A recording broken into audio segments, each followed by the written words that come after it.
Good Monday morning, everybody. John and Lance along with Dell for the next 3 hours here on ESPN 97.5 and 92.5. I'm watching every pass and run by Arch on Saturday. I got to say, and I want to talk about Kevin Durant first, but I got to say he throws a lot of good swing and screen passes.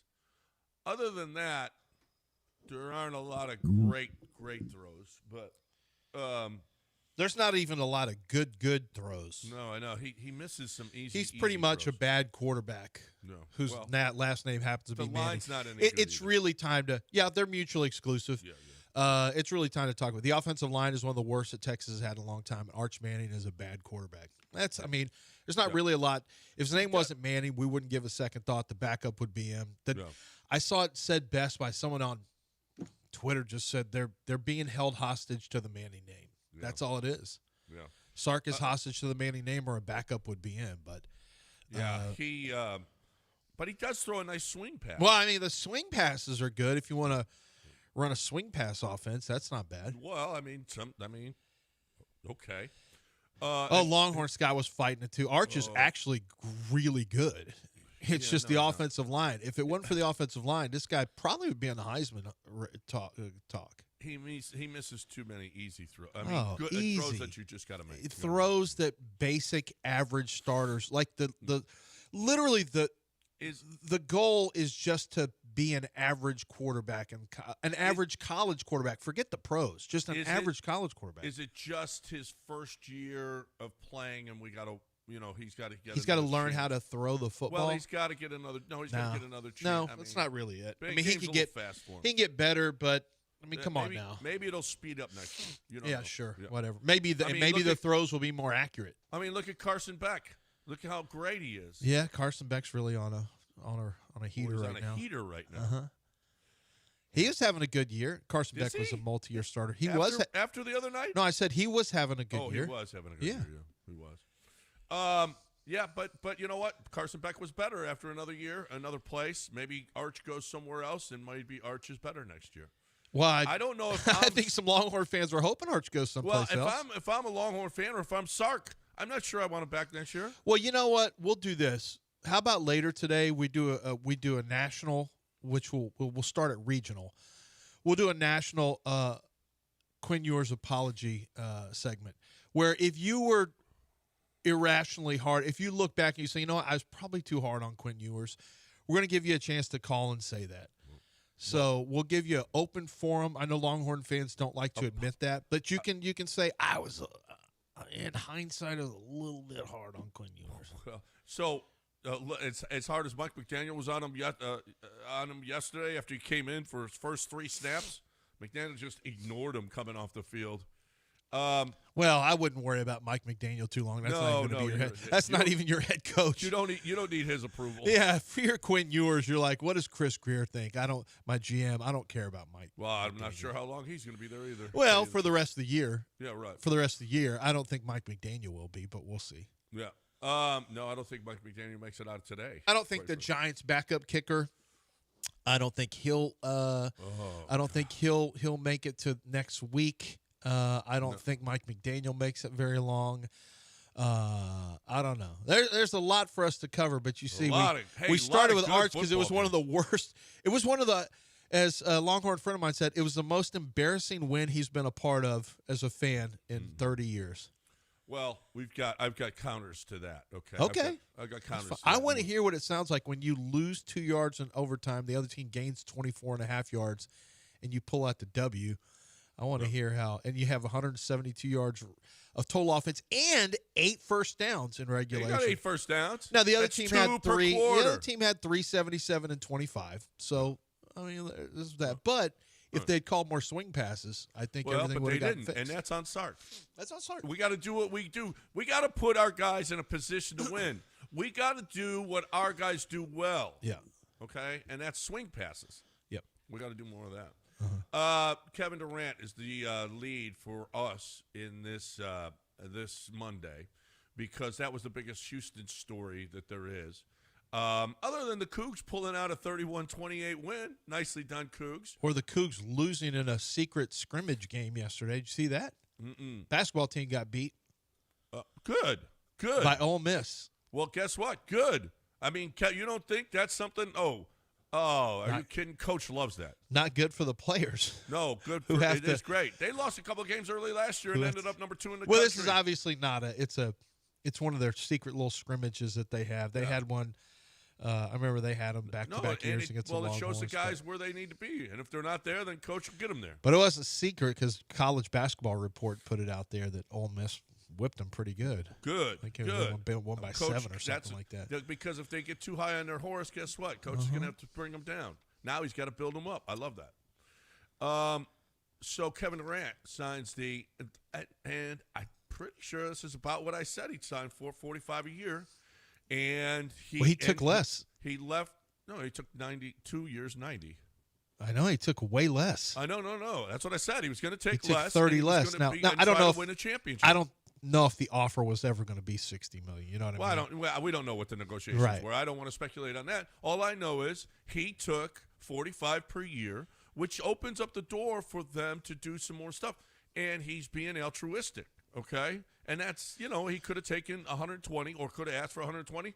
Maybe they don't give it to him. I don't know. We don't know what they would have given him. But I do know that he got 90, and that's a good number for the. You know what? They've done really good. They did a good number with Jalen. They did a good number with Alpi. They did a good number with Jabari. They're doing a good number with Kevin Durant. They're doing, you know what? They're putting together some good numbers. Rafael Stone has, across the board, the contracts have been good contracts. Yeah. Across the board, the numbers have been fair. Some would say favorable put to the home team, but you only say that if you assume that that inflated contracts on the player side is the norm. I think these are fair contracts he's doing across the board for player side, owner side. Like I think they're equitable contracts relative to performance and the time of the timing of the contracts. Kevin Durant could have taken more. I think there was always a belief that he would not get to that top number because it just wouldn't make a lot of sense financially for the Rockets. But 45 is terrific for the Rockets. I mean, look, it's $90 million.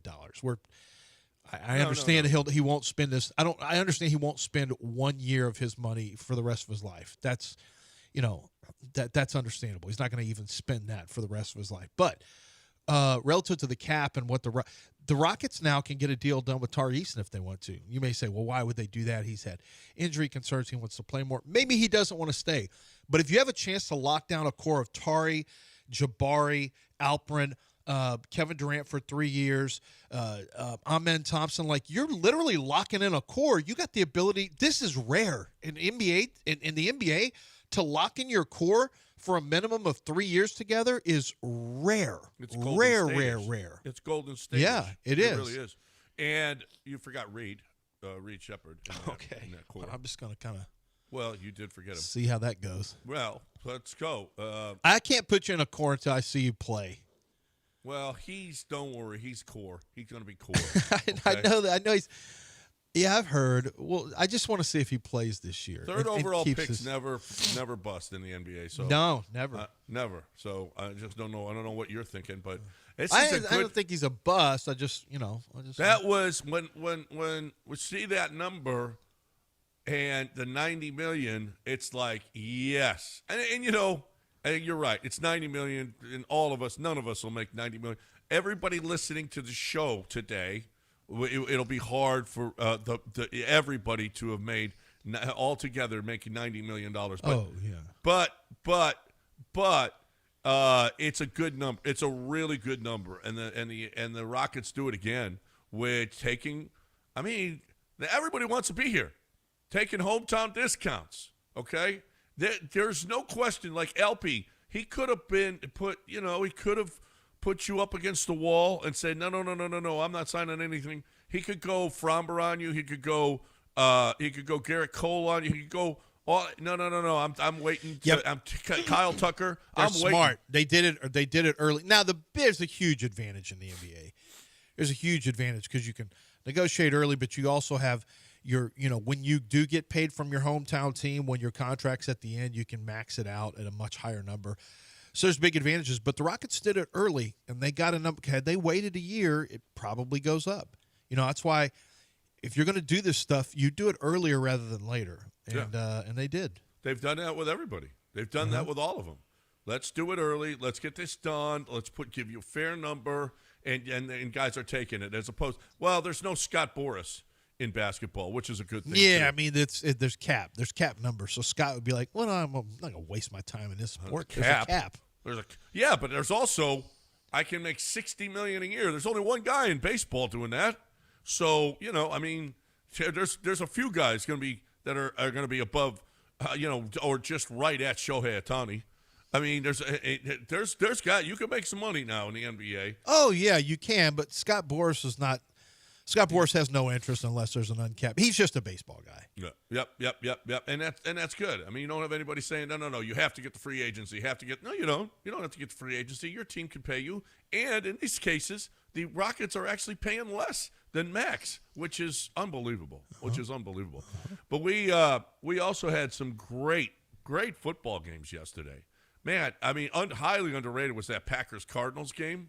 Yeah. The best game of the day, though, was the Broncos. Down 19 heading into the fourth quarter. And then they did something historic. So you got Kevin Harlan after the game. You can hear him telling a statistic that is incredible. First of all, they were down 19-0. Then they were down with 6 minutes left, 26-8. 26-8. And the Giants kicker misses 2 extra points, and with 33 seconds left after a Jackson Dart touchdown. By the way, Jackson Dart taking him down the field. I mean, his interception was horrible. But he took him down the field and got the score, drove him right down, and with the help of a very questionable interference call in the end zone. For sure. That was very questionable. But he did score, 33 seconds left. Bo Nix, 2 passes, boom, down the field. 2 passes. They had no timeouts. No timeouts. And they let him get out of – well, no, he was stayed in bounds, and they spiked it with, 3 seconds like left. I said, they had no timeouts. Yeah, no timeouts. He didn't even get out of bounds.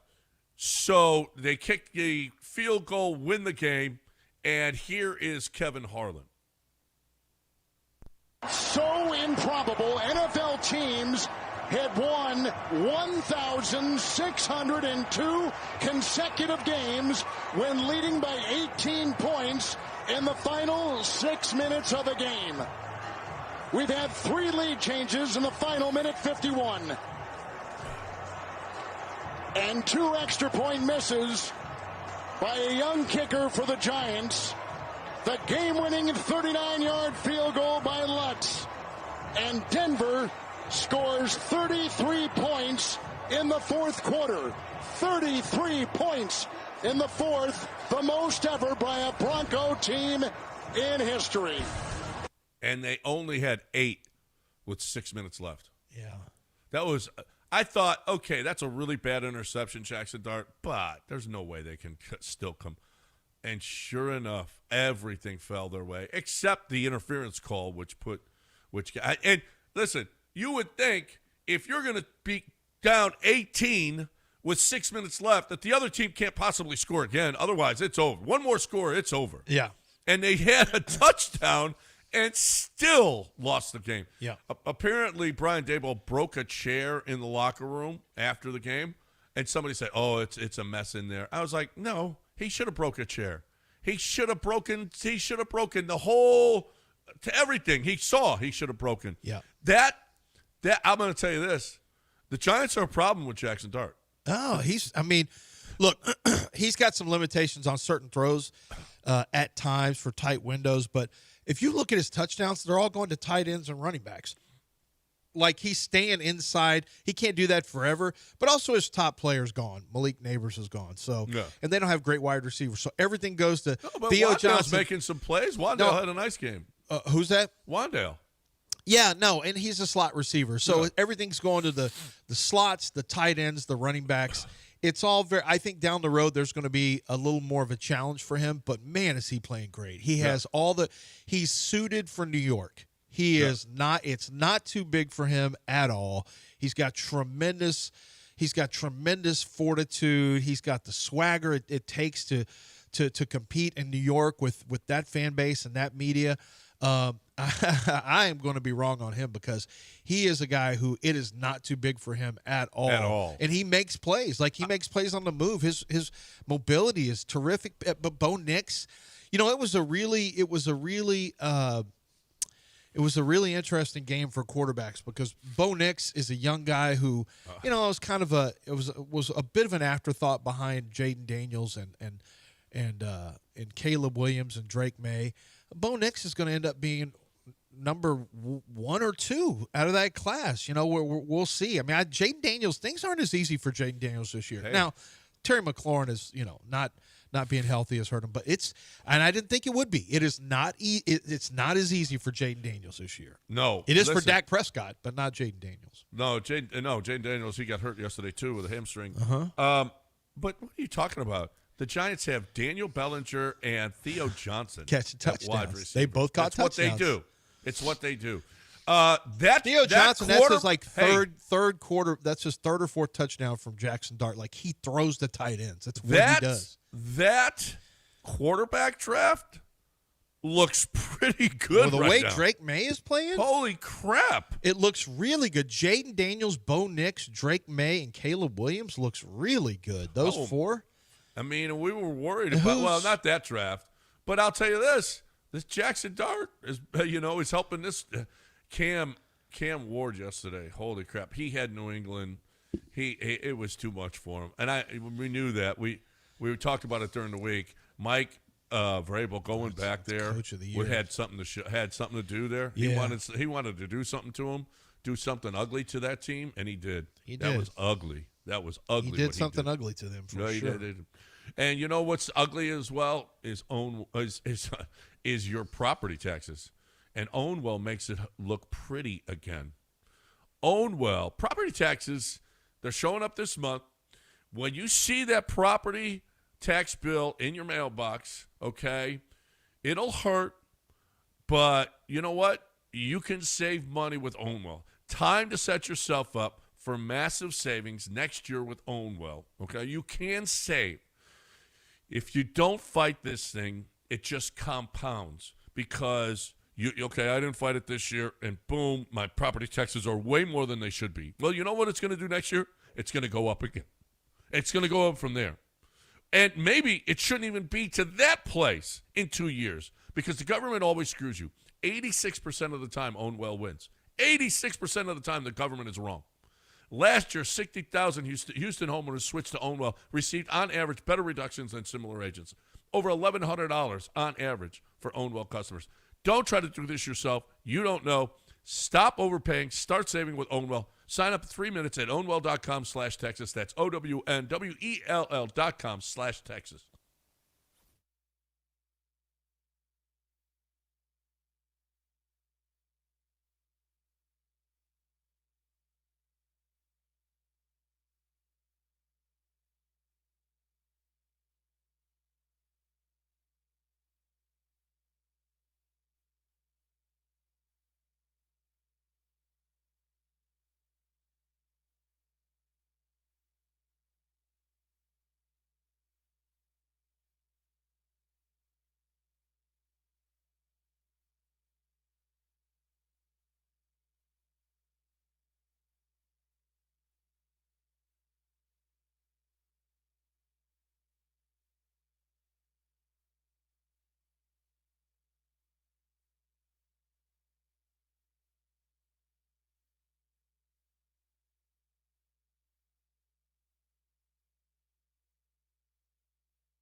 Broadcasting live from the Veritex Community Bank Studios, it's John and Lance. On ESPN 97.5 and 92.5. Now here's John Granato and Lance Zierlein.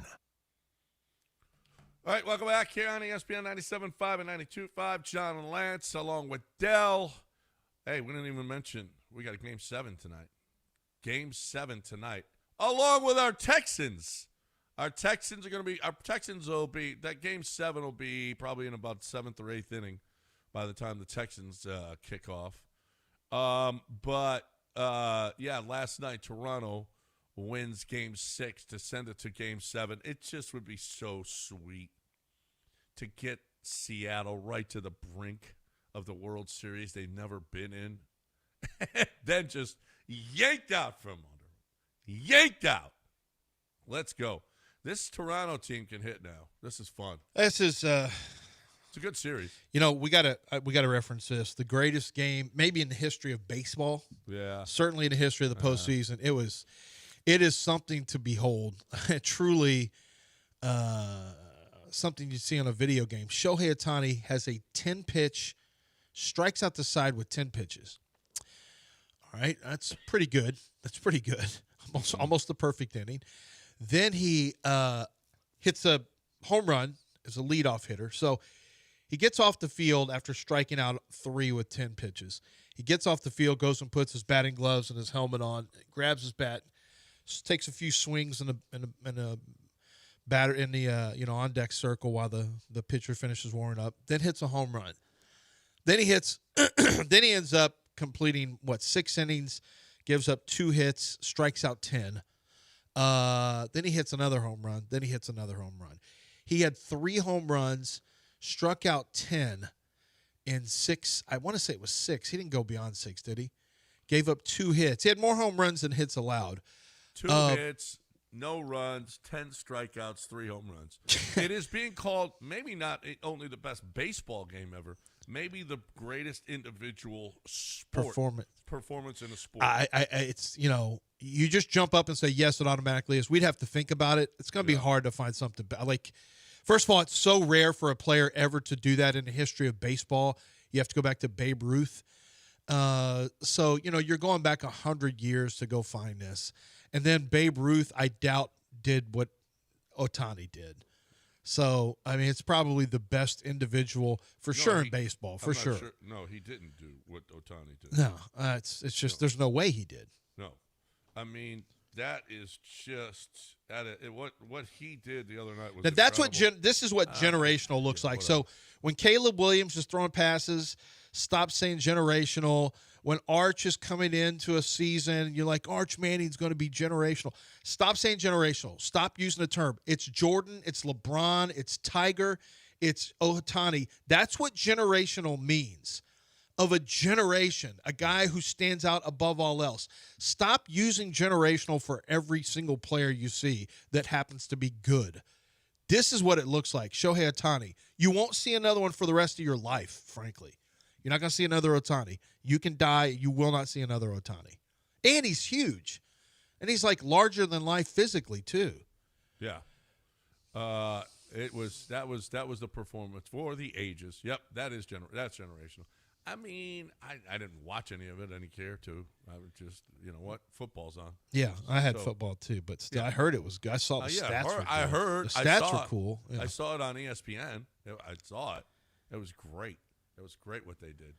But last night watched, and that was something. I didn't care about the Sunday night game for the first time all year. I'm like, Well, it was a 20-10 game. I'll tell you this.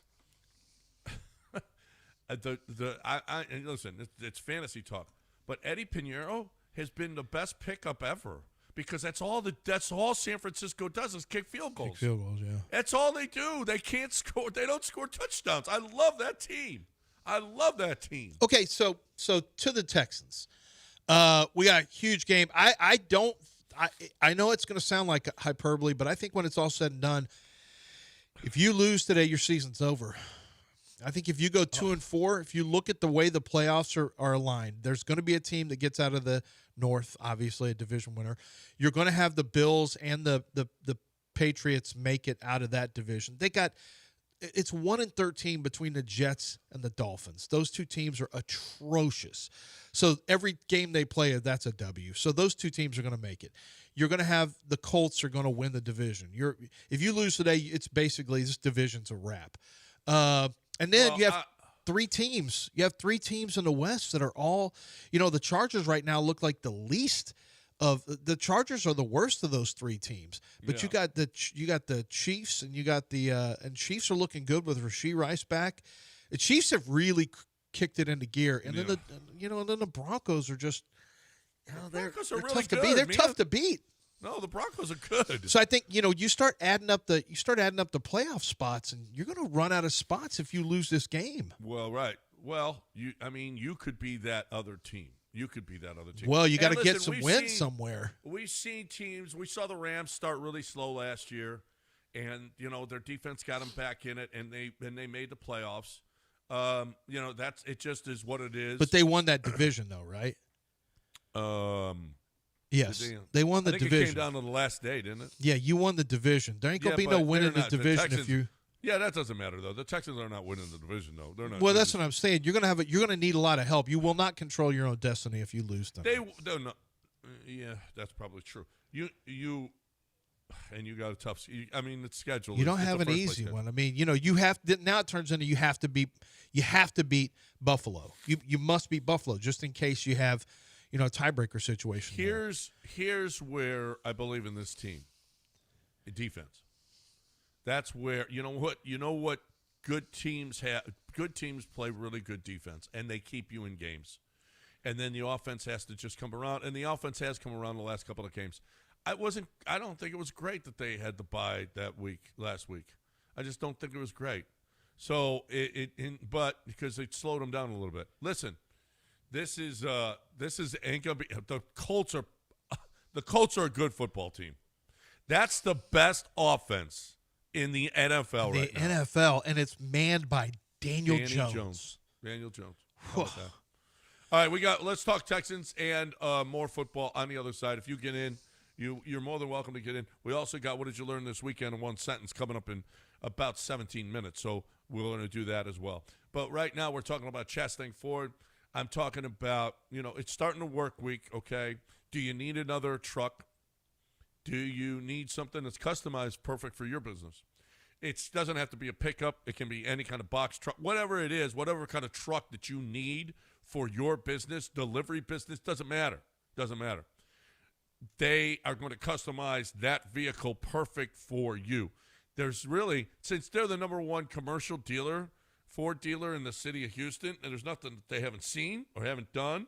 And there might be things that they can do that you didn't think of.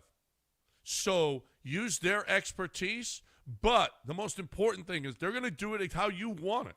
But they might have some great suggestions for you and say, hey, wow, didn't think about that. Other businesses are doing it that way. Wow, I can do it that way as well. So use their expertise, use their service, which is second to none, use the price, which they're going to give you a great one on, and use it to customize and their great experience how you are going to get that truck, whatever kind of truck it is, perfect for your business. And, oh, by the way, perfect for residential as well. I mean, you don't have to be a business. You want all of those things? Yeah. Well, you can get them at Chastain Ford. No hassles. No upselling. They just don't do it. ChastainFord.com on 610 at Homestead, not Hempstead, 5 minutes from downtown. Chastain Ford.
Broadcasting live from the Veritex Community Bank Studios, it's John and Lance. On ESPN 97.5 and 92.5. Now here's John Granato and Lance Zierlein.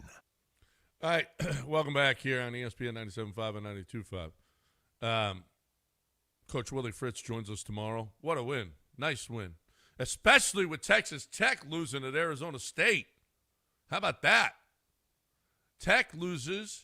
Arizona State, that was a tough game. Boy, that came down to the final minutes, and Arizona State bounced back, and after Tech took the lead and Arizona State drives down the field and wins the football game, that was a good football game. We had a lot of good games this weekend.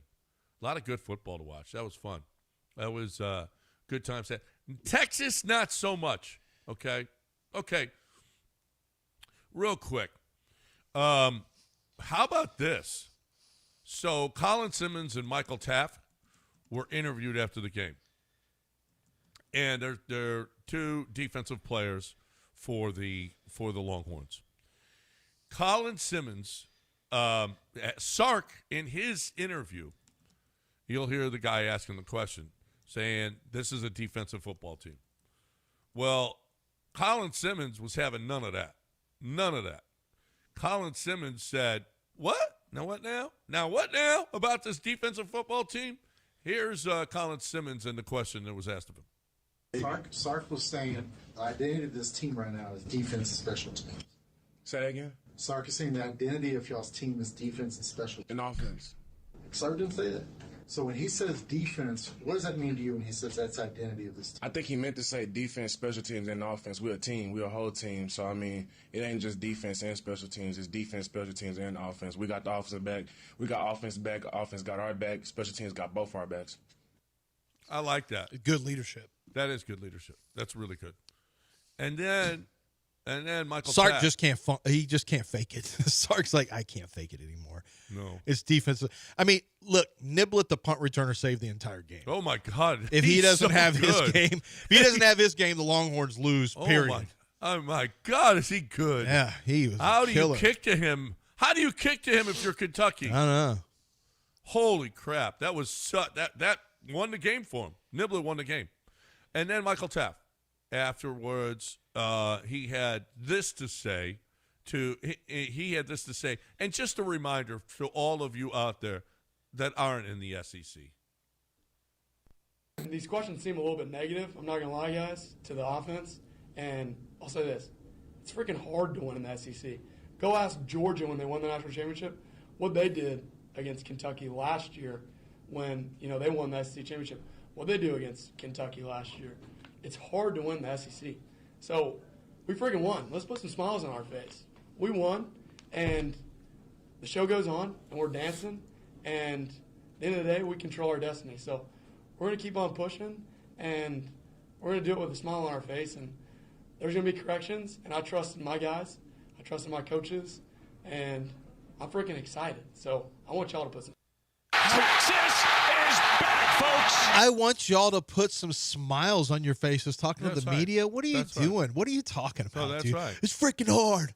It's freaking hard out there. You had 8 first downs. Did you ever beat Do you Kentucky? not know the No. standards of the fans at Texas? Have It you ain't beat- 8 first downs and 172 yards of offense. I can promise you that. Question. How did they do against Kentucky when they won the national title in 2006? Who? Remember the that game? Longhorns? No. Yeah, do you remember that game? They didn't play them, did they? No, they didn't play good. They were terrible. Oh, that was Kansas. That was Kansas. Yeah, they weren't in the SEC back then. Yeah, no, It they weren't in didn't the mean SEC, as but much. they played a when K Vince team, won a national terrible championship, it didn't win. team. It didn't win. It didn't mean as much when Vince won the title. No, They he didn't wasn't play in the SEC. Yeah, and it was 2005. And it meant a lot less. Is Arch back then. Vince Young? Arch is Vince Young. Obviously, He runs like Since we're making all these comps, he does Yeah. throw with his arms side like here, but Yeah. Like, Vince actually completed more actually, they passes. both are Uncle Rico. Well, the yards per attempt are a lot higher for Vince Young. Shall we look? Because Yeah, I can it's just a Google away. I'm guessing Vince is 2.5 yards more per attempt than Arch Manning. It doesn't matter. Listen, they played a K team. They didn't look very good. I like that these guys are trying to have the offenses back. That's really good. Our job, though, is to talk about this. Let's. I mean, Michael Taft, defensive back, University of Texas. That by Longhorn fans, and I'm married to one of them. My best friend was at the game in Kentucky. He called the offense limp, and the entire game was a limp performance by the. That's never. You can never even turn it around into being anything positive. Have people in the SEC lost their minds? Mike Elko pulled something like this. Now they won. They beat Arkansas. Ryan Kelly does it on a regular basis. Are they aware that the media isn't an arm of their PR firm? No, they don't. They think that the media is supposed to be in lockstep, and I think they're thinking that because so much fan media covers the teams. Orange Bloods and Horn fans and whatever. Well, all of them. Every one of the coaches. Oh, you're in Austin. Brian Kelly, y'all are spoiled. Y'all are spoiled. Exactly. I mean, Tiger droppings. Aren't y'all here from Tiger to Baton Rouge? Listen, the advocacy, you're supposed to be for us and with us. Hey, that wasn't a good performance, boys. That was an atrocious performance by your offense. You took the 106th ranked offense in all of college football, and they had 25 first downs and 377 yards in regulation. You had 8 and 172. You started the season as the number one team of the nation. Don't tell me, hey, put some freaking smiles on our faces, boys. What do we do? Put some freaking smiles out here. How come we don't see more smiles? It's freaking hard to win. Let's smile. Let's get some smiles going on. Clap it up now. Smiles on 3. 1, 2, 3, smile. What are we doing? You are terrible. Stop telling everyone to smile. And stop getting after the media when they ask questions about you. These questions are a little freaking. These freaking questions are a little bit freaking negative now. Were there any women who were working for the media there? Because you can't tell a woman to smile when she doesn't want to. Ooh. So maybe we need to ask Michael Taft. Is he a misogynist? No, you need to say. I didn't expect it to go there morning. You need to calm down. If you tell a woman to calm down, that's the only way to go. Just ask him a question. Listen, I got some questions. Your freaking defense. Stepped up when they needed to. You gave up 377 freaking yards, but you only gave up 13 freaking points. Can you talk about the freaking way the defense freaking stood up there at the goal line when y'all stopped them? They were a half yard from beating you, but then they ran, for some reason, they ran the exact same play a second time against 13 men in the box, basically, all in the A-gap. Can you freaking talk about your defense freaking stopping them when they try to freaking run that run and dive over the freaking top of that pile? Talk about that, Michael freaking Taft. Listen, they got to be. They got that's their team. They got to be like that.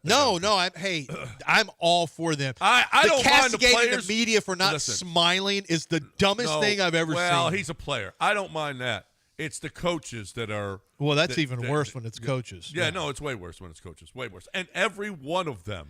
No, but he sounded like a coach there. You would have swore that's coach talk. If you told me that was Dabo, I would have said, yeah, okay. That sounded like Dabo. Yeah, I did. Well, it's better than what Carson Beck did. Carson Beck threw his wide receiver under the bus for that fourth interception. Well, they run the right route. Well, his tight end, yeah. He's trying to get into the draft. He doesn't need that fourth interception. He's trying to make it in the draft. I guess so. So that guy ran the wrong route. Sure everyone knows. It was a good throw. That guy ran the wrong route. That ain't on me. It didn't seem like a great throw, but okay. Maybe Carson is saying, hey, he ran the wrong route, so I had to adjust, and that's why the ball came out that way. Yeah, it's your fourth pick. Maybe we keep quiet whose route it run. Who ran it wrong or not. You know what? I really believe he was doing that to make sure it was out there because he knows, because he's embarrassed, and he's like, I ain't trying to take all 4 of these. Yeah, I got 3. I got 3, and I got a draft coming up. I ain't taking the 4th. Yeah. Even if it's true, you got to eat it. Like, that's just the way. Because what happens is scouts will fight. You talk to them in person. They'll ask you. They'll find out it wasn't yours. But he just didn't want to. He didn't want to wear it because he's embarrassed because he had such a pathetic game on Friday. For those who missed it, Miami lost to Louisville, and everyone, check on Dell. Longhorn Scott wanted us to do a wellness check on you. I saw there was a tweet like that as well. I don't know if people have learned. I'm built by the fires of Larry Coker at the end of his run, Randy Shannon and Al Golden and Manny Diaz. Trust me, I've suffered loss. Hell, Mario Cristobal. I've had these losses. I'm okay. It's happened throughout my adulthood. Don't worry about me. Yeah. All right, let's break. What did you learn this weekend in one sentence? What did you learn this weekend in one sentence? Brought to you by Game Day Men's Health. That happens next. So you got one sentence to tell us something that you learned this weekend. A lot of great football games to have learned from. But you probably learned something from your wife or a girl you met or your kids, whatever it is. It doesn't have to be about sports. It can be about anything. What did you learn this weekend in one sentence? 713-780-3776. David says, if y'all started the show off with smiles, it might be a better show. It might be a better show. Might be. You know what? You're right. He's right. Let's smile about all these wins for our teams. Let's also talk about underdog right now. Yeah, and so Monday Night Football, you got 2 Monday night games, so this is perfect for underdog fantasy. Underdog fantasy, good day for me. I mean, I don't know about you guys, but when you saw DeAndre Swift was playing, was playing against a team that was probably against the Saints, whose defense has not been great, and you saw 57.5 yards. You didn't think higher on that one. You didn't think lower than 70.5 yards on Jordan Mason for the team he was playing. You didn't think about going higher on Quinshon Judkins' touchdowns, 0.5. You didn't think going, but when they was playing the Dolphins.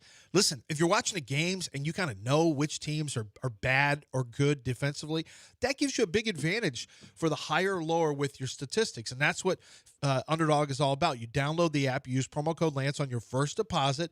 They're going to give you $100 in bonus cash once you put that deposit in when you make your first play. So it's bonus funds, I should say.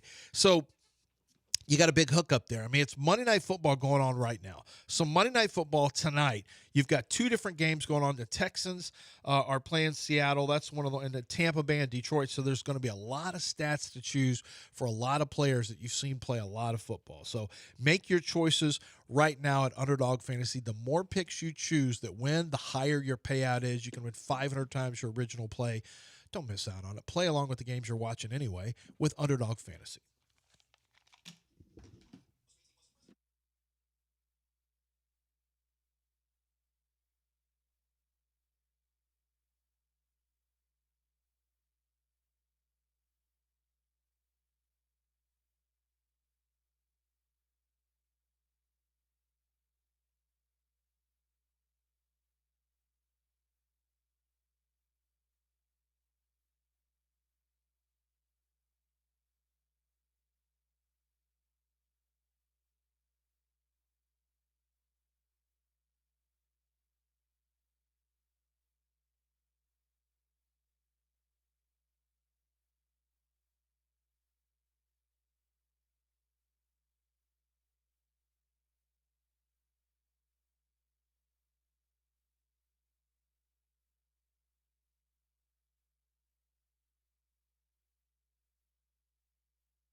Broadcasting live from the Veritex Community Bank Studios, it's John and Lance. On ESPN 97.5 and 92.5. Now here's John Granato and Lance Zierlein. All right, welcome back here on ESPN 97.5 and 92.5. What did you learn this weekend in one sentence? 713-780-3776. You learned something, all right, that you didn't know before, but you only get one sentence to tell us what it is. I'll start. I didn't know that iPhone 1 that you bought for $499 could sell for as much as $50,000 at auction right now. What? Wow, that's the very epitome of what did you learn. How about that?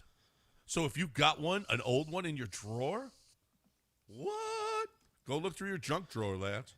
Wow. 713-780-3776 is the number to tell us. Del, we got callers?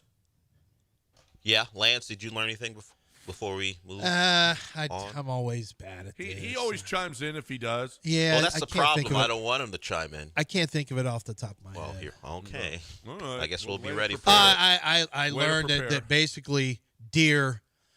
There's as many deer as there are humans where my parents live in New Braunfels. There. Okay. Congratulations. That was a good one. Well, that was a good one. Okay. Yeah. All right. Congrats. Del, let's go. We start with Pena. Pena, what did you learn? Hey, morning, guys. I learned this weekend that it be the girls built like refrigerators that have the most highest expectations in men. Thank you. Have a great day. That's rough.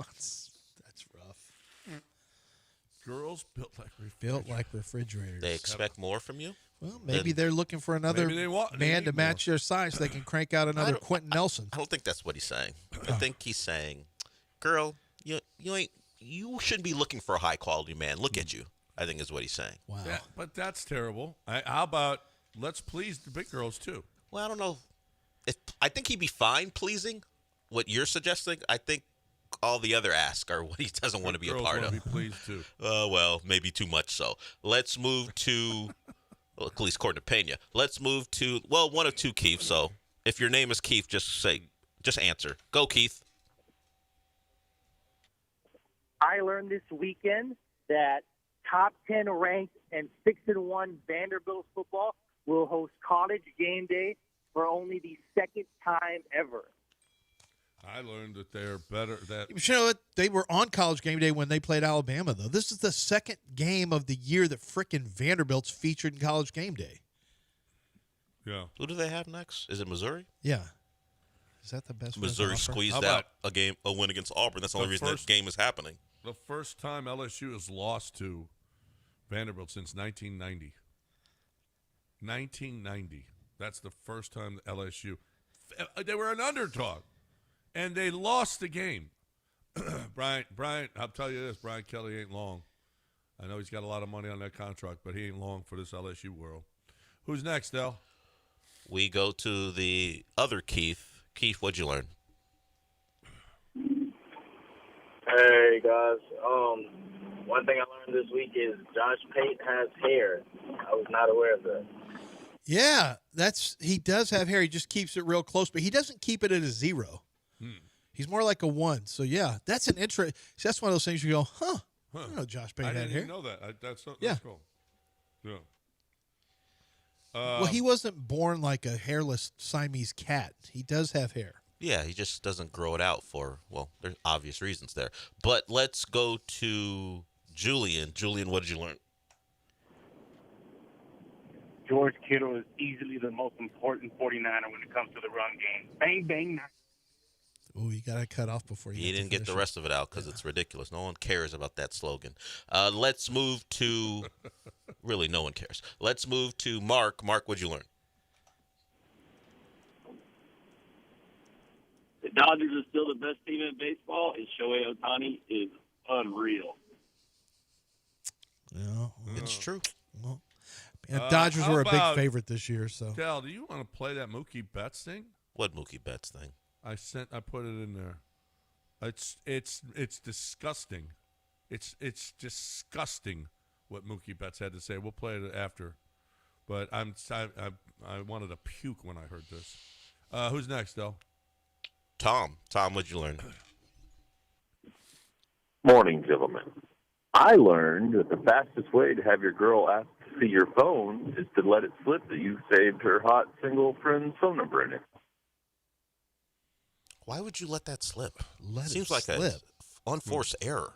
Yeah, that is an unforced error. Right into the net. Yeah. Saved her single friend's right phone into number. the net. Just keep that to yourself. I get wanting to have a backup. Oh, just maybe in case. she said, "Hey, well, we could call my." Oh, I got her number. Nope, What? don't do it. Got to be on your P's and Q's. Why would Why would you have the number, and why wouldn't she have the number of her friend? Come on, you got caught, Tom. She tricked you. Or she said, "We got to call her," and you said, "Oh, I got her number." Nope. You lie. You go, "Oh, I guess you're gonna have to do it because I don't have it." I don't know who she. Maybe you know I don't have her number. Well, the friend might give it up. Maybe he didn't think it was a big deal that he should have. Deal anyway. Tom deals with a lot of women we know. Yeah. You got to know. You got to know that relationship between the girl and her friend, and whether she's a little jealous of her because she's hot and single. You keep it to yourself. It's a rookie mistake. What are you doing? It's like going out on New Year's Eve. What is that your thing? Yeah. Pros don't do that. Tom, I thought you were a pro. We're going to send you back to the G League. Let's go to Tony from Friendswood. Morning, gentlemen. I learned this weekend that Shohei Ohtani is on steroids, and he had the over on the home runs. Someone check his account. It's a few different sentences. We don't know that he's on steroids. Well, Listen, I wish our players assume- would always have the over on home runs too. If it's that easy. Yeah. What we can assume it. You can. Yeah, you can if you want. Yeah. We can also assume. I'm with Tony on this one. We can also assume he may Probably be cheating, using that interpreter as a cover because he's cheating and he's gambling. Well, you don't care about the gambling part.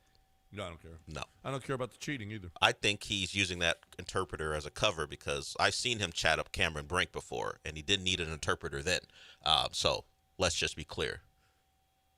Shohei's going to need an interpreter the rest of his career because he used one to get out of jail. So he's just going to have one throughout the rest of his professional career, unless he's chatting up a hot blonde. Let's go to Will. Will, what'd you learn?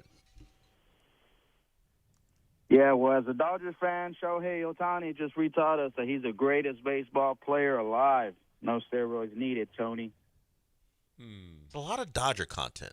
Why do we have this many Dodger fans? You guys kind of started it. We hate the Dodgers. You brought him up early. Why would Dodger fan listen to this show? You brought it up early. Well, because there's going to be people who are Lance did, I didn't. t-shirt fans. Well, everyone's a T-shirt fan. Yeah. In pro sports. Well, how could you be a Dodger fan in Houston with their whiny little? Well, I'm sure they moved just like you did. Yeah. I mean, you're a Houston fan in L.A. I'm not. Yeah. People true. move. That's true. No, yeah, and they're a national brand as well. Actually, everybody moves from here to there. You're right. So it's not a lot. Going from Houston to L.A. sticker shock. But right. L.A. to Houston. From L.A. to Houston. Yeah, now that happens. Yeah. Yeah, that's what I'm saying. So I guess we would have a lot of Dodger fans. Yeah, and they're been a national brand. Sense. I'm the only Astro fan here. The only one. Period. Let's go to another Will. Will, what'd you learn? The only country in the entire world that doesn't have red, white, or blue on its flag is Jamaica. Yeah, that's the only country? Yeah. Think about it. At least one of those colors. Ireland, I guess, has white. Yeah. Jamaica's black, yellow, and green. Green. Yeah. Just Wow. think of it. You're going to at least wind up with white. Even if you think, hey, there's no red or Yeah. blue, white's going to be on the flag. Always. Yeah. Joan says she learned. Well, Sweden is yellow and blue. I learned it's embarrassing that my 10-year-old neighbor throws passes more accurately than Arch. That's what Joan. That's what the show mom said. Well, she just put it right on. Is Arch, is your 10-year-old neighbor facing SEC pass rushers? It's freaking hard, Joan, to complete passes against Kentucky, okay? Telling you. Not if you throw a swing pass every time. Well, you I can't think we do should that. do what we do best. Let's throw swing passes. Well, they tried and they got, 13 points in regulation? Is that or 10? What was it in regulation? 13? I didn't say work. I said Well, we got to do something else make then. Arch look good. Sometimes. Wow, his yards per average is 7.7. Arch, how's that possible? Well, he's played a lot of bad football teams, too. Okay. They've played plenty of bad football teams where those numbers pick up. Let's go to underrated mess. What have you learned? I learned that when you want to lay your bets, listen to Josh Pate. He did Josh say upset Pate. alert for He several did have games. upset alert. Said upset alert on Louisville against, he did. He hit a lot of them. Josh Pate has given us a lot of winners. He seems just to unwittingly. Yeah, he just has an opinion and it ends up being a winner. And especially underdogs, it's almost like he just watches a lot of college football. Yeah, I don't know why. Oh, that's his job. So I don't know if the intern got this wrong, but I've never heard of Dr. Dre on 249. But is this fake Dr. Dre? I don't know. Dr. Dre, what's up? Hey, how are fellas? Hey, how about them Cowboys? We're back, baby. Let's go. Super Bowl, yeah. That's a fake Dr. Dre, the caller. That's so inside. There's only going to be about 11 people who know that. That's somebody who knows him well. At 249. Oh, that's funny. That is a good one. Hey, how about that cowboy? Hey. That is Dr. Dre, that's for sure. All right, any more, Dale? Nope, that wraps it up. That's it. That's it. Nice job, as always. We got a Dr. Dre impersonator now. That's going deep. I don't know. It feels like the same guy who does the Ryan impersonation or the La Salsa impersonation is actually an impersonation of La Raza, but we also have an impersonator of the impersonator. I don't think La Salsa is. I think that's just his own name that he wanted to come up with. The name is Ryan. The guy called him as Ryan for months, and then he got a whiff of La Raza and then called himself La Salsa. I think he calls himself that, yeah. I just don't think he's trying to imitate. You can't imitate Irv. I don't know. You really can't. I don't think it's very clever. He goes from La Raza to La Salsa. I'm pretty sure he's imitating Irv. Well, if he goes, Juanito G. He did that. He did? He doesn't do it so much anymore because now he's his own thing. He's his own guy. But now. he used to do that. Right. Well, he's a spinoff that now has his own personality. Well, that's the same thing Craig DeSurf. He was a spinoff from David Taylor, and he left, and he said, you know what, I'm going to Camelot in the cornfield. I'm going to go to a family-owned it. Once that other dealership sold to the big guys, they just ran it into the ground, by the way. Craig left and said that's not what he liked. He is truly a man of the people. I mean, Craig DeSurf is the man of the people, and he's been that for a long time. He went to Angleton because there's a lot of places that when he decided to leave, a lot of places wanted to hire him. And he really chose carefully, and he didn't think he'd want to go to Angleton. He gave it a cursory look, and then he fell in love. He said, this is Camelot in a cornfield. He went out to Angleton and loved it because he said, I get to do things the way I want to do them, which is making sure that the deals make sense for everybody who comes through those doors, because he understands he wants you to be happy. He wants you to come back for a second vehicle, third, other members of your family and people you work with to come get vehicles from him. It's a little further trip away if you want to head out to Angleton, about 42 minutes from downtown. But here's the thing, it's worth thousands in your pocket. You get the best trade-in values, you get the best prices, you got huge selection to choose from, but they have a lower overhead. They don't have to, they can take a much, much smaller deal. And for Craig, it's just about making you happy. That's the best word of mouth. Right now, there's tremendous offers. Like in Truck Month, there's up to $9,350 off on the 2025 Chevy Silverado 1500 LT Crew Cab with Turbo Max engine. They've got deep discounts on all the EVs that they have in stock. They also have great offers going on right now with the Chevy Equinox, which is what my wife drives. 1.9% financing for well-qualified buyers, 90 days, no payments at all, first 3 months. I mean, this is just an example of what they can do out there. You can start the car buying experience by starting online at Gulf Coast Chevy Buick GMC.com, or when you're ready, head down to Angleton and he will get a deal ready for you.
right, welcome back here on ESPN 97.5 and 92.5. All right, guys, what happens tonight?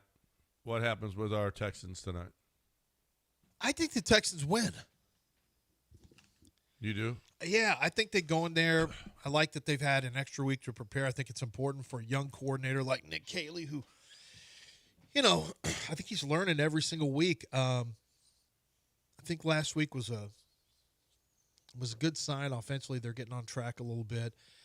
I don't know, man. I don't know. I feel pretty good about this. I think the defense is going to step up big. I love the fact that you have Stingley with a week off who can travel with Jackson Smith and Jigba. I think that's huge. Smith and Jigba, if you haven't been keeping track, is having a monster year in Seattle. A monster year. He's not the fastest guy out there, but he's just shifty. He's got great hands, great body control, really classic, receiver who does it with skill over just speed. But we've got the best or one of the top 2 defensive backs, lockdown corners in the league in Houston. And I think if they travel him, which I would do, which would mean he goes wherever he doesn't play a side of the field, he plays one receiver. If they do that, John, I think they really limit what, to me, they could turn it into Kenneth Walker and Zach Charbonnet have to try to beat the Texans on the ground. I think the Texans can slow down that passing attack. Yeah, I think it's going to depend, on the offense. I think it's a low-scoring game.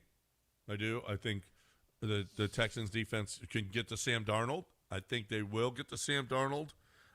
Kenneth Walker hasn't been great this year. Charbonnet's been pretty good, though. Charbonnet's been pretty good. I do think, and they got if Stingley. Do you think Stingley travels with Smith and Jigba? I think so. Yeah, I don't see why you wouldn't. He does too. He travels. So I mean, probably not the whole game. You want to mix it up, and I think they feel confident that I wouldn't. Petrie on him would not be good. Kamari Lassiter, I think that's the thing is either Lassiter. I think depending on, I think he'll travel with him. I don't think you want to get stuck with Petrie if he goes to the slot. I don't think. That's what I'm saying. If he's on that side, then maybe they automatically switch out and Petrie. I'm not sure. I'm not sure how they're going to do it. I do know this. If you want to just take all considerations out, you just say we're gonna stick our best on their best. Yep. We're going to try to take them away. Bill Belichick was famous for saying we're going to take away your best option in New England. When he was in New England, he said we're going to take away your best option and make someone else beat us. We're not going to do that whole we'll take everyone else away. No, he says I don't want you to have your comfortable option. And that's what I would do with Stingley. How about the fact that Christian frickin' Kirk got hurt in practice on Friday and is out for this game? Christian Kirk is already out for the 3rd game he's missing because of a hamstring injury. Would Christian Kirk have been there even if he wasn't hurt? What do you mean?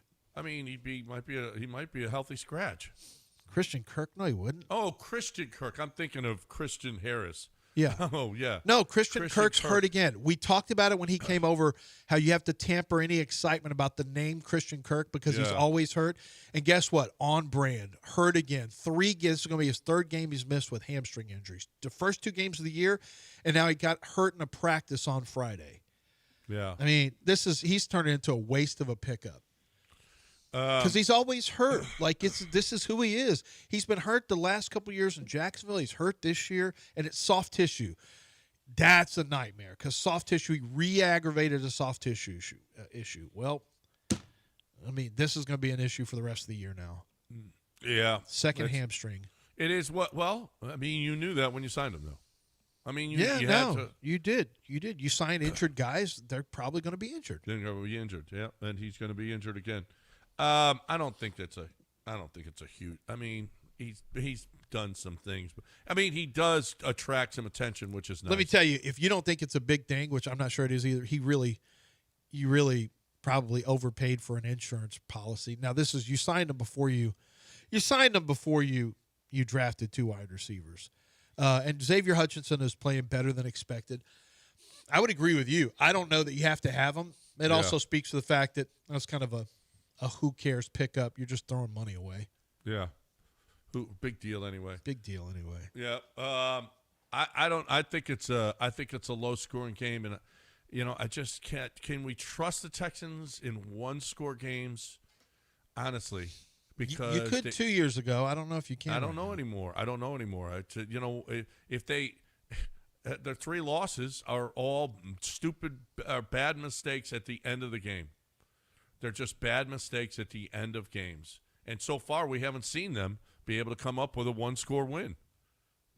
Either they're blowing somebody out or they're losing by less than a touchdown, and that's their season so far. So I don't know when it's nut cutting time. Are they going to be able to step up on the road in a tough environment and make the plays? And that's going to be the difference, because I do think these are 2 pretty evenly matched teams. I think that. I do too. And and that's a serious home field advantage. But at the same time, I think the Texans have a classic road game. Well, they don't run it like a classic, a road game performance. A classic road game performance is when you go in and you shut down the excitement of the home crowd early on with ball control and good defense. We'll see how they run. I mean, I don't expect a whole lot against the defensive front of Seattle's very serious. I mean, they're a really good defensive line. So I think controlled passing is what you're going to see. If I'm Nick Caley, I'm doing a lot of quick passing. I'm getting the ball out quick, and I'm going to use the quick passing game as my, hopefully Seattle plays some zone. I'm going to look at what they typically run defensively, but hopefully you see some zone, because that would allow CJ, I think, to just throw in a small little, throw into little windows, 6 yards, 7 yards down the field, make easy throws. That would be a dream come true. I don't know if they're going to do that, though. So Mike McDonald is a Ravens guy. Yep. Now, beyond this season, when the Ravens were decimated, Ravens-type defenses have given the Texans trouble. That's true. The interior of the Seattle Seahawks is their strength with Leonard Williams and Byron Murphy. Can the interior of the Texans, who play better than we thought, hold up against those guys inside? Because, CJ ain't thrilled. No quarterback is, with pressure up the gut. And I think Williams and Murphy have combined for 7.5 sacks for 2 interior pass rushers. Owosu's their outside guy. I think he has 4. Boy, they've allowed 10 passing touchdowns and they have 8 interceptions. And they dropped 5 interceptions. So completion percentage is 71%, which doesn't really matter too much. But in terms of passing yards, they gave up to, the Buccaneers was the big shootout. But in the last 2 games, Jaguars got them for 319 passing yards, 386 for Tampa, 200, 218, 228, 277 for the 49ers. So I don't know. We'll see how this goes. But I don't know. I have a good feeling about the Texans. I think the defense steps up. They don't typically play well in Seattle. They don't have a ton of games there. But, John, you and I both know every time they play there, it's usually like, just get this game over with. Yeah. This is a tough – listen, I like back against the wall, though, and their back is against the wall. They watched that Colts team yesterday. You lose this, you have no chance of winning a division. They watched that 0. Colts game. And listen – they got a chance. Well, I've been, early on, the first 3 games, we were like, oh, my God, we're not even close, not even close, not even close. Well, you know what? Everybody's come back to the pack. Buffalo's come back to the pack. Everybody but the Colts have come back to the pack, right? The Chiefs look like the Chiefs a little bit again. Denver is a really, really good football team. But the Texans they got a chance to be a really good football team this year. They really do. Listen, the offensive line has played better. The defense is one of the best in the league. And that recipe right there is a recipe to win. And they can win football games. This is of all the teams to go visiting this week, though, after the bye and when you're on a roll, this kind of sucks that this fell right here. You want to know the truth. On a Monday night, historically, the Texans are not a great national television game team. They're just not. And Seattle is a tough place to play. And they're playing good football. So if they come away with a win here, they're making a statement. If they come away with a loss tonight, it's an uphill. It's a big uphill climb. Big up. This is the biggest game. This is the biggest game of the year, Del. Okay. Is it because it's the next game? Well, that's exactly the point. Okay. Okay. So, and after that, then the 49ers game will be. That's going to be the biggest game of the year. Right after that. So, no. What does biggest game of the year actually mean if there's always a biggest game next week? Well, I mean, every game gets more important as you go along. You want to be a great football team, every game gets more important. So especially when you started as slow as they did. So after tonight, Listen, if they were 5-0 right now, you wouldn't be saying, "Oh, this is the biggest football." No, they could afford a loss. But the way that they started, it gets more and more important. If they lose tonight, is the next game more important or less important? The next game is more important. Okay. Yeah. The more you lose, you always and the do this further with away John. you get.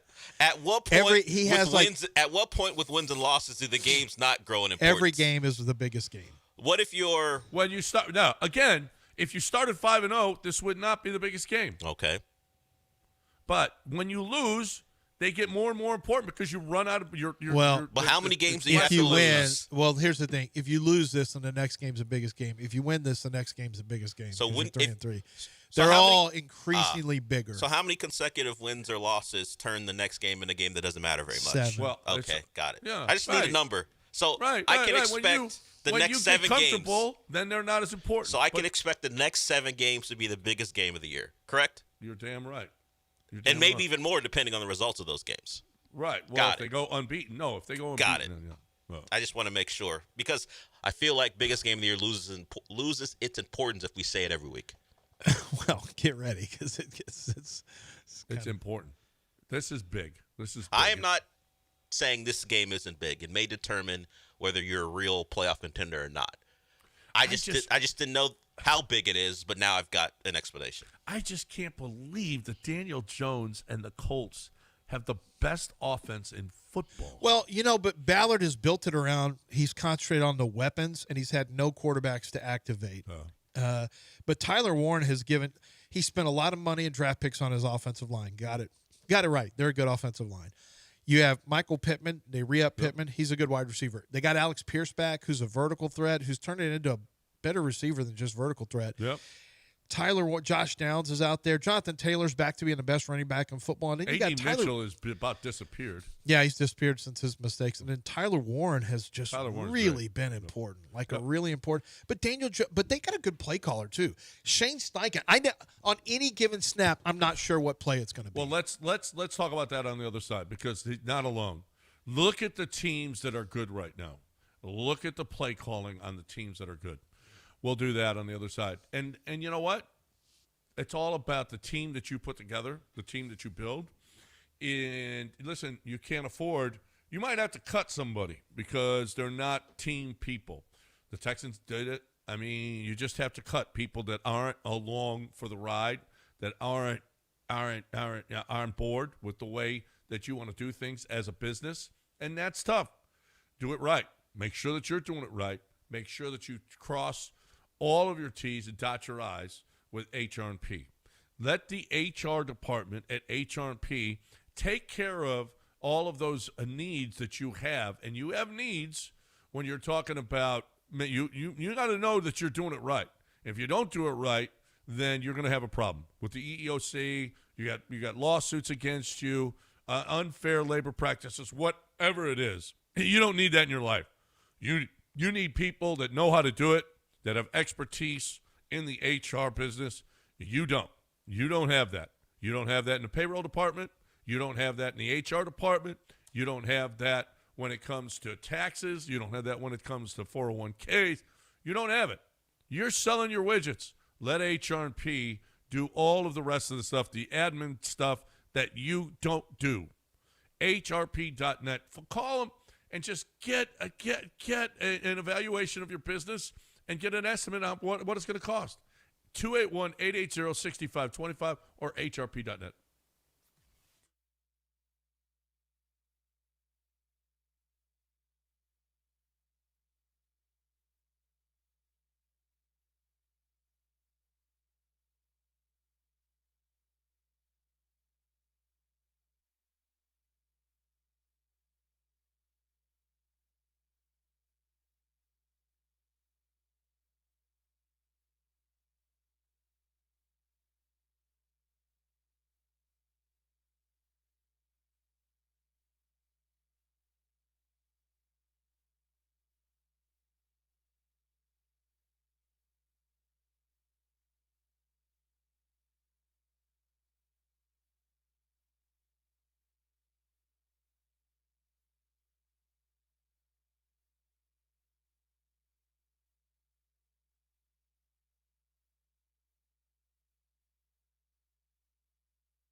Broadcasting live from the Huntington Bank Studios, it's John and Lance. On ESPN 97.5 and 92.5. Now here's John Granato and Lance Zierlein.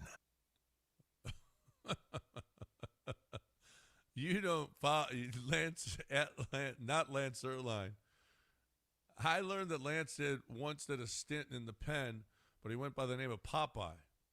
And when he would go to the mess hall, he would hit everyone with, "Hey, give me some of that." That's what he would do. Hey, give me some of that salchicha.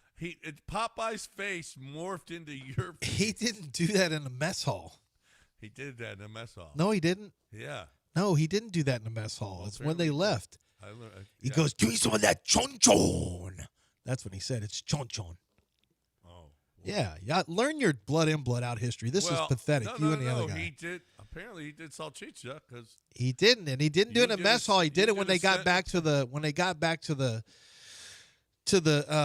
cell. He was not.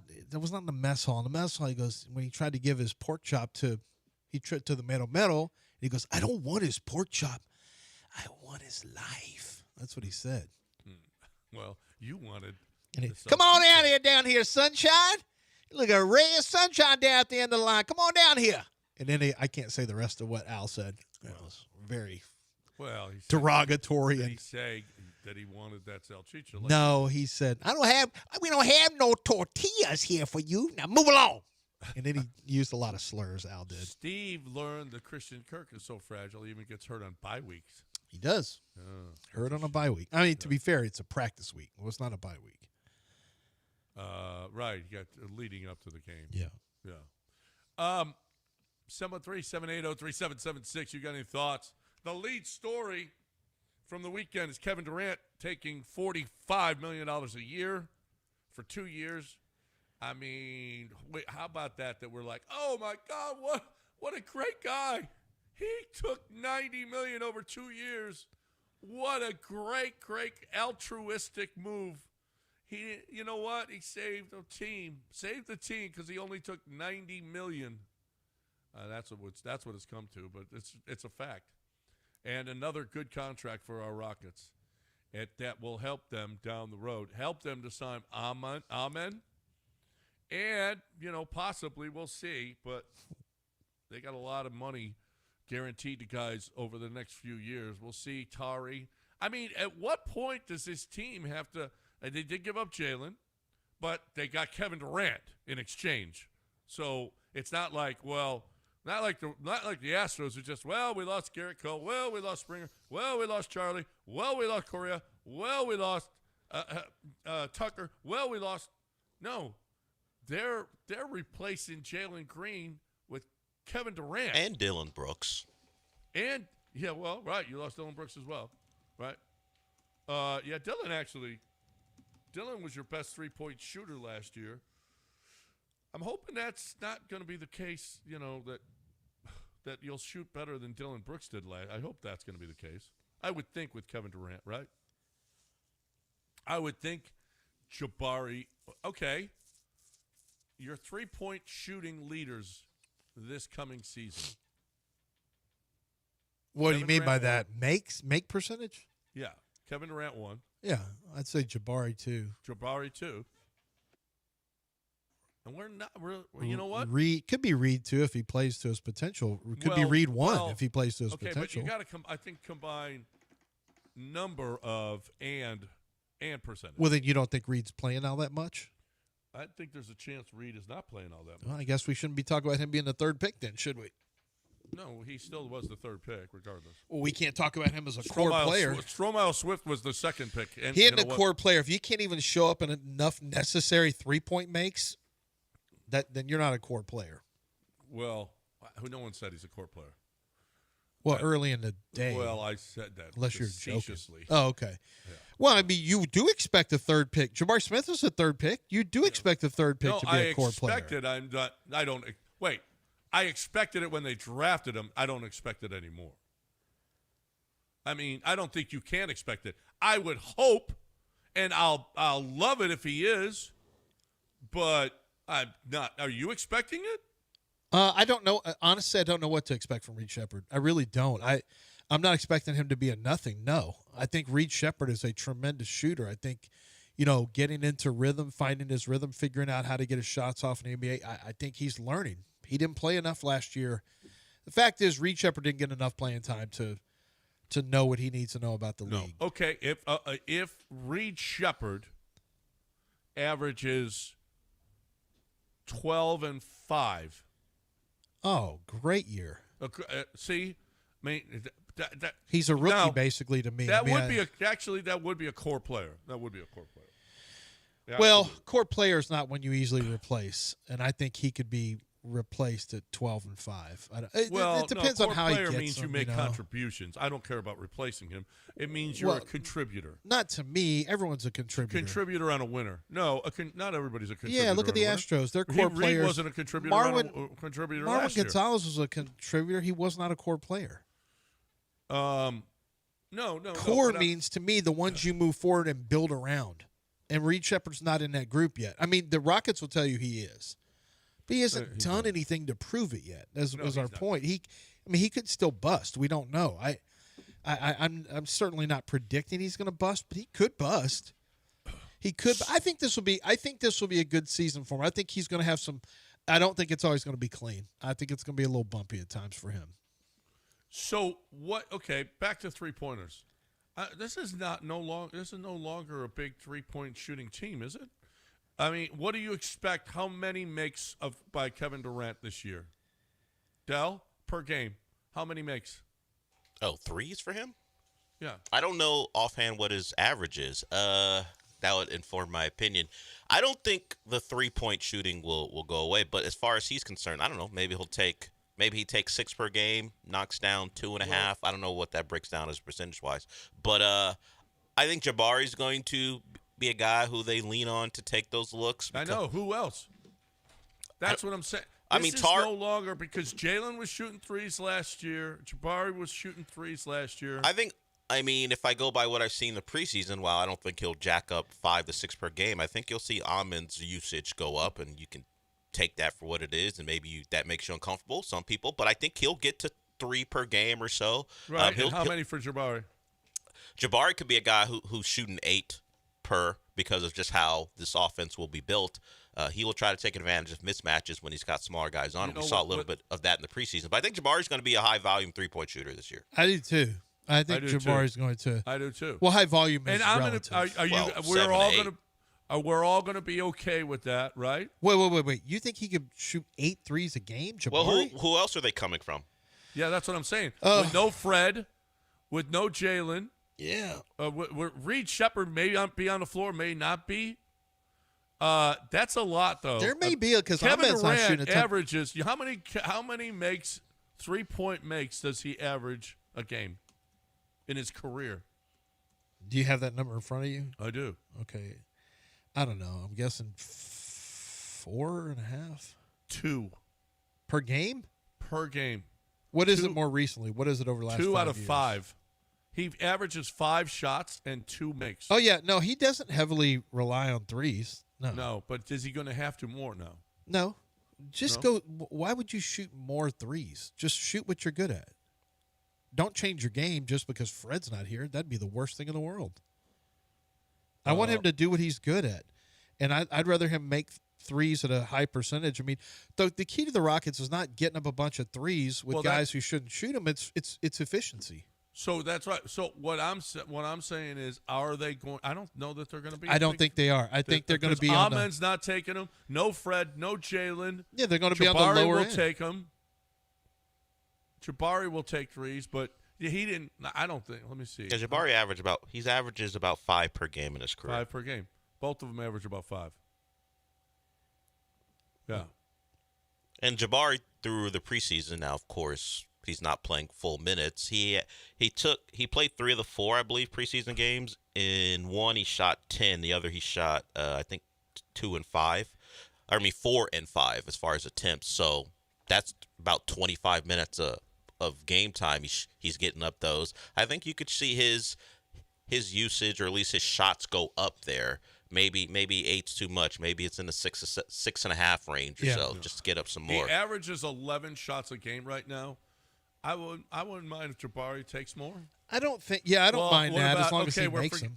We're forgetting about Finney Smith too. How many does he take? Well, how much does he play? Well, that's the shot he only takes, really. So Yeah. it depends on the minutes and when he comes Finney back. Smith will be on the floor. More than 18 minutes a game.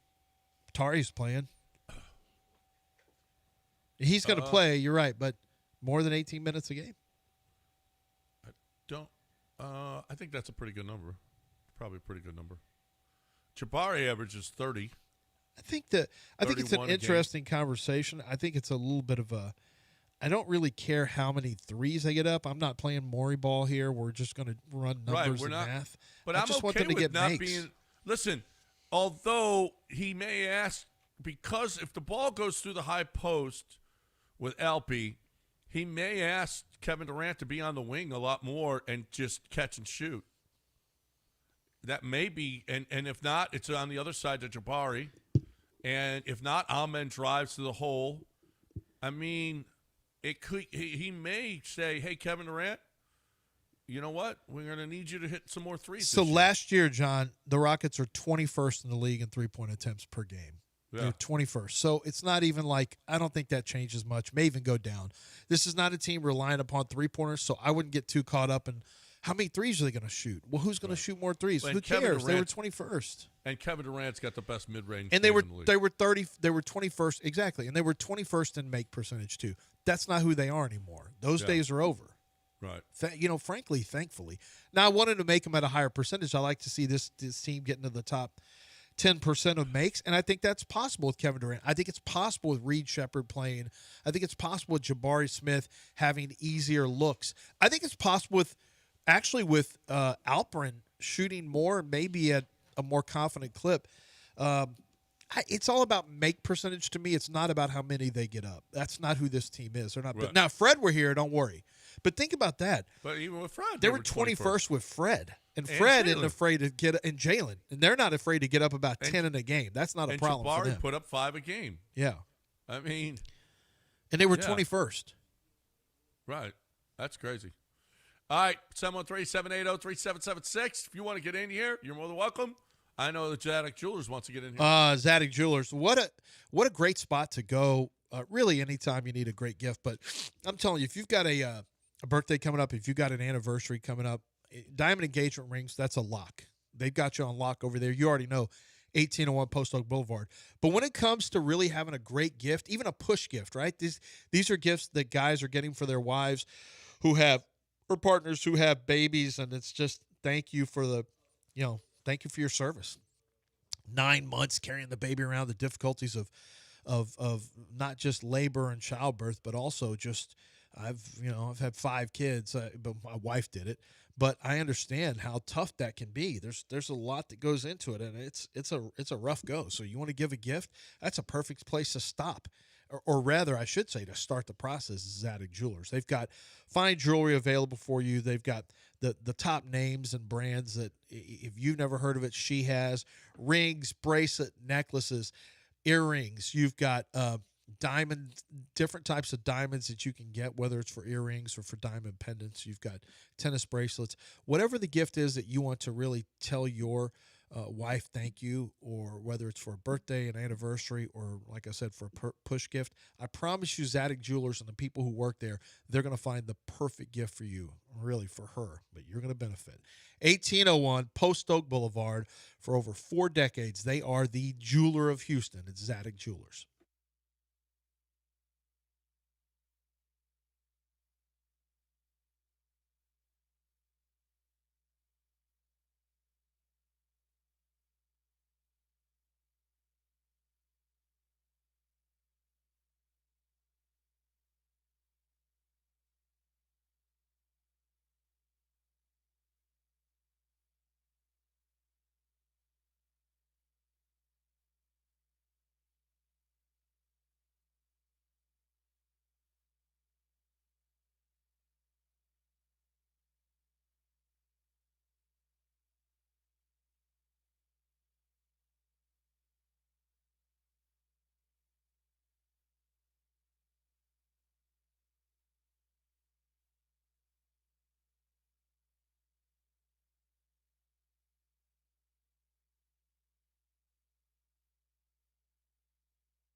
You're listening to John and Lance. Broadcasting live from the Huntington Bank Studios, here's John Granado and Lance Zierlein.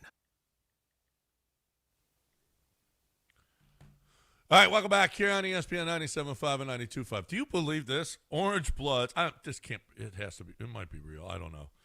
They are following Arch with a camera. Well, they weren't following Arch with a camera, but the broadcast team was. And Orange Bloods tweeted it out. Arch on his way to throw for 300 yards and 4+ TDs. And he threw for 132 with 0 touchdowns. Huh. Orange Bloods. Come on, bro. Is that a joke? I don't think it was a joke. I think they did tweet it out. No, but were they being sarcastic? Yeah. Because of his past performances? Well, he wasn't trending towards 304 TDs. He wasn't trending that way. Oh, yeah. Man, I'll tell you this. Okay, so do you think coaching doesn't make a difference? Now, Steichen took a little while because look at the quarterbacks that he had. But, it caught up with Anthony Cohen. Richardson. Yeah, it caught up with Cohen on Sunday morning in London. Yeah, his quarterback is catching up with him. You know, that one that got paid a ton of money? Because, you kind of have to, I don't know. Do we start over? Do we just let Trevor Lawrence hold us hostage? Hostage. Well, it's the stupidest thing the NFL has going on. He's another now. one that Overpaying just doesn't make bad quarterbacks. He just doesn't make the easy throws. Nope. I mean, it's just as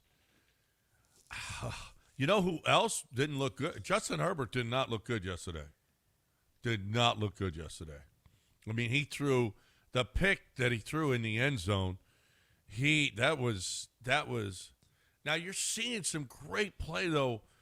Drake May, you're seeing a Bo Nix, Baker, Sam Darnold.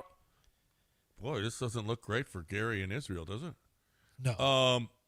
You're seeing great play out of young guys that, there was questions on all of Daniel Jones, Drake May, Sam Darnold, Baker Mayfield. Questions. They get to the right place, and look what they're doing. They get to the right coach. Look what they're doing. Yeah. I mean, it's incredible. It really is. And Caleb Williams this year. Oh, it's night and day. Ben Johnson, the right coach makes such an enormous difference, and it's hard to find the right guy, and sometimes you get the right guy and you get impatient, like the Tennessee Titans. I think the Titans are really good. I think they're a really good cautionary tale. Mike Vrabel, they got just tired of Vrabel. Vrabel, we need somebody else. The fans are ready. Fans are ready for somebody else. Mike Vrabel has turned New England around. Mike Vrabel is doing a great job. Mike Vrabel was always a good coach. He was always a good head coach. You just get tired of him and you want to move on. Be very careful about moving on from good coaches. Yeah. The Pittsburgh Steelers, fans were done with before Tomlin, wispy mustache, Bill Cowher. The fans were done with Bill Cowher. He was like a 500 coach. Bill Cowher actually, by today's standards, would have been fired for sure before he won his first Super Bowl. They hung tight. They sat tight with him, and he ended up becoming, one of those Steeler coaching legends. He ended up doing that. I think the Steelers are a great example of they're always very careful about. They know that they've got a good coach in Tomlin. Are they getting tired of it? Yeah. Are the fans tired of not going to the highest level? Yes. But if you just make a change to make a change because you're just tired of a guy, you could end up in hell, in real football hell, where you can't get it right. Like, I never had a doubt Ben Johnson would be the guy. Now, you never know their personality because some guys are great play callers and they don't have the right personality. I don't know if you've seen how the Bears responded to Ben Johnson, but it's impressive. The Bears are buying into Ben Johnson. Did you see the post game? I saw the post game. That's great. They're really buying in. But the right head coach with the right quarterback, and I remember Ryan Poles called me. I think I told this. I may have told this story last week. He called and said, "What's it like? How did the Texans? How did the Texans get it right? Like, what's the key to quarterback head coach combination. And I was like, he kind of caught me off guard. And this is while they were looking at Caleb Williams. This is during the draft process, early on.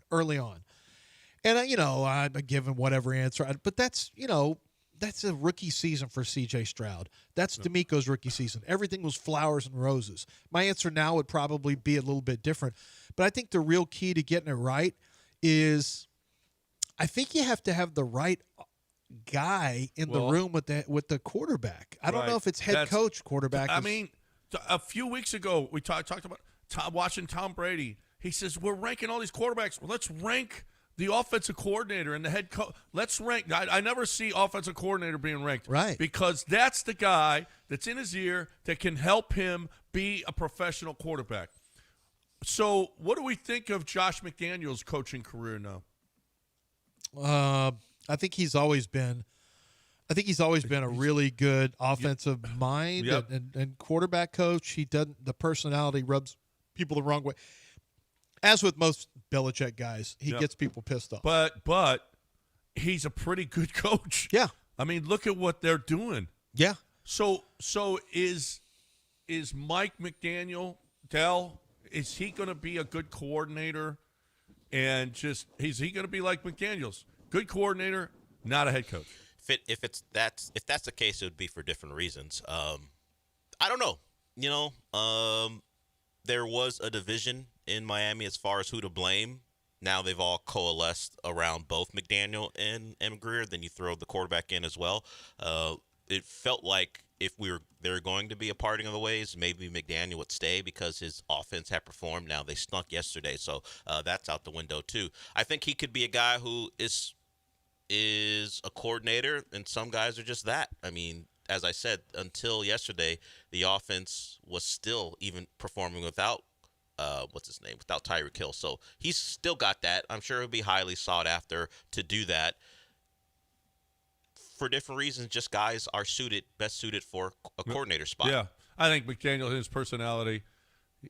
I mean, he just stay behind the scenes, be a nerd, be a an offensive nerd. If you win and your offense performs as it did for the first 2+ seasons of his tenure, then all the idiosyncrasies, the mumbling, the odd ways he answers questions that aren't typical ways football coaches answer questions are fine because your offense is explosive. But the human nature is we will turn on you quickly if you're odd and you're not performing. If you don't fit the mold and then you don't win, we will turn on you, and all the stuff we thought was charming is now terrible. It's now weird. Yeah. Now it's weird. It used to be, isn't that's cute. Yeah, he's doing it a different way. Now, of course he's failing because he tried to do it a different way. Right. Well, he is kind of a weird dude, but okay. I don't know that he's weird. And Tua, do you want to see Tua out there or Quinn Ewers? I don't care to see Quinn Ewers. It's funny, a lot of the Dolphin beat writers yesterday were like, let's get Quinn Ewers a chance. If you like Quinn Ewers, why would you set him up against a Browns defense that all they're going to do is rush the passer? Like, they're like, Quinn should get out there. You think it's an enjoyable experience for Quinn in the third and fourth quarter? That's terrible for a rookie. No. You don't put a rookie in that situation. Yeah, so as much as it was like, hey, let's see Quinn, Quinn's not being done any favors by going out there late. Let Tua take all those bullets. Does he? I guess McDaniels makes it another week. I guess they're not going to get rid. McDaniels is dead man walking. He's done. And frankly, Chris Greer's probably done. Chris Greer. I mean, so the Dolphins will hit a complete reset after the year's over, maybe inside the season. Mike McDaniel should be a coveted offensive play caller, 100%. That guy is a sharp offensive mind. In fact, if Caley doesn't get it done, and Mike McDaniel sits out a year, if Caley doesn't get it done this year, that's an awfully quick time to make changes. Well, they've done it already. 100%, yeah. But it's just such a weird thing to keep change. But Mike McDaniel is, he and D'Amico know each other. They are boys, I think. Yeah. I don't know how close they are, but they, are different sides of the staff. But Mike McDaniel's going to be a good play caller somewhere. He's just not cut out to be a head coach. He doesn't have that personality. No, I mean, I can't even imagine. I'd love to see a pregame speech by him. Curt Cignetti, one of the most arrogant coaches you're going to run into, but it's a confidence too. Like it's an arrogant confidence. And You just don't turn teams around. Like what he's done at Indiana is hard to fathom. It's hard to fathom what Chris Peterson did years ago, what Urban Meyer did at Utah, what Nick Saban did at Alabama. Like, there's only a handful of these kind of guys, and when you get them, they're the ones who deserve all the money. But a lot of coaches just get a lot of money, and a lot of coaches really, frankly, are some are just hot names that get hot. They don't have what it takes, and others are good coaches. Absolutely. Others are good all right, coaches. we got a break. 713-780-3776. 713-780-3776.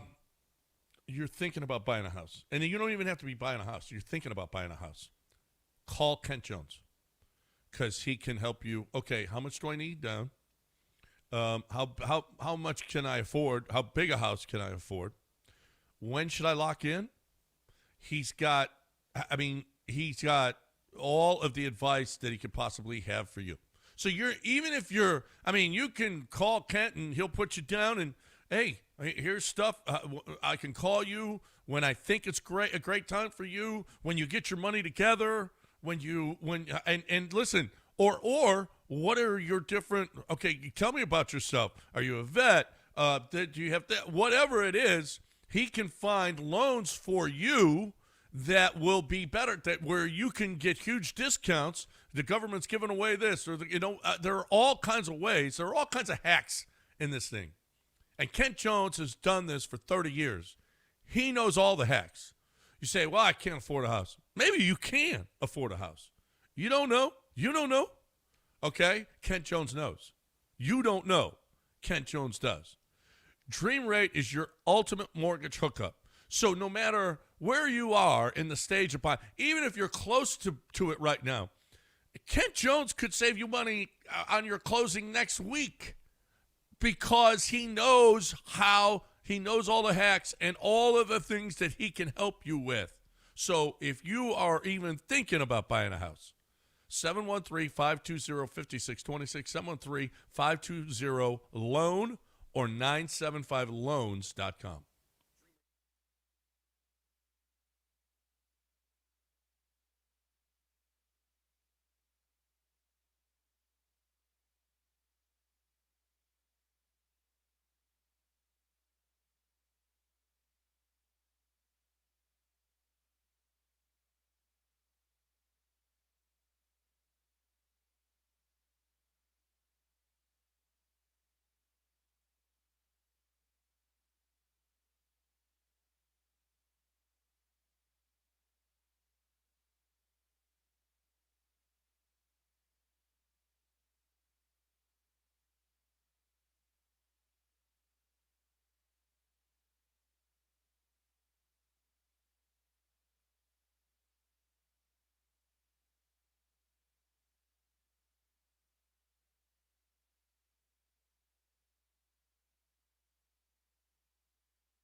My guy Sean from Greenlight Offer has the hookup for you.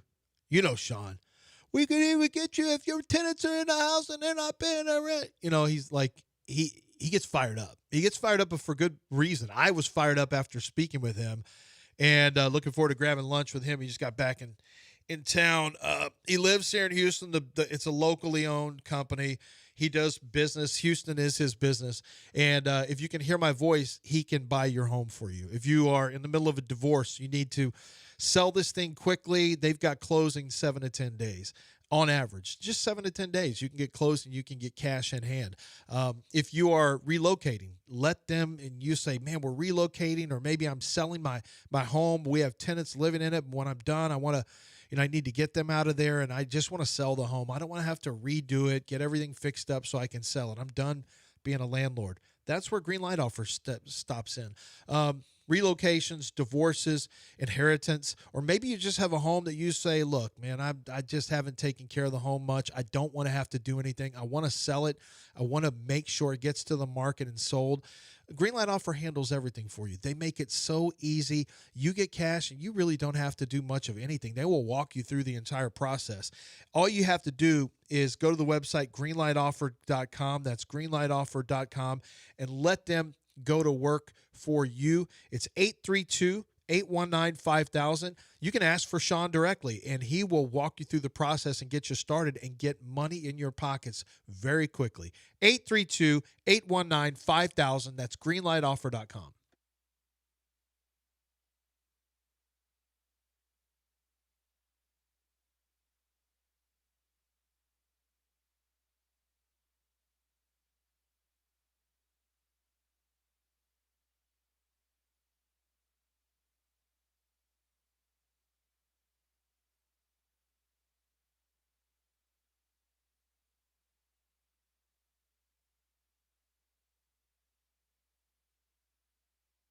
You're listening to John and Lance. Broadcasting live from the Huntington Bank Studios, here's John Granado and Lance Zierlein. I was watching the Aggies on Saturday, and I'm thinking, boy, that sucked too. Did you see the hail and torrential rain? Yeah. And did you see those suey pig people out there in that stuff Yeah. still tailgating? Yeah. I That's mean, it. They're talk different. about They're some- different in Arkansas. Some pigs. They travel really well too. They do. Whenever, No, I that's a mean, good not fan that base. that was necessary, but They just how get about the nothing out of Aggies? it Boy, every that year. got. I mean, that was a competitive game. I think Bobby Petrino might be the right coach for them. I know it's not sexy. But he's been their coach before. They know him. He's a pretty good offensive coach. You know, they competed for him. They didn't just give in to the Aggies. I don't know. I don't know that Colin Klein is getting enough credit. And we'll ask Coach about we got Coach on Aggie this fans week. weren't big fans of his. I think he's doing a good job. I'm watching the game going, Mike Elko's a defensive coach. I know what he's going to say. As long as I get to 45, he's in a 45 to 42 game. A defensive coach is probably going, what the shnikes is this? But as long as I got to 45, that's fine. Well, you got to give. I'm going to tell you what. I don't know how you stop those wide receivers. I know they lost Le'Veon Moss, but Marcel Reed can take off at any time. He had a 50-some yarder called back, and they put up 45. That offense is highly underrated nationally. Yeah. If not for, they are really good. Yeah, and it's not just the multiple wide receivers, multiple running backs. Yeah, they are. I think Reed can be a little up and down, but man, they put a lot of points on the board. I'm a little worried about their defense. The bugaboo of run defense crept up on the Aggies again. It was really bad, the run defense the other day. So that's something that is a little bit concerning for me in the long term for the Aggies. But they keep rolling, they keep winning, and they can outscore people. So, if you're not gonna play well defensively, it's important that you outscore. You got the ability to put a bunch of points on the board, and they do. We have not. We're at the top of the hour, right, Del? Did you combine? Did you combine? No. So we got a break here. Oh, yeah. What a great job, Del. Such a Sorry. bad person. Unless you guys want to do 3 live spots in the same break, then no. We do what we have to do. No, okay. For the listener. That's what you guys like. 3 of them, sure. Be on time. You guys know the deal every day. Be a better producer. How about you guys who have clocks in front of you realize that sometimes maybe your last couple thoughts aren't that important. So just go to break. That's not true. That's important. You don't always have to get in. You got 3 hours to spread out all your dumb thoughts. You don't have to get them all in one segment. Dumb thoughts? Yeah, I said what I said. You heard me. Why are you repeating? Well, that's awful. You know what? If you were a better producer, this would be a better show. Well, if you were a better host, you know when to go to break. Yeah. Like now, Get to break. You're We're going actually over now. extending more time. You should be in break already, but you can't stop talking. Break time. All right. Let's talk about John Daspit then. John Daspit, the Daspit Law Firm, making sure that you get the money that you have coming to you when you are injured due to someone else's negligence. And I know some of you are out there just thinking, oh, get the money. Yeah, who else is paying hospital bills? Who else is going to pay for it if you have a fractured tibia or a hairline fracture in your neck or your back? These are all things that need to be looked at. You're hitting a car accident. You can have it can be a severe injury. I was doing rehab one time with a guy who was there because of his knee, and I thought it was all swollen. It looked terrible, and I thought, man, I hope they get this right. Oh, you mean that happened 3 years ago? Yeah, he's in rehab for the rest of his life, and he's never going to walk the same way again. That happens too. So who are you looking out for? I mean, who is looking out for you, I should say? Not the insurance company. They'll pay you for your medical bills, but are you going to get taken care of for your rehab? Are you going to get taken care of for your time missed from work? What if you can't do your job anymore because, it's a physical labor job and you no longer can do that because of the injury you suffered? Well, is your pain and suffering going to be accounted for? And is the money that you're losing from your workplace, is that accounted for? Insurance companies not trying to look out for you for the rest of your life. John Daspit is, and if you've been injured, if you have that kind of injury, and it doesn't even have to be that substantial, John Daspit wants to step in and help you out. It's John Daspit and the Daspit Law Firm. 713, call now or go to daspitlaw.com.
All right, welcome back here on ESPN 97.5 and 92.5. Is this true wait a minute. Quinn Ewers, Tyrod Taylor, Andy Dalton, and Kenny Pickett were all in the game, in their respective team games at the same time yesterday. Wow. may have been. Wow. Dalton still plays, huh? Yeah. He's with Carolina, though. He had to come in because Bryce Young got hurt. Yeah. The other guys came in because the other guys were just in because their team sucked. Yeah, the other player. How about sucked. Carolina? The way Carolina's playing now, the Bears and Carolina may be two of the biggest turnarounds this season. Carolina's got four. Carolina's 4-3, right? They are undefeated at home. They started off terrible. Now they have. Did they? They started off in New England. Was it New England? And they got. I know they got their ass kicked by the Patriots. I forgot where it was. New England week 1. It was No, I think the Raiders beat New England week 1. But Carolina before yesterday hadn't won a road game. They had been undefeated at home. They were at home. They got beat by Jacksonville week 1. Yeah, they got destroyed in Jacksonville. But that was in Jacksonville. That's right. Yeah, they're 3-0 at home, and then they got their first road win over the 0-7 Jets. So they're 4-3. Yeah, 4-3. Wow, that's a good turnaround for both. But as I said, the Bears with 4 straight wins, that organization was bad. Look at the difference a coach makes. Holy crap, it's just night and day. I think Houston. I think we've seen that. We might see it. We've seen that with D'Amico Ryans. Well, we'll see. I think a lot of it was the personnel got a lot better too. So, there was talent in Chicago.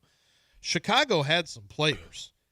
They had some talent. Houston just upgraded talent pretty substantially in some areas, and the secondary is completely rebuilt. But I think D'Amico's definitely played his part culturally. I think Ime Udoka in basketball, Kelvin Sampson in basketball. We've seen it here in Houston that it makes that kind of difference. It can. Oh, absolutely. It can. Well, let's see if it does this year. The way that the Bears started, the way Panthers started, let's see if the Texans are one of those teams, the way they started and turned it all the way around. Right. All right, let's get some calls in here. Who's up, Del? Chris, what's going on? Hey, what's up, guys? Love the show. I had a question about the Rockets with Kevin Durant. You guys are talking about shooting. Could we see Alpi be used like a Jokic and Durant like a Jamal Murray where he's coming off the elbow? He's always had a really good elbow shot with his length, kind of like Dirk, and I think of like Rip Hamilton and those guys. Could he maybe be used like that where the other guys are shooting threes? And then my comment or actually question is, have we heard from the Hatchet Man at all this year about how the G-Men are doing with Jackson Dart? No, we haven't. I try to listen to you guys' show pretty religiously, but I don't feel like I heard the Hatchet Man weigh in on the G-Men. So not sure if he's busy at the sushi for him, but I wanted to check in. Thank you. No, and of all the times, you'd think he'd be most hyped up. Maybe not after yesterday. But can you imagine how much he likes Cam Scatterboot? Oh, my God. Cam Scatterboot, is there any chance that's his kid? I don't think so. But my gosh, Jackson Dart and Cam Scatterboot, he's got to be excited about that. If there's any chance What are you that's saying his about kid? Mrs. Scatterboot? What are you saying about his mom? No, I didn't know if Tony. Yeah, I've seen Mr. Scatterboot actually. After what are you saying? No, I've seen Mr. Dart. Have I seen? I'm sure I've seen Mr. Scatterboot. What you see a lot of is Mrs. Dart. Yeah, the camera's lover. Yeah, well, the camera's lover. Sometimes in New York they go searching for quarterbacks' moms. Yeah, well, Zach Wilson had it. Zach Wilson, yeah, his mom. Yeah. See, Zach Wilson is a great example of somebody who's not ready for the city of New York. Never was. It was always a failing pick. Like you got to pass on quarterback. You just can't. You either don't take him, you take Trey Lance, you take Fields, anybody else, and Fields wasn't a good quarterback. So I don't know what you do. And Mac Jones wasn't the right pick. Some guys aren't made for New York. The media, the fan base. Jackson Dart doesn't seem to have a care in the world. He is perfect for New York. Yeah. You either have to be somebody who's who's like Eli Manning personality-wise, or you have to have somebody like Jackson Dart who leans into it. Now, come see me in 3 years if the Giants aren't winning playoff games or something like that, and Jackson. Though? This group of the way that Bo Nixon's 2 touchdown runs yesterday. Yeah. Jackson Dart's touchdown runs.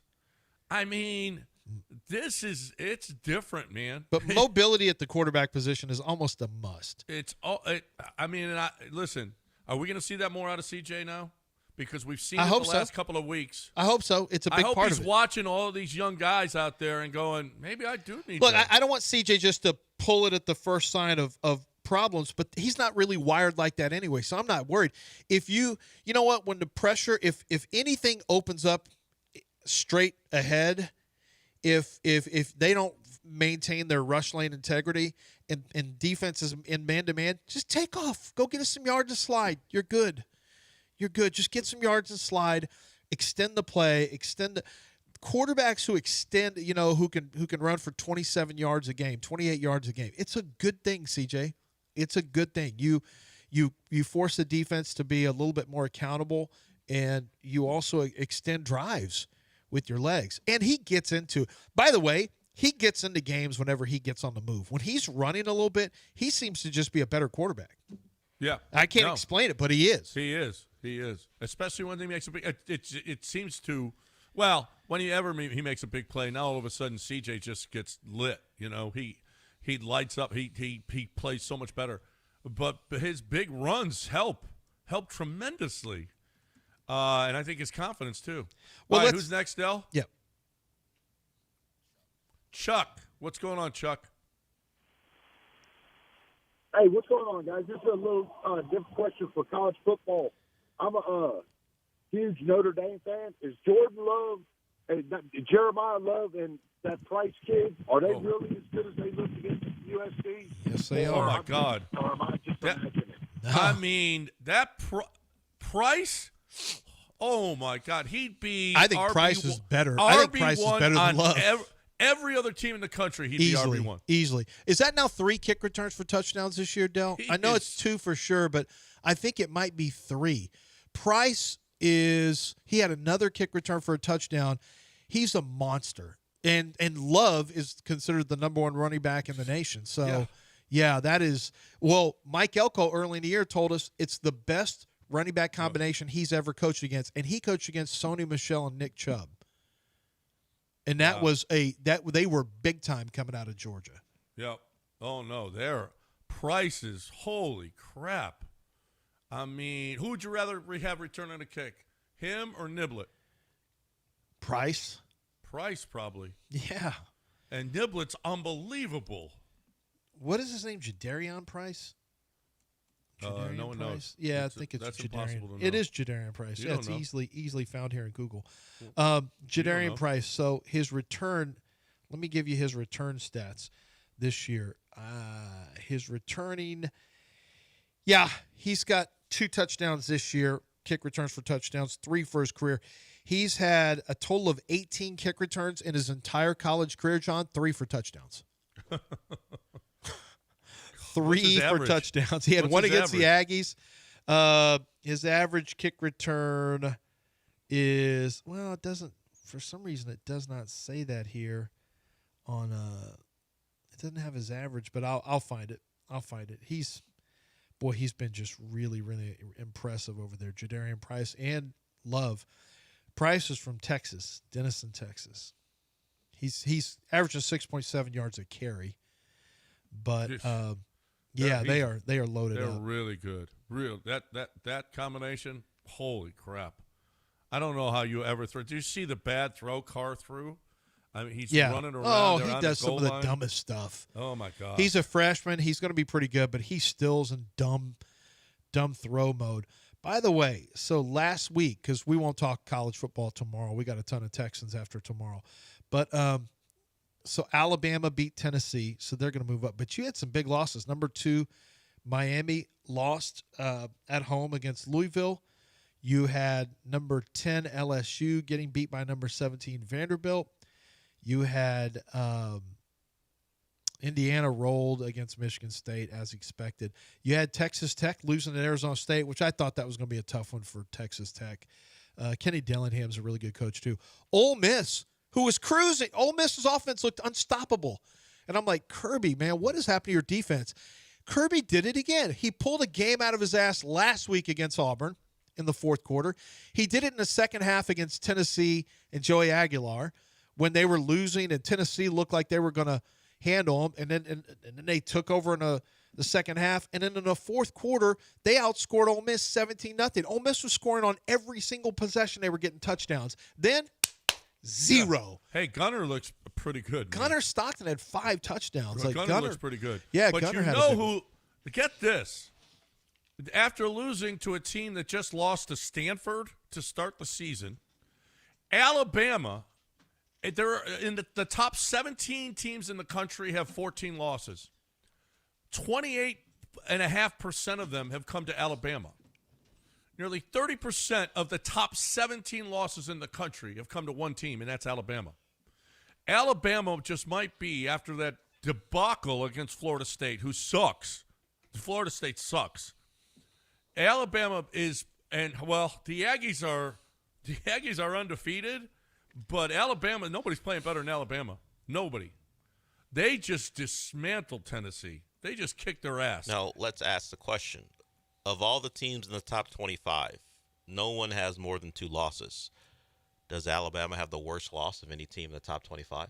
Yeah, but I always look at game one. I'm not even talking about what it means for them as a. I'm just asking the question. It's gotten progressively worse. Do they have? It didn't look bad. It didn't look bad by week 2. You're like, Florida State is back. Now it's starting to look bad. By week 2, they're playing Kent State or East Texas. Yeah, A&M. but they were winning handily. Good.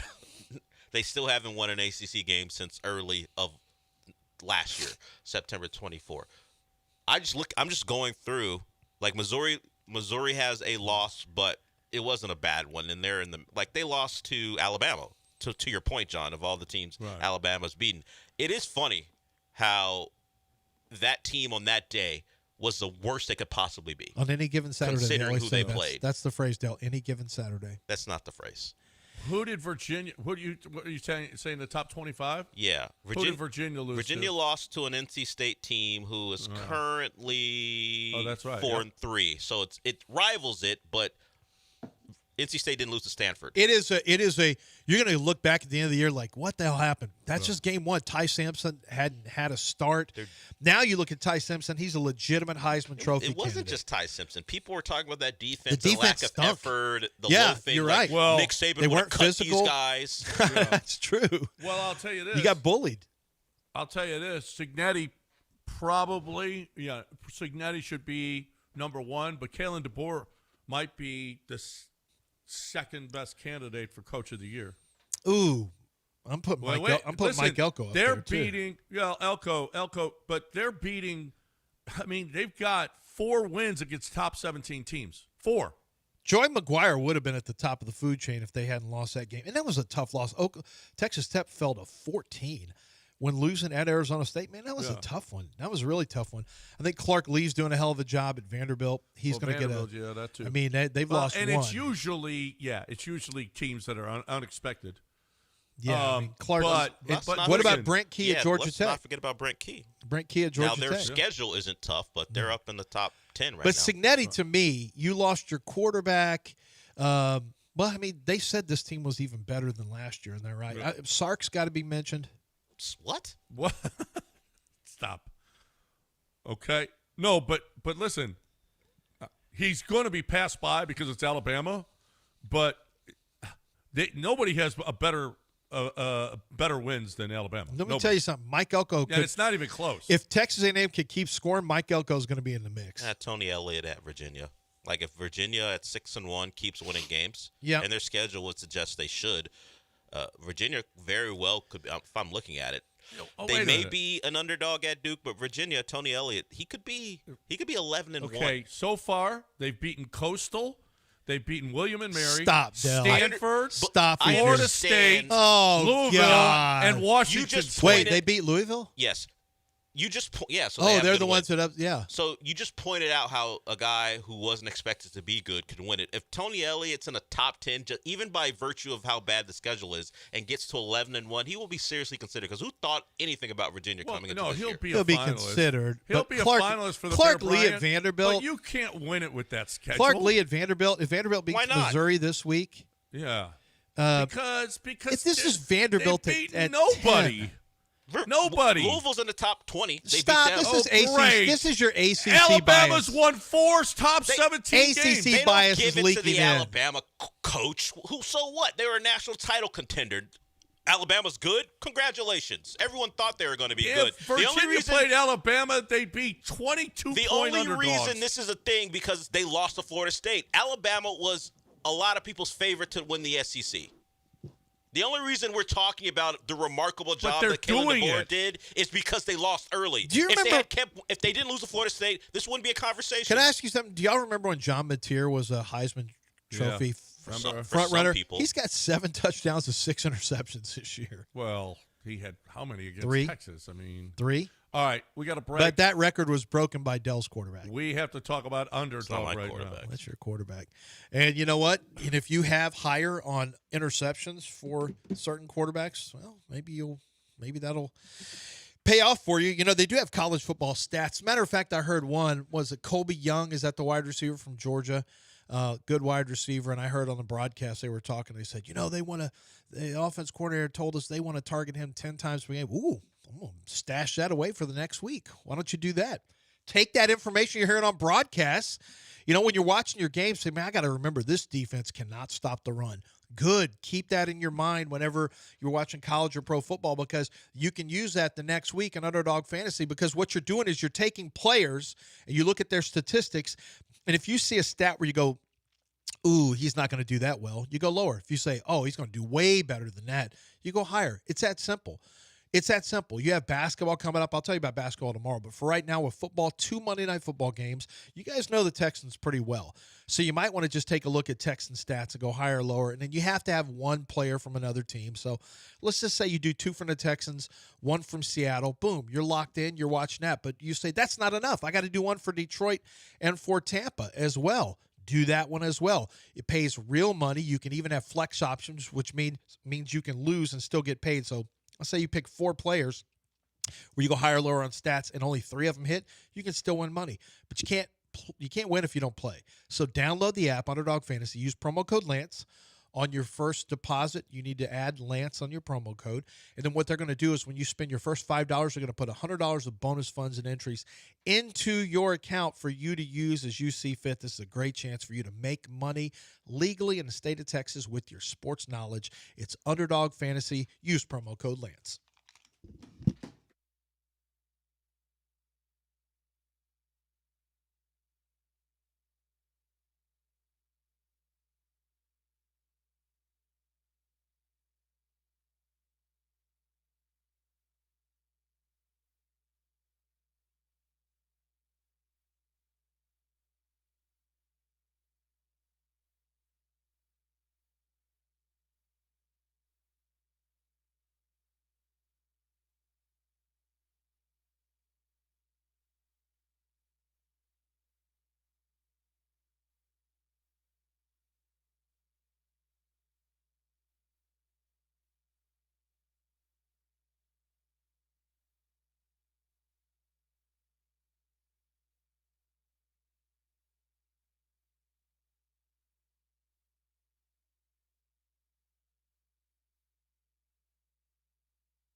It's John and Lance. On ESPN 97.5 and 92.5. Live from the Huntington Bank Studios, here's John Granado and Lance Zierlein.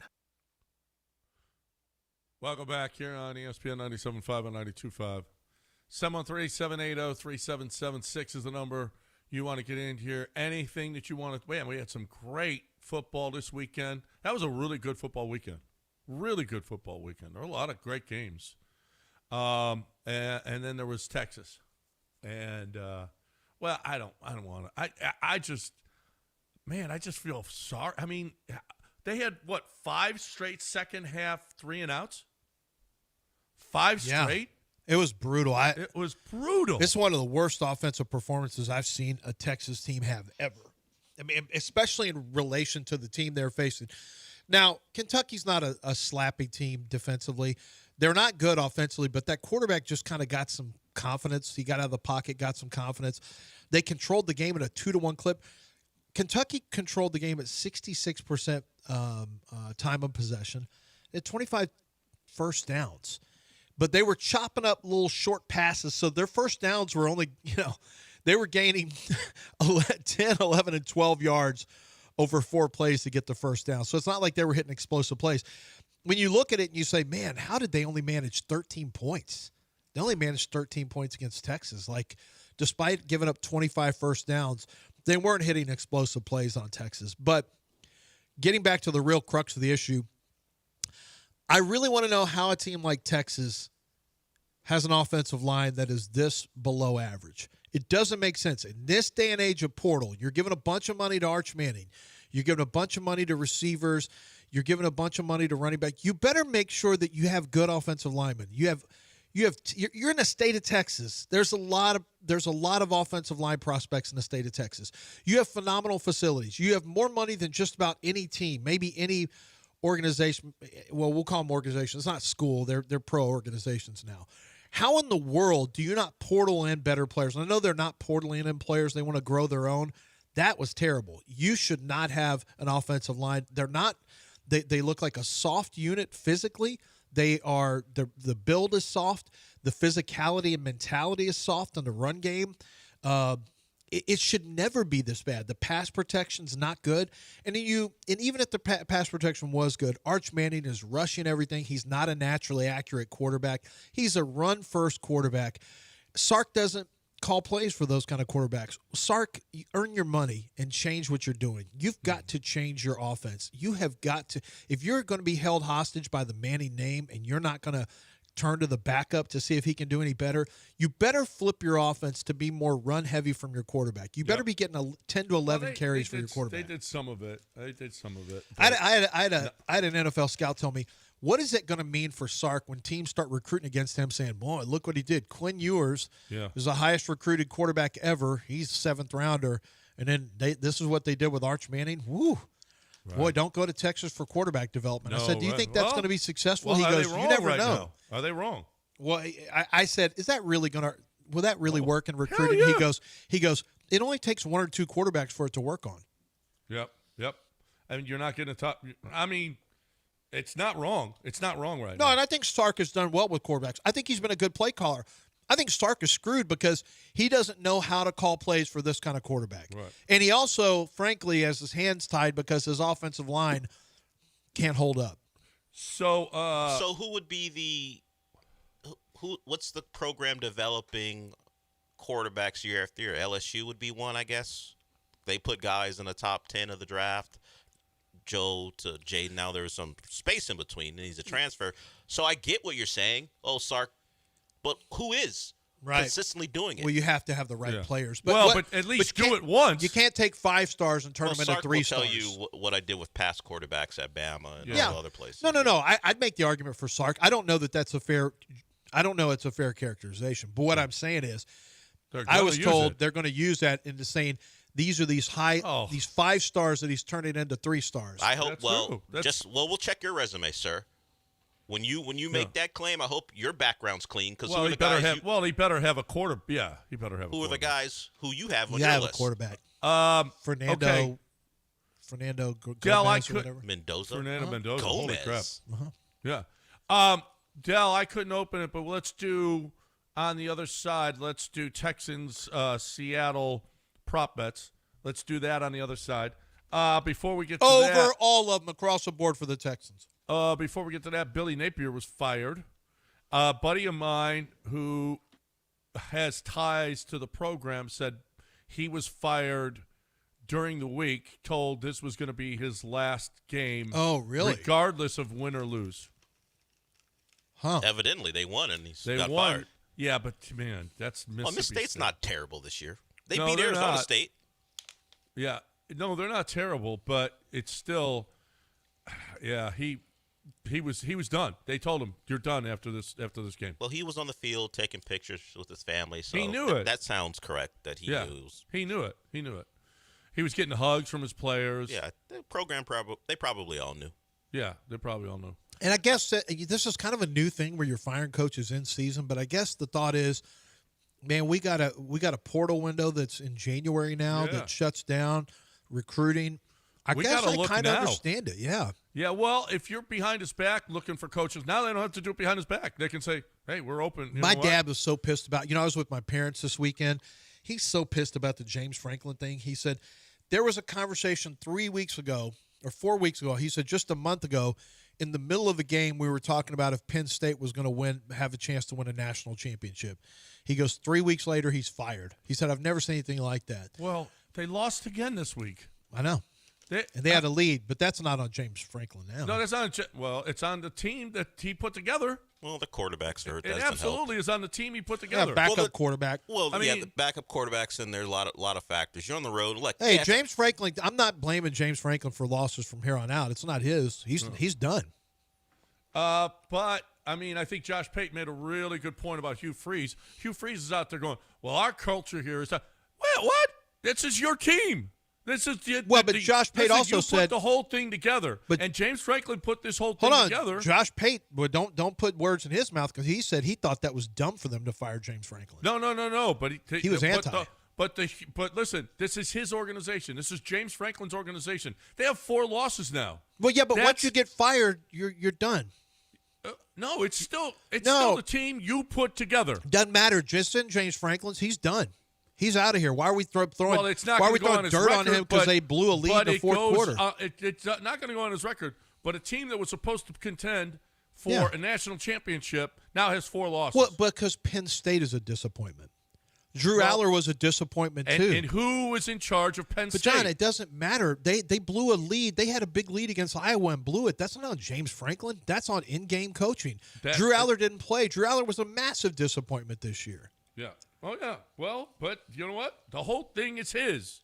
It's his. It's that coach's. Well, yeah, but now you're just crapping on his grave. Well, because he's dead. You got rid of him. Well, no, he's not, because I saw on game day the love fest for James Franklin. I know. People around football thought how it was about dumb. How about ask him about that he can't beat anybody good? Well, how about ask him that question? He's not sitting down for that.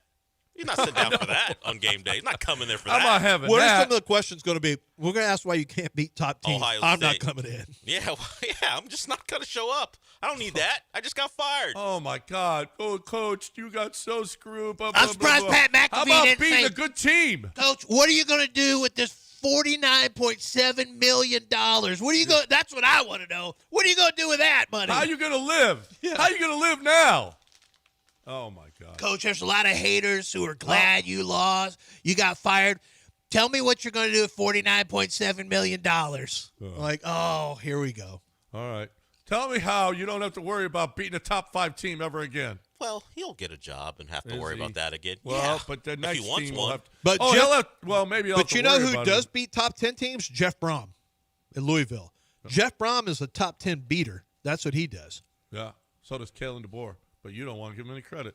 How about? Yeah, he coaches at Alabama. You beat top 10 teams. He coached at Penn State. Who? James Franklin. Yeah, I'm not. Don't come at me about James Franklin. Kalen DeBoer did it My in entire Washington, show, too. we ripped James Franklin, but Kalen DeBoer's Yeah, at but Alabama. He ain't listen. getting credit. The last guy did it too. Listen, Jeff Brom. Jeff He Brom did it in Washington, but though. listen, Well, yeah, Jeff he Brom gets credit did it, for but that. it was an ACC top 5 team. Okay, doesn't count. I remember when Kalen DeBoer almost got fired this year. Yeah, he did. The fans almost fired him. No. We now got he's break. like, Haley DeBoer is the best since What Nick. about John what almost fired him. about talk? How many with $49.5 million? How many windows and siding can you buy? Oh, he can get his whole house done. That's not a problem. As a matter of fact, if he is, I don't know if Franklin or I don't know if he's a member of he's not a senior citizen. I don't know if he's a member of the military, but they do have those discounts. I think on first responders too. Ask about that, but I do know you get a discount for being an ESPN 97.5 listener. So the thing I would recommend you do is go to Allstate Windows and Siding. Sign up. I say sign up. Just fill out the form, hit submit. They'll come out to your home. They do all the measurements of your windows. They'll look at your siding. If you want siding done, if you want to do both of them, you get a package discount, which is even higher. But just know this: they're going to make sure that you get their best price. Tell them you're an ESPN 97.5 listener. You're going to get that discount. You get no payments, no interest for a full 12 months, a full year, no payments, no interest. This is a great chance for you to get exactly what you want and what you need. With windows that are made in Texas to withstand our weather, beautifies your home, gives you a level of protection against the elements, can lower your energy cost by up to 40%. You're going to have this, and you can pay for it as you see fit over the course of 12 months. And then you're set to go. And the same thing is with your siding. The same thing with the siding or the windows. Get great quality products with unbelievable workmanship, great craftsmanship, and get a fair price with discounts that it's going to really help you make this a reality. Update and beautify your home with Allstate Windows and Siding.com.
You're listening to John and Lance. Broadcasting live from the Huntington Bank Studios, here's John Granado and Lance Zierlein. All right, before we get to Texans props, we forgot to mention that, watch for Atari Eason extension today.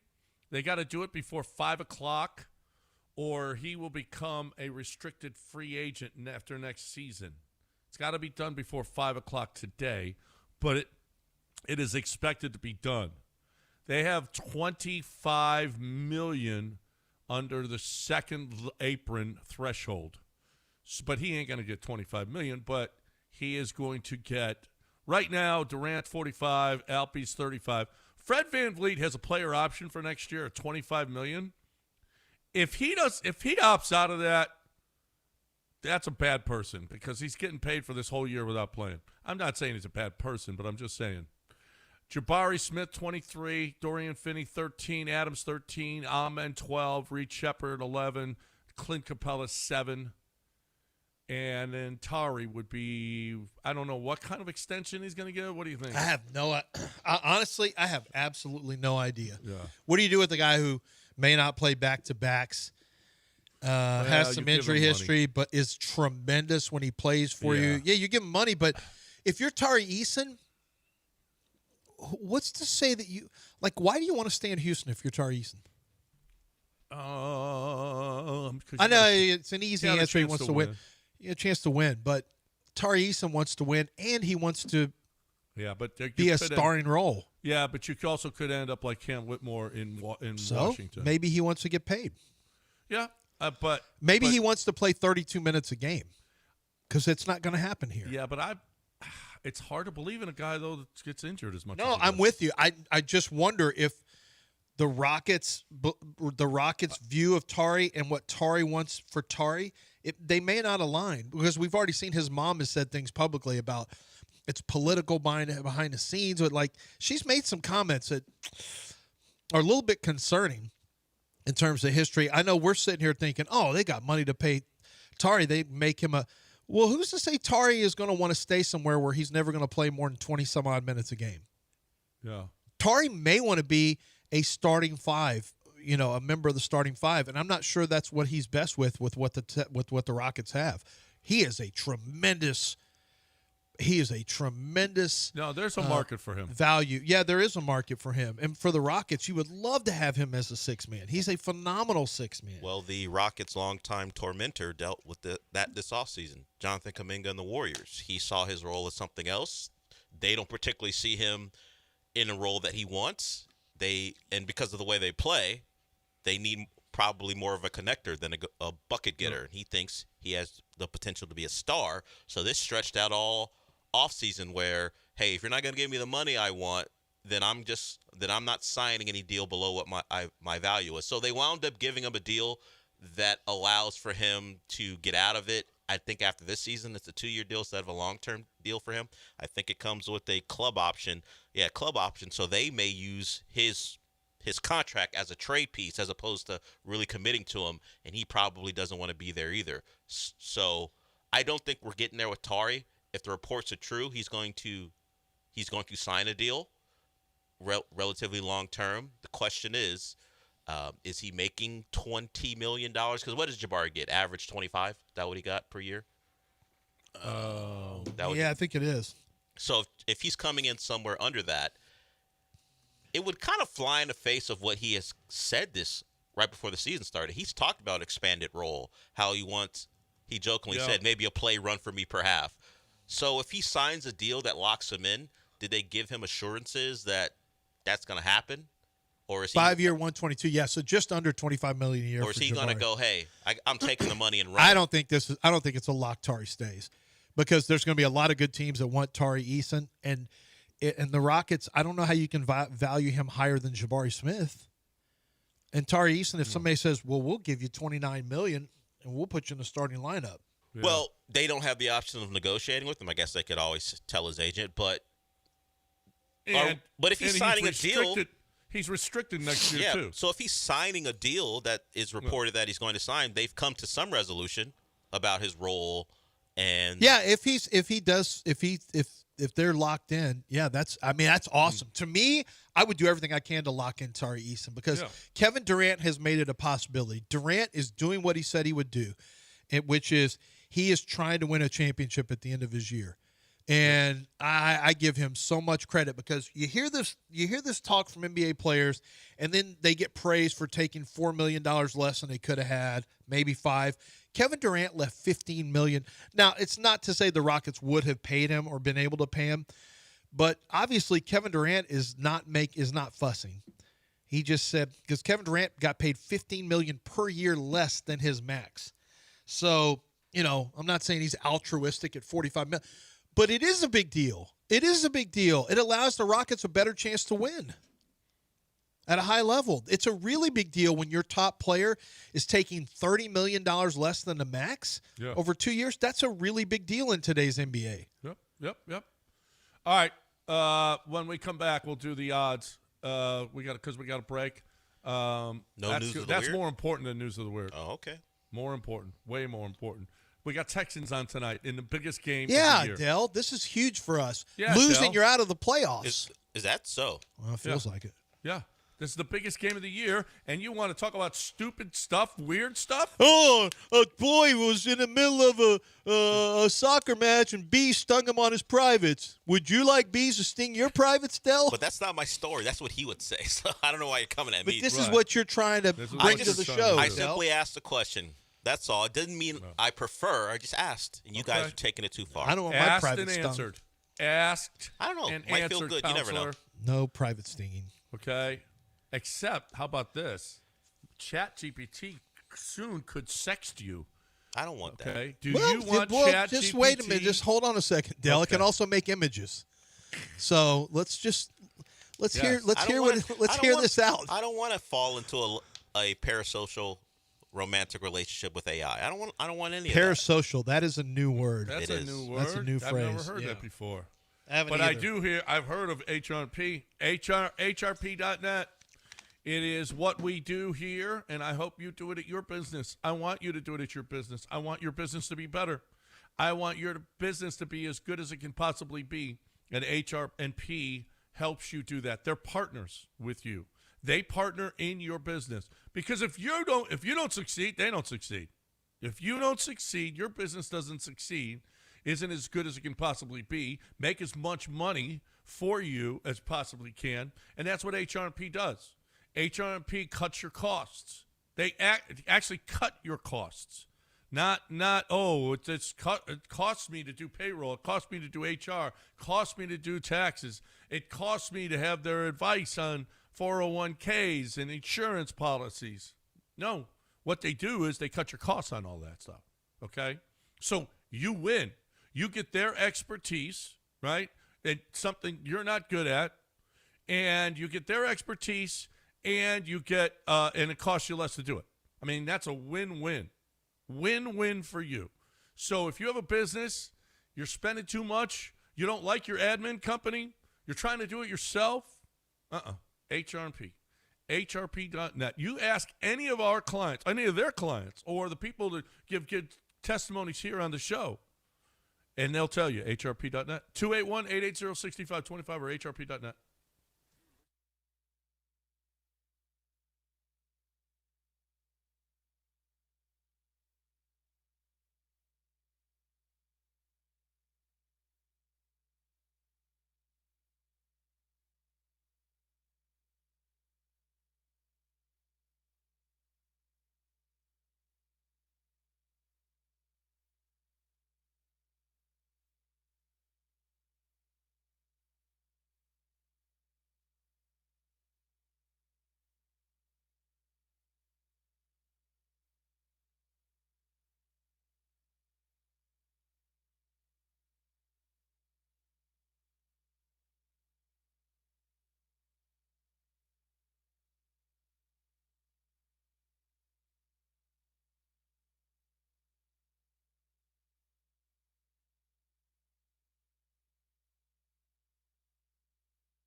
All right, welcome back.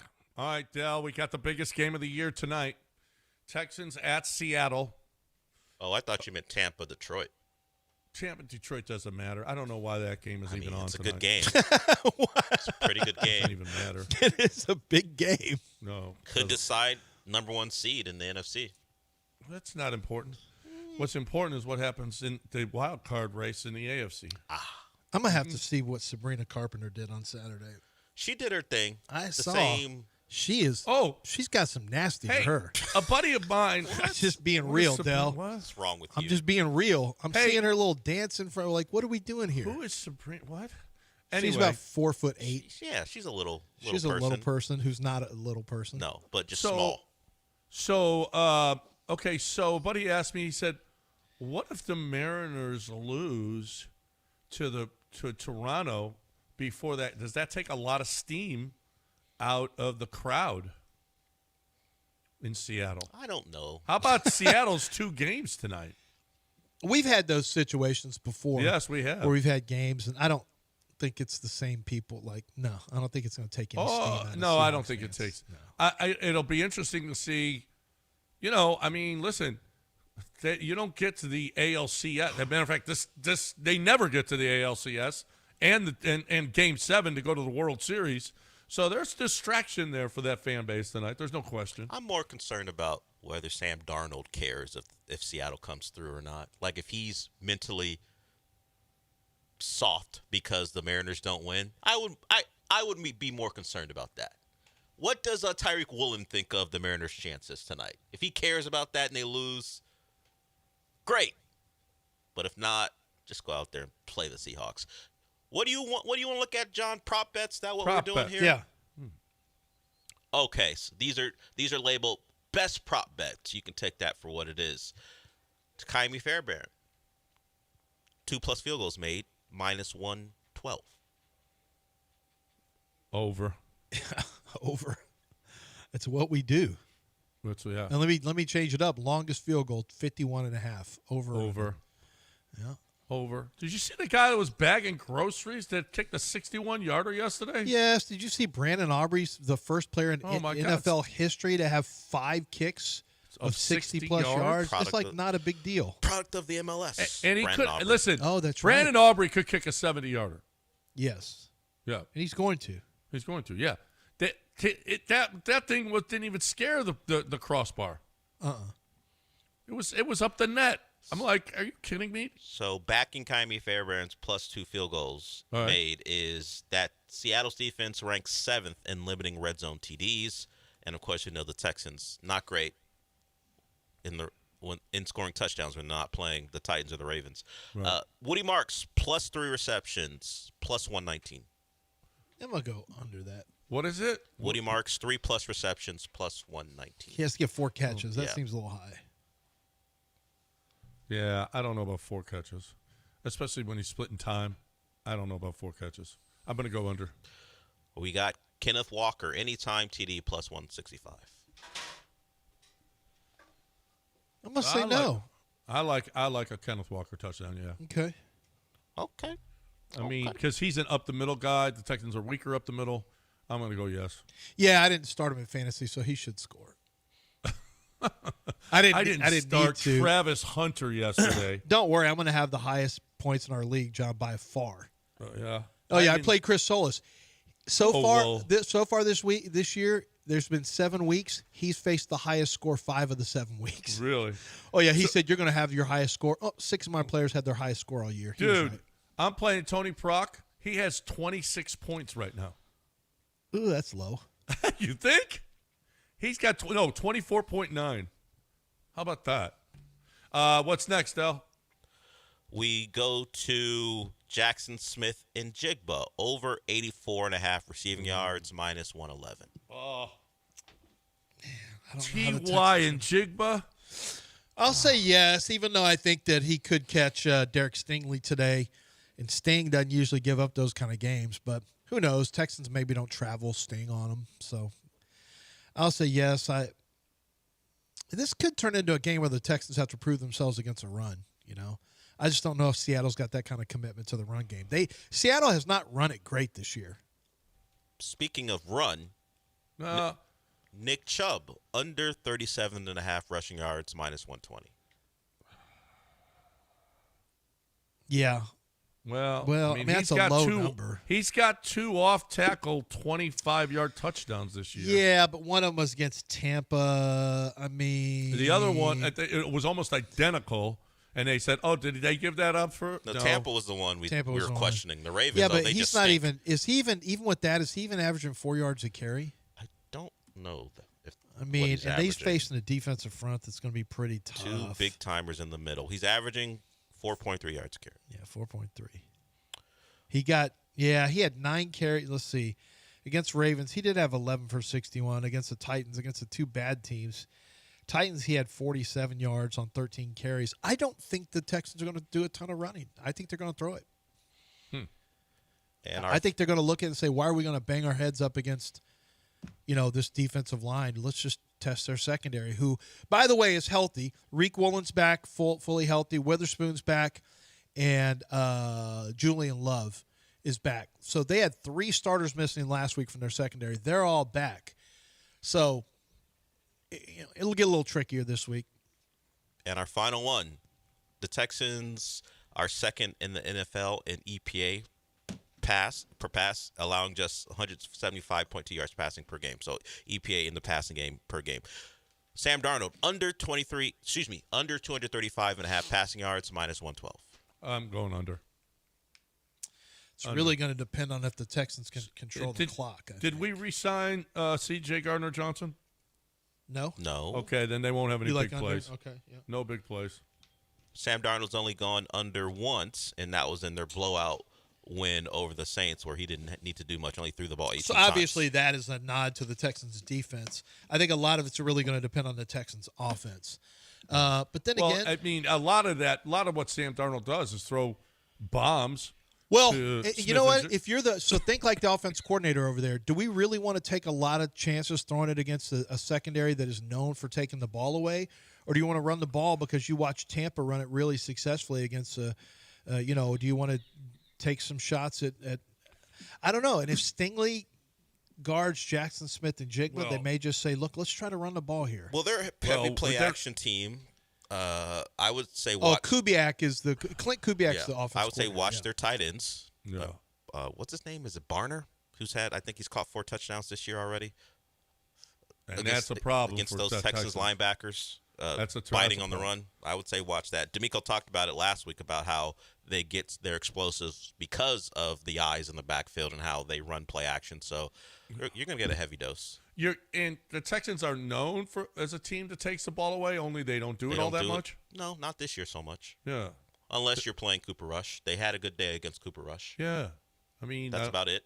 Is he going to be quarterbacking for them tonight? No, it's the rejuvenated Sam Darnold who is putting up numbers once again. Oh, I thought it was going to be Cooper Rush. Cooper Rush is an all-time quarterback that the Texans get to play against no matter who they face. That would be sweet. He just travels. He puts on a different uniform and helmet, and the Texans get to ruin his life for 17 games. All right. That's it. Okay. Score tonight.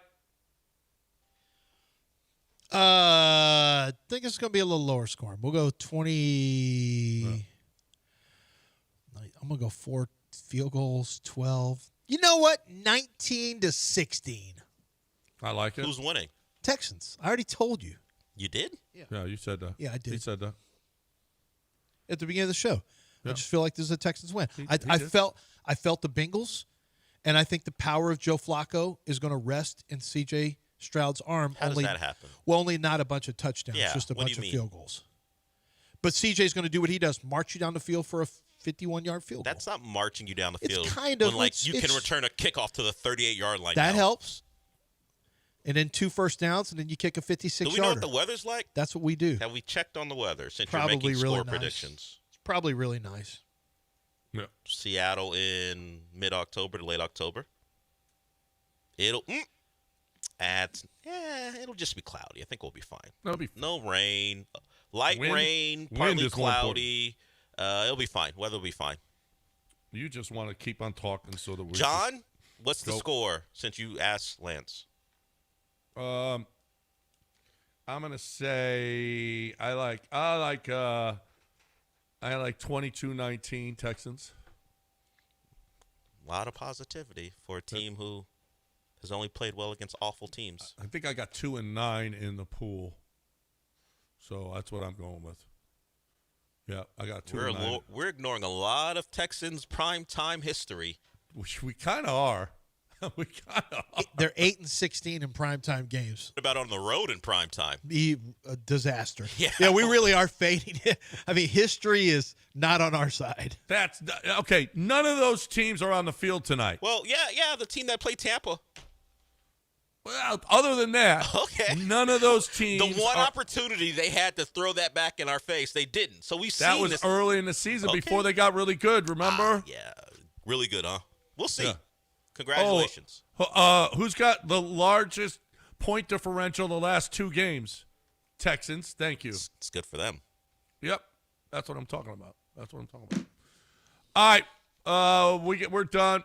Mopey and Mapes next right here on ESPN 97.5 and 92.5. I got to talk right now about watching this game tonight. How are you going to be refreshed? I know how I'm going to be refreshed. I don't think I could get through the game without a cold, clean, crisp, refreshing Coors Light. I'm going to keep my house chill. Keep your house chill. When you talk about cold, you don't just want cold. You want Coors Light cold. You want it blue. You want those mountains blue, frozen, beautiful, wonderful blue mountains that tells you your beer is not just cold. It's ice cold. It's wonderful cold. I am telling you right here and right now that if you're going to watch this game tonight, you got the baseball game, you got the first football game, and then you got the Texans game. What a great night for a cold, clean, crisp, refreshing Coors Light. I think it's the only way to watch a game. I think it's the only way to not watch a game. I think it's the only way to play golf or poker or whatever you're going to do today. Well, work. Okay, whatever. You're going to work too? Okay. After that, grab your cold, clean, crisp, refreshing Coors Light. I'm telling you, you want to keep refreshed, you want to keep chill in Texas, cold, clean, crisp, refreshing Coors Light. Climb on, brother.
Welcome to the show. A lot to get to. And we ended last show discussing the Texans' record in prime time because the two gentlemen who host the show before me gave the Texans close, low-scoring wins. They both picked the Texans to win. And over the course of the Texans' history, those predictions fly in the face of who they have been. But then the thought was, what about this version of them? Not the Gary Kubiak or Bill O'Brien teams, and of course the Lovie Smith, David Culley teams, but what about this team? So if we're using history as a predictor, the Texans are 3-3 in primetime in DeMeco Ryans' tenure. They are, in fact, worse at home than they are on the road. Because if we remember, the only primetime game in 2023 was the win in Indy to secure the division. They split primetime games last year. They were 1-1 on the road and 1-1 at home in their 4 primetime games. And this year they're 0-1 because they lost to the Bucs. So there isn't a real trend either way. They're just okay. So if you were worried about Texans history, the one history under DeMeco Ryans is they do just fine. They're not great. They're not awful. And so we'll see what happens tonight. We'll get more into the Texans as we go forward.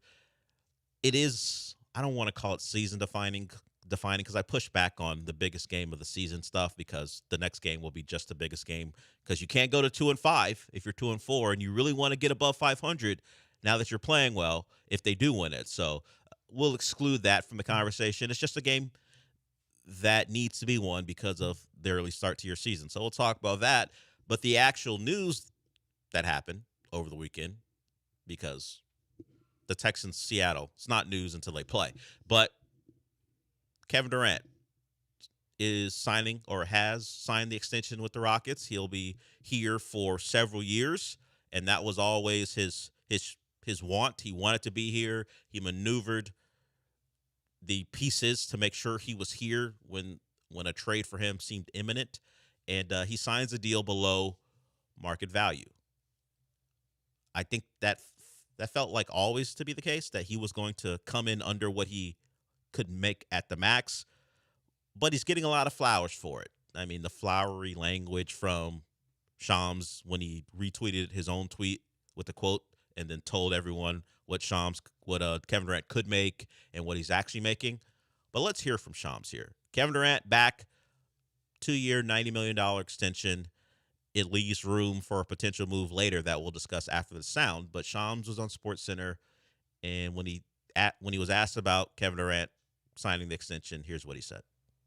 Kevin Durant has reached agreement on a 2-year, $90 million contract extension with the Houston Rockets. So he now has a total of 3 years and about $145 million on his Rockets deal. His business partner, Rich Kleiman, tells me he also has a player option in 2027-28, but this sets Durant up to retire in Houston. His deal is, though, $30 million under the max contract of $120 that he was eligible for, significantly less. But he understood when he chose Houston as a preferred trade destination in June that he'd be sacrificing money potentially for the long term in order to partner with the franchise, whether it was going to be a Houston, a San Antonio, a Miami. Ended up being Houston when he was traded from Phoenix. But this now gives the Rockets some team building flexibility moving forward. And Durant does lock in significant money here. And Jay, as a note, he is now the NBA's all-time leading career earners amount. So he's got the highest amount in career earnings in NBA history, surpassing LeBron James. That tidbit I didn't care that much about. Oh, take that, LeBron. So be it. Our guy has gotten paid the most over his career. Yeah, it's not a factoid. Not a factoid that riles me up either way. So be it. And if LeBron signs another deal, if he decides he wants to play, he will surpass Kevin Durant. That's just how it goes. Yeah, well, the real thing is like some guy who's like 25 now. Yeah, Anthony Edwards will make more, maybe double more than any of them will, either LeBron or KD. It's just the way the money is being spent in the NBA. So he gets the deal. You heard what he gave up. And he mentioned also it gives them the flexibility, and that flexibility we assume is going to help them bring back Tari Eason, or at least extend Tari Eason. Tari Eason is eligible to sign an extension up until 5 p.m. today. The Athletic reported they expect that deal to happen. We'll see when it's announced, if it's announced, but Tari Eason is next in line to get paid by the Rockets. The Rockets are operating about $25 million under the second apron. As far as what that means, I don't want to dive deep into it. It just limits your flexibility by a great degree if you're operating above the second apron. It's why the Celtics, after winning a title and then losing Jason Tatum to an injury, said goodbye to Porzingis and Drew Holiday because they didn't believe their title team. They didn't want to operate above that second apron, and they probably were going to do that anyway, even if Jason Tatum wasn't hurt, because it's prohibitive and it costs you a lot of money to operate there, and it also limits what you can do to improve your team or just move pieces around. So the Rockets want to avoid that. Almost every NBA team is looking to avoid that. So Tari Eason's deal will come under $25 million a year. We'll see what the exact number is, and we're having this discussion as we got into it in the previous show. If Tari Eason signs a deal to lock himself in long term with the Rockets, of course a trade can happen at any point. But let's just go under the assumption that he doesn't get traded.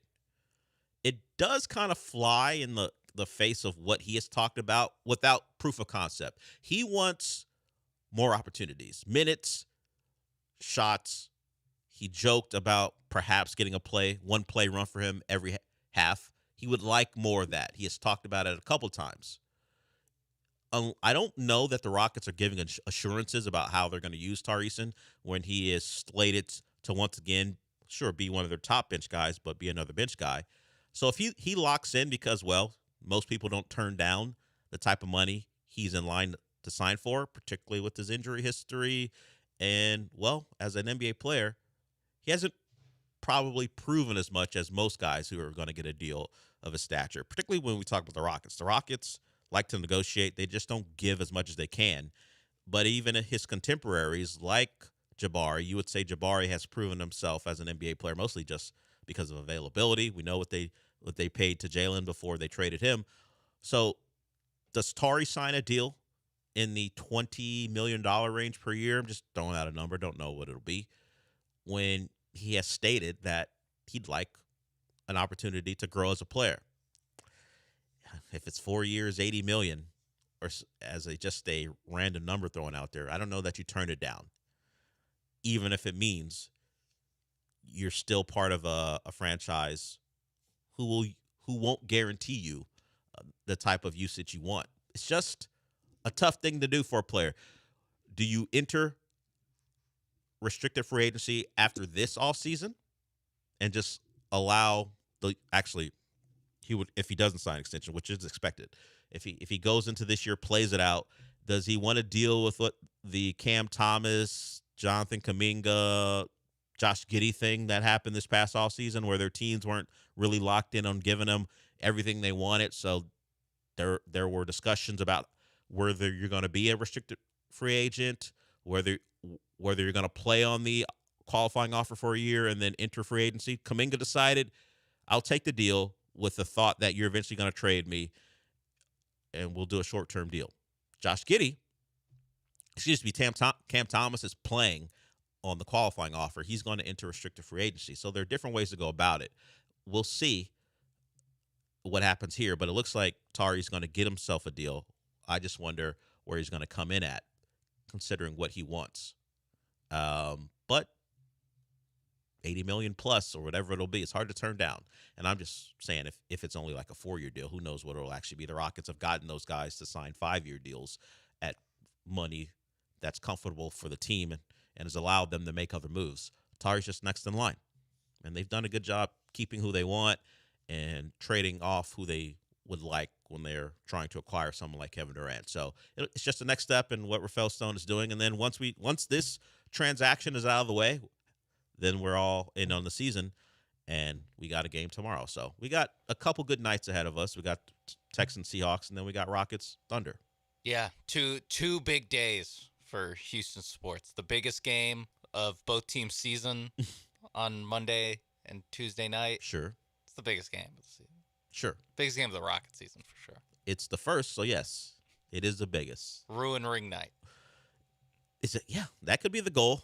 I'm still interested to see how that's handled. The Rockets going to have to stand out there while the banner goes up and the rings are handed out, and then they go do a short warm-up. How's that going to work? I don't remember because I rarely watch a ring night ceremony, so I'm not sure how that's handled because Rockets haven't been involved clearly on their side of it. And I don't know how many games they haven't been good enough really in the last couple of years to be the featured team on the other side of a ring night. Yeah, because even I feel like they never played the Warriors. I don't remember the Warriors on opening night either. Maybe it probably happened. I just don't remember it. Yeah. So we'll see how it goes. And that's a NBC Peacock joint tomorrow night. Mm-hmm. So we'll hear Round Ball Rock, and we'll see the Rockets go in action against the Thunder. The question is Tari Eason a much richer man or simply a rich man? Because, first round pick money is still great money. We'll see. It is funny that all the reports are that he will sign a contract. He's expected to sign his extension before the Monday deadline. It's got what?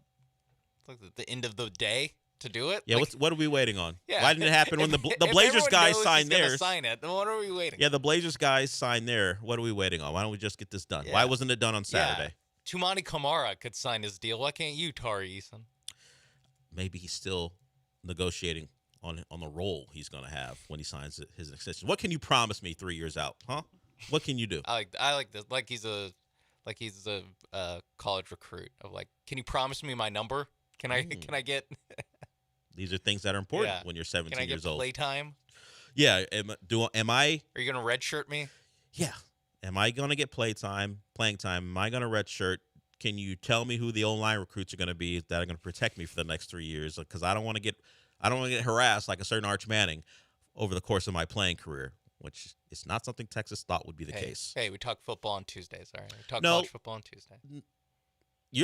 Unlike the morning show, who started with Arch's struggles, I didn't do that. Yeah. At least I stuck with the Rockets. Yeah, because we have a structure here. Yeah, we don't need to talk about Arch that early. We're not looking for clicks. What? You want to ask? What's your question? How did that happen? Yeah, I'm always surprised by what the first thing. John was watching every Arch drop back on Twitter, and that's what got him going. So I was like, really? What? Okay. I didn't even do that. Yeah. Yeah. Why would you do that? He did it, and that led to the start of the show, the Arch conversation, which is, it's a little burdensome to talk about Arch all the time. I get it, the name, whatever, but at this point, he's a lower level SEC quarterback. You ain't got to talk about him. Yeah. I mean, Texas is still scrapping. They won the game, thankfully, for Texas fans. A win that feels like a loss, of course, for some people. And you keep it moving. Just keep it moving, because Michael Taft told us how difficult it is. Winning is hard. Winning is really hard. Particularly to quote Tom Herman. Particularly in the SEC. So there it is. We'll see if the Tari Eason deal comes down before we go. Maybe it comes down right before the deadline. But that is the next transaction the Rockets can make or don't have to make, depending on how it goes. Yeah. What are we waiting on? Rafael What is Stone this just drama? Procrastinating. What's with all this drama? This should be done by now. Decision one way or the other. We should have heard word, but apparently it comes down They're to the waiting wire. to announce it when NBA Today comes on, so they can get the breaking news. You got Make sure they talk about it. I wouldn't even say win the news cycle. Win that 5 minutes. Win that segment. Yeah, Tari Eason isn't enough to drive a news cycle, but hey, win those 5 minutes and have the NBA show talk basketball. Have Kendrick Perkins and Boban talk about you for 5 minutes. Yeah. I think Boban's just on the show now, right? I don't know. Is he just I saw now him, a member of the show? I saw him a bunch last week on the show. I didn't know if that was just he's there for the week or what that was. Good for Boban. Star of John Wick. Was it 3? Yes. All right, we'll go to break. R.I.P. We will hear from Ime Udoka on some actual basketball stuff when he comes back, because the Rockets double bigs are a big deal for them, and he has noticed a trend in the NBA, but he discusses why it might be a little bit more difficult to copy what the Rockets are doing, considering how successful it's been. So we'll get to that when we come back. But first, Sean's going to tell you about Prize Picks. Yes, Prize Picks, America's #1 daily fantasy sports app, and like we said, it's a big night in Houston sports, a big couple nights in Houston sports, and you can make some money on Prize Picks. They have a special offer for you. Well, not just for you, for me as well. They have Stephen Curry, maximum discount of more than half a point on Tuesday night against the Lakers. So not the Rockets game, but the game afterwards. If you think Stephen Curry is going to score 1 point in his season debut, you can add that to your lineup and you're on your way to making a little bit extra money. For tonight, we have 2 Monday night games. First off, you have the Lions and Bucks. You got Baker Mayfield. Give me the more on his passing yards, 246.5. Give me more on Baker Mayfield pushing the ball against an injured Detroit Lions defense. And talking late night, Monday night, Seahawks, Texans. Give me the more on Jason Myers and Kaimi Fairbairn combined field goal made, 3.5. Give me at least 4 field goals. It's tonight's game. And then Nico Collins and JSN. Give me combined more than a touchdown. Give me more than half a touchdown right there. I think one of them gets in the end zone. If you like those picks, you can follow them. If you don't like them picks, well, download the PricePicks app. Make your own picks. Download the app today. Use promo code MAPES when you sign up to get $50 in lineups when you play your first $5 lineup. That's promo code MAPES on PricePicks to get $50 in lineups when you play your first $5 lineup. You don't even have to win that first lineup. The bonus is guaranteed. PricePicks. It's good to be right.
This is the Del Alalea Show, On ESPN 97.5 and 92.5. live from the Huntington Bank Studios. Here's Del Alalea.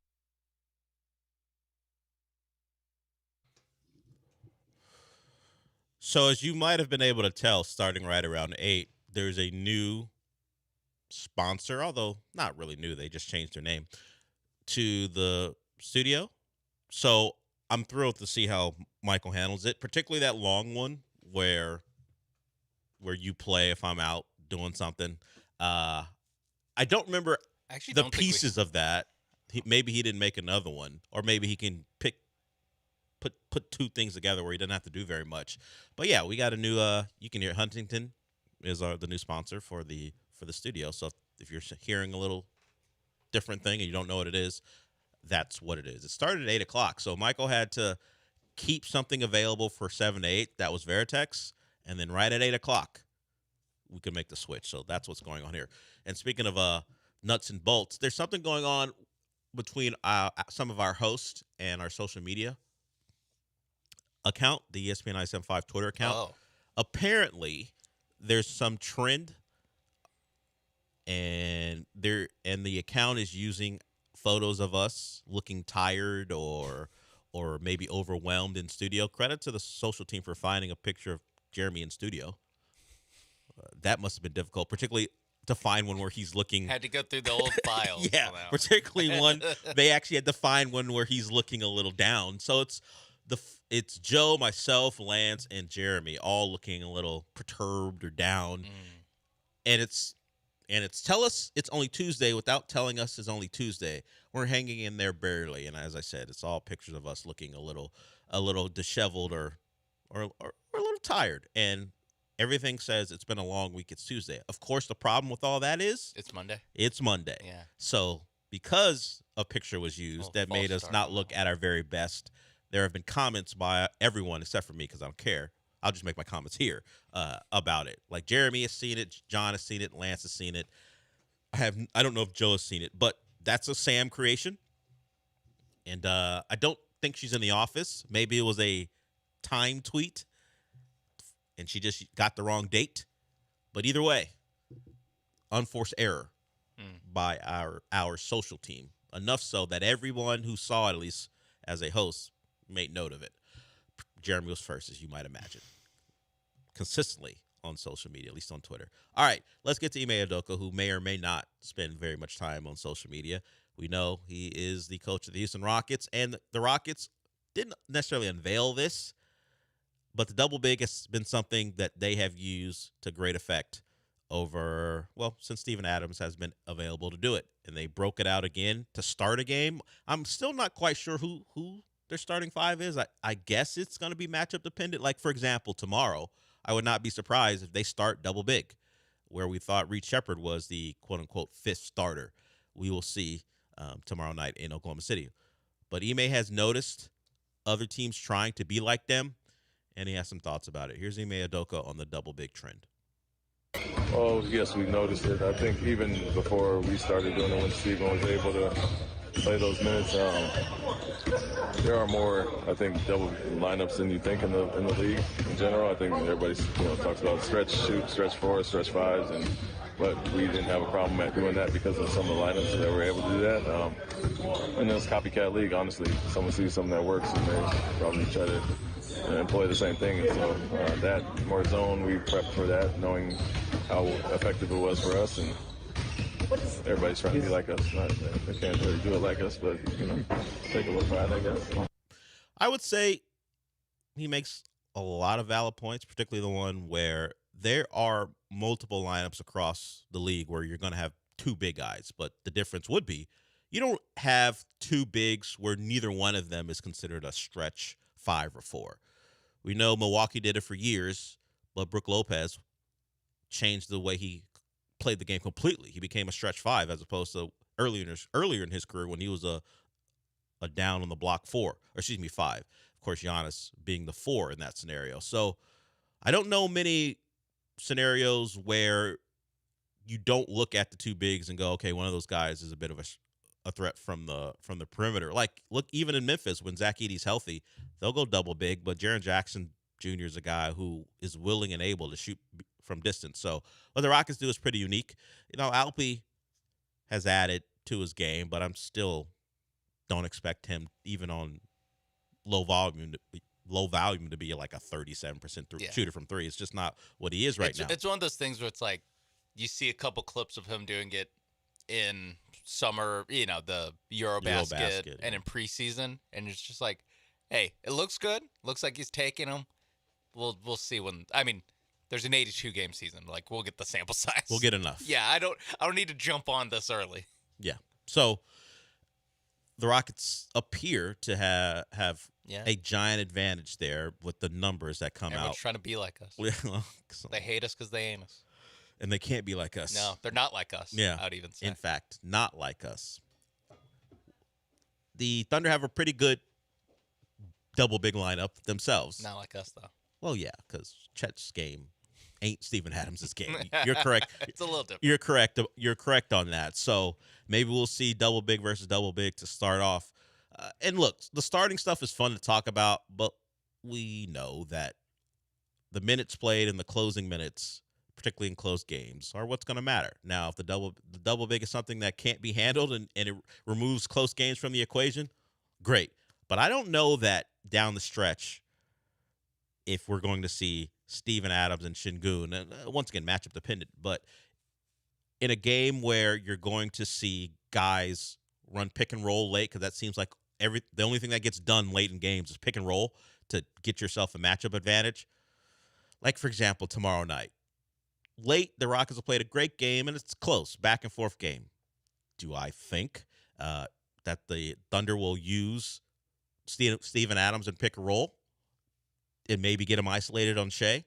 Even Şengün will be part of that. I think a lot of the Rockets' strength last year was their flexibility, where you could have a guy like Jabari, even if you do get Shea on a switch. Jabari isn't going to handle Shea. No one does. But he gives you a better chance of defending the MVP than, let's say, a traditional big. So it's all going to be dependent on situation and opponent and what that opponent is doing to maybe pick at some of the flaws of your double bigs. But we know the Rockets use it to their great advantage on the opposite end as they get, feels like, every rebound and they clean up their own board. So while it's game one and it'll just be fun to watch them match up against the defending champion, I do wonder if Ime, in his words about it being dependent on matchup, if that's going to play out, or will it be, no, this is just what we do because of how effective it has been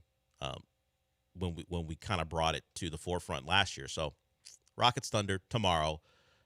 We talked about it in the first segment. Before that happens, we'll see if Tarisen's a much richer man than he already is. That's the big decision today. And, of course, we got Texans tonight, and we'll get to Texans talk when we come back. I don't know where to stand on this game because on the road in Seattle feels like, oh, we're losing this ball game. It just feels like that. Seattle at home, good football team.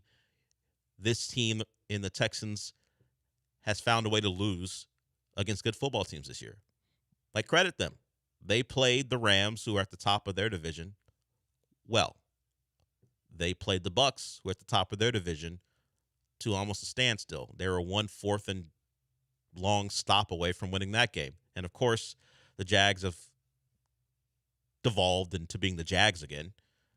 That game was a Chauncey Gardner-Johnson bad assignment away from possibly going into overtime. Of course, the Texans had their own chances where Nico fumbles, CJ threw a bad pick, so the offense didn't play up to the standard they're trying to set. So, I mean, the two games against the two good teams, you lost the game to an average team, and then, of course, you took apart the two bad teams. So this would fall in line with, okay, you're playing a good team in the most hostile environment you've seen so far. What can you be?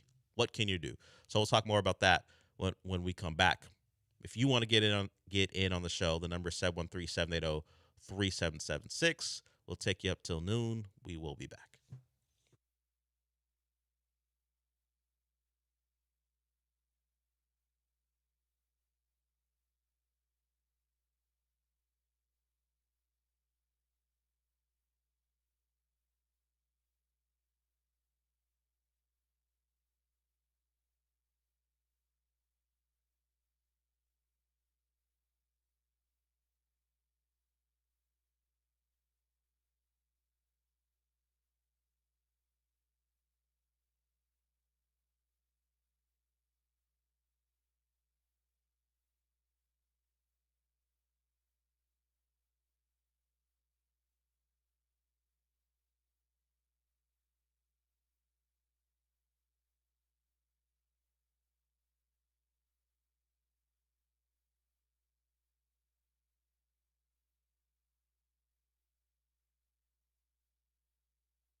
You're listening to the Del Olalea Show, on ESPN 97.5 and 92.5. live from the Huntington Bank Studios. Here's Del Olalea. So Texans in Seattle to face the Seahawks and Sam Darnold. Sam Darnold didn't finish great last year. That's partly the reason why Minnesota decided to go with McCarthy, who was unavailable because of injury, and now Carson Wentz is back to being Carson Wentz. And not like the 2017 one where we're talking MVP. We're talking Carson Wentz as the guy we've known for the last 5-6 years. The one who's on the street, or the Colts decided to give him a shot, and that turned out poorly. Isn't like 6 teams in 6 years? Yeah, he is what he is, and the Vikings are taking the brunt of it, and that's why they're now at 500, because he's not good. Remember when the theory was that like J.J. McCarthy was so bad that this was like a shadow benching, that they made up something for him to sit out for a week or two? I don't think that's the case. No, I think they've seen enough of Carson Wentz. I've seen enough of Carson Wentz to know whatever you think of Kevin O'Connell, he's not that nuts. Yeah, he's not just benching his rookie to get Carson Wentz opportunities. Even if J.J. McCarthy is like actually worse than this, just at least let him try to play through the mistakes and come through on the other side. Yeah. That would be better than this. The idea that Carson Wentz, I think we can call finished product in the NFL. See, although it's dangerous. This is what I wanted to get to. I mentioned to do that. Sam Darnold because he's the bizarro Wentz where it all went poorly early, and he's found a way to bring his career back to a point where people are like, all my priors on Sam Darnold before the draft, maybe I wasn't so wrong. Carson Wentz got off to the great start in his second year and has been downhill really since he got hurt. Yeah. It's a league where Baker, Sam Darnold, Daniel Jones. Geno Smith until this year. Yeah, Geno Smith, as we have joked, finally wrote back. We have had these guys who we tossed aside because of, we were wrong on that one. So has it changed? It's changed the way I will talk about quarterbacks. Like, I have my biases and I'll joke about guys. Still don't think I'm wrong on Trevor Lawrence, but who's to say Kevin O'Connell a couple years from now, in 3 years, and when he whiffs on McCarthy, he picks up Trevor Lawrence. Who knows? So it does plant the seed in the back of my head that maybe relax on condemning everyone so early, or applauding anyone really early, because you just never know, because you do have the Carson Wentz factor of it. And of course, we're in a spot here with CJ on the other side of Sam Darnold where he was spectacular year one. Year two was a bit of a downturn, and the decision was made to get rid of the OC. And year three didn't start off great. And then you see the opponents change and maybe some tweaks, and now you played 5 good quarters. We can exclude the first 3 quarters against Tennessee because that looked like more of the same. But you played 5 good quarters, and now you get a real, I think, test of who you are. You're seeing a really good middle interior as far as the Seahawks are concerned. You've got Leonard Williams, and now I had the name in my head. Now I'm blanking on Byron Murphy. Byron Murphy, Texas, right? Yeah. You have Byron Murphy there.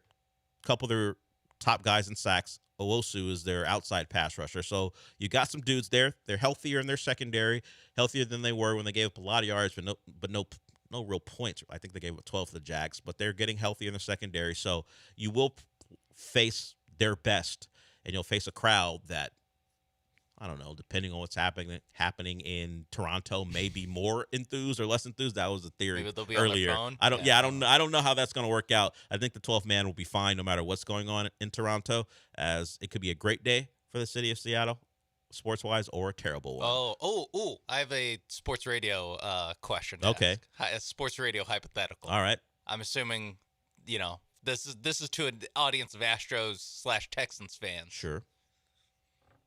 One team got to win tomorrow. One Seattle team's got to win tomorrow. It's the Mariners. Right. You mean today? You want to send a division rival to the Oh, to you the mean? World Series? Oh, I thought you meant as a Seattle fan. No. To Astros and Texans fans. Well, because the Texans, we've said they have to go 2-2 over the next 4 game stretch to have a chance. And this is the only road game. So this is like the most like kind of losable of the spot. Although Mike McDonald as Seahawks head coach, He's not great at home. No, I think it was something like 4-8, something like that in the year and 6 games. Year plus, yeah. Yeah. So if I'm a Texan / Astro Do fan, you want the Seattle Mariners celebrating their first ever trip to the World Series So- to play the Dodgers, or do you want the Blue Jays to win and avoid the Seahawks that? win but the Seahawks Yeah, win. but then the Texans lose to the Seahawks, or do you want the Texans win? But and baseball's baseball. Who cares? I know what you're saying, because if the Mariners win, then it's Mariners or Dodgers, so you're going to be pissed Team one way or Asteroid. the other. Team Asteroid, correct. But I'm going to go, you had your shot and you lost the games. The Astros had their chance to get ahead of this and get in the way, and they didn't. So I'm not going to say the Texans, who are still in season, The sins of the father. should have to need to suffer because just because the Astros the suck. Astros didn't get it done. I gotta go. If Okay. I'm taking either or, I'm taking a Texans win Just because give me my team winning. because if the Texans lose, the season's not completely done for, but you're in a real tough spot. Yeah, and the Niners, who you look at them, they're pretty beat up. Obviously, I mean they're always beat up, but their quarterbacks are both nursing injuries. Obviously they lose the quarterback of their defense with Warner going down last week, and they turn around. They don't look awesome, but they look perfectly fine. Yeah. On Sunday Night Football. So there's a little bit of like, ooh, okay, but Broncos also win. But talk about a win that kind of feels like a loss. The Broncos game. I think that's different. When you're down by as much as they were down, and then you give up a game-winning, what you thought was a game-winning It's just touchdown. so stupid It's how a it all stupid happened. way how they won. How it all happened But is scoring just 33 points in the fourth quarter, that doesn't classify Yeah, okay. But I think if you're down on the Broncos, you're like, yep, see. I know they won, but see. Just Yeah, like, if you have your doubts on them, Yeah. for the better part of that game, You're for like- 3 quarters, they were getting their ass kicked by the Giants. The yeah. Texans need to do what the Giants did, except make extra points and Sure. be slightly better in the fourth quarter. Or just make Slightly extra points. better. Just slightly better. You win. I'm If gonna you're just need slightly better. I don't want a 33-7 If you give it differential. 27 points, that's better. I don't want to see a 33-7 differential. You're right. But slightly better, I'd ask for much better. Just because slightly better means it's 26-7, whatever the difference was in that game. So I'm going to need the 2 Texans. points better. That's all you need. Sure, but are you going to be that much better in the First three in quarters? First 3 quarters? Yeah, probably not. So let's Although this Texans offense, they're this hot. is hot. This is the point of this game. What's real? Was the last 5 quarters real, where people are kind of excited about the small adjustments that Nick Caley has made, or when you see an actual real football team on the other side? Yeah. Because what do I take from what's the record? 2-13, 2-11. There's 2 wins between them. 2-11, 1-6, 1-5. One interim head coach. Yeah, between what them. do I take from that? You beat up on a combined 2-11. I know people don't like to use the college football thought process. When you play 2 awful teams and you beat them up, it doesn't really mean much, because you're not all of your potential problems aren't going to be tested, because these teams can't stack up because the any given Sunday aspect of the NFL. We've seen the Titans and the Ravens. Yeah. There's not a lot of any given Sunday in those 2 teams. No good wins. No marquee wins. The playoff committee hates the Texans' resume right now. Well, plus they're 2-3, so the playoff committee's not even considering that right now. No. But yeah, I agree with that.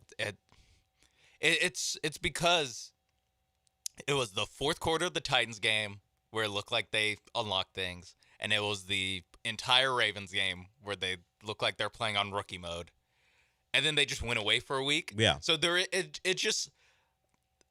just in terms of like days and hours, it has been a while since we've seen what the Texans' offenses look like the first 3 games this season when they played decent opponents. Like you said, they played 2 good teams and 1 all right team, with the Jags being the all right team. The Seahawks, I don't know if this gets changed because we had almost an entire week's worth of action. But they were, I think, top 5 in both offensive and defensive efficiency in the league. Like, this is going to be a way harder test than, honestly, your first 3 games of the season. Like, this team on the road, is likely the way they're better playing, than those teams. So yeah. it's going to be tough, and I wouldn't be surprised if the offense looks like the first 3 weeks of the season, where it just looks absolutely dreadful out there. Yeah, disjointed. You could foresee a couple false start penalties early. You could see it offense who was gaining rhythm, stopping and then trying to get it back. You could see some issues operationally very early. Yeah, you did the equivalent of beating Sam Houston State. Like, that's the and then you had a bye week. Yeah, and now you got to get back going on. to the swamp. Good luck. Well, it's tough. So tough for some. Sure. I don't know what Billy Napier won a game, got things turned the right direction. Allegedly, he was fired before the game even took place against Mississippi State. He was fired midweek, and they just didn't announce it. What are we doing? Why? It makes you feel better if they didn't fire a coach who beat you? Is that what you're doing? Okay. And what if the Texans had lost to Brian Callahan? That's the equivalent. Yeah, when's the look at this bum head coach. Finally, they fired him. Well, it was pretty good a couple weeks ago. I get your point. I get it, but that's for tomorrow. As you said, that is for tomorrow. We'll have those discussions tomorrow. Why are we talking about Billy Napier? You brought it up, not me. Billy Napier out at Florida. KJ, we'll get to you when we come back. Hang on. You want to talk? You can follow him if you want. 713-780-3776. We're done with hour 1. We'll get into hour 2 and talk more Texans, and we'll talk about the league as a whole because we mentioned the ridiculousness of Broncos Giants, but some other stuff went on. We'll get to that when we come back.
The number is 713-780-3776 if you want to join us. You want to talk Texans versus Seahawks? Of course, the question was posed to me, which would I rather want to have happen? Excuse me.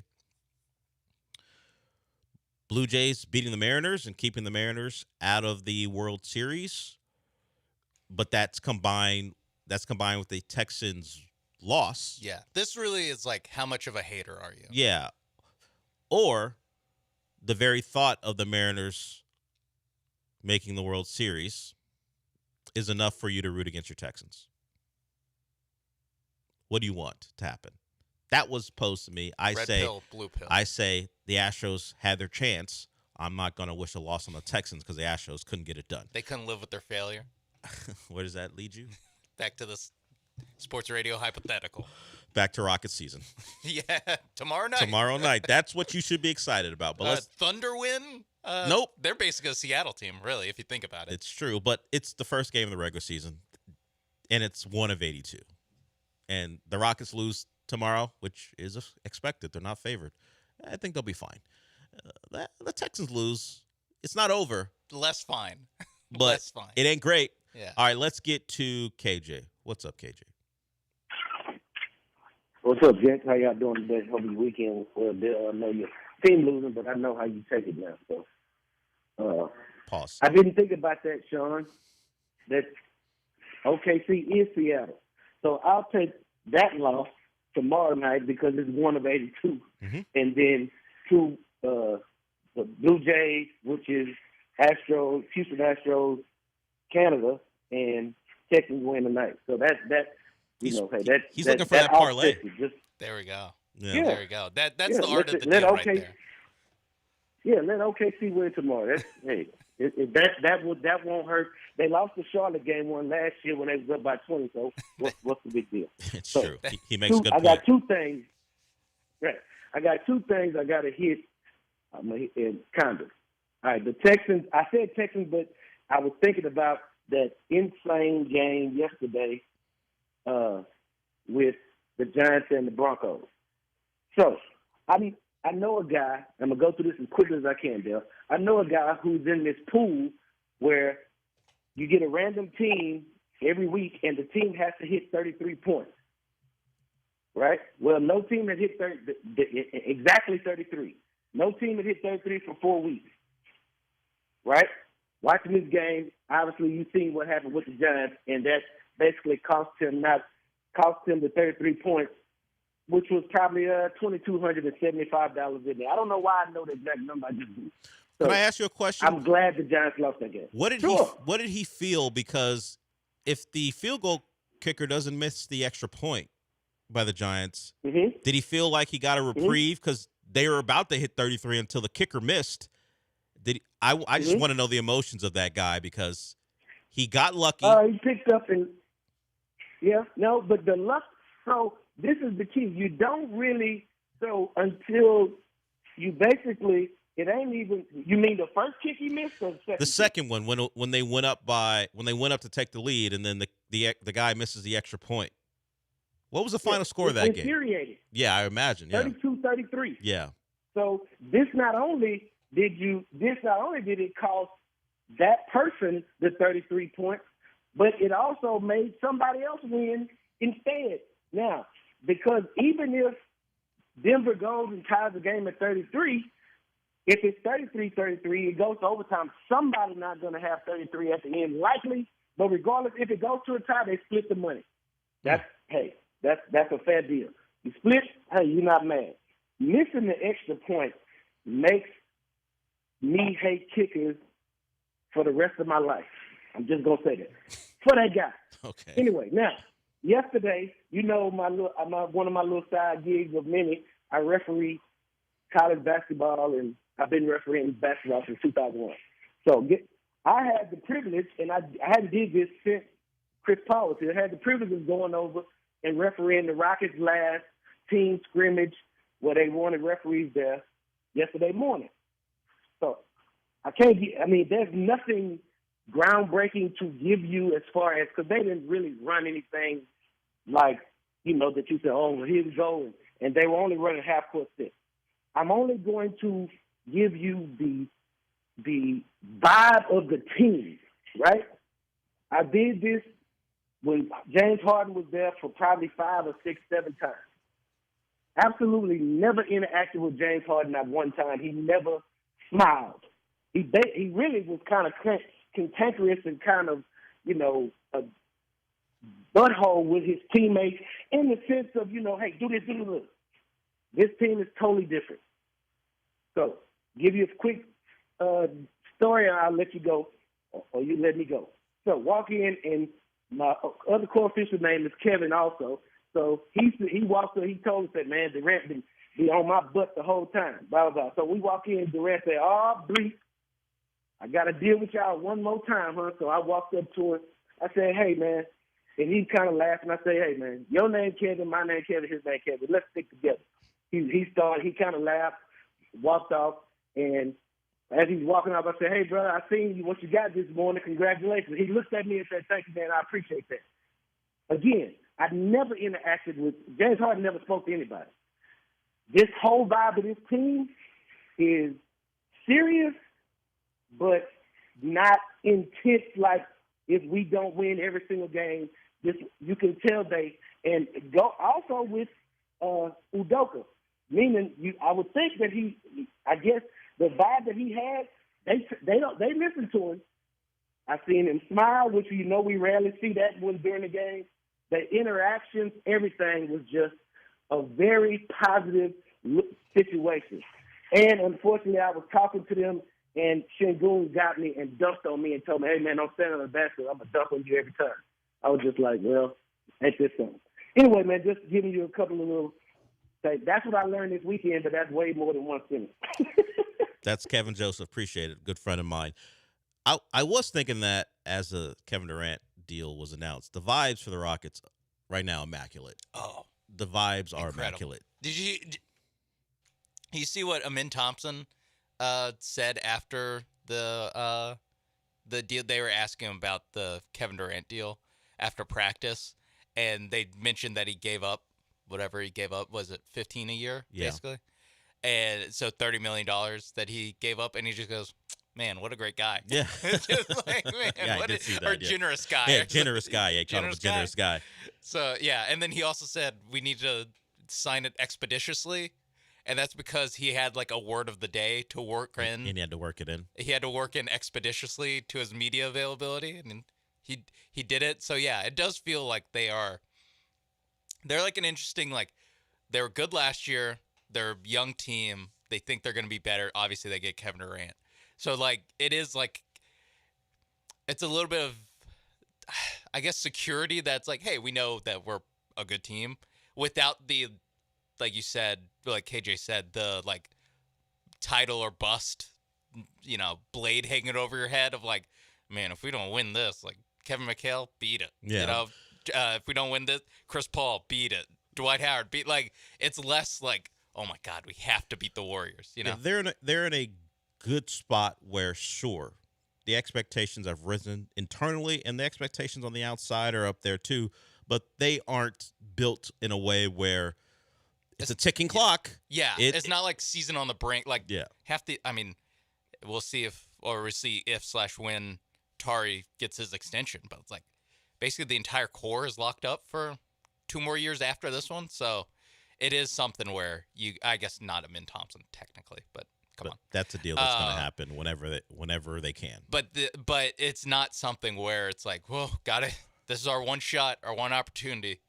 Sees everything we ever wanted. Yeah, and that was my question earlier in the offseason, maybe even last year, about considering the contracts they're going to have to dole out. Who would be someone who didn't get the deal they wanted because of the finances? And they were able, and that was me under the assumption they would have to give out all the money that they could because of just how other teams operate. The Rockets do not operate that way. And they also moved off of and of one course of the guys. And they traded 2 guys away who were big money guys. Yeah. But then, of course, Kevin Durant certainly balances some of that out. But they were able to negotiate deals with the plan in place that they could foresee that the Tari deal would come, the Jabari Smith deal would obviously get done. And now they're in a spot thanks to generous guy that Kevin Durant is, where they're not up against it and they can give Tari Eason a deal that you would deem fair for both parties and it not cripple them.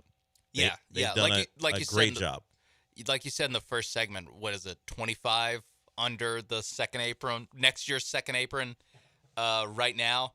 And that, I mean, I don't think either of us think he's going to get Tari Eason's going to get $25 million a year. Probably won't be, it'll probably be in the 20 range. Like whatever it is, it'll be 20 plus or minus like 2 on each side. Is about what we're thinking, like 18 to 22.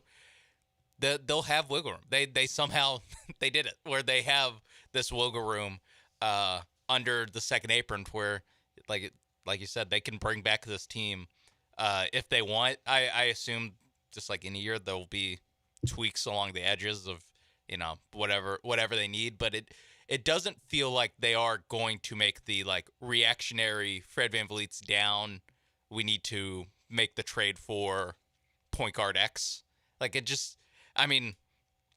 doesn't seem like that because it'd be very hard for them to make that trade given all the commitments they had to the core pieces on the roster, that there's really not the like, oh, you can flip Dylan Brooks and Jalen Green for Kevin Durant. There's not like that next thing that you can do, at least so far, without it being for a major move. Yeah, they're in a spot when you start to look at if you want to go tradable guys, considering the recency of the extensions and certainly some of the acquisitions they've made. A lot of these guys wouldn't even be available to be traded. No. And not that they would want to anyway. So this team is set as they are, and if it goes well, great. And then, of course, if it falls short of some of our expectations during the season, they do have the flexibility to go make a move. And I don't think it would be a big one. I think it would be maybe a settling force at the guard spot because they may be a little light there as it stands. We'll just see how the season plays out. All right, we'll go to break with that. Thank you to KJ for his insight on the Rockets that he got to see close up as they get ready for the season. And shout out to that guy, that random guy who had the 33, the Giants with the 33 yes, thing. That's tough. That's tough for whoever that is. Yeah, you would feel almost lucky that when you missed the first extra point, so you're in a position to make the second one. Zone, yeah. And now you feel terrible because not only didn't you win, some other guy won instead. All right, we'll go to break with that. Join us, 713-780-3776. We will get to what else happened in the NFL because beyond the Broncos-Giants, which is being highlighted on Pat McAfee, we have some quarterback news, guys getting benched. We have another injury to the Commanders quarterback. So how quickly things kind of flip.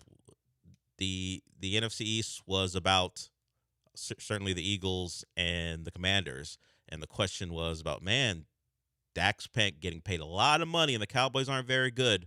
Well, the offense is spectacular, and then you've got now the good young quarterback in the NFC East is Jackson Dart.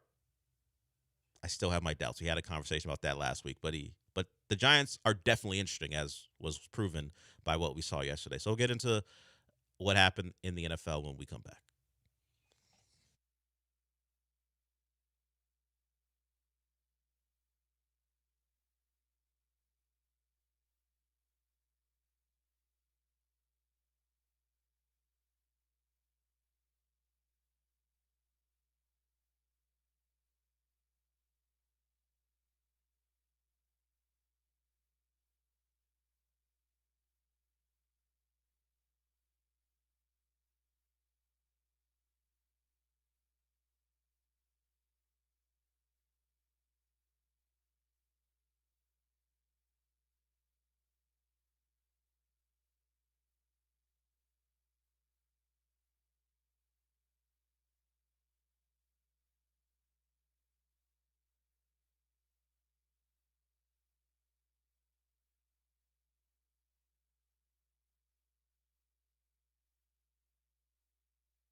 You're listening to the Del Olalea Show. That's kind of full of sports, but also filled with a lot of movie talk. Now back to the Huntington Bank Studios with Del Olalea and Sean Mapes.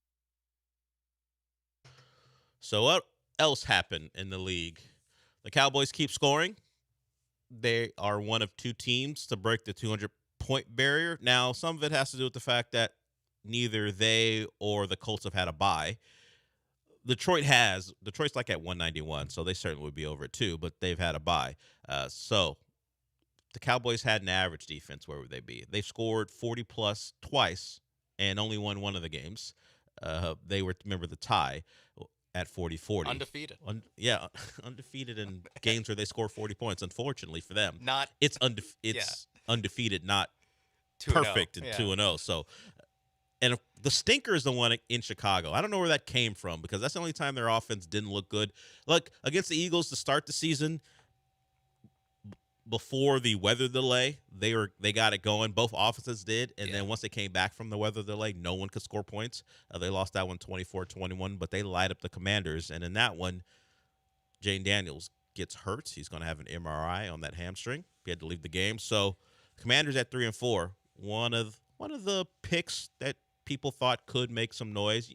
The Von Miller acquisition, which we talked about when it happened, it means the organization thinks we're really close when we acquire Von Miller. Certainly the Bills tried it. The Rams did it and won. Yeah. The Bills weren't able to. Certainly they made plenty of playoff appearances. I think the Commanders' biggest problem is got no receivers. The receivers, Debo was ruled out. Of course, not Brandon Ayuk. He wanted to be a Commander. But McLaurin, unavailable again. So the young quarterback doesn't have his weapons. And it's leading to the middle or the mid results for that team. So they're 3-4, and they have to go to Kansas City next, rejuvenated Kansas City team. Now, it helps to play the Raiders, who the Raiders have 2 wins, but boy, do they look terrible. It's like when they don't win games, the 2 games they did win, Geno looks bad. We talked about how quarterbacks have these renaissances, and Geno was one of the guys at the top of the list for the renaissance after everyone wrote him off. Well, that has flipped. Geno is having one of his worst years as a full-time starter. The Kansas City Chiefs scored 31 points.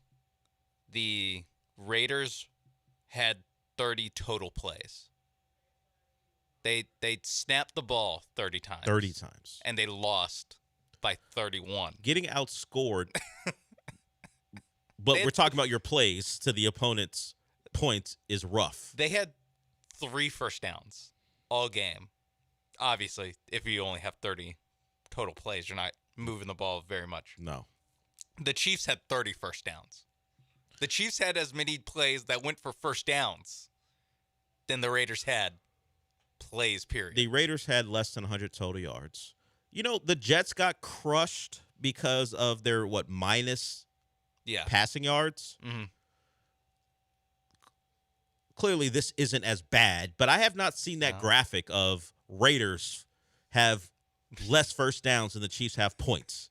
Have not. Of course, it is less plays. Excuse me, less plays, not first downs. They snapped the ball. Yeah, let me take that back. Less first down than points. That happens all the time. Yeah. So I used that incorrectly. But less plays than another team has points. When they only score in the 30s, 31 points is a lot, but it wasn't like back a couple years ago when the Dolphins scored 70. Yeah. This is 31, so it's a good game for the Chiefs, but it's not record-setting, and you run less plays. Pete Carroll talked about how losing, he said this earlier, not after this game, was something he had to kind of get used to. Couldn't wrap his mind around it. Now wrap your mind around this. You go into Kansas City, and you run less plays than they score points. Yeah, and, I mean, it's got to be a situation for him where he thought that they were pretty close. You know, that's why as a 70-something-year-old man, you take this job. Yeah, you get your quarterback back. You draft a running back in the top 10. Like, you obviously think that you're, a piece or 2 away. And then to, like you said, lose like this, to me, you get no credit for being the Titans. And, in all their losses. You beat the Patriots in week 1, right? Yeah, they beat the Patriots in week 1. Yeah. That's their best one. That's a quality one. That is a quality one. But yeah, But I they're mean, not just getting beat. Like no 41-24, 40-6. Yeah, against the Colts. Played the Bears close. So hey, and that was a Commanders team who ran out Marcus Mariota. Yeah, wasn't even Jay Daniels. Yeah. Maybe the Commanders would be better off considering how Daniels has played and now his injuries that have popped up a couple of times. And we mentioned the Colts and they beat them 40-6. The Colts go into L.A. They get helped by a couple Herbert picks, but they continue to roll. Yeah. One of the best offense in football, and it's led by Daniel Jones. Yeah. The offensive line and Jonathan Taylor. But Daniel Jones is doing more than his part. And you look at how this started for them, 33-8. Why do I know that number? Because that's how bad they beat the Dolphins. And you wonder, okay, well, the Dolphins weren't supposed to be good, but at least somewhat competent. And then as you see the season rolls on, okay, the Dolphins are terrible. So what do we think of the Colts? Well, the Colts have continued to beat teams down and continue to score points. And thinking about it, because all the conversations before the year were, how could Ballard and Steichen lean on Daniel Jones or instead of the potential of Anthony Richardson when we know they're about to get fired? Well, maybe apologize. They made that decision, and it was an easy one probably for them and a correct one. And sometimes I guess you just know. I don't know how you can tell in the middle of training camp and preseason how much you've got, particularly when you're breaking in a new quarterback, but they must have known something because this offense can't be stopped. And Jonathan Taylor's back to being with how Derrick Henry has slid, and Saquon's been fine. Jonathan Taylor's now, best back in football? Mm-hmm. Spectacular for that Colts team, and it's a problem. We got some help, big help from the Rams because of what they did to the Jags to open up the day. They decimated them. Stafford threw for 5 touchdowns. Devontae Adams had 3 scores. The Jags, well, look, we watched them up close as far as being really focused on them against the Texans, and the Jags didn't look good that day. They just happened to win the game. Yeah, they because looked better than the Texans. The Texans weren't operating in a way where they should win a game against a team they're probably evenly matched against. But I've seen the Jags play quite a bit, and they haven't looked good very much. No. They can thank Brock Purdy for the couple picks against the 49ers, which would be their best win on the road. But if Mac Jones is playing, because even in that game, Brock Purdy was hampered, they're not winning that game. So Mac Jones, by the way, another renaissance guy. I mean, it's shorter time frame than Darnold and by far Baker and Geno, but it is another, thrown on the pile of guys that Daniel Jones, of guys who got rodden off. And I mean, maybe just the key is that all these guys went to like some of the best offensive minds, offensive play callers in the league at some point, I guess, except for Geno Smith. I don't know what happened there. I forgot who his OC was in Seattle where they really got things going. But I mean, all these guys have basically gotten to either are head coaches like Kevin O'Connell and Kyle Shanahan, or they are Baker Mayfield offensive coordinators who then became head coaches, and Canales and Liam Cohen, who's the Jags head coach, and probably makes things a little bit worse for Trevor Lawrence that he kind of already has the quarterback whisperer as his play call, like the guy who fixes guys, and he's not fixed. He was sacked 7 times. Some of that's probably on him, but not helpful. No, Shane Waldron was OC for some of the time with Geno Smith. Geno Smith did that on hard mode. He did it. Oh my God, legendary Geno mode. Smith might have been the best player in the league. With Shane Waldron calling plays for him. Shane Waldron went to Chicago and he's worse with Chip Kelly. Was immediately just like panned as soon as he went there because of how bad he was. Yeah, the funny clip from media or not. What's the Radio Row? Who was it? Which receiver was it? JSN. Yeah. It was JSN. It was after Waldron had left, was going to leave the Seahawks and go to the Bears. And he was like, so, JSN, like, what can Bears fans expect? And he just, like, stammered and he's like, is this live? He could not think of, like, man, he's a great guy. Culture setter. Like, even just, like, bland stuff. No one works harder than this guy. He couldn't find the words. And yeah, he was kind of right. Sometimes Sometimes the player will tell you all you need to know. Is this live? Are we recording right now? Can I redo this? Yeah, can I? Yeah, is this a podcast? Can you bleep what I'm about to say? Yeah, or can you just ask me the question again and punch in so we can do this all over again? Yeah. So now the coordinator in Seattle is a Kubiak. It was Ryan Grubbs. He's now the OC with Alabama. They got a big win. We'll talk about that tomorrow. Eric, I see you. We'll welcome you when we come back. But first, we got to go to break.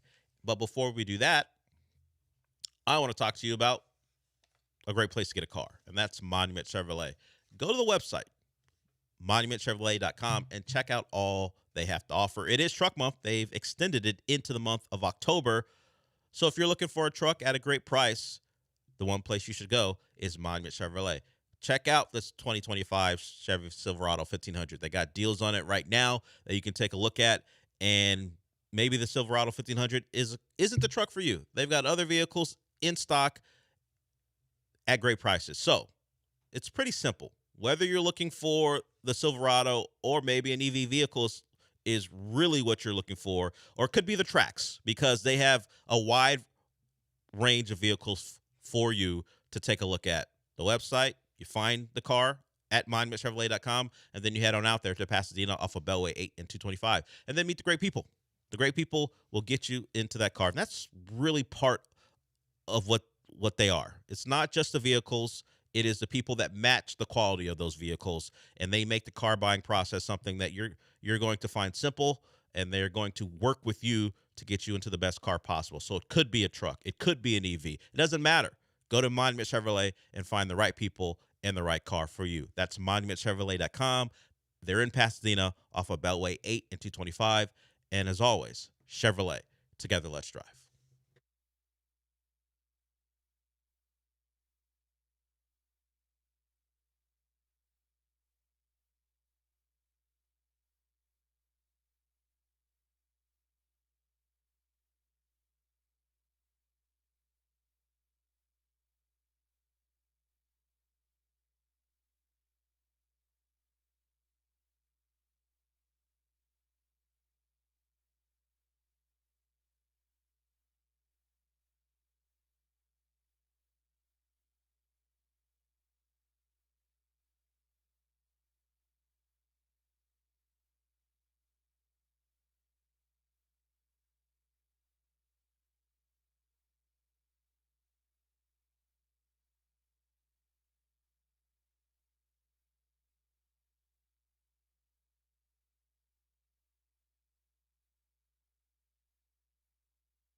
It's the Del Olalea Show. On ESPN 97.5 and 92.5. Live from the Huntington Bank Studios, here's Del Olalea.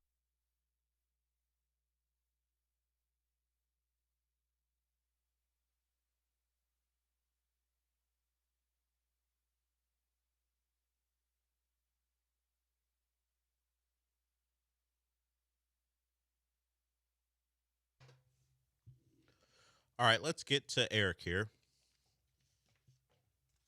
Oh, that's it. I don't even want to guess what he wants to talk about. let's just see what he has for us today. What's up, Eric? Hey, guys. Great show. Yeah, Dak is playing at MVP level, way better than Lamar back in 2022 or 2019. But I know there's some players out there, especially on the Raiders, like Max Crosby, but people are saying that the Raiders are not going to give him up for a second rounder. The way that Dallas wastes its first-round picks and defensive players, maybe they should trade for a first-round draft pick from Max Crosby.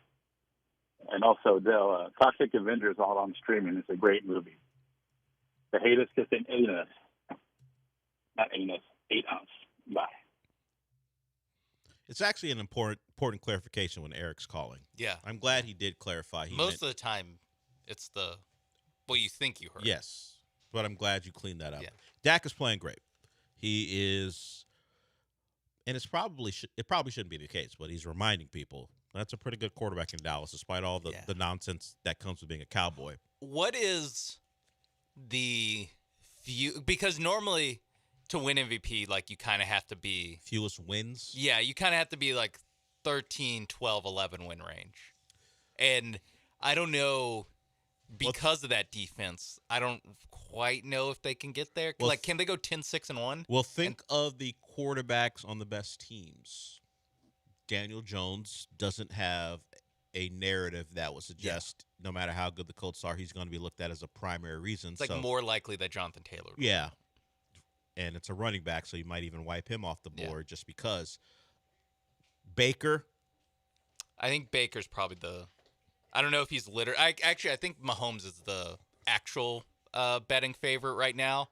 And, with how they look now that they have Rice. But Mahomes and Dak's team have the same amount of wins. Mm-hmm.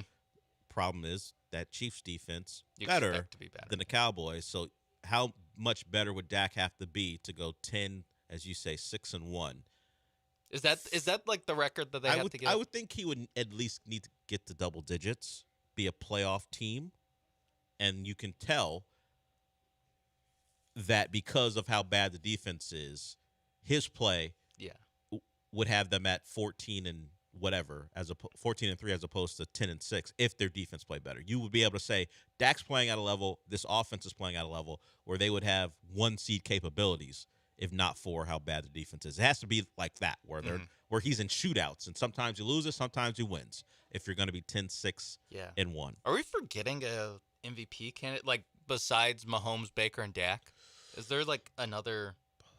I said you talk about who's at the top of the league. So like I guess the Patriots not are giving 5-2. it to Aaron Rodgers. Yeah, Patriots are 5-2. Like they're not. Drake May's been good. Shout out to you, but no thanks. No. I mean, I guess the Bills are 1 game behind, but maybe Allen again, but he won it last year. Yeah. Like you said, Rodgers probably not going to get it this year, although they are playing well. Despite the NFC NFC West is Stafford playing well enough that if they keep rolling, he could get it. Stafford, yeah. Stafford's 7. When you throw 5 TDs, 17 touchdowns, 2 picks for Stafford. Yeah, that is the day after your 5 touchdown game, your numbers look ridiculous. And you're 5-2 as a team. Okay. Yeah, you throw Stafford in there. Yeah, Stafford's in the mix as well. He doesn't have a great offensive line, and he's never won an MVP, so that helps his cause too.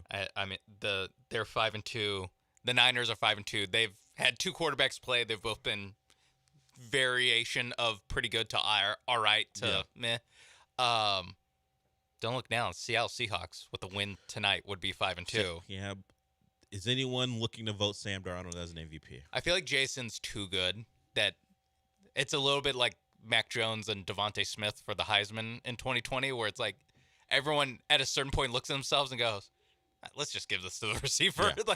I feel like that would be what happened. Like you need JSN to go for like 2,000 receiving yards, basically, for him to have a chance, and that most of Darnold's production is to JSN. Like he just feeds JSN, which makes tonight really interesting because you would think that the Texans could just travel Stingley with them and put a stop to that. Yeah, like Cooper Kupp catches plenty of passes. He's just not as impactful as he was. Yeah, what's like the Darnold's yards versus JSN's yards? I feel like that's for a quarterback to or for a receiver to have whatever percentage of receiving yards for his quarterback, like it has to be the highest in the league. So JSN comes in just under 700 with 696. And Darnold's at 1541, yeah. So it's under half. Yeah. Of his yards are to one guy. Just under. Just under half. A little bit under half, yeah. Yeah, I'm not sure. I mean, yeah, that's ridiculous. So, I mean, we can't rule out Darnold if he has a big night tonight. I'm sure certainly the numbers will jump up there. But Stafford, as far as the numbers, plus I think his style of play people appreciate. Yeah, Stafford's a little bit of he's a crowd pleaser. Yeah. Like you watch him play and you're like, that guy's quarterbacking right now. Yeah, and if you're gonna go 17-2 through the first 17 games or 7 games, you've got a pretty good start. Yeah, because you're on pace for like basically 40. Yeah. Yeah. That'd get you there. That'll get you there. So if we're talking about Dak, Matt Stafford, the quarterbacks in the NFC having a resurgence as far as it was the AFC, the young guns in the AFC plus the established guys, and without Lamar being available for as long as he's been out. Burrow also hurt. Burrow hurt. Yeah, it looks like we've got a real shot to find the MVP in the NFC as long as the Cowboys defense doesn't keep them from winning double-digit games. And they, by the way, they really should be using some of this draft capital to shore up the defense. Like let's get to Eric's thought. Should they be trading away? Now, maybe not. Now they will get destroyed. And didn't you just have a guy you could have kept under contract? Now you want to trade a piece and then pay Max Crosby what he's getting paid? Yeah, that is true. So but at a certain point, like you can't be. I'm not even talking about the backlash as a reason why they wouldn't do it. If your thought process what was your thought process? I guess vindictiveness because of we had the a deal. Pushback. We had a handshake deal. So that would be the way you carve your way to acquiring Crosby and making it make sense to you. Look, we wanted to pay Micah. He just reneged, at least for them, on the deal. Yeah. We're willing to pay a big-time pass rusher. Sure, he's older. Sure, he's another team's guy. But he's our guy now. He's our guy now. Yeah, and I mean, you could also spin it as you are still probably net positive as far as draft assets in the trade of like you get 2 firsts, right? It was 2 firsts and Kenny Clark. Yes. How much are you giving up for Max Crosby? Can you do like what? A first, a second, and Kenny Clark? Yeah, or just want to start using Kenny Clark as a throw-in? I was gonna say like, can you do like a second and a third or 2 seconds? Not if you're the Raiders, you can't. Huh. You need to get a first-round pick. Yeah. At least. You really do. Yeah, I mean, you do need to get the first-round pick because I think Crosby's also one of those guys like Garrett who's like weirdly like, no, I want to be a one-team guy, which that part's not weird. It's weird to want to be the one-team guy for the Raiders and Browns. Yeah. Like that's where I get it when it's a guy who's like been successful, who early in his career they're on really successful teams, so it's hard to like not be Mr. whatever. Mr. I was going to say Mr. Brown. That doesn't really work. Mr. Raider. But it's like, man, what's the like huge success of the Raiders in the Max Crosby era? Have they made the playoffs once? I think they made the playoffs. Yeah, that game against the Chargers that ended up in a the Raiders Rich won it. Yeah. And when he was the interim coach. Outcoached Brandon Staley. Yeah. Well, as it Brandon was proven Staley not to be that Brandon difficult. Staley, Not to be that difficult to be.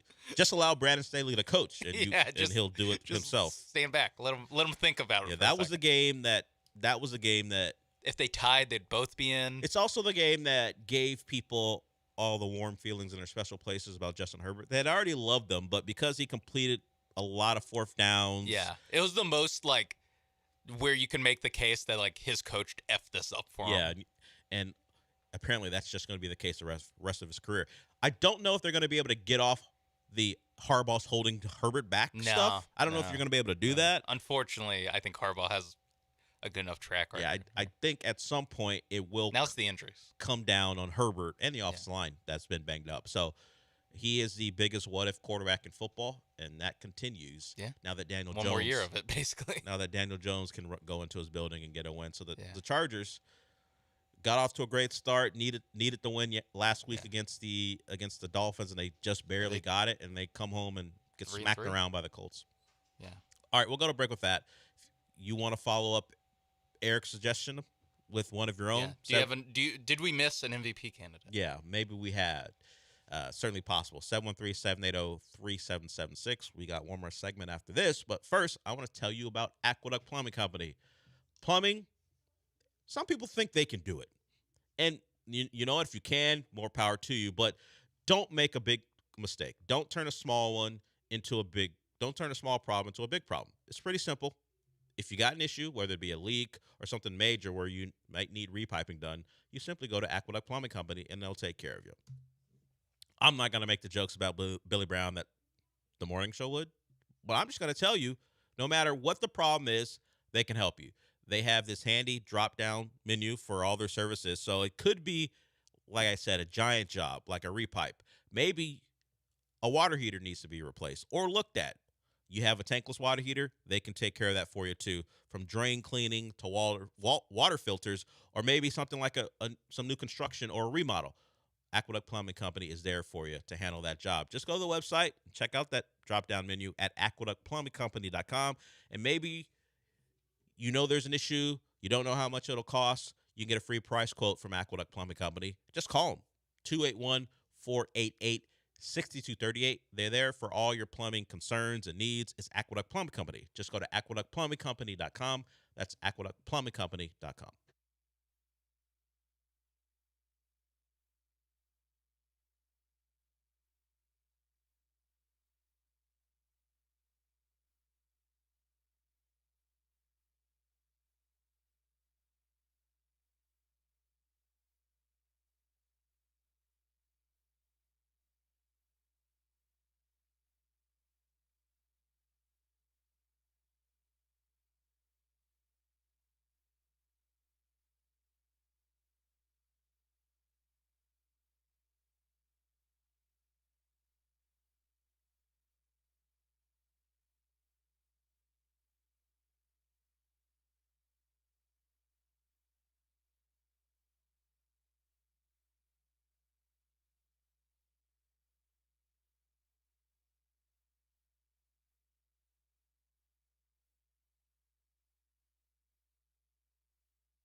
Broadcasting live from the Huntington Bank Studios, it's the Del Olalea Show. On ESPN 97.5 and 92.5.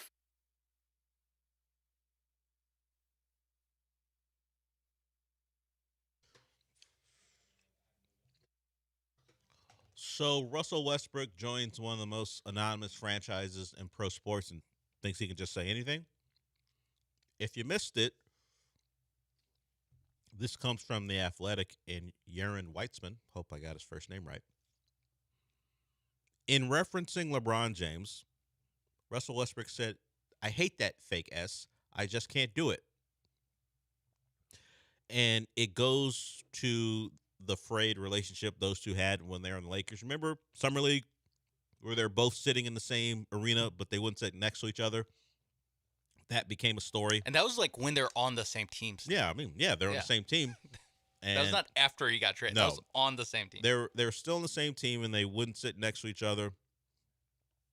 There's also Russell Westbrook citing examples of LeBron misrepresenting himself, and this one leads into one of the funniest things we talk about with LeBron is why he's always on page 1 when he's got a book in his hand. So apparently, according to Russell Westbrook, at least this article in The Ringer, LeBron would say The Godfather was his favorite movie, but not know a single line. He would carry the autobiography of Malcolm X interviews without being able to discuss it. And, of course, we know how the urban legend, apparently it's true, of LeBron saying he predicted Kobe's 81-point game. Russ found LeBron inauthentic. And as I said, I hate that fake S. I just can't do it. LeBron was two-faced, according to Russell Westbrook. Said, let Russ be Russ, but didn't actually support him behind the scenes. So, am I surprised that Russell Westbrook and LeBron James didn't get along? No. Doesn't seem like two personality types that could coexist. It's also like, I remember that season. It was obvious to anyone who'd watched a Laker game. That they weren't thrilled with each other. And it is funny that that Russell Westbrook noticed the things that anyone who saw LeBron with the book in his hand noticed It's as like well. the NBA, did NBA Twitter poison this relationship? I don't know. Okay. Obviously, it was it was an actual personal thing, or maybe not even personal. It was just like a basketball dislike that it feels like it was one of those things where once Russell Westbrook was like, man, I hate this LeBron guy. It's like, oh yeah, there's all this other stuff I can bring up too. Like he's fake. It's like, yeah, he's even fake about the Godfather. Because I doubt that, like, that almost seems like Russell Westbrook asked him about The Godfather, and he was like, yeah, my favorite movie. And Russell Westbrook was like, so, like, give him an offer he can't refuse. And LeBron's like, what? What was that? But that was, like, an actual press conference thing that happened before they were teammates, where LeBron mentioned and there's, like, the actual clip where they're like, what's your favorite Godfather quote? And he just goes, oh, man, from the movie? Man, there's so many good ones. Hard to pick just one. Like, he actually did that. I got mine. You can act like a man. Yeah, exactly. When Vito's yelling just watch it on YouTube. Johnny Fontaine, whoever it was. Watch, greatest or the, Watch Mojo, where they, like, dice it up into 8 parts. It's very easy. Yeah. It's mine. 8 3-minute videos about The Godfather. You can just pick one. Never ask me about my business case. Easy stuff. Easy. Even if you're not getting it exactly right, everyone gets the tone, and he couldn't even do that. No. Well. You come to me on the day of my daughter's wedding. Yeah. Simple. Everyone's got something as long as you've watched it. Do one. I haven't even watched. I don't think I've watched The Godfather more than 3 or 4 times, but I know stuff it's because I've movie. Yeah. I remember from the movie itself or clips online. It's pretty easy, and LeBron couldn't name it. But yeah, I think that, like, I wonder, did Russell Westbrook say that, or is that just the writer using examples that we all know? Well, you might have a point there, but Russell Westbrook did find him inauthentic. Yes. Yeah. I mean that part I'm not. So he said It's just funny, the idea to imagine them talking about The Godfather and LeBron like acting like the being in the conversation where he's acting like he saw the movie. Yeah. It's good that you said it that way because I'm reading like just a breakdown, NBA Central, the real one, the deal, not Centel. Not Centel. Yeah, breaking down some of the things in the article, and it says Westbrook saw multiple examples of LeBron misrepresenting himself. So Westbrook might have been around at the time. Mm-hmm. I don't know without reading the article if Westbrook is the one noticing and saying this is LeBron being inauthentic, but at least the general tenor of the article is Westbrook and LeBron, though we knew this, didn't mess with each other. Did LeBron do the thing where he lies? Like where it's like, I called that? Well, the 81-point game thing with Kobe, he said he predicted that. Yeah. Yeah. Was that happening while they were on the Lakers together? I don't know. Like, I did not read the entirety of the article. I'm just getting bits and pieces of it. I knew Mbappe would score 3 goals in the World Cup and lose to Messi. Right. I knew that. I said that would happen. Yeah, and Westbrook's sitting in the back being like, no, you didn't. Yeah, as soon as he took off Griezmann, I knew he was going to take off. No, you didn't. Shut up. Shut up. So, something we already knew, but does Westbrook know that the internet gets to LA? Is he aware? I know he doesn't care, but he's in the clutch NBA, not just the NBA. Yeah, it's fine, right? He's up in Sacramento. What's gonna happen to him? Yeah, nothing's gonna happen. If you're Russell Westbrook, you're like, let's wait for the deal to get done. I still like to play this year. Let's make that deal official before we release this. And once it's done, go ahead. Yeah, release it all. I got my deal. I don't need Clutch making a call. I don't want them making a call telling the don't Kings. need the black SUVs out in front of Vivek Randive's house. This is not me suggesting that Clutch would harm Russell Westbrook physically. Just me, hey, we really would like it if you didn't sign this guy. They're not going to treat him like they treated Luca Brasi in a reference that LeBron definitely gets. And LeBron's like, who's Luca Brasi? Yeah. No, it's Luka Doncic. Yeah, no. That's the guy on my team. No, that's the guy carrying you while you're out for a month. No, we're talking about Luca Brasi. There it is. So it's not surprising. It's just confirmation of all the things we saw from the outside. Those two didn't get along very well. And for some reason, there's a part of this article where it talks about like they walked out on a Will Smith appearance. Like LeBron and AD, apparently Will Smith came to the Lakers facility to hang out and see some things. And he was going to talk, and they had to bring those two out back into the wherever they were because they left, like AD and LeBron left, and they weren't going to be a part of it. And then, hey, guys, come on. Will Smith's here. Can you just sit down, please? Sit down, let him. Yeah. I mean, that's one where I'm kind of, like, on their side. Yeah, Westbrook was like, can I leave too? Oh, okay. He was going to go. Okay, that's what he's mad about. Yeah, he was going to go, and then Patrick Beverley told him to stay. Hey, all the star players get to leave. Can I leave? Pretty much is what he thought could happen. It's like when, you see it. I mean, a lot of times on social media where like the college football team will have like some guy, like some random guy in to talk to the team, and sometimes it's like, okay, I understand, either former player, former great, even if he's not a great at that school or something. Because other times you're like, why is this guy talking to the team? Like, what could he possibly be giving this team in a speech that would help them? And I feel like Will Smith talking to, at that point, like 37-year-old LeBron James. LeBron's like, why do I care what Will Smith has to say to me? It's a little different than if Will Smith walked into like Vanderbilt football. Like those guys are like, oh my God, it's Will Smith.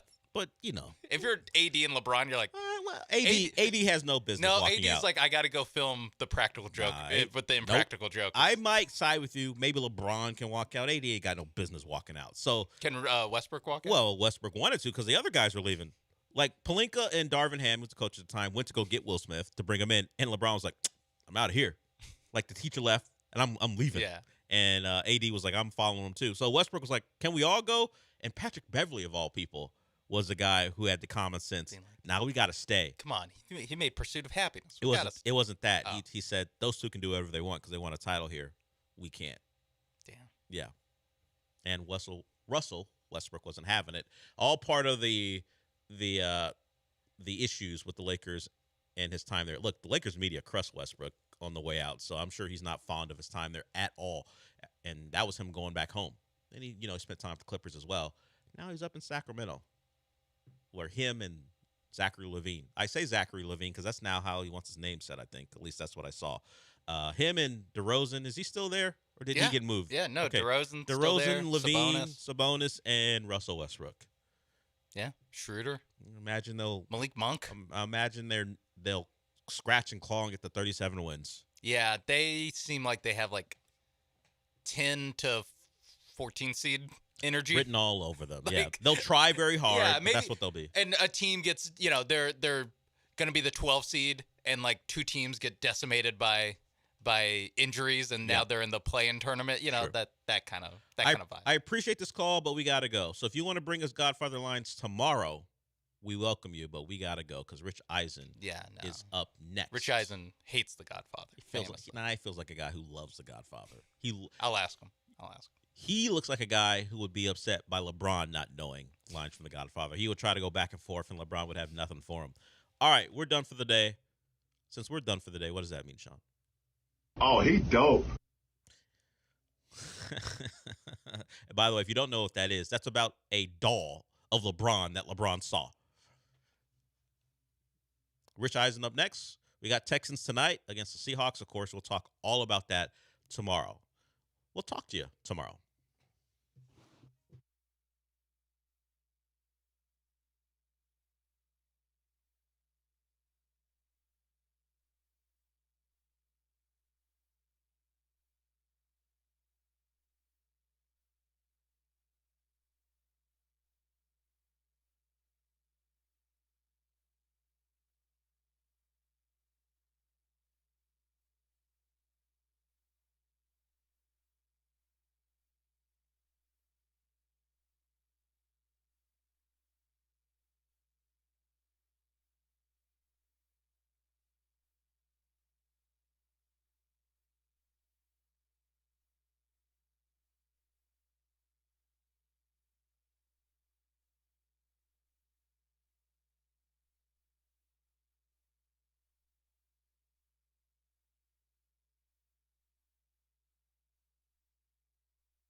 The Rich Eisen Show. I find it very offensive if I'm thinking about having the job. I need to be doing my job. This is The Rich Eisen Show with guest host Colleen Wolfe. Today's guests: Pro Football Hall of Famer Rondé Barber, NFL Daily podcast host Greg Rosenthal, ESPN NFL analyst Mina Kimes, and now Colleen Wolfe.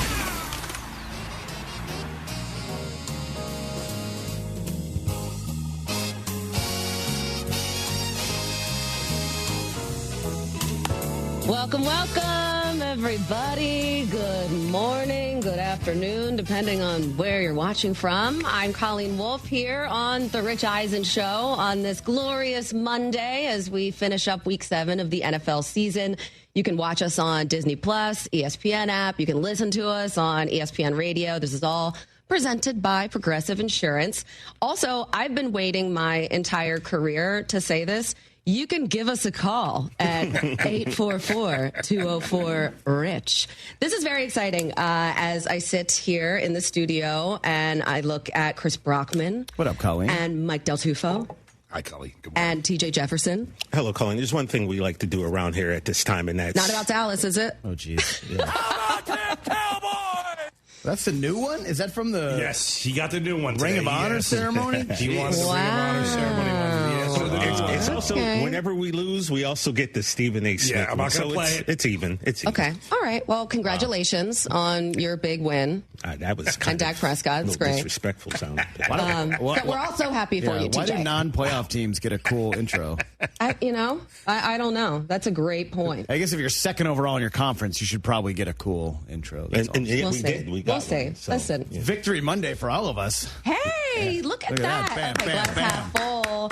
We love that. Which one of Del Tufo's teams won this week? The Rams. Oh, okay. Yeah. Oh, my gosh, yeah. How about Devontae Adams and Matthew Stafford just like throwing it back? A vintage performance for Devontae Adams. That was his third 3-touchdown career game. And Matthew Stafford, he had 5 passing touchdowns, and that was the 5th time he's had a 5-touchdown career game. Like, very fun. Love that symmetry. But there's so much to talk about. Like, I feel like my head is going to explode because for you guys, you were in London, like, I don't know, a few hours ago. I felt like we were just there. I got home yesterday about 25 minutes ago. So. Yeah. What even is time? Time doesn't even really exist. Time is a flat circle. It is. It's a social construct. I don't really conform to it. But it's Anybody like really know what time it is? That morning window of games was quite underwhelming. There were some fun things that happened, but it was really the late window that was so insane. And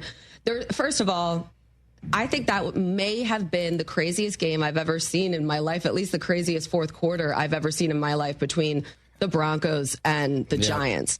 I was very excited and then very upset because I lone wolfed the Giants. And watching that game was such an emotional roller coaster for me because I don't really root for the Giants. That's not something that I do. I'm usually on the complete opposite side of things. And then I found myself thinking, oh my God, I love Jackson Dart and Cam Scattaboo. They're just so fun. They have this like great energy.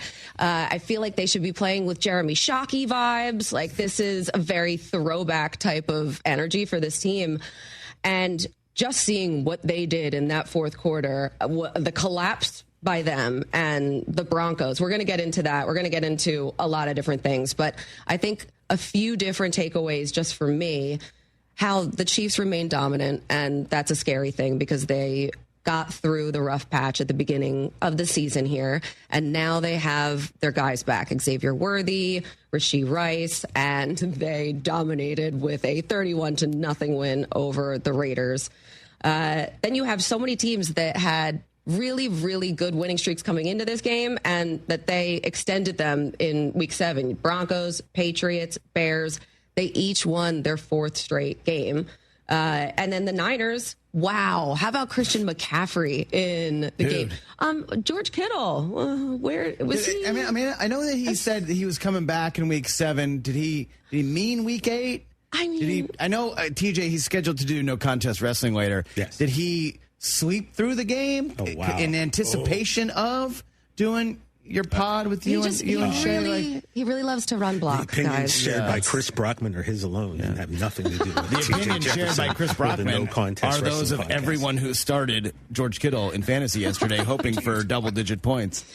Yeah, that's fair. Sorry for your loss. I'm just excited that I might get a win finally in our fantasy league. This has been an epically terrible We were worried about season for me. I am the New York Jets. Yes, it was a race to that joke. I got there.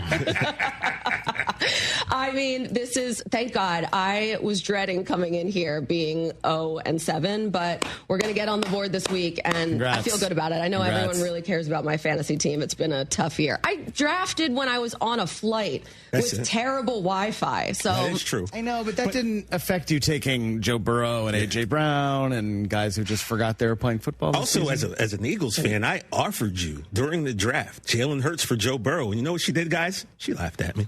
Just laughed at me. Had I known, Well, of TJ, course. had I known, but I didn't. So here we are now, 0-6. But I'm not like soon, I'm much better. 1-6. I've got 2 wins, so I kind of stink too. Well, the Colts, they are the opposite of that. They do not stink. No, look they are amazing. so good.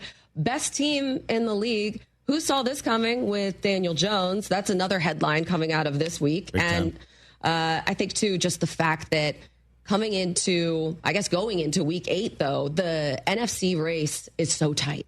And the Rams are emerging as a really strong contender. The Bucks, the Lions, the Packers. We have a real true doubleheader tonight on Monday Night Football, which I love. I'm not really a huge fan of when there are 2 Monday night games being played at the same time. I think a primetime game, it deserves to be an island game. It deserves its own time slot. It's when everyone can kind of watch. And I just feel like big things happen in primetime games. So you sort of need that spotlight. So first up, we'll have the Bucks and the Lions. That's 7 Eastern. Hopefully Mike Evans plays in that one. Ooh, and high register, yeah. Maybe Mike Evans. He's likely to play. And then we have Emeka Ibuka. That's a real chance, according to the team, for him to play as well. Okay.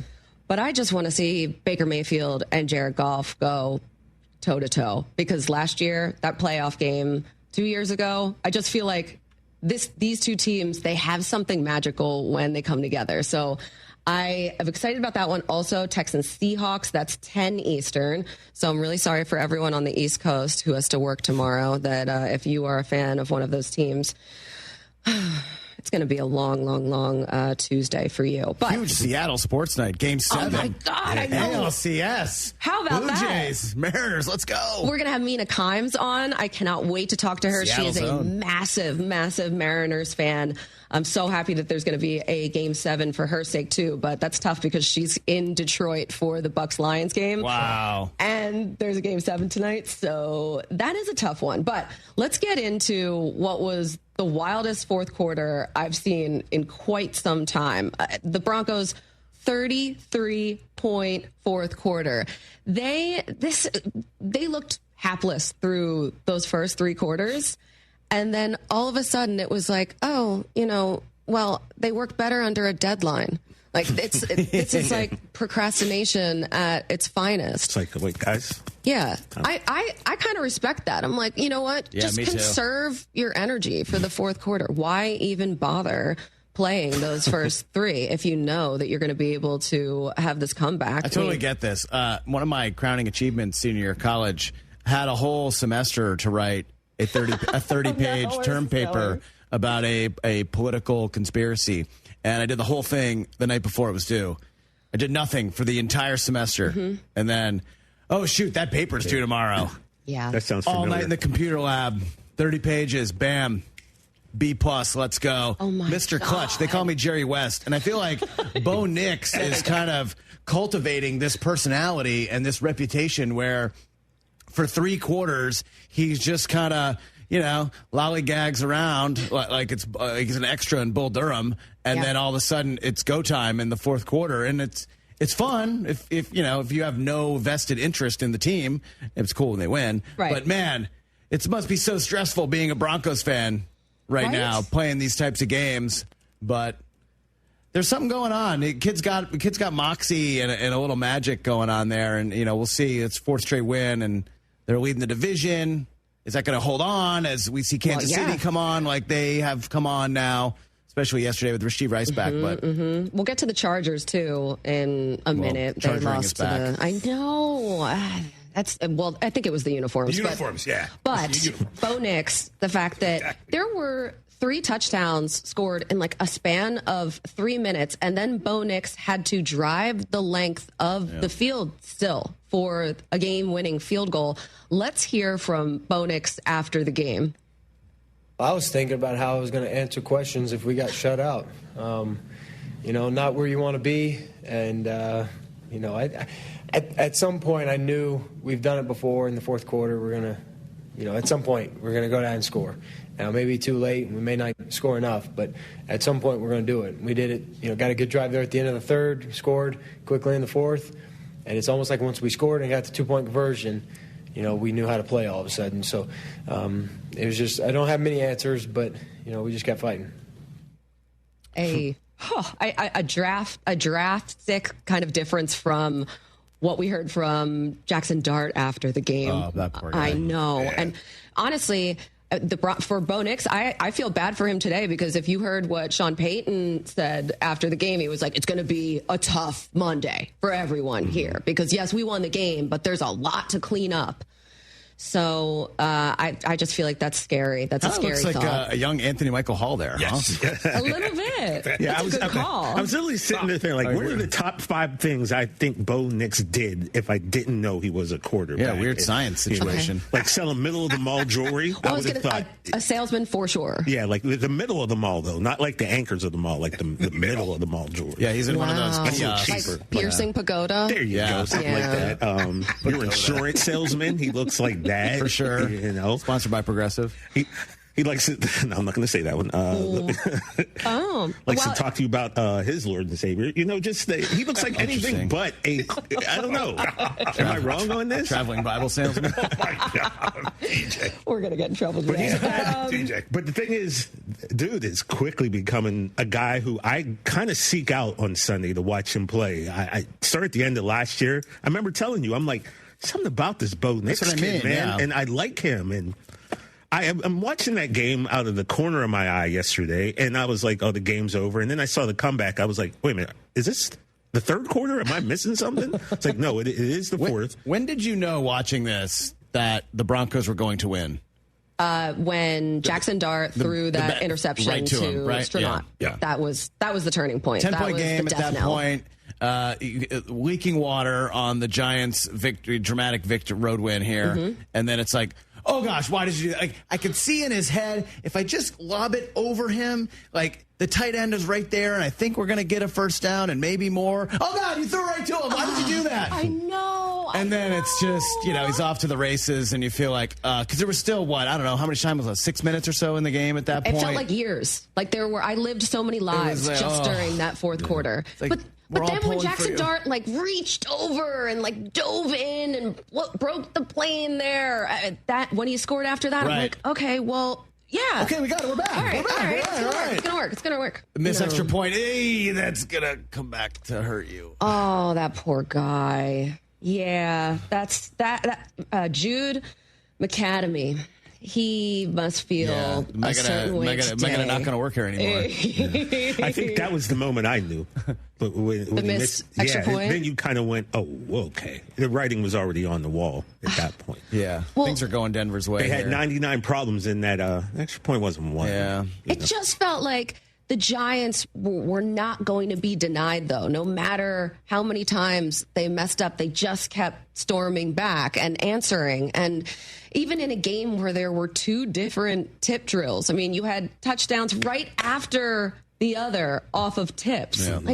This game was so chaotic. It was so boring for 3 quarters. So boring. And then imagine the people that left with the Broncos actually winning this game, that came to the game. They did the parking thing. They're, in the seats. It's so boring. They paid for all of this, and then they leave for the most insane finish. Seems like half the Giants team left before the game was over. Yeah. Well, it's tough. That's a tough reality check for Jackson Dart, who He really, I just hope this doesn't take his light away, because he had this energy about him, and looking at his face after the game and hearing what he had to say just really, it hurt me a little bit in a weird spot. I think for right now, it's really frustrating, man. I'm trying to put it all together. We had chances to win the game, didn't do it. It's frustrating. I never felt like we were going to lose the game. So, I looked at the clock when they scored. I said, dang, we got a lot of time left. Geez, I had no doubt that we were going to go down there and score. The shock. Mm-hmm. The shock. Yeah, that looks like someone completely shell-shocked at what just happened. Yeah. I mean, the Giants had so much go for them. They ran the Statue of Liberty play.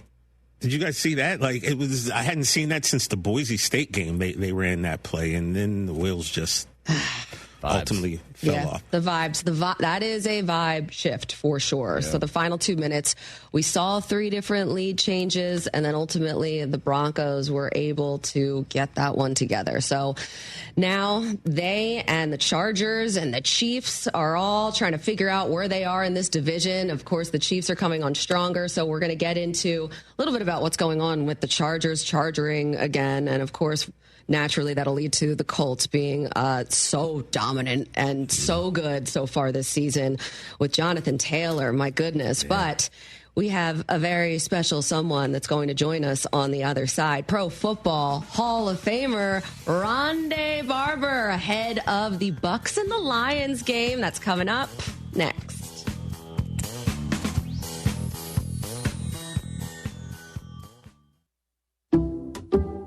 Some people just know you can save money on car insurance by checking Allstate first. Like to check the weather first, before wearing face paint to the game. Bro, your Go Cats is dripping into your nachos. Oh, and now paint is in my eyes. Interception! Did you see that? No. Yeah, checking first is smart. So check Allstate first and see what you could save. You're in good hands with Allstate. Potential savings vary, including based on how you buy, subject to terms, conditions, and availability. Allstate North American Insurance Company and affiliates, Northbrook, Illinois. This college football moment is brought to you by ServPro. College football teams have moments they recover from and made it like it never even happened. Like on September 24th, 2016, when Tulsa found themselves down 31-0 to Fresno State with 10 minutes left in the second quarter. Tulsa fought back to tie the game at 41. And then won 48-41 in double overtime. ServPro, like it never even happened. Hey, Houston, this is Paul Miller with Great Plate Hospitality. Now that the kids are back in school and vacations are over, our team would like to invite you back to check out what's going on at the Union Kitchen. $10.95 to $14.95 lunch menu includes 3 items, super salad, entree, and a beverage.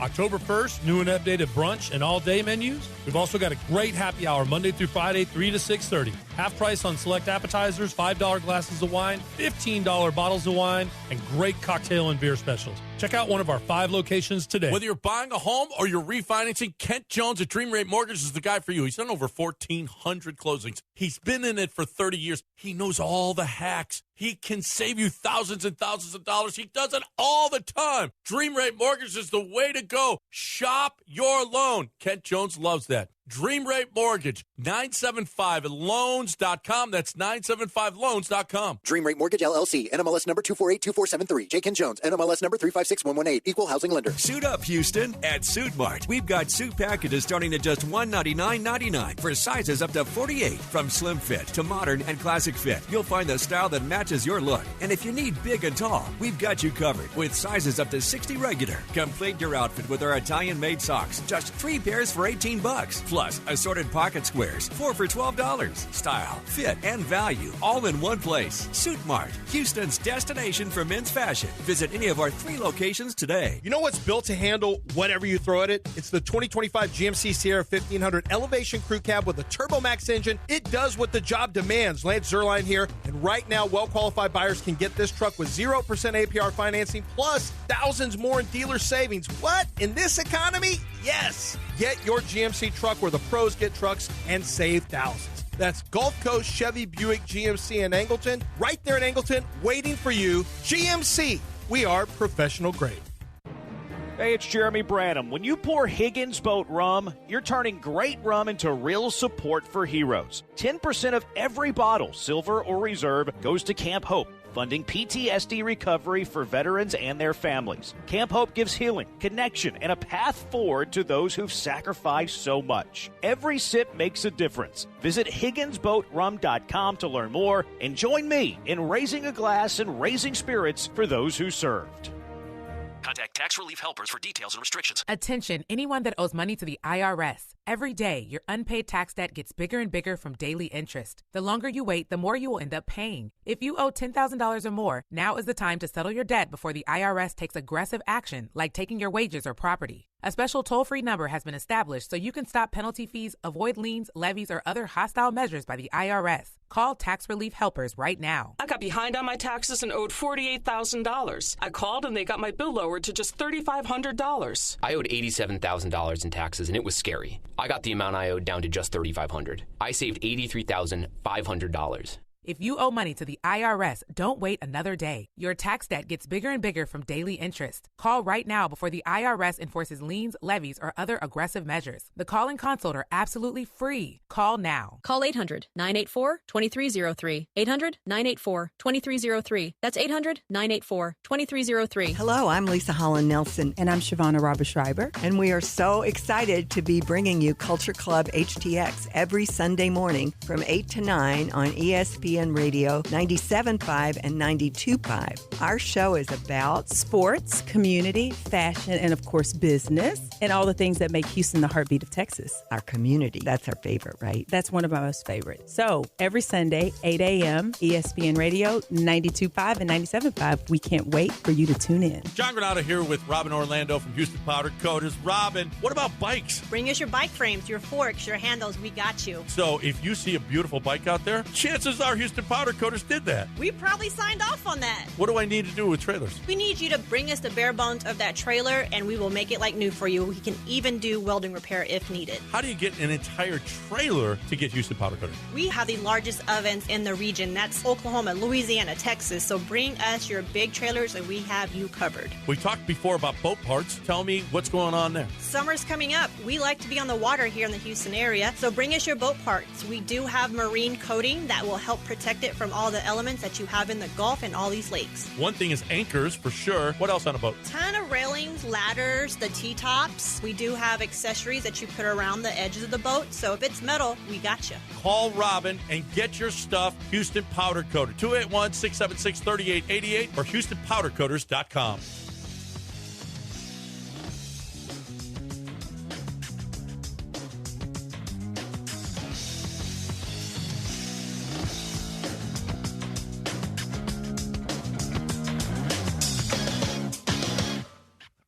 We're figuring it all out. This is ESPN Radio. Progressive Insurance is the presenter for us here on the Rich Eisen Show. And we have joining us now a friend of mine who ruined my childhood, first of all. We'll get to that. But he's a pro football Hall of Famer. His team is playing tonight on Monday Night Football, Tampa Bay Buccaneers against the Lions. It is Rondé Barber. Hey. Hello, Rondé. Hello, Colleen. And just to be clear, I am a Pro Football Hall of Famer because I ruined your childhood. Yeah. Shut down the vet. Okay, so you should be thanking me somehow, maybe? I don't know. Maybe I get a gold jacket here, but... Rondé, we get a chance to work together at the Super Bowl. We get to work at these international games. Rondé and I were together in Ireland for the Dublin game, which was so much fun. But I think maybe my greatest memory working together with Rondé was when the Eagles won the Super Bowl, and he said, "Fly, Eagles, fly." And this was a moment of weakness, I think, for him, but I'm not really sure. How does it stick with you now, Rondé? Yeah, unfortunately, our producer and my co-host that day were enormous Eagles fans, and I got caught up in the moment. Temporary loss of judgment, and okay. I knew that I would make y'all both extremely happy by anointing the newly dominant Eagles Super Bowl champions with the Fly Eagles Fly. So yeah, there is audio out there of me saying that. Hopefully it's been burned. He tried to get it destroyed. I don't know why. He is the most team player man out there. And so Rondé, looking ahead to tonight and this Bucs team who Baker Mayfield and the offense, this team in general, has dealt with these injuries. They've been figuring out ways to score touchdowns and get the offense moving in games without Mike Evans, without Chris Godwin. Tonight, Mike Evans is likely to play, but Emeka Egbuka, he is more of a game-time decision, although it sounds like they're pretty optimistic about him playing. We've seen guys like Tez Johnson emerge, who it's the purest thing to me that he thought the MVP chants were for him instead of Baker Mayfield after he scored his first touchdown in the NFL. And I just love the fact that he also leaned into it and was like, yeah, how about this, guys? I thought those were for me. It makes me feel like one day maybe they will be for you, Tez. So how does this team, what do you think going into tonight? How does this offense get going? And what are your expectations for Baker Mayfield against this banged up Lions defense? Right. I'm going to put those comments by Tez as just a youthful exuberance after scoring your first touchdown ever. So, I mean, I would be excited too. I remember my first touchdown. I didn't get MVP chance, but I had that same feeling like the world is on fire and I'm leading the charge. So this team is fun to watch, Colleen, as you know, and it's largely because of Baker, but also because of the job that Josh Grizzard's doing on offense, not adjusting the offense because your star players are out. I mean, Mike's been out since the Jets game, I think. And it's allowed some young guys who we didn't expect to play or have to play early come in and shine. Like you mentioned Tez Johnson. You could easily have said Cam Johnson, who was a superstar a year ago in training camp and then got hurt. We never heard from him again. Now all of a sudden he's getting a chance to play, and he's showcasing the ability that we thought he had a year ago. So it's just fun to watch them all kind of accept the role of filling in for our superstars. I mean, we got 3 receivers, including Chris Godwin. You mentioned, Emeka and Mike, but Chris Godwin's been out most of the year. He's only played 2 games this year, and it's forced some other guys to step up and play, and they have. And certainly all that credit goes to Baker because Baker's playing like the MVP. I mean, there's just so many examples of why he's the best player in football right now. But I do give credit to the way that Josh Grizzard has evolved. This is his first year calling plays, man. Like he was a pass game coordinator last year with Liam Cohen. Before that, he was basically like an intern in Miami that had a couple opportunities to stay in the league, and then we hire him, and you see his process evolve over the course of the year, and he's getting really good at it, man. It's fun to watch. So I don't anticipate this Lions defense that's beat up tonight to be able to just stop this Bucs offense because they got some injuries as well. Okay, well, let's flip it around to the other side to the Bucs defense. Todd Bowles does such a great job, and it's funny because I feel like this team has really taken the personality of Baker Mayfield, but Baker Mayfield's personality is so different from Todd Bowles, and you can see the two of them, both of their influence throughout this entire team. So this defense has to deal with players like Amon-Ra St. Brown. How does the defense slow down a player of his caliber, and how did your defense do that against top receivers when you were playing? Yeah, well, we very rarely changed what we did on defense. Todd Bowles' defense, completely different. He's got so many variations and iterations to his coverage schemes and what he asks his players to do. Look, there's some really good players on this Bucs defense. Zion McCollum was hurt last week. He's hopefully coming back. I don't know what his status is, but I think he's coming back. We drafted a kid. His name is Jacob Parrish out of Kansas State. He has done an awesome job at nickel, and he's been starting outside with some of the injuries as well. That'll be the main matchup. As I'm watching this game, I'm going to say to myself, how is Jacob Parrish faring against Amon-Ra St. Brown, either outside or in the slot? Because obviously he is their go-to guy, but in terms of throwing the football. But if I was preparing for this Lions offense, there's one guy I'm looking at. It's Jahmyr Gibbs. Like, there's one guy that could just wreck your day, and it's him. Not only because he can catch the ball out of the backfield, it's just his explosiveness. And I look at the matchup there, and you're saying, who's dealing with him? Is it Tyke Smith? Is it Antoine Winfield? Is it Levante David or Savassi Dennis, the two linebackers? And the advantage physically with all four of those guys is with Jahmyr Gibbs. So that he's the guy that you have to really take care of. Jared Goff is having another great year. I think he's third in touchdown passes right now. It's beginning because he has all those weapons. You always like to think games like this turn into shootouts and the team with the last possession wins. I would not be shocked if that's how this one ends up tonight. Yeah, Rondé, good to see you, man. Thanks for joining us. Yeah. Why does Jared Goff not get enough love nationally? Yeah, because he failed once in the mind of his head coach in Los Angeles. When you're a high draft pick and you go to same reason Baker does it or hasn't gotten it. You get drafted high, you fail at the team that drafted you, and the narrative just sticks with you that you can't play, which is completely ridiculous because Jared Goff took them to a Super Bowl and lost, right? But then he comes to Detroit and he turns into the dude that you thought he was, right? When they drafted him, with a great surrounding supporting cast, a great team surrounding him and buying into him. I don't know. I mean, people that know. You know what I mean? I watch enough football. I know how good he is. I would never say he wasn't good. Does he excite you all the time? No. I mean, he's not Baker Mayfield. He's not like Josh Allen. He's not lighting up the field with these extraordinary type of plays. But the consistency and the level of confidence that he's playing with these past couple of years, dude. I mean, he is what he is. He's one of the top quarterbacks in the league. Yeah, it's so interesting to this game and this quarterback matchup because you're right. The temperament of both guys couldn't be more opposite. Right.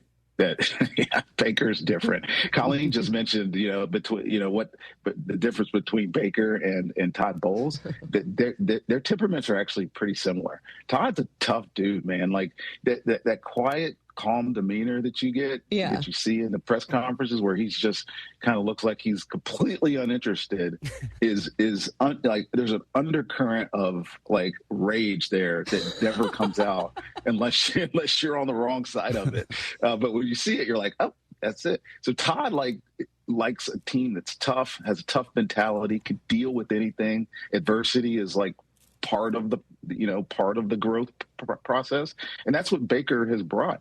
So they're actually very similar, Colleen. He's got that fire under the surface, just bubbling. Yes, but Baker's just is unmasked always. Yes, exactly. It's just right there. It's on his sleeve. Well, all the time. Todd Bowles sometimes has that Caldwellian stare. Yes, exactly. And he's like sort of soft spoken. Yeah. So but you know that he is like, he's a killer. Like in terms of his defense, he is going to go out there and he is going to try and wreck a game plan. Right. But just a man of few words. That's all it is. You know what? It doesn't take many words, honestly. TJ? What's up, Rondé? How you doing? What's up, man? How you doing, bro? A guy that I'm a big fan of, and I know of us here are fans of, is Mike Evans. Yeah, he's been as consistently great as any receiver that there's ever been, year after year after year after year. What do you kind of contribute that consistency that he has to? Because he's had some great quarterbacks and then he's had some not so great quarterbacks, and yet year after year, unless injury hit like this year, you knew what you were going to get out of Mike each and every year, and it just never falters. Right. Well, he had Jameis, he had Mike Glennon, I think, at the very beginning. He's had had Tom Brady then, and now he's got Baker. He was pretty good. He was pretty good. Mike, and love Mike to death. He's probably the best offensive player we've ever had in team history. And I don't think I'm saying that lightly. In fact, the 50 greatest Bucks, he finished above me at number 4. So who's counting? Who's counting? I'm not paying attention. He's bigger, and just being around this team for all of his years, obviously, he's bigger, faster, and more competitive than you think. And I think people that don't really know Mike, and he's sometimes you get lost down here in Tampa. It's a middle-sized market. And, other than our Super Bowl year, prior to his Super Bowl year, people just didn't really pay attention to what he was doing. But we've seen it. I mean, he's a different type of receiver because he's big. You don't think he can run. I can't tell you how many times I've seen takeoffs go by corners, and they're just like, "Oh, damn, this dude can run." He can really run.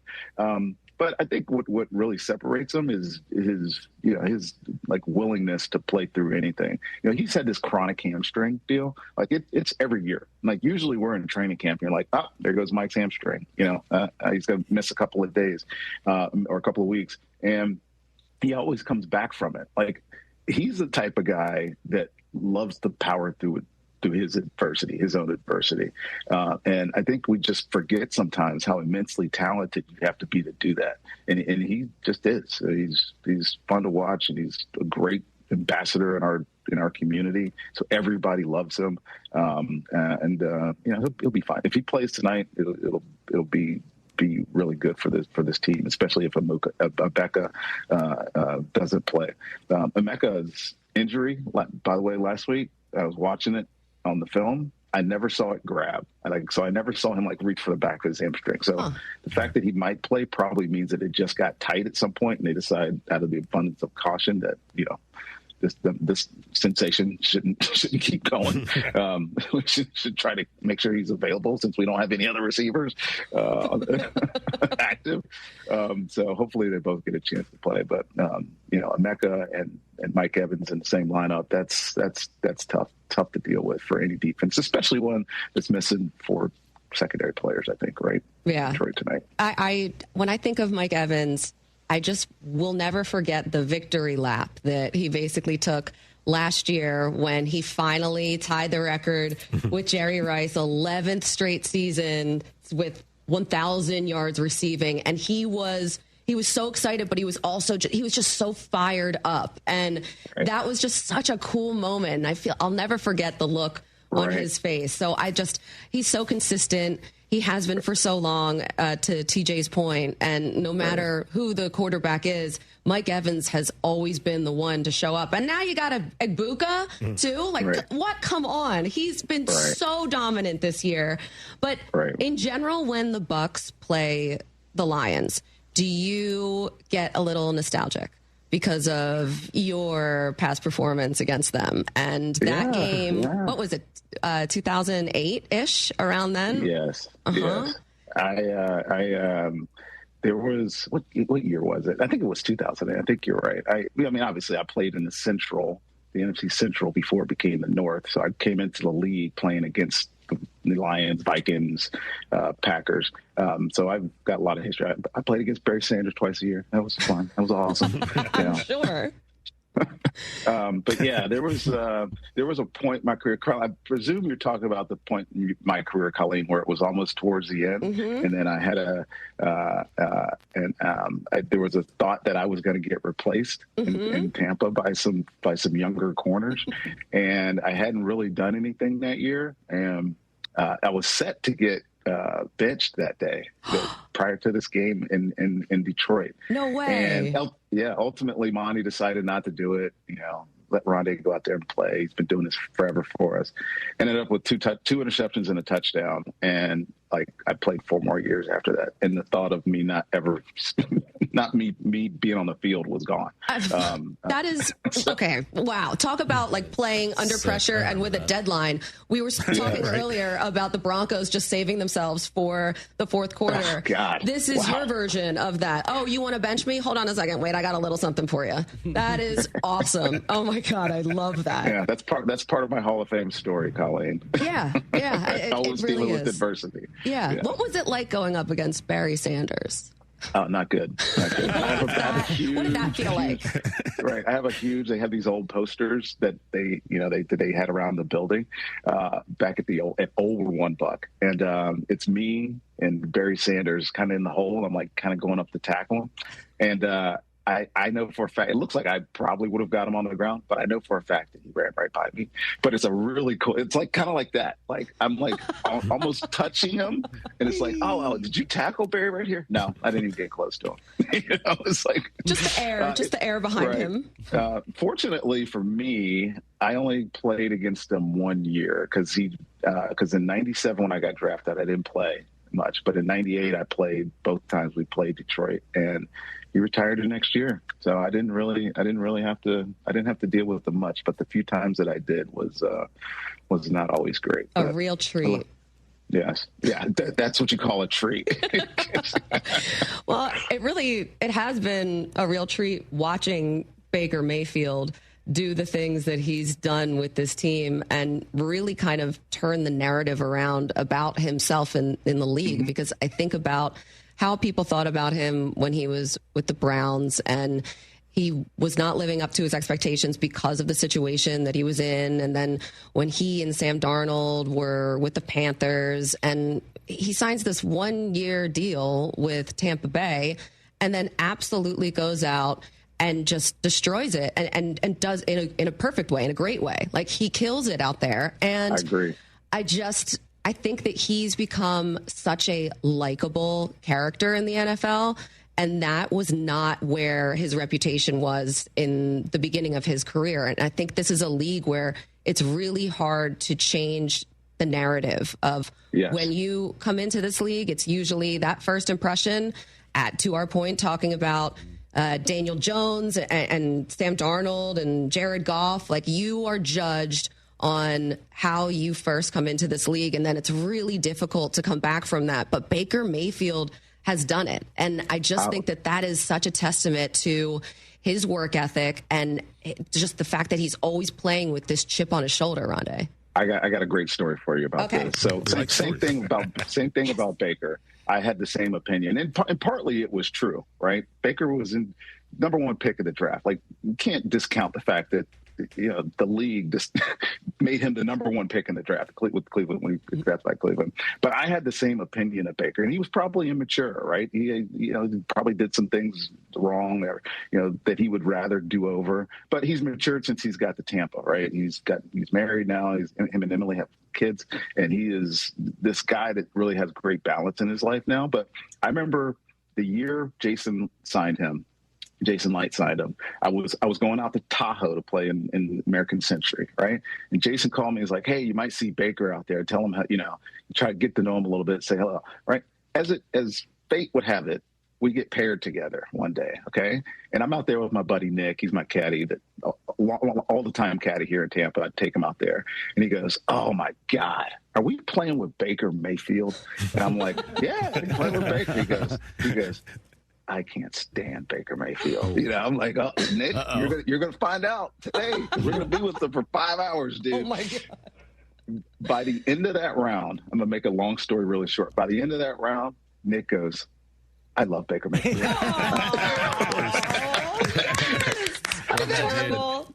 Yeah, you just get around him, and it kind of coincides with another story I have. That first week that he was in Tampa, I remember I went to a Lightning game, and we're actually going to the same suite, to Steve Graves, the president's suite. And Baker's walking down the hall. He's got Tristan Wirfs. I think Luke Gedeke was with him. There was another offensive lineman, Kyle Trask, whom he was competing with for the starting job, was there. This is the first day he's in Tampa, and he is leading this pack, walking to this suite.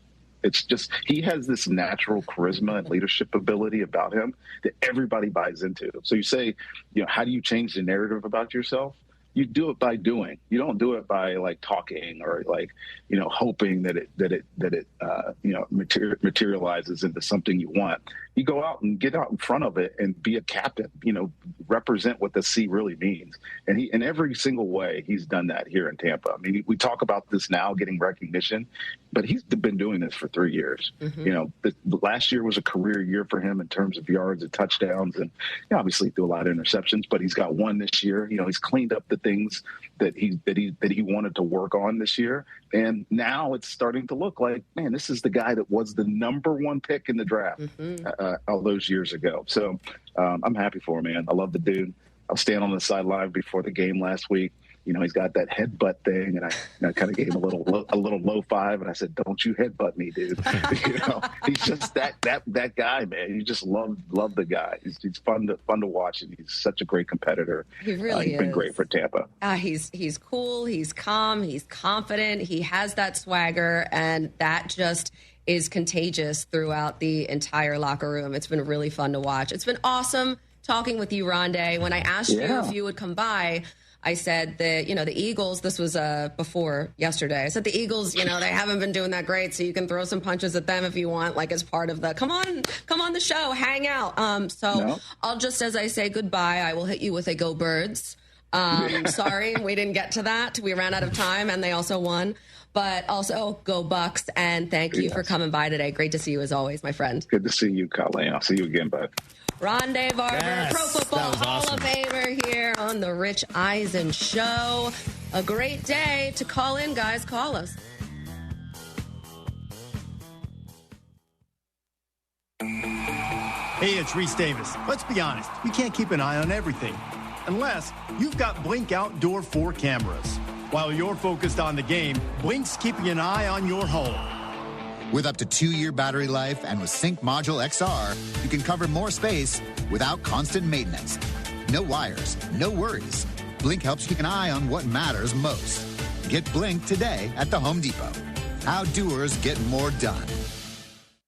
They say a full marathon is the ultimate test. For me, it's more than a race. It's a milestone I once thought impossible. Michelle Smallman here, and I'm running my very first marathon in New York City with the support of Gainbridge and Gainbridge Assist, powered by Parity. Together, we're empowering girls and women through sports and education, with grants to 32 organizations in 21 states. Every step I take is for the finish line and for the next generation chasing their dreams. Here's to 26.2 miles and a future with no limits. Hi, I'm Sean with Energy Texas, and I'm a customer too. I'm proud to say our rates are 17% below the national average. Every day, our team is focused on keeping costs lower for you. We take affordability personally because this is our home too.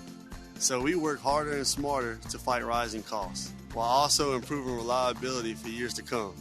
This isn't just my job, it's a commitment to my community. Together, we power life. Entergy. Attention taxpayers. If you owe $5,000 or more in back taxes to the IRS, don't wait for the October 15th extension deadline. Your problems will only continue to grow. The IRS is using advanced AI tools to identify and collect unpaid taxes faster than ever, meaning tax debt collections will become increasingly aggressive. Call Priority Tax Relief now. Their experts fight back fast and are saving their clients millions in tax debt every month. After speaking on my behalf with the IRS, my entire debt of $25,000 will be eliminated. I owed over $50,000 and they settled it for pennies on the dollar. These guys are as legit as they come. If you miss another tax deadline, you're stacking more debt on top of what you already owe with increasing penalties and interest. You now owe more today than you did yesterday. Call for your free consultation. Priority Tax Relief. Let's make your taxes our priority. Call 800-418-1404. 800-418-1404. 800-418-1404. Priority Tax Relief. Hey guys, it's B-Mac, and I'm excited to tell you about Burger Chan and their great new promotion to celebrate football season. Every Monday after the Houston Pro Team wins, Burger Chan will be giving out a free side with your entree. Just tell them B-Mac sent you, mention ESPN 97.5, or say Go Texans and it's yours. And they've expanded their hours with dinner service until 9, Wednesday through Saturday, so more time to try their curly fries, tots, and the best burger in town made any way you want it. Burger Chan's got you covered on every Victory Monday. Check out their full menu at BurgerChanHTX.com.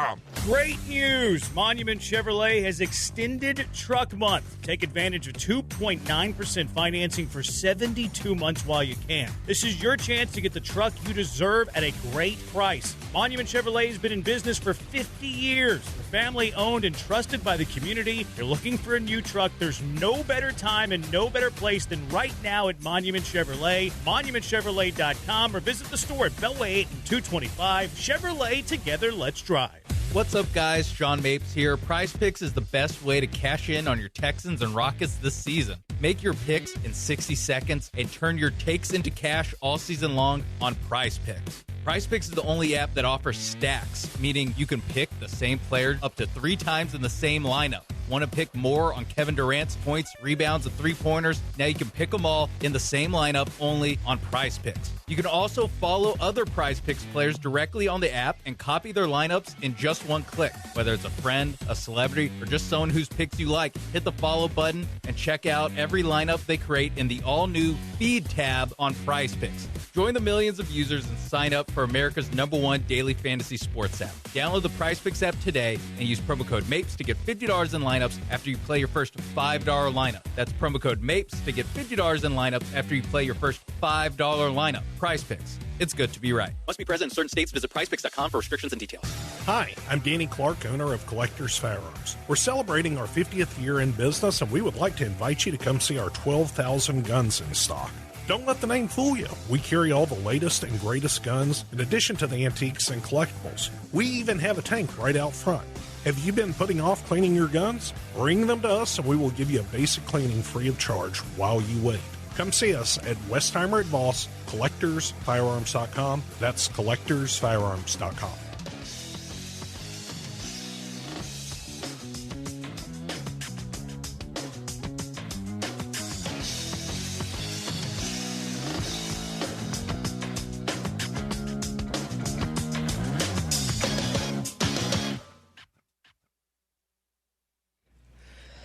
ESPN Radio is presented by Progressive Insurance, supporting you every step of the way. Progressive.com. Yeah, I hate losing more than I enjoy winning. So, I could never gamble, ever. But we were... but the thrill when you win, though. No, but then when do you stop? It's when is it enough? stupid. Like, the other day, Brockman was giving me odds on something, because I don't really gamble a lot either. He's like, basically, you bet $5,000, you win $100. I'm like, in what world does that make sense? Exactly. Like, What? How was that? How do you even equate that? No. Free money. There's no such thing. Like betting on the Patriots. It's free money right now. Yeah, it actually is. But I get some of the bets, but like that one in particular, I was like, that makes zero sense to me. How about the Patriots? I knew that Mike Vrabel going to Tennessee and playing the team that had just fired their head coach who replaced him was going to be a scene. And boy, was it. The Patriots, they now are 5-2, which is better than their record all of last season. They have more wins than last year. They're 4-13. But they've done such a good job with Drake May and just building this physical identity with the defense. I mean, the Patriots are looking really good, and they, I think, have turned things around much quicker than at least I expected, for sure.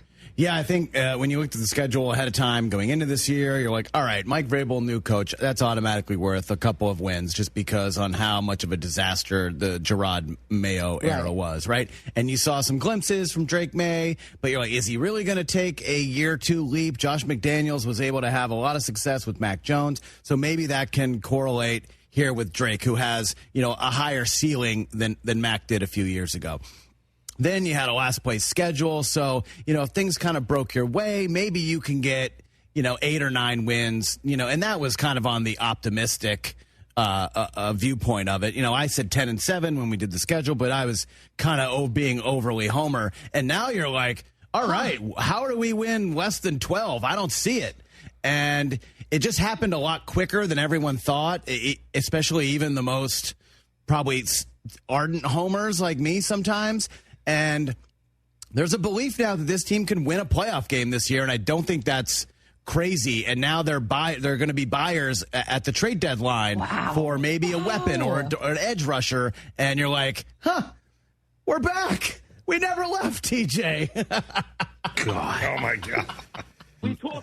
A Progressive Home and Auto Bundle can protect you round the clock, but we can't protect you from those painful moments in sports. Holding. Defense. The ref totally blew that call. Oh, I'm sure he'll make the right call next time. It's too late. It cost us the game. Well, it's just one game. That loss eliminated us from the playoffs. Oh, the playoffs are on so late. Now you'll be well rested. Okay, I need you to stop talking now. Well, at least your home and auto are protected with a bundle from Progressive. Progressive Casualty Insurance Company, affiliates, and other insurers. Not available in all states or situations. Tailgate season is on, and Monster Energy flavors are bringing the heat. Crack open the wickedly creamy citrus blast of Orange Dreamsicle. Or ride the shockingly smooth wave of Electric Blue. Both packed with real sugar, bold flavor, and that legendary monster kick. This is the energy your game day deserves. So grab your can and unleash the beast. Hi, this is Sean with Greenlight Offer, and I buy houses cash. If you own a house and want to sell it fast at a fair price, I'm your guy. Call me at 832-779-4000. I can pay cash and close in as little as 3 days. I buy houses in any condition, any price range, and any location in the Houston area. I'm a local real estate investor who buys several houses a month, and I want to buy more. I buy inherited houses, vacant houses, behind in payment houses. I even buy my tenant won't pay me the rent houses. Do you own a house that is trash and needs thousands of dollars in repairs? That's fantastic, because I love buying junk houses too. Skip all the hassle and headache of listing, dealing with agents, showings, and who knows what else. If you own a house and want to sell it fast, give me a call today. Sean at Greenlight Offer, buying houses. Call me at 832-779-4000. That's 832-779-4000. Call for Sean with Greenlight Offer, and I'll get your Greenlight number on your house today. Woo! Let's hydrate. Grab a Rambler Sparkling Water, the official sparkling water of ESPN 97.5 and 92.5. A Texas mineral blend available in original lemon lime, grapefruit, satsuma, blackberry, and now wild cherry. Get Ramblin', Houston. John Granado here with Robin Orlando from Houston Powder Coaters. Robin, you guys say that you have 100 colors or so. Actually, you've got thousands of colors, don't you? Yes, so just in stock we have over 100 colors, which is the rainbow. But if you need that specific fuchsia pink, we'll find it for you and we'll coat it for you. You can combine any colors, right? You can dream of a color and we can find it for you. What if I want the colors of my favorite team? Are you guys going to do it? You should come see our Houston Astros chairs. I saw them. You brought them out to our golf tournament. Yes. And they are awesome. A lot of people will tailgate, mostly Texans or University of Houston or Texas A&M. Hey, if you've got a favorite team, you guys will color code them that color of your team. Even if you like the Saints and you need some sun gold in your life, we got you. What about the Cougs? I'm a Coug. Of course we got to have Cougar colors. They're the biggest. They're the best. They're expanding. Houston Powder Coaters doesn't get any better. Call Robin. You probably deal with Robin when you call Houston Powder Coaters. 281-676-3888 or HoustonPowderCoaters.com. $5,000. That's the average amount of money people in the U.S. are now spending on gas in a year. $5,000. That's crazy. If you drive, you have to download Upside, the free app that gives you cash back every time you get gas. That's right. You can earn real cash back with Upside just by buying the gas you're already buying. You can literally start earning cash back today. I use Upside every time I fill up, and I've already made around $200-$300. You're putting gas in your car anyway. Why not get real cash back? If you like free money, download Upside. I'm saving the cash I earn from using Upside to help pay for a vacation later this year. Download the free Upside app now to earn cash back every time you buy gas. Use promo code POWER to get an extra 25 cents per gallon on your first tank. You can cash out anytime right to your bank, PayPal, or a gift card for Amazon and other brands. Just download the free Upside app and use promo code POWER for a 25 cents per gallon bonus on your first tank. That's code POWER for a 25 cents per gallon bonus. Suit up, Houston. At Suit Mart, we've got suit packages starting at just $199.99 for sizes up to 48. From slim fit to modern and classic fit, you'll find the style that matches your look. And if you need big and tall, we've got you covered with sizes up to 60 regular. Complete your outfit with our Italian-made socks. Just 3 pairs for $18. Plus, assorted pocket squares, 4 for $12. Style, fit, and value, all in one place. Suit Mart, Houston's destination for men's fashion. Visit any of our 3 locations today. Houston values banking that puts people first. Veritex Community Bank is now part of Huntington Bank, and Huntington is committed to keeping banking local, investing in neighborhoods, supporting small businesses, and helping Houston thrive. More at huntington.com/Veritex Bank. Member FDIC. ESPN 97.5, presented by Zadok Jewelers. KFNC 97.9 HD2 Mont Bellevue, Houston, a Gal Media station. This is The Rich Eisen Show. Hey, everybody. Can't get enough of The Rich Eisen Show? You're in luck. You can find us everywhere. Watch us weekdays on Disney Plus from noon to 3 Eastern. Miss the show? We've got a podcast so you can listen anytime. But here's the best part. Our YouTube channel. Subscribe at youtube.com/Rich Eisen Show and you'll never miss a moment. Now, On with the show. Come on, man. Let's get a turnover. Picked off. Rayshawn Jenkins have a day. The Rich Eisen Show. I find it very offensive if I'm thinking about having the job. I need to be doing my job. This is The Rich Eisen Show with guest host Colleen Wolfe. Earlier on the show, Pro Football Hall of Famer Rondé Barber. Coming up, NFL Daily Podcast host Greg Rosenthal. ESPN NFL analyst Mina Kimes. And now, Colleen Wolfe.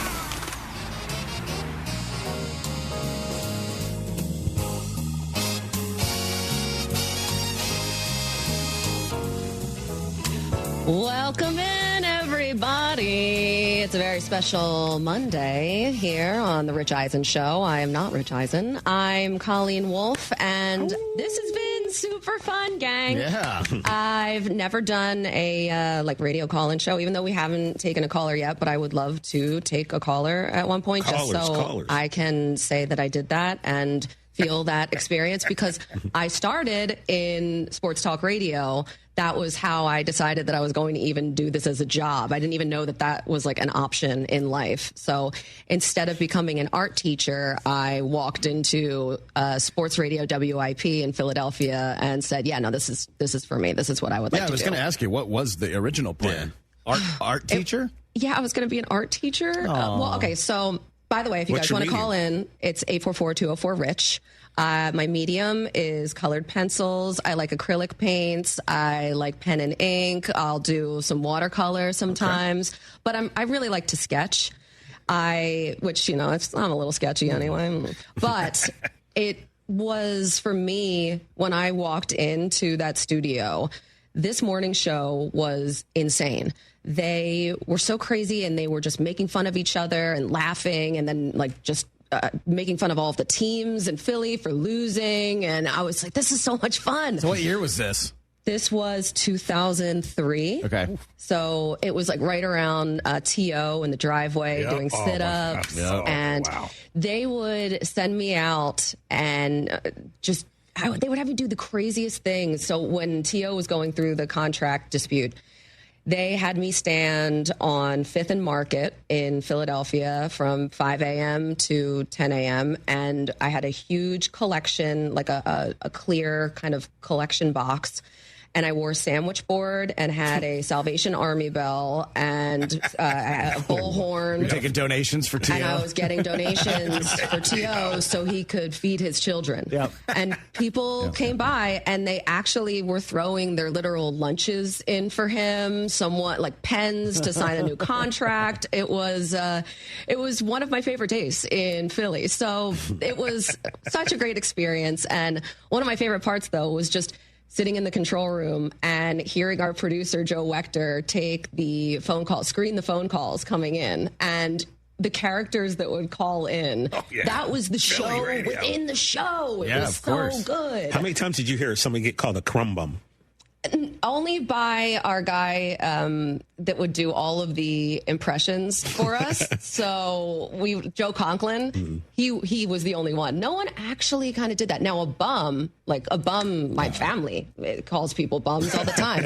I think it is actually underutilized, and we should be calling more people bums. Bring bum back. Bring bum back. That's my platform. Yeah. Well, we should have a bum of the week or a bum of the day. Yes. You should. Everyone should. Feel free. Who's your bum of the day today? Well, the problem is that Rich is too positive for that. Yeah, he wouldn't like it. That's a me and you. That's a me segment. Yeah. Yeah. Bum of the day. Bum of the week. I don't think I want to call anybody a bum either. Now that I think about it, I don't know. It's kind of fun though. There's got to be there's definitely a bum from yesterday. How about a bum? Everyone associated with the Jets, you're all bums. Oh, not Aaron Glenn though. Kind of a bum. I like Aaron Glenn. I want him to succeed. Yeah, this dude said kind of a bum. He's excluded. He's not on the bum list. I don't know about that. I know they have a massive decision to make too. With Justin they Fields. don't. It's very easy. Justin Fields. Let's do it. Justin Fields is a bum. Play somebody else. Oh my gosh, this is now the bum discussion. This is the bum block. Make it call Rocky a bum, right? Yeah, Rocky was a bum. By the way, Rocky was kind of a bum. He was not a bum. Mickey called him a bum. Until Adrian got a hold of him and washed his bumness out. He was a little bit of a bum. Adrian was also a non-believer. Can I tell you guys a secret? You've never seen Rocky? You're fine. No, please don't say say what he just said. Don't say it. By the way, you're a bum if you've never seen Rocky. Don't say it. Please don't. I have seen Rocky. Okay. I just haven't seen all of the Rockies. That's all right. Have you seen 2? Yes. 3? No. You got to see 3. Then after that, There's so many things that I have to do. No, but that's how including watching Task, apparently. Task. It's in your backyard. Task is very heavy. It is? It's good, but man, it's just like, But it's her backyard. It's another Delco show, baby. and I'm so excited. Apparently, they do the accent great. This is a huge deal because until Mayor of Easttown, it was always done wrong. So that's exciting. And I also have to go home and dig in on this Louvre heist that happened. Oh, yeah. What's that? I mean, it's such a busy Monday right now. TJ. With everything that has happened. There's a doubleheader tonight, too. It's Game 7. Game 7. There's a lot going on. Who has time to do anything? Who's going to walk your dog? Yeah, but Rocky 3's got to be on the list of to do. Maybe not today. Call necessarily. in if you would like to walk my dog today. Hey, Colleen, I'll do it. I'm close, I think, right? Speaking of, you're South Bay. Mike, let's take this phone call. Let's take line 3. Line 3? Line 3. Corey in New York. What's up, man? Corey's up. Hello? Corey, talk to us. What up, G? Hi. Hi. Yes, Corey from Greenwich, New York. Let's go. Oh. Yeah, Corey. All right, so you want to talk a little bit about Aaron Glenn? Yeah. That's sinister. How many? This is a mess. The coaching's a mess. The defense is okay. The quarterback situation's a mess. We all thought the offensive line was going to be so great. That's a mess. Wide receiver 2 do we have, or 3 or 4 do we have? We might have a 1. So, yeah, and how many games do you give the coach if they don't find a win? So, I mean, are you calling Aaron Glenn a bum? That sounds like Corey's calling him a bum? I can't co-sign that. It sounds like it, yes. It sounds like it. Okay. Well, here's the thing, and Rich has been pointing this out when talking about the Jets season and Aaron Glenn. Dan Campbell started 10-1. This is a fact. His first year in Detroit, okay? And then the next year they were, 0-6 or 1-6, whatever it was. They got off to a slow start again. However, it was Detroit. You know what I mean? So you kind of expected them to be terrible. And look, you don't expect the Jets to be terrible? While I expected the Jets to be terrible, you get a little bit of longer leash when the media scrutiny is less than. No, that's fact. And New York, a lot of media scrutiny, a lot of people with microphones and people read newspapers there still. And do they? So I feel like it. I think more so than anywhere else. They probably. print them still for sure. If they go 1-16, what is the point of keeping this guy around? Well, so just fire him after 1 year? You need to have some patience. I feel like there needs to be a little bit of patience. Only if there are signs. Corey, thank you for the call. Yeah, only if there are signs of improvement. Sure. Through 7 weeks, what have been the signs of improvement? Well, you can't look at the defense, which is unfortunate because that is his specialty, and the defense has been underperforming. The entire staff, though, is inexperienced pretty much at the positions that they're in. So this is all new, and it's a transition year.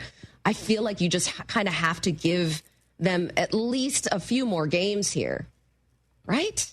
I don't know. If you look at the Jets schedule, where are there multiple wins? Well, so then let's see. Fire the coach and and bring in a whole new Can the regime? Jets play the Jets? Can the Jets play? Are the Jets on their schedule? It would end in a tie, most likely. So. Yeah, look, I was calling for my guy last year to be one and done because it was such a disaster and there were very little signs of improvement and that things were trending in the right direction. Mm-hmm. And if you make a right hire, you get it right, you can see how much culture can get turned around, and you're seeing that in New England this year. They're going to win week 11. They have the Dolphins week 14. So they might. There's that. They have the Saints week 16. But at least the Saints are competitive in most games. Miami is not, so that might be a victory, but who knows? What about week 8? They're playing the Bengals. Maybe because this defense is struggling so bad in Cincinnati. I don't know whose defense is struggling more, but maybe if they get that win, then Aaron Glenn is safe in the bye week right afterwards. That would be huge. Or major changes come that bye week. Perhaps. I don't know. Look, Flacco looked all world on Thursday. Yeah. So you can't anticipate the Jets going in there and slowing them down. I also don't see Aaron, and this is Rich's team, so I'll go with what he says. I just don't see them letting him go this season. It doesn't seem like that's going to happen, but you want to see some signs of improvement on the back half of the year. And look, that's going to start at the quarterback position. They weren't fully financially committed to Justin Fields. It was a 2-year, $40 million with only $10 million guaranteed for next year. That is an easy bye-bye to start over with a quarterback in the draft. The problem is that this crop of college quarterbacks right now that everyone thought was going to be amazing, they've really underwhelmed. And so, isn't that the story every year, though, going into the draft, pretty much, that the quarterbacks are not that great this year? Yeah, look, last year at this time, Cam Ward wasn't really on anybody's radar as the number 1 overall pick. And now he's on the radar for these fumbles. Man, I saw a side-by-side graphic of his first 6 games with Will Levis, and Will Levis has double the stats and less, half the turnovers. And you're like, man, I know Will had an injury, and that's why he's out this year, but who's in worse shape, the Titans or the Jets? Ooh. You think that it's the Jets because they don't have a quarterback. You'd think Cam Ward is going to be that guy at some point. He should be, yeah. He should be. Does he have enough around him? Unclear. Brian Callahan was supposedly an offensive guy, and he doesn't have an offensive line, that's for sure. Yeah. It's a tough spot. But I think, did Aaron Glenn talk about this? Yeah, I think we got some sound. Justin Fields did get benched, and so is it going to be Tyrod moving forward? Let's hear. Well, that's something that, I want to continue to look at. Again, it's early on Monday, so I said this yesterday that there's a lot of thought that goes into that. For me personally, and then being able to give the staff, and then just being able to ask other coaches that have been in a situation, how would they handle that? So I'm not running away from the question at all, Rich. The thing is, I want to make sure that I make the right decision, and I don't want to make rash decisions either. So I just want to make sure when the decision is made, it'll be the right one, and you guys know that real soon. Did Rich Eisen ask that question? Is Rich there? Maybe. I gotta imagine that was Rich Samini. But that's a very logical and a well thought out answer and reasoning how you want to handle your team moving forward. It's just it's been rough for Fields. For sure. To say it lightly. Every stop of the way, and you would hope for him at some point that there is a situation where he goes to the right place with the right coaches and the right people around him. Yeah, look, it's taken Baker Mayfield a few stops. It's taken Sam Darnold a few stops. Fields was, though, TJ, we talked about this last year when it happened, 4-2 starting for Pittsburgh. Yeah, and then all of a sudden it was like, bye-bye, this is Russ's team. And you're right. It takes a few different stops. It's taken a lot of stops for Joe Flacco. Yeah, Daniel Jones is living proof. Look at him. Can we real quick, though, talk about Joe Flacco? And he's old. How's he doing this? But he's doing it. His glow up is something different. I feel like he's old, but he's still getting it done. Yeah. And he might look better now. He was so terrible on the Browns. That was high register. Literally 3 weeks ago, he was awful and should not have been in the league. And now he's back. Look at him now. Back.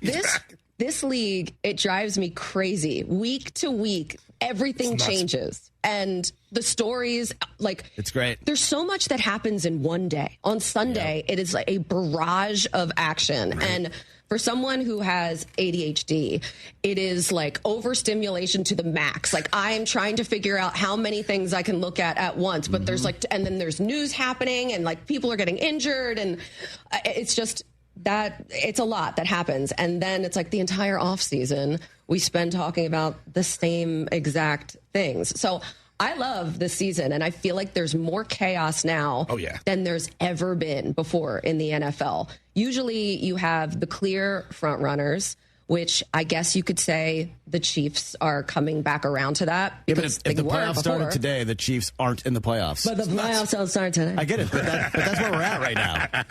Yeah, they look like world beaters, and they're the betting favorites for the Super Bowl. Of course they are. Yeah, because I predicted that. But if there was like a mass outage and we had to start the playoffs tomorrow, they're not in. Mass outage. What's a mass outage? I don't know. There was an AWS outage today, and a lot of things were affected. So season ends. If that suddenly just made, we can't play any more football, but we got to do the playoffs tomorrow, they're not in it. No, you're right. You're right. I mean, look, Brockman is just keeping me up to date on all of the headlines right now. The heist. Because he was wearing a jacket. Outage. The news jacket. Yeah. Greg Rosenthal. Flacco is the personification in the NFL of you're not ugly, you're poor. Wow. Oh, my God. He was, on that note. He was on the Browns, poor. Now he's on the Bengals. Hey, they're rich. They got a lot of great weapons and skill people around him, and now he looks amazing. Yeah, but he won a Super Bowl, so he's already gorgeous. He looked amazing when he was with the Browns the first time around. They were rich, and then he got poor. No, I hate how that happens. He's got a Super Bowl ring, so he was already in the pretty list. You know, you can't take him off. You know who else is on the pretty list? Who's that? Our next guest. Greg Rosenthal. He is going to join us coming up. Give us a little recap on all of the action we saw yesterday.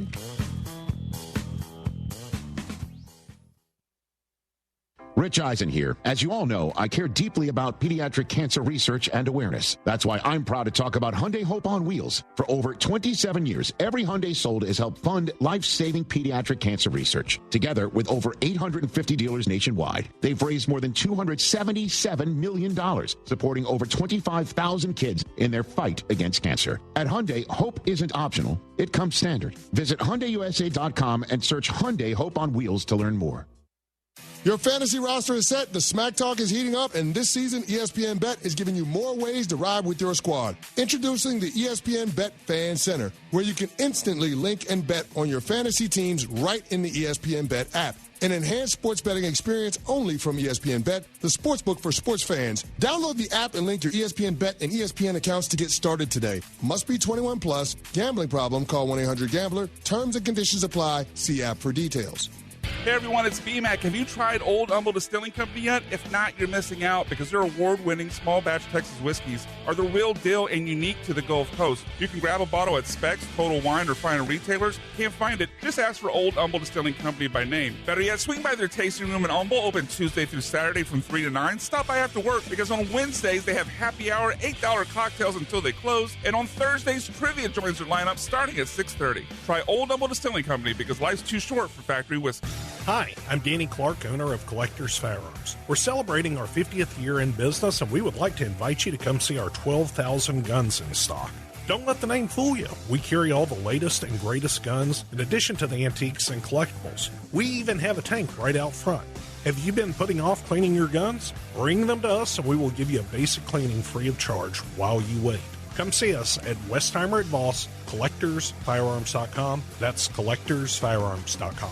Has your roof started to experience leaks or been damaged from recent storms? When it comes to roofing in Houston and surrounding areas, Brinkman is the only name to trust with your roofing needs. Brinkman's team of professionals will work with you, and only if necessary, your insurance company, to get your roof repaired or replaced with as little inconvenience to you as possible. There's no substitute for Brinkman quality. Visit them at BrinkmanQuality.com. That's BrinkMann quality.com. Cast your line and relax at TwoCreeksCrossingResort.com. Your fishing getaway awaits. Attention taxpayers, if you owe $5,000 or more in back taxes to the IRS, don't wait for the October 15th extension deadline. Your problems will only continue to grow. The IRS is using advanced AI tools to identify and collect unpaid taxes faster than ever, meaning tax debt collections will become increasingly aggressive. Call Priority Tax Relief now. Their experts fight back fast and are saving their clients millions in tax debt every month. After speaking on my behalf with the IRS, my entire debt of $25,000 will be eliminated. I owed over $50,000 and they settled it for pennies on the dollar. These guys are as legit as they come. If you miss another tax deadline, you're stacking more debt on top of what you already owe with increasing penalties and interest. You now owe more today than you did yesterday. Call for your free consultation. Priority Tax Relief. Let's make your taxes our priority. Call 800-418-1404. 800-418-1404. 800-418-1404. Priority Tax Relief. Hey, why do people always put off minor plumbing problems? Are they afraid a dishonest company is going to try to rip them off? Don't be scared. We all done this. So work with Aqueduct Plumbing. They're straight shooters and take care of the 97.5 listeners. Listen, plumbing problems usually start out small and get bigger and then more expensive. So have Aqueduct Plumbing come out to your home at the first sign of an issue. Check them out at aqueductplumbingcompany.com. That's aqueductplumbingcompany.com. When you're hiring, have you ever felt like you're missing out on meeting truly great candidates for your roles? It seems impossible to find them, but they have to be out there somewhere, right? Well, they're not hard to find when you know where to go. And that place is ZipRecruiter. And right now, you can try ZipRecruiter for free at ZipRecruiter.com/free. ZipRecruiter helps 10 million people with their job search every day. And because these people are actively looking for jobs just like yours, it's easy to find the right person right away. In fact, 4 out of 5 employers who post on ZipRecruiter get a quality candidate within the first day. But if you're not using ZipRecruiter, you're missing out. So see what it's like when the impossible is easy. When you go to ZipRecruiter.com/free right now to try ZipRecruiter for free. Once again, that's ZipRecruiter.com/free. ZipRecruiter.com/free. Never miss out on great candidates with ZipRecruiter. Hey guys, it's B-Mac, and I'm excited to tell you about Burger Chan and their great new promotion to celebrate football season. Every Monday after the Houston Pro Team wins, Burger Chan will be giving out a free side with your entree. Just tell them B-Mac sent you, mention ESPN 97.5, or say Go Texans and it's yours. And they've expanded their hours with dinner service until 9, Wednesday through Saturday, so more time to try their curly fries, tots, and the best burger in town made any way you want it. Burger Chan's got you covered on every Victory Monday. Check out their full menu at BurgerChanHTX.com. The Preview College Basketball Exhibition doubleheader is coming to Fort Bend Epicenter Sunday, October 26th, featuring Texas A&M versus Arizona State at 4 p.m. and the Houston Cougars versus Mississippi State at 6:30 p.m. Get your tickets now at etix.com. You fancy and have an HD radio? Well, good for you, number one. Number two, listen to ESPN Houston's HD channel, 97.9 HD2.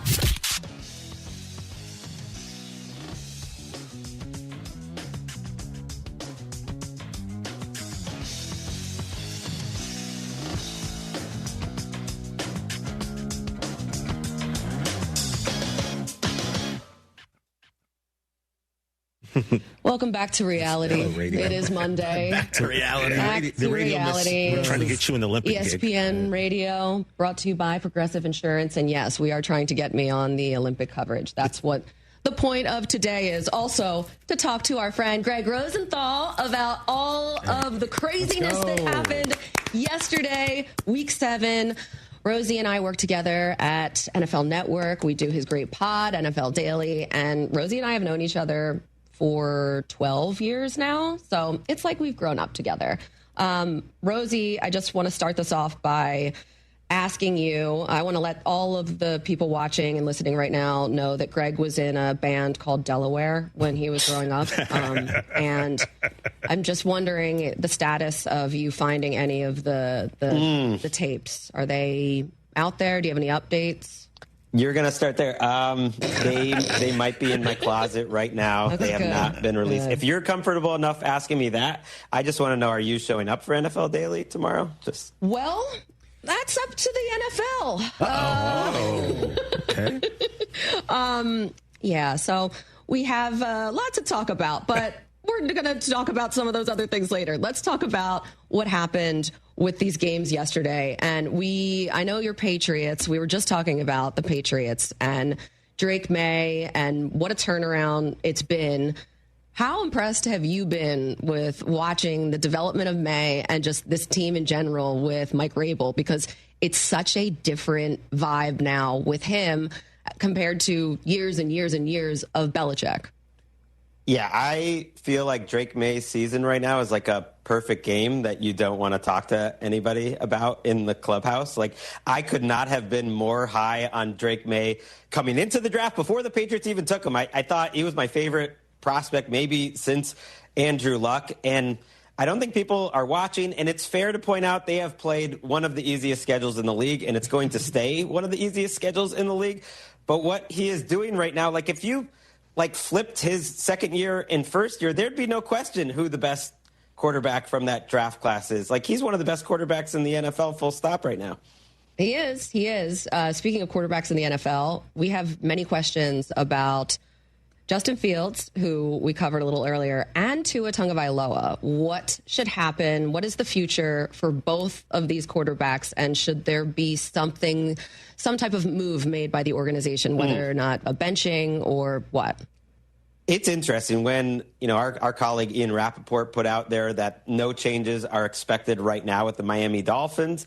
I thought, wait, Like, are they considering benching Tua but keeping Mike McDaniel? I do wonder if those two are having like a little bit of a cold war when you listen to some of the comments that happen in the media going back and forth. And Tua has not played well. But ultimately, what are you going to do? You're going to play Quinn Ewers in Week 8? I don't think that's an option. So no matter what their plans were at head coach, to me, that's the more logical move if they're going to make one. And then for Justin Fields, it's usually a kiss of death, Colleen. It's kind of a rule on NFL Daily. If the NFL head coach does not commit to a starting quarterback on a Monday, he's making a change on the Tuesday. And they did not commit to Justin Fields today. So I got to think it's Tyrod Taylor this week. And this is 1 week after Aaron Glenn was asked the same question about Justin Fields. And Aaron Glenn was not happy about it. He's like, oh, come on, man. How's that even a question? Of course it's a question. And now it's even more of a burning question.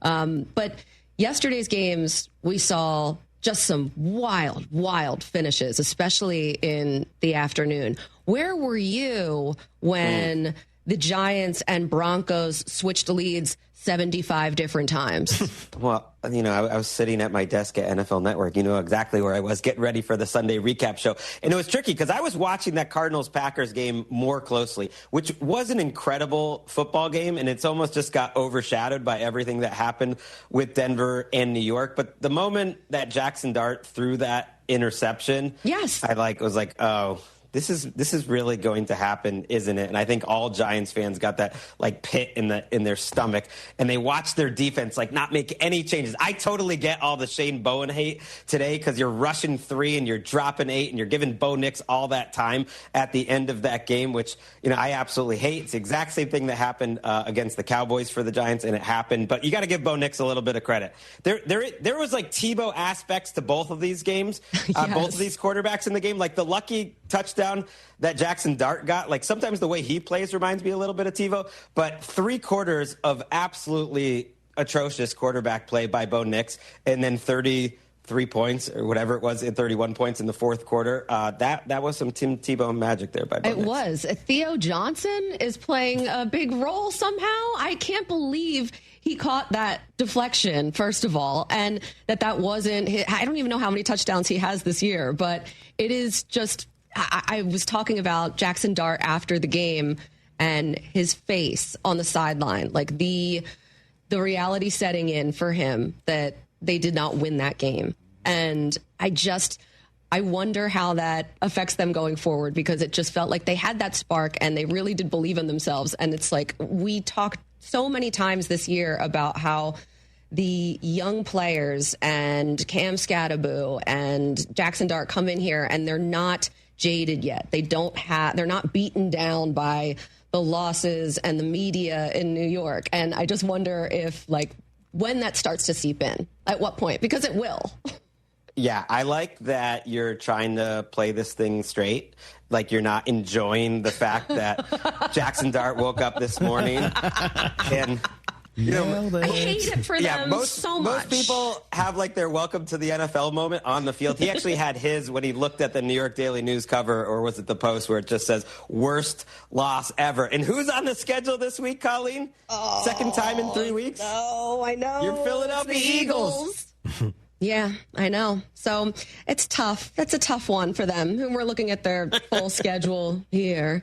And then they have San Francisco, who just had that incredible game last night with Mac Jones, who has this team with 4 wins. Right? They've gone 4-1 with Mac Jones, I believe. Correct. Yeah, correct. And even with all of the injuries, it's almost giving kind of like what we were talking about with Tampa Bay and Baker Mayfield being able to overcome all of these injuries. But now we're talking about Mac Jones being able to do this with the Niners. And it's like, this was their first game without Fred Warner, and the replacement played really, really well in his spot too. Right, Greg? Yeah, he was great. And I think Robert Saleh has done a great job coaching up this defense. It makes you just wish they had Fred Warner or Nick Bosa, or both, obviously, for the rest of the season, because I think the ceiling for this team would potentially be the Super Bowl. But I love the news that Mac Jones got $400,000 off that game. He needed to win 4 starts at quarterback where he started the game and they won the game to make a $400,000 bonus, and he hit that. So, like, Mac Jones is partying somewhere tonight. What does that look like? We've seen the man. The man knows how to gritty. I mean, come on. That's true. He's got cigars for sure. By the way, it was Tatum Bethune. I was thinking Jason Tatum for some reason. Obviously, that was not him, but I knew there was a Tatum involved. So when we look at this defense and the way that the Niners season is unfolding and how crowded the NFC race is, how do you see this stacking up? Because the Rams, they're now a contender too, and we saw what they were able to do without Puka Nacua, and there was no real previous connection with Matthew Stafford and Devontae Adams. They were just not on the same page. The targets were there, but the completions were just not happening. And then yesterday, they figured it out. Obviously, Devontae ran a lot of the things that Puka would run, but it works for them. I think it was a good reminder for Sean McVay that, like, just don't do everything around one guy. And they're running a lot more 2 tight end, especially 3 tight end personnel in that game. They had more 3 tight end looks than any team in the history of the Next Gen Stats era, since they started keeping track, and way more than the Rams ever had. And they were versatile. They run the ball. I think it's the best division in football. Like the Seahawks, it's hard for me to get there as Super Bowl favorites, but I kind of think they've been the best team in the NFC this year. And then the 49ers have been great. And the Rams are a totally complete team, but I don't know what to make of them. They haven't won a game in the NFC this year. They swept the AFC South. So they're killing the AFC, and they have, like, the important part of their schedule still coming up. So you feel like Seahawks are top tier? And it's really hard, as you know, for me to get there, just like imagining Sam Bradford holding up the NFC Championship trophy. Sam Darnold. Sam Darnold. Sam Bradford. This is now like the 4th time you've done that. Because they were having the same career. They were having the same sort of, like, they're the same top shelf person. Disappointment. And I got to admit, like, he is an all-pro this year, Sam Darnold. And they're so complete. Like, I love the O-line in terms of pass pro. I love the defense. I love the coaching. I think they would be my pick in that division. Wow. Well, they'll play tonight. They play the Texans as the second of the doubleheader tonight on Monday Night Football. You know how much I love Sam Darnold. I was on the Sam Darnold bandwagon very early, training camp last year, before everything happened with the Vikings. And then he was unceremoniously discarded for J.J. McCarthy. But that paved the way for Carson Wentz to do what he did and what he's doing now.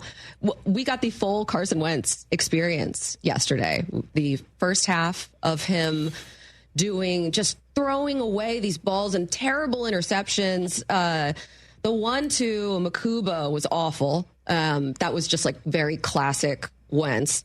But it really did warm my heart that the Eagles beat Wentz again in the second game against him. I mean, do you really need to spike the football on Carson Wentz? You wanted a Super Bowl your whole life, Colleen. I did. Would you have gotten that Super Bowl without the exploits of Carson Wentz going 11-2? MVP candidate that year in 2017. He set it up. Nick Foles knocked it down, and you're right. That game was tough because I thought they were going to replace him with, like, Max Brosmer or J.J. McCarthy's back this week after that little sequence. But then he played pretty well the rest of the game. He always gives you just enough to keep believing. He does. And I didn't even mean to go down this Carson Wentz alley, but I just made a left turn real quick. However, I was going to go over to Daniel Jones's road because much like my love for Bradford, Darnold, I have this thing with the Colts every single year. I love the Colts. I think they're going to be really good. I am banging the drum early all through training camp. It's like usually my prediction. And finally this year, I was like, I can't do it again, even though I feel it, but I'm out. I can't. And I just want to say you're welcome to everyone in Indianapolis, because this is now the year that they've put it all together. Daniel Jones, what have you thought so far about this Colts team? Because obviously they have Jonathan Taylor, who he's been a huge part of their success, and he's going to be an obligatory running back that gets into the MVP conversation, because we always know that it's going to be a quarterback anyway. But Daniel Jones still, I don't think, really gets the credit, and this team is 6-1. They have statistically one of the best offenses through 7 weeks in NFL history. Like you can look at it any type of way. Yesterday in that game when they finally punted, I think it was late third quarter, it felt like a miracle for the Chargers, who are supposed to be a pretty good defense and have all their players healthy, to get even one stop. And there are a ton of easy buttons for Daniel Jones, but there's 3 or 4 throws every week. And I don't know what sort of confidence Shane Steichen got into Daniel Jones, where he reads the blitz, he stands in against pressure, and he makes a very tough throw. And you just weren't seeing those passes since maybe his rookie year with the Giants. And if you want to enjoy another Giants loss, them watching Daniel Jones be the number 1 quarterback in the league, like you on know the me best so team, well, Greg. like that's a huge L. That's like the worst level of L as a sports fan. It is to watch Saquon and then Daniel Jones. Which one do you think stings more? It's got to be Saquon. Does it? Well, because the Daniel Jones one hasn't played out all the way yet. So if the Colts win a Super Bowl with Daniel Jones, that'd be hilarious. Oh my God. Man. Then I don't even know. You have to get a shaman and like some sage and just like really clean out that entire building, because it's the Jets too. Maybe it's the Jets' bad juju that's getting on the Giants. On the Giants? Oh, wow. Yeah, I don't know. Because they play in the same place. Right. Greg, when we were talking about a little bit with the parity in the NFL right now and how chaotic things seem, where are you? Where are your tiers right now in terms of the contenders? It's annoying, but I thought about it last night, and I felt this even going into it. If you could pick one team that's by far the most likely team to be playing in the Super Bowl, it's so obviously the Kansas City Chiefs. Like nobody loves that for America, who wants chaos. Like we can say it's chaos, but the Chiefs are, to me, a tier apart, which seems crazy at 4-3, but I think they've solved a lot of their defensive problems. And then, it's a whole morass after that, because I don't think your Eagles are far apart from like the rest of the 4 or 5 NFC teams that you would want to throw in there. Mm-hmm. Detroit, Green Bay, I would throw Seattle and the Rams in. Like it's all just one soup. And then as much as the Colts have been impressive and like kind of deserve to be that next team down below the Chiefs, to me, after the Chiefs, it's just kind of everyone else. And the Broncos, 5-2, their defense, it's been really, really good, but and we talked about that game already a bit, but Sean Payton, I visited their training camp this year, and he was talking about how their first preseason game was at Levi Stadium, and they were playing the Niners, and he talked to the team about how they were going to start the season there, maybe potentially, who knows where it ends, but a full circle moment, and that really stuck with me, just like the visualizing that in general and how beautiful the symbolism would be. But they're 5-2 now. They've won 4 in a row. They're rolling. Now, they haven't been the prettiest of wins, but you also have teams in here in the NFC like the Bears, who are 4-2 with Ben Johnson, and they've won 4 straight, and things started out pretty rough, but what kind of job do you think Ben Johnson has done with the offense, the team in general, and Caleb Williams? Caleb Williams is coming off a rough game that they managed to survive. And, according to Troy Aikman, like 2 rough games. I thought people were a little hard on Troy. Like he likes what he likes. I see it too. Caleb Williams is holding on to the ball forever, but they came out of their bye. And I think this is a great sign for the Bears. And I'm not surprised, but I think coaches really show who they are coming out of the bye week, like what they've tightened up, what they want to focus on, what's improved. And they look like a completely different run defense. And they look like a completely different offensive line up front. So they are running the ball really well, opening up big holes for DeAndre Swift. And that's where a Ben Johnson offense really should start. And they invested a lot. You'll remember in the offseason, we were all excited about the offensive line. Didn't look good early, and they've cleaned it up. So they're in the mix. I think Bears fans got to be just happy that they're going to be playing meaningful games in December. Broncos fans are a little different. I don't know if you track this during the game, but late third quarter, all Broncos fans hated on Sean Payton, wanted him to give up the play calling. Like they want to blame Sean Payton because they can't blame Bo Nix. The timeline is incredible.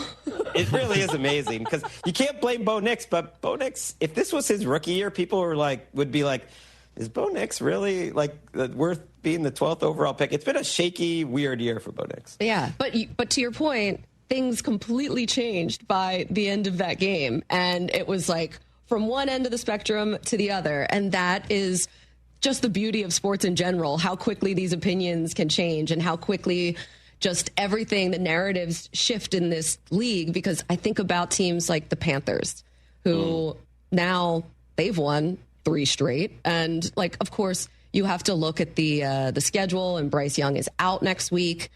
Andy Dalton will get the start. We love Andy Dalton getting out there, getting some run. But I think about teams like the Panthers, who at least they're showing some signs of life here, and that they have the ability to have a little bit of an improvement, unlike the Jets. And it just seems like everything is such a struggle with New York. And I think about the Arizona Cardinals, for instance, too. I mean, this team has come so close and now has so many losses by just the skin of their teeth, Greg. Yeah, I feel for them. Cardinals fans are done with this regime, and I think they should be more patient. It's curious, though, because they've clearly looked like a better offense with Jacoby Brissett. They're a different offense with Jacoby Brissett. They're under center, play action, going through Trey McBride. The running games looked better, at least, even without their 2 best running backs, Trey Benson and James Conner. And they just keep losing these close games the last 2 weeks to really good teams. I listen to a lot of team podcasts, Colleen. No fans are happy right now. Packers fans aren't happy. They didn't win by enough. Cardinals fans are so unhappy. And I actually think that game was a really good game between a desperate Cardinals team that probably should have found a way to win. And I wouldn't be that worried from the Packers side. But just be patient. They've played the Colts and the Packers to the final whistle 2 straight weeks. I don't think they're quite done yet. Being happy is not what being an NFL fan is all about. You're not supposed to be happy. Your team, unless your team is winning every single week without any type of issues and then winning every Super Bowl, you're going to be annoyed about something. And that's the beauty of it. I think that's why I love football, because I like reasons to be annoyed. Greg Rosenthal, you've done it again. Thank you so much, my friend, for stopping by. Maybe I'll see you next Tuesday. We do Tuesdays on the podcast together, our episodes. So potentially I'll be there tomorrow. And otherwise, you guys can check Greg out every day, NFL Daily. It's an awesome show. We vote quarterbacks on and off the island.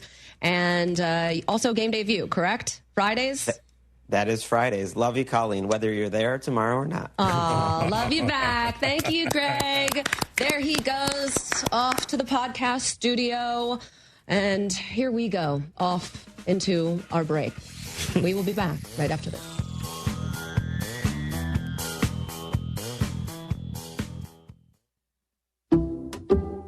Some people just know you can save money on car insurance by checking Allstate first. To check if they're going for it on 4th down before going to the concession stand. Yeah, give me 3 hot dogs, 2 jumbo Touchdown, baby! What? Hey, buddy, you want cheese with those? Yeah, checking first is smart. No. So check Allstate first and see what you could save. You're in good hands with Allstate. Potential savings vary, including based on how you buy, subject to terms, conditions, and availability. Allstate North American Insurance Company and affiliates, Northbrook, Illinois. At AT&T, we guarantee our network, so you can talk college football with your BFF while taking Buster to the vet. Hey, yeah, I can't believe he ate the whole thing of chicken wings. And I can't believe we're staging a comeback. Touchdown! Yes! Staying connected matters. That's why in the rare event of a network outage, you'll automatically get a bill credit for a full day's service. For wireless downtime lasting 60 minutes or more caused by a single incident impacting 10 or more towers, must be connected to impacted tower at onset of outage. Restrictions and exclusions apply. See att.com/guarantee for full details. You've heard me talking about Two Creeks Crossing Resort. What a beautiful, relaxing place. We took the family when school got out, and we had a fantastic time. We stayed in the treehouse. The kids love that. I drove up after I got off work and was there in 90 minutes, which is pretty close to my normal commute. The family took it all in, from exploring their 92-acre property to fishing in the creeks and their catch-and-release pond, which the kids loved. Everybody had a great time, and we can't wait to go back. Book now at twocreekscrossingresort.com.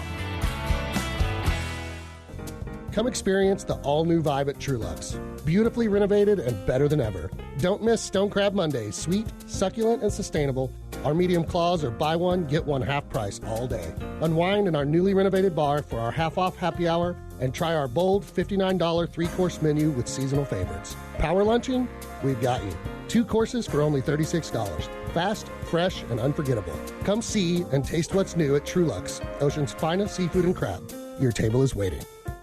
All right, guys, football season is underway. We're loving it, but you'll love it even more if you play along with the games you're watching, and that's what Underdog Fantasy allows you to do. Download the app, Underdog Fantasy. Use promo code Lance on your first deposit. When you play your first $5, you're going to get $100 in bonus cash into your account. And playing Underdog is easy. Just pick whether your favorite player or set of players is going to go higher or lower on stats like rushing yards, touchdown passes, receiving yards. You make the decision. You can pick as few as 2. You can go up to 6. You can win 500 times your original play. There's so many different ways to win with Underdog Fantasy. But you've got to download the app and get started today to play. Use that football knowledge and make real money completely legally right here in the state of Texas. Pick higher or lower on the statistics and watch the money come in. It's Underdog Fantasy. Use promo code Lance. Must be 18 plus and present in Texas. Terms apply. See assets.underdogfantasy.com/web/play and get terms _DFS_HTML for details. Consult with your play. Call 1-800-GAMBLER. Visit ncpgambling.org. Hi, this is Sean with Greenlight Offer, and I buy houses cash. Call me today at 832-779-4000. I'll buy your house for cash and pay you cash up front. I buy houses in any price range and any location in the Houston area. Do you own a house that needs thousands of dollars in repairs? Great, because I love buying fixer-upper houses. Do you have a tenant living in your property? Not a problem. I'll buy your house with the tenant in it. Do you think your property would be difficult to sell? Easy. We provide assistance for any situation for houses in any condition. Do you want the best price for your house? Done. I'll beat any offer you have on the table. Remember, if you need cash fast, I'll pay you cash up front. Give me a call today. Sean at Greenlight Offer, buying houses. Call me at 832-779-4000. That's 832-779-4000. Call for Sean with Greenlight Offer, and I'll get your Greenlight number on your house today. Woo! It's Dewberry Farm's annual Fall Festival, September 13th through November 9th. Bring the whole family for a day filled with pumpkins, great food, and over 40 exciting rides and attractions. Explore the Texas-sized pumpkin patch. Take photos by a life-size pumpkin house. Meet our friendly barnyard animals and get lost in our corn maze. Celebrating 9-time CMA award-winning artist Lainey Wilson. Stay late for Dewberry Farm's spooky Halloween event, Boo-rific Nights, featuring 3 creepy haunts and thousands of glowing jack-o'-lanterns. Get tickets and info at dewberryfarm.com. Monument Chevrolet's Extended Truck Month. Get 2.9% APR for 72 months. Visit Monument Chevrolet off Beltway 8 and 225 or monumentchevrolet.com. Chevrolet, together let's drive. Dream Rate Mortgage, the ultimate mortgage hookup. Visit 975loans.com. NMLS number 2482473, Equal Housing Lender. Follow ESPN Houston on Facebook, X, and Instagram. Wherever you are, we're there too.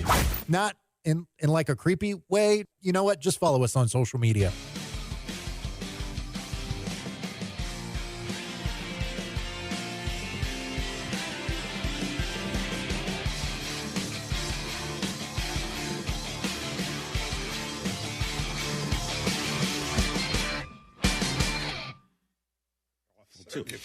Welcome back to ESPN Radio, presented by Progressive Insurance. And we were just talking about candy corn versus Peeps and which one is worse. Whoa.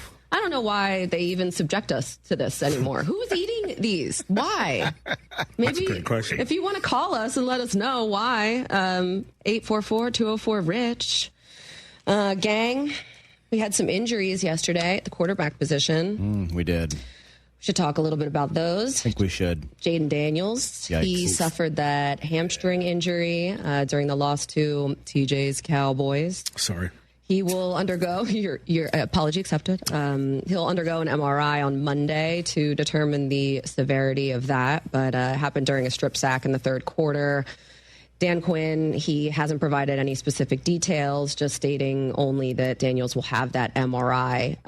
So we'll see how much time he ends up missing. Marcus Mariota finished the game for Washington, so he is the replacement for now if they have to go to him. The Commanders, actually, their next game is the Kansas City Chiefs on Monday Night Football. So we will all get the pleasure of watching that. Hopefully it's Jaden Daniels. If he can't play, right? Should they flex out of that into a better game? Yeah. With all due respect to Marcus Mariota, nobody wants to watch him on Monday Night Football. So should we flex out of that if he can't? I would love that. Flex on him. Let's go. But I think Monday Night Football does have flex scheduling at some point. Right? It's not yet, though. No, it doesn't start yet? I was thinking in my head, does it start now already? It doesn't. What game would you take? Look at the Sundays. Like, I want to see. It can be used twice. Oh, wait, that's Sunday. Monday Night Football, maybe used. Hold on a second, I got it. I know Thursdays obviously can. Yeah, you got to be. Any week between weeks 12 and 17 for Monday night. Yeah. You can actually flex Thursday night. Yeah. Between weeks 14 and 16. Okay. That's just those 2 weeks? Yeah, just those 3 weeks, yeah. Rules. I don't really. Sunday Night Football flex can be used twice between weeks 5 and 10 and any week 11 to 17. Okay. So we haven't had any Sunday night flexes yet. I'm anti-flex. What do you mean? Really? I never liked the flex. Why? Because working for Fox for as long as I did, we lose a good game. I hate having that. Because you can only get. I don't know how many you can protect. You're just a company man, and you just want Fox don't like that to flex. have all the glory. But I do like the fact that NBC always really does have one of the best games of the week, because it's like that Sunday night game is that ends your like obviously week. Monday's a new week. I get it, but in saying that, it still ends that week, which I love. It's true. I hate it for the fans who buy tickets to the games and then they get flexed and like times change and like days, especially if it's like a prime time and they're going to flex like a Thursday or whatever. You've taken off work. You've maybe bought plane tickets. This is a lot of money. So that understand. I don't love, but I do like when I get a better game in a primetime spot. That's nice. Also, we had Carolina Panthers quarterback Bryce Young.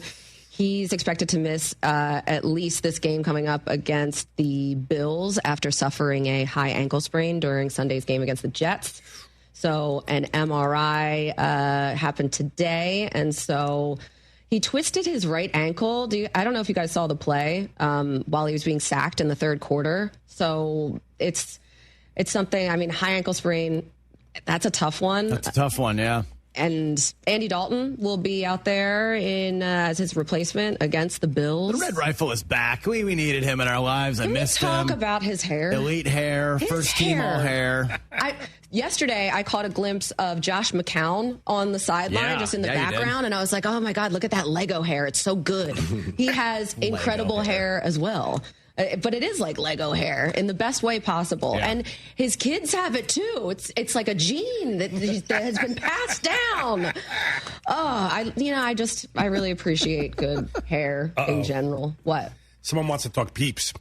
Oh my God, yay. You want to put them on? Mo. Yeah, Mo. Mike, we only have a minute. Just hold on a second. Okay. Hold on a second. Hold them. All right. Okay. Hold them. All right. Well, so I did put up a poll at Rich Eisen Show, which is worse, candy corn, Peeps. Peeps, 65% early out of the gate. Wow. Yeah, people like candy corn. Ooh, circus peanuts. That's a good one. I said that. Remember I did a list before, like the worst Halloween candies, and those three were. I don't mind Peeps, but the orange little circus peanuts that taste like I don't know if sponge. I know what those are. Well, you know what? Good on you then, because you don't want to know what it is. You know? Yikes. I'll show you in the I don't like milk duds. They're duds to me. Same. Yeah. Do you like Goobers? Whoppers? Not no really. way. Really? I'm like a non-Perel gal. I don't even know what that is. Is that chocolate? From kickoff to cash out, ESPN Bet has all the tools you need to score more on game days. Bet smarter with stats right at your fingertips. Get personalized parlays built just for you. And with your fantasy team synced right in the app, you can back your squad. Right now, new customers get $100 in bonus bets when you bet $10. Sign up with promo code USL to get started. Must be 21 plus. Gambling problem? Call 1-800-GAMBLER. Terms and conditions apply. See app for details. Offer not available in New York.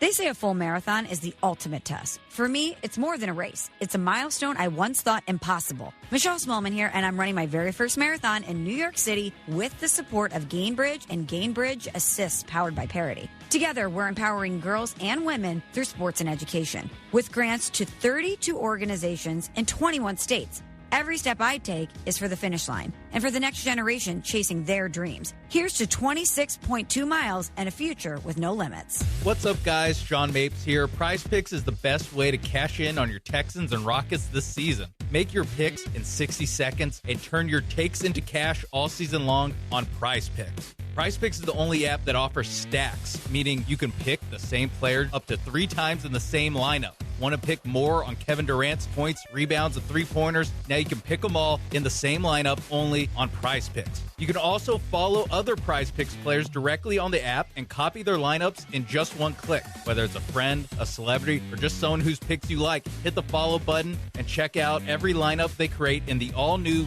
Feed tab on Prize Picks. Join the millions of users and sign up for America's #1 daily fantasy sports app. Download the Prize Picks app today and use promo code MAPES to get $50 in lineups after you play your first $5 lineup. That's promo code MAPES to get $50 in lineups after you play your first $5 lineup. Prize Picks. It's good to be right. Must be present in certain states. Visit prizepicks.com for restrictions and details. Attention taxpayers. If you owe $5,000 or more and back taxes to the IRS, don't wait for the October 15th extension deadline. Your problems will only continue to grow. The IRS is using advanced AI tools to identify and collect unpaid taxes faster than ever, meaning tax debt collections will become increasingly aggressive. Call Priority Tax Relief now. Their experts fight back fast and are saving their clients millions in tax debt every month. After speaking on my behalf with the IRS, my entire debt of $25,000 will be eliminated. I owed over $50,000 and they settled it for pennies on the dollar. These guys are as legit as they come. If you miss another tax deadline, you're stacking more debt on top of what you already owe with increasing penalties and interest. You now owe more today than you did yesterday. Call for your free consultation. Priority Tax Relief. Let's make your taxes our priority. Call 800-418-1404. 800-418-1404. 800-418-1404.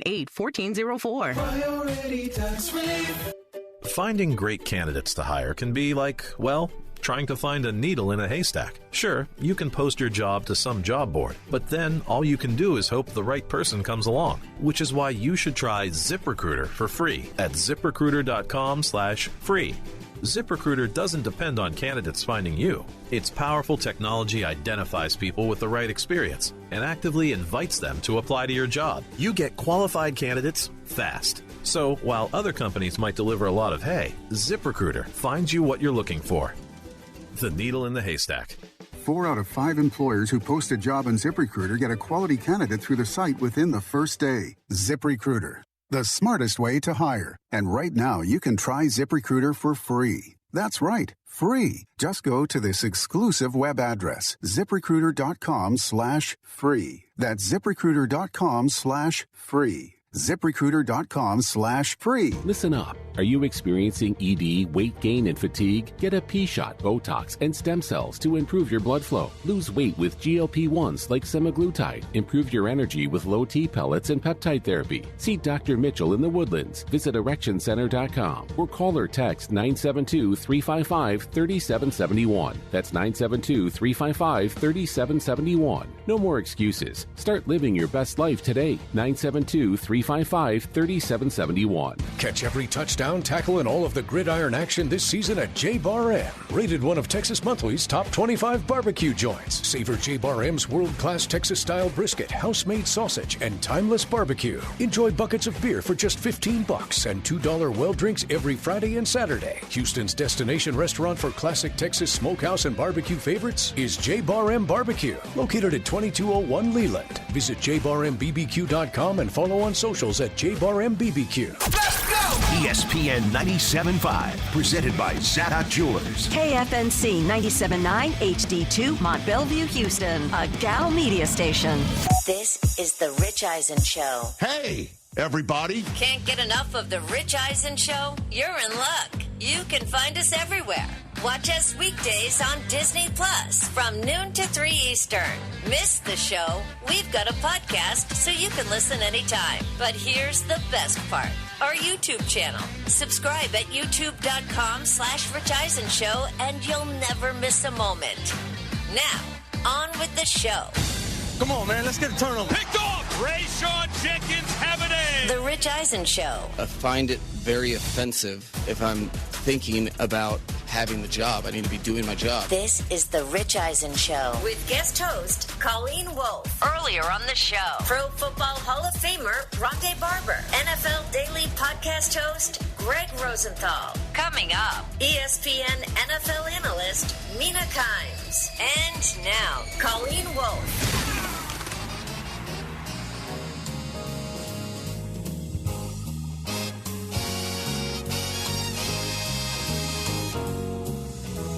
Hello, everybody. Happy Monday. Welcome into the Rich Eisen Show. I'm Colleen Wolfe. Having a blast here on this lovely day. This is a great morning. It's a great morning for a lot of teams and a lot of fans in the NFL. If you are a fan of the Broncos, the Bears, the Patriots, 4-game winning streaks. The Chiefs seem to be back. They shot the Raiders into the sun yesterday, 31-0. Yep. The Rams are looking good. Matthew Stafford is good as ever. We're going to ask our next guest about those Rams and Matthew Stafford, among many other things, as we welcome in one of my absolute favorites in the world, Mina Kimes. She does such a great job on ESPN. You know her, you love her, and she joins us live. Oh, and she's all glammed up as well. Hello, Mina. Hey, yeah, speaking of glamorous, I think I'm in like an alley behind Ford Field somewhere. That's where we got the I would expect buses. Nothing so less. I promised a better view. I was like, yeah, I'm going to be at the field. It's going to be great. And I'm actually like not really at the field right now, but that's okay. I'm here. So she's in Detroit. She's in a Detroit alley right now, and it's never been more glamorous before in her life. This is a huge day for Mina Kimes. Obviously, the Bucks and the Lions are playing tonight on Monday Night Football, game 1 of the doubleheader. But game 7 is happening as well. And Mina, a famous Seattle fan, she loves the Mariners. I just need to know, like, where are your mentals right now, Mina? I'm so glad that I'm going to be on TV for 2 hours because I legitimately don't know what to do with myself until the game begins. I'm like just in a constant, like my stomach is, I don't know, somewhere outside of my body. I'm so nervous. And I guess like to give a little bit of context there, you know, the Mariners are my first love. I grew up going to games at the Kingdom. My favorite athlete of all time is Edgar Martinez. And this team has been an absolute joy to watch. But it all comes down to this, as I'm sure everybody knows, we've never made it to the World Series. And for it all to come down to one game is just, it's too much to bear, to be honest. I can barely think about it. Oh, my gosh. I feel like there's nothing better or, on the other side, worse than a game 7 for a chance to go to the World Series. Like, it's almost like the conference championships in the NFL. I feel like when those games are played, NFC Championship, AFC Championship, played at home in front of the home fans, for that punch their ticket to the Super Bowl, those games just have such a different energy than like the game at the Super Bowl, if you're at the Super Bowl, because it's just not nearly the same. And I feel like a game 7 is maybe one of the best sporting events in the entire world. I could argue that. I'm so sorry, Mina. You look very nervous. No, I'm literally on the verge of throwing up just thinking about it. But there's also like both Monday night games are happening, so it's going to be an insane sports night. I mean, the Seahawks look great. Obviously, we're not there. Dan Orlovsky, who's with us, is calling that game tonight. That should be a really great game too. But yeah, the Mariners have my full attention today. We just had Greg Rosenthal on not too long ago, and he said that the Seahawks, by his measure, are the best team in the NFC. Ooh. Do you believe that? Thank you. Boy, it's hard after watching what the Eagles did yesterday. They kind of get the benefit of the doubt, too, because of all of the talent and obviously what happened last year. I can see why he says that about Seattle, because I think Seattle has a better defense. I think they've got like maybe the best one of the best, probably 3 best defenses in the NFL. And the offense has been absolutely explosive. I do not love their inability to run the ball, but Philadelphia can't really run the ball either. So they're right there. They're right there in the mix. I did a top 5 power rankings people can go check it out at Mina Kimes Show on Instagram. And I had the Seahawks at 5. Okay. So it's pretty high. Well, I guess you don't want to give it all away because you want people to go over and listen to it, which you all should. But is there another little tease that you can give within that top 5? Well, people were pretty surprised. But the hilarious thing is 3 of the top 5 teams are playing tonight because I had. Oh. Yeah. So you can go look and you can try to guess which ones, or you can go look and see. But the boring answer for who I had at number 1 is the Kansas City Chiefs. This was last week, and same as it ever was. The offense is just absolutely back to shredding. We can't escape the Chiefs. They're inevitable. And now it also feels like the Patriots are starting to come back to that as well. But before we go full NFL, I just have 2 more things on the Mariners. I need to know about the witch and the spells that have been casted. And I need you to tell me about the big dumper. Oh, my God. So, yes, all of it.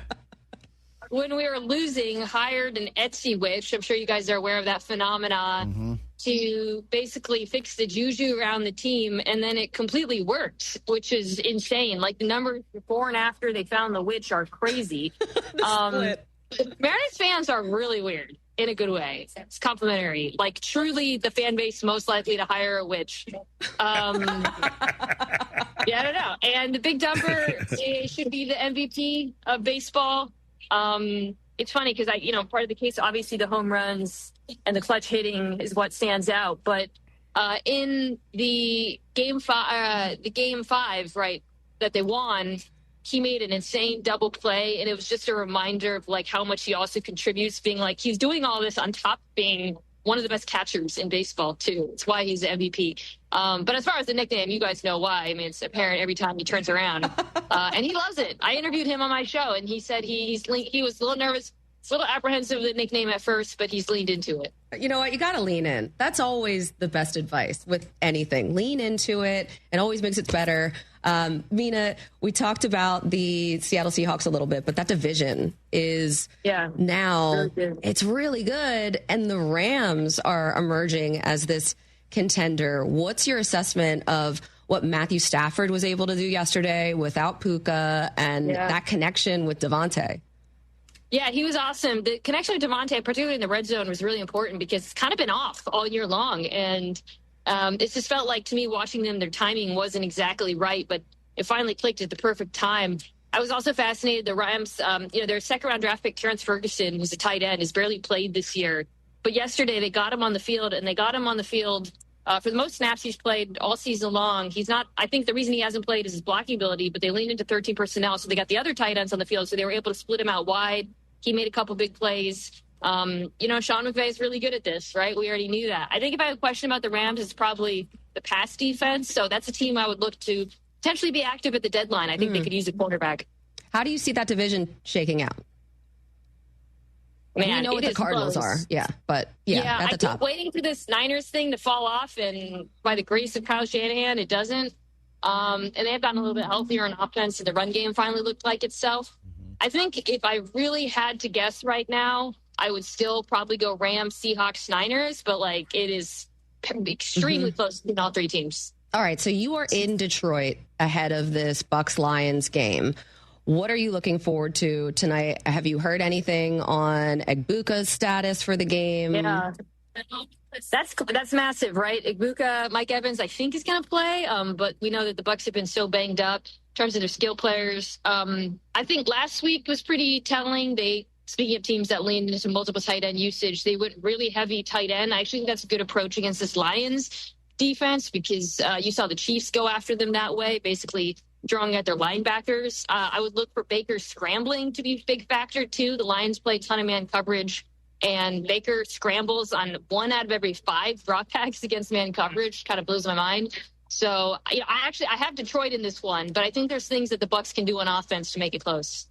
Well, we will have to wait and see. Mina Kimes joining us here on the Rich Eisen Show. I just love that you were talking about the Etsy witch, and then this is sort of like Blair Witch-y style with you outside in the alley.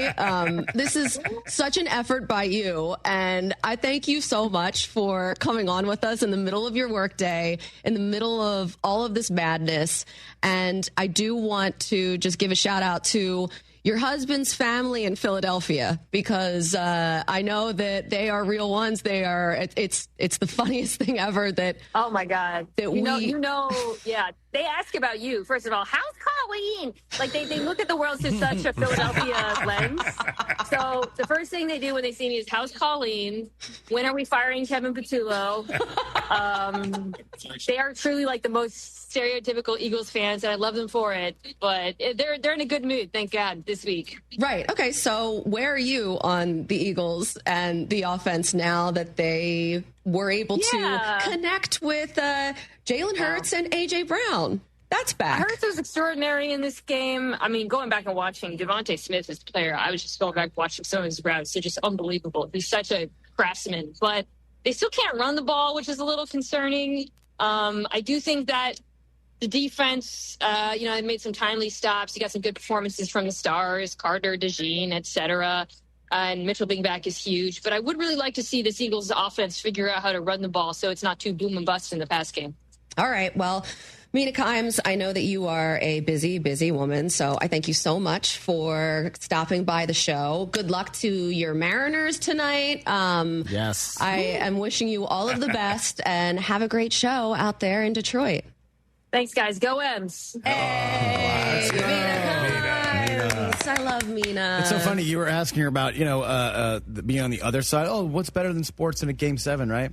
How about losing Game 7 in extra innings when a guy who stinks hits a home run?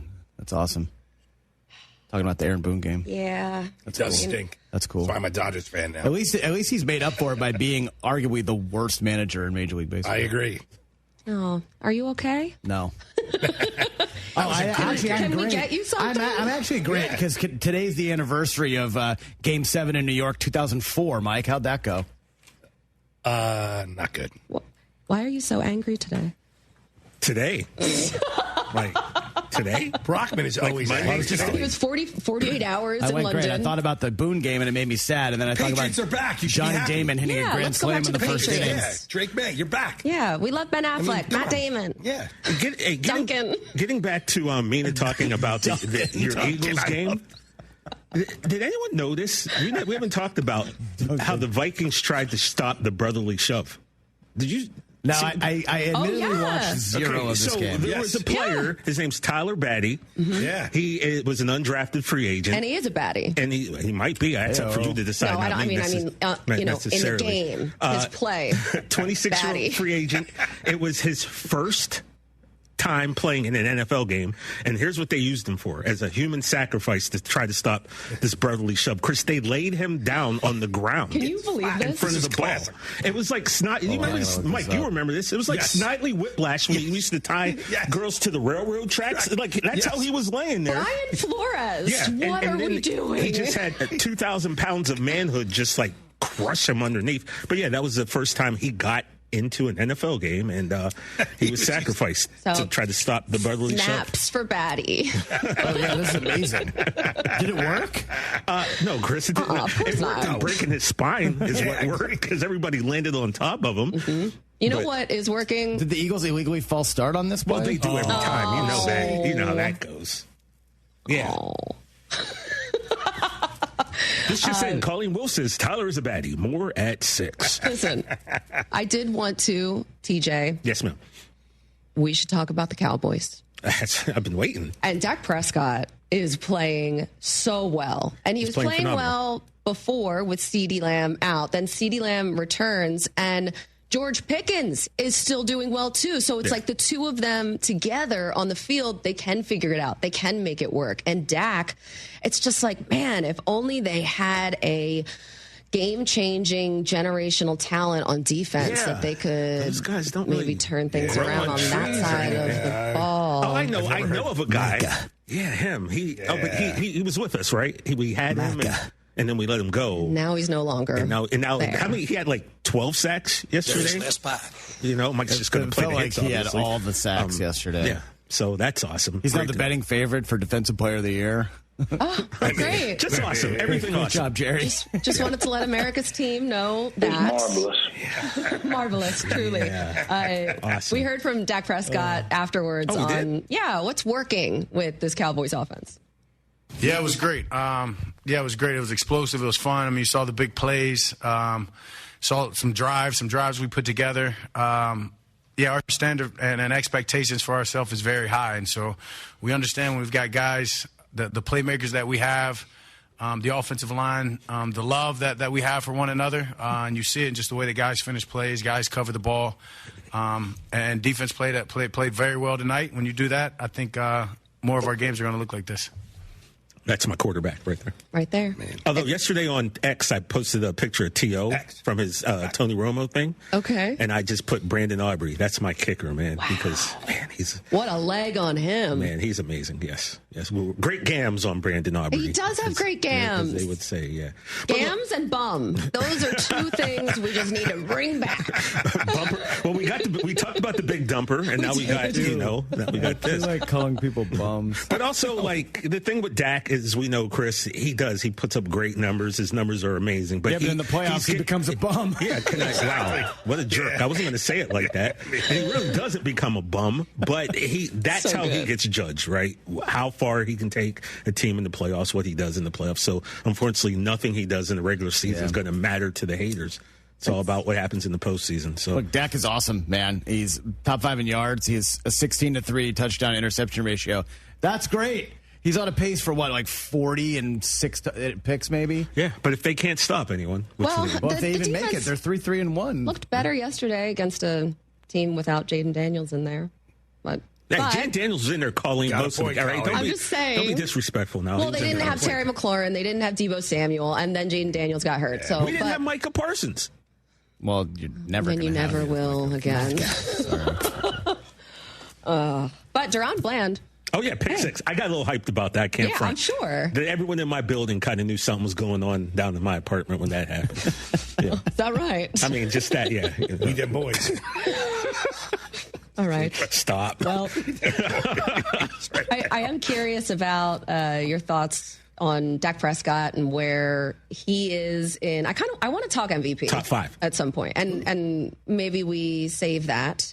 We're going to also play a little game. Oh, I like games. I do too. I think that everyone, I'm really good at it. Everyone who works in sports likes games. Well, this is not a surprise. We're all super competitive. If we're not playing in a game, we're talking about a game with the same passion as if we were playing in that game. Facts. So we're going to play a game, without the everybody. Pain that comes with the Who game. said that? We're going to take some quotes from the pressers yesterday, and I'm going to see if you guys can guess who said that after this.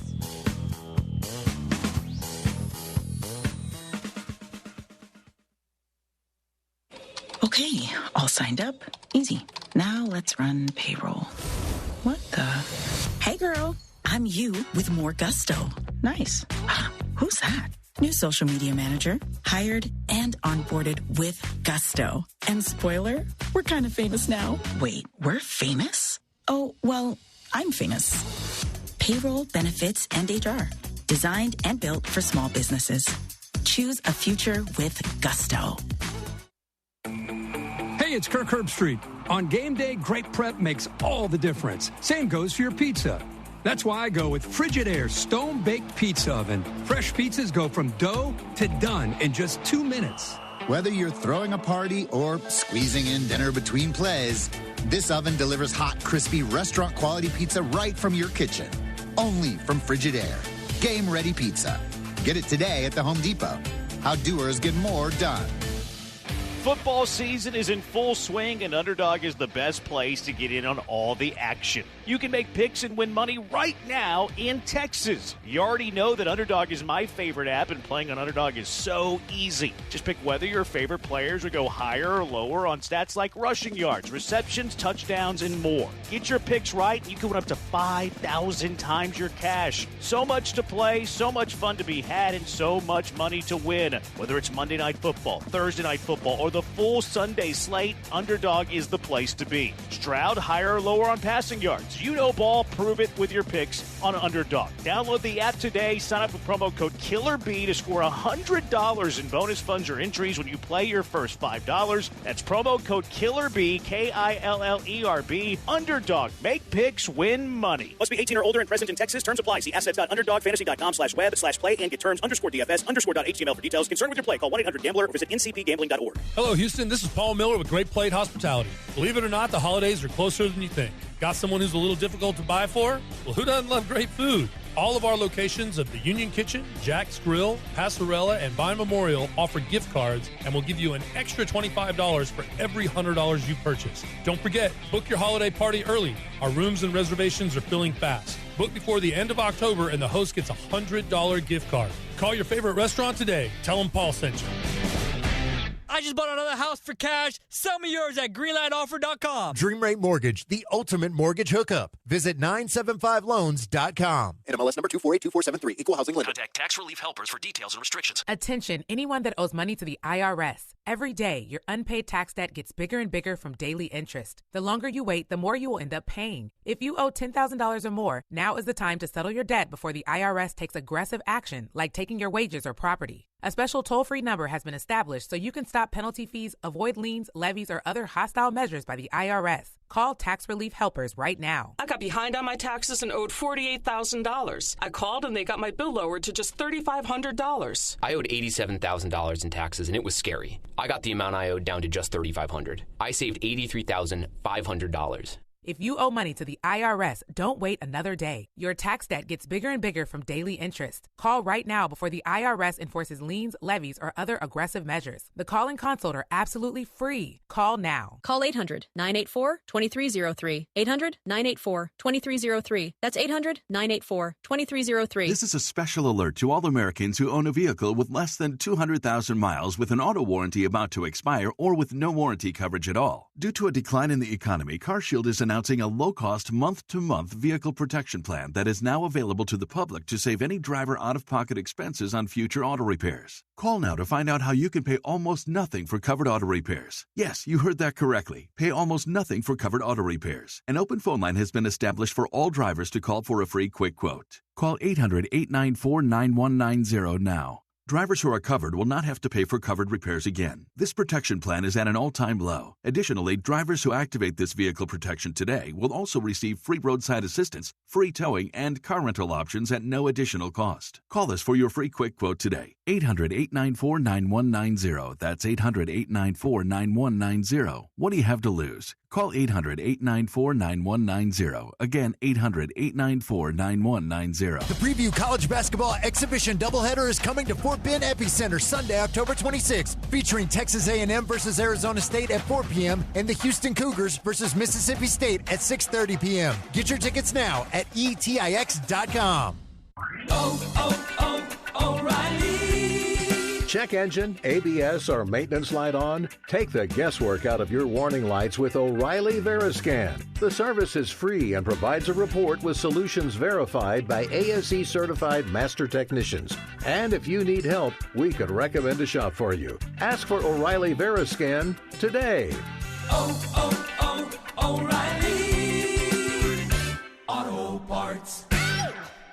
Progressive presents a testimonial of sorts. Hey, slow down!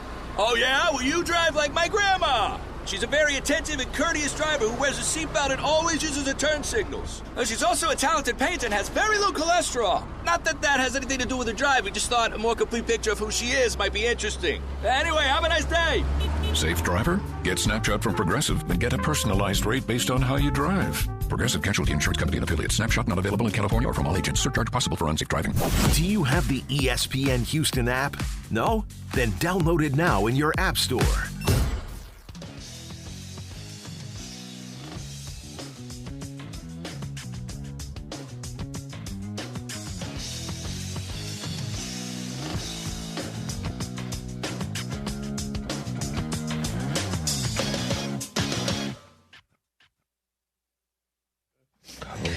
ESPN Radio, presented by Progressive Insurance. And yeah, those robes. I wish I could get my hands on a like red crushed velvet robe. What is this, velvet? Like that. I actually have this robe. It was my mom's. It's not like a hot robe. It's like an old 70s terry cloth robe.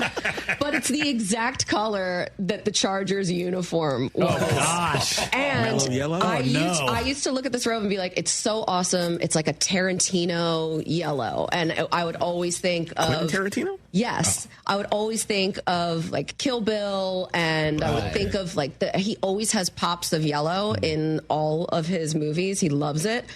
And now I look at it and I think of the Chargers uniform, and it might be ruined forever for me, unfortunately. Here's what I realized on the group chat yesterday, that I might be the only person in the world who thought those uniforms were kind of cool. Oh, man. They have such beautiful other ones. Yeah, I mean, I think throughout history, and I took a look at this, they might have the greatest set of uniforms from like past to present. I didn't think these were that bad, but I am in the minority, apparently. I think it's the tone of yellow, because it's a little too mustardy. Little mustardy, yeah. Mustard! And the blue would be cool if it was just like, if the yellow was toned. Take the saturation down just a little bit on it, and maybe if they then use we blue might be pants. good. Who was it? Oh, maybe. 8 or 9 years ago, they was the ketchup and mustard bowl. Remember the color rush uniforms on Thursday night? Well, I remember Bills Jets was the first one, and everyone who was colorblind was like, we don't know what's happening. But then Rams Bucks a couple weeks later did the ketchup and mustard. You're right. Yep. It was wow. Yeah, with this league, their throwback uniforms are so beautiful. Are so I feel like they're gorgeous. The Eagles, the Patriots, all Reds. Kelly like Green. those I think are we the get ones. those next week. Wow. Yeah. Hey-o. I love the creamsicles, and they finally won in the creamsicles. Yes. I know that was an issue for a while. Gerald McCoy hated when they would wear the creamsicles because they always lost. But I was actually with Gerald McCoy yesterday and Daniel Jeremiah on the coverage for Rams and Jags in London, where you guys just came from. Hello, somehow. Governor. Yes. I thought we got past that. Nah, bro. No. Well, you know what? We didn't talk about Matthew Stafford and the overall MVP conversation, because it was Baker Mayfield that was leading the charge for a while, and now it's starting to even out, I think, with some other quarterbacks around the league. But Matthew Stafford, I don't know where he is in this conversation, but yesterday we brought it up because he's playing so well. He has a career high 17 passing touchdowns to just 2 interceptions. His 109.3 passer rating is awesome. He was leading the league in passing yards. After yesterday, I have to double check if he's still there, but I believe he is. He had a monster game with 5 touchdowns. Ooh. Where is he in this conversation? And really, is it determined by the results of the team in general and where they go from here if they just continue on this path? That's usually how it works. Justin Herbert leapfrogged Matt and Dak yesterday. He had over 400 yards, so he's over 1,900 now. But Dak and Stafford and Patrick are right behind him. Daniel Jones 5th in passing yards. Let me read you the odds right now. Okay. For MVP. Let me tell you see what you guys think. Patrick Mahomes is your favorite for MVP. He's plus 175. Josh Allen plus 350, Baker Mayfield plus 450, Drake May is 7-1. Drake May. And then there's kind of a... He loves the Drake. Then there's a gap. Now there's a gap. So those guys are kind of close together. Okay. And then it jumps up. Matt Stafford is 12-1. Where's Indiana Jones at, Chris? Jared Goff and Daniel Jones are 20-1. I think that is disrespectful. So there's a big gap here. And then Jordan Love, for some reason, is still there, 25-1. Lamar hasn't played in a month, and he's 30-1. Dak is 33-1, which is pretty outrageous. That's disrespectful. Which is pretty also outrageous. disrespectful. Yeah. Who's making these up? These people in the desert? Wow. What they know? These are some desert people. Yeah. What they know? I mean, they not much. I definitely think that Dak should be higher on this list. I think that Daniel Jones should be as well. I'm going to clip that and just play it forever. Where are you putting Daniel Jones and Dak on this list? Okay, so we have Mahomes up top with Baker. With Allen and Baker right behind him, and then Drake May is 4th. Those guys are the only ones that have single-digit odds. I feel like Dak should be right up there with maybe ahead of Drake May. Cowboys aren't even in the playoffs right now, though. Now, again, fair. And that's where you get into this discussion. Well, Daniel Jones, but right? Is it most valuable or is it most outstanding? Valuable to me has always equated to winning. Right. That's Daniel Jones right now. I can't believe I'm just saying this. But Daniel Jones gets knocked because of Jonathan Taylor. It doesn't matter. He's still the quarterback, and this is the Quarterback of the Year award, as we all know, because like you said, no one else wins. So Quarterback of the Year. He's 6-1. He's a guy who was taken off a trash heap twice. Oof. And now look at him. But how many other quarterbacks could be quarterbacking the Colts right now and they'd still be 6-1, 5-2? I don't know that you can say that. But why not? That when you think about the award, that's kind of what you're thinking about. Like, look at San Francisco. Brock Purdy gets all the money this year, and Christian McCaffrey is back, and all the injuries, and you'd think that they'd be losing. But no, it's Mac Jones who has won 4 games. So why isn't Mac Jones on the MVP list? Well, you're in touch with the desert. Why? I guess because he's a backup quarterback, and it's tough to get on the list as a backup quarterback unless you get this team Mac Jones into the playoffs. And is 300-1. He has the same MVP odds as Jackson Dart and Trevor Lawrence and Myles Garrett. Okay, these are terrible odds. I do not agree at all. He should be a little bit higher than them. I would imagine he should be higher than everybody, including Aaron Rodgers and Stroud and Caleb Williams. But, yeah, he has the backup quarterback stigma, and so he gets, thrown to the side. Well, it's like this was a 1-year trial for Daniel Jones, and the team is 6-1. Like, I'd say that it's working, whatever is happening. I would say they're probably the best team in the league. They are the best team in the league. I feel like there's always a qualifier with Daniel Jones because it's Daniel Jones. He has to change his name. It's the only answer. He's going to have to. I don't know what to tell him otherwise because shorten it to Dan. Dan. Yeah. Oh, he should do that. Dan Jones. Dan. I go by Dan now. Let's see what his middle name is. I go by Dan now. Yeah, that would be so awesome.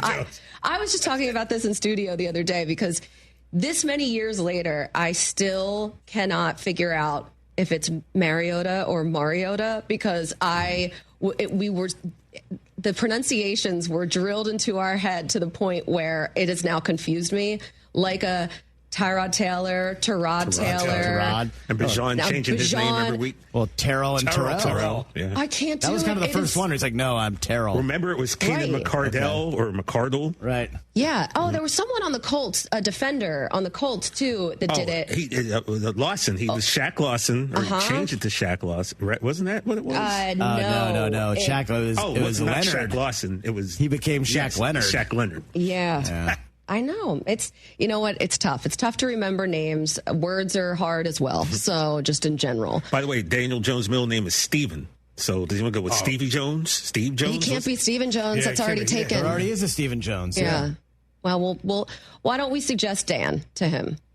I think that he might should just change it to Indiana. Just go for it. I know. I do like that one. That's so much better than Danny Dimes. But here's the thing. He is on a 1-year deal. What if he signs somewhere else next year and he's stuck with, I named myself Indiana, and now I'm on the Panthers. Chris, that is Carolina Jones. I don't that too. I don't think the Colts are going to let him leave if the season keeps going like this. Well, they better CTC, TJ. Yeah. Call back. Oh, look at that. Okay. Do you guys want to play a little game? Shall we? Let's play. Okay. I'm very excited about this. This is a little game we call Who Said That? Do you know who this is? Who said that? Who the hell are you? Do you know who this is? Who said that? Who the hell are you? That's an amazing drop. Great job with that. Awesome. Okay, All right, what's the game? Here we go. We used to play this game when we had Good Morning Football Weekend that we shot in NFL Films. So I'm bringing it back from the archives. This is a super fun one. Basically, we take a quote that happened yesterday, and I'm going to read it to you guys. And it's a game between Brockman and TJ. Let's so, go. Tufo, you just hype man I'm hanging. here. I'm hanging. Buzzers? Mike, you can phone a friend. You can be our phone a friend. You get friend. 3 points if you guess the coach or player correctly, and then 1 point if you're in the vicinity. If it's the right team, that's 1 point. Okay? Got a name tag. So we're gonna ping pong back and forth. So Brockman, you're first. All right, okay. let's do it. All right. This quote is. Are you using ping pong to mock me? Is that what this? Here we go. Wow. We're not losers anymore. Could be so Okay. many. I know this. All right, hold on. I know this one. This implies that I'm kidding. they won yesterday. Ooh, and you just said that. So is it? Ooh, we're not losers anymore. Mm-hmm. Does it have to do with TJ's team? No. Well, No, it doesn't. We're not. I don't know. We're not losers anymore. So they won. but they're former losers. They're former losers. That's what the quote implies. Can I steal? Is this how this this team works? over 500? Hold on a second. I think we should have a timer on We this. should have a timer. Daniel Jones. No, that is wrong. Can I answer? Can I steal an answer? The answer. Can I answer? Sure, yeah, go ahead. That would be the quarterback of Colleen Wolf's favorite football team, the Philadelphia Eagles. Jalen Hurts Well, said that. Let's see. Why on earth would he say this? Just the feeling of losing. Simple as that. I know there's a clip where, to confirm, I said that we're not losers anymore. Because that's, coming off the field, because that's all I could think about. That's all I could think about throughout these last 2 weeks. Brockman is I'm so confused. Annoyed and confused. He hates this game. They won the Super Bowl last year. And they've been to another one. They've had one of the most successful runs of the 20s. No one thinks that they're losers. This should not count. You should not get points. They're not losers Kinda like anymore. when Tom TJ, Brady used to you're always say that everyone's against us, like that. Oh, yeah. Everyone was against them. Okay. TJ, this one's for you. Yes, I put that juju in the air and it manifested. I put that juju in the air and it manifested? I love this quote. Who could it be? I put that juju in the air and it manifested. Who would have said that? Brockman, you can steal too. Uh-oh. I'm going to steal. Don't Google it. I'm not. I'm looking at just the scores from This is someone yesterday. who won, I'm assuming. I don't know. Let me go with... Go ahead. Let me go with Jonathan Taylor. I don't know. That is wrong. Brockman, do you have a guess? Bo Nix. Nope, wrong. Let's see. Who Jackson said it? Dart? No. They I lost. told DB yesterday they throw it to you as much as they throw it to anybody, huh? So it was pretty cool to see. Then he gets an interception and a touchdown. So, put that juju in the air and manifested, and he went and did what DB does. Wow. Dak Prescott, your quarterback. It's your damn act. Yeah, That's right. That's Talking about Durant Bland there, that interception. I'm going to hear about this at the picnic. Yeah, you are. Brockman. Let's go. Ready? Here we go. Do I get a sword or something? Do I get a sword or something? Well, first, we did your team first and then TJ's team. So it's got to be my team next. I'm going to say it's Drake May. That is wrong. Would you like to steal, TJ? I like where his head's at, though. Mm-hmm. Ramondre Stevenson? That is incorrect. Who said that? You have 5 touchdowns today, the most ever in another game. I don't know if we're going to knock you down. So that's a big question. Do I get a sword or something? 5 touchdowns in the international game. What should he get? Maybe a sword. In my defense, I was somewhere above Kensington, and I didn't even see any of this. Kensington, London. There's a Kensington, Philadelphia, too, not to be confused. I was not there, Wolf. Let's go. Often confused. TJ? Yes, ma'am. We just saved all our good ones for the fourth quarter. Oh, that's got to be Beauregard Knicks. That is correct. We just saved all our good ones for the fourth quarter, and they worked. We just kept running them, and we found some momentum, and our defense found some stops. We got a huge turnover, and all of a sudden we just got some life back. Thought we could win the game, and so we, kept playing until we won the game. Okay.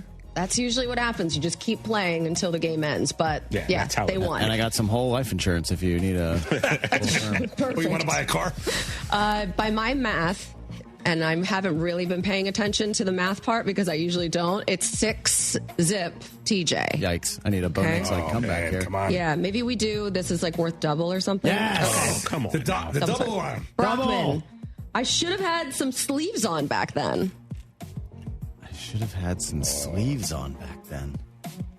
Sleeves on. So who had sleeves off? Are we talking about fumbling? Gosh. Quishon Judkins. Wrong. TJ? All right, I should have had. So this tells me that this is an older player. I don't know why I'm thinking this, but Aaron Rodgers? Wrong. Play it. Who said that? I went back and I looked at it, he had a highlight video and I was in it and I looked a lot younger and I didn't have sleeves and probably I should have had some sleeves on back then, but congratulations and thanks for covering us in this town for as long as you have. Take your heart pills and buckle up. So I was right about him being older. I love that, man. Mike Rabel congratulating Pats reporter Dan Roach on covering the team for 25 years. We do have one more. Do we have time to do that? Okay, here we go. TJ. Yes. I thought I was going to have 150 yards and 2 touchdowns, so sorry, fantasy coaches and anyone that bet on me. Saquon Barkley? No. Brockman. Triple or nothing? Triple or nothing. It's my man, no contest wrestling guest today, George Kittle. Oh, you got it right. Personally, I thought with the game plan based on the walkthrough yesterday, I thought I was going to have 150 yards and 2 touchdowns. So, sorry, fantasy coaches and anybody that bet on me. My bad. Blame Kyle Shanahan, not me. Yeah, okay. I thought that too, George. You did it. Oh, you have Kittle? Yeah. That sucks. He can't win. He got one right. Like, what are we doing here? Well, it's like on Family Feud. Value. Family Feud rules. That's bull. So, this is Bush League. 9-6, Brockman wins. We're not going to apologize for winning. Thank you, Mike Thompson. And that was Who Said That. Thanks for playing, everybody. The real ones know I dominated this game. You did get 2 correct. Congratulations. And you didn't get Dak Prescott. Listen, don't bring it. It don't matter. Well, you did get Jalen Hurts. Someone was paying attention to the Eagles, and I guess it was you. Blah.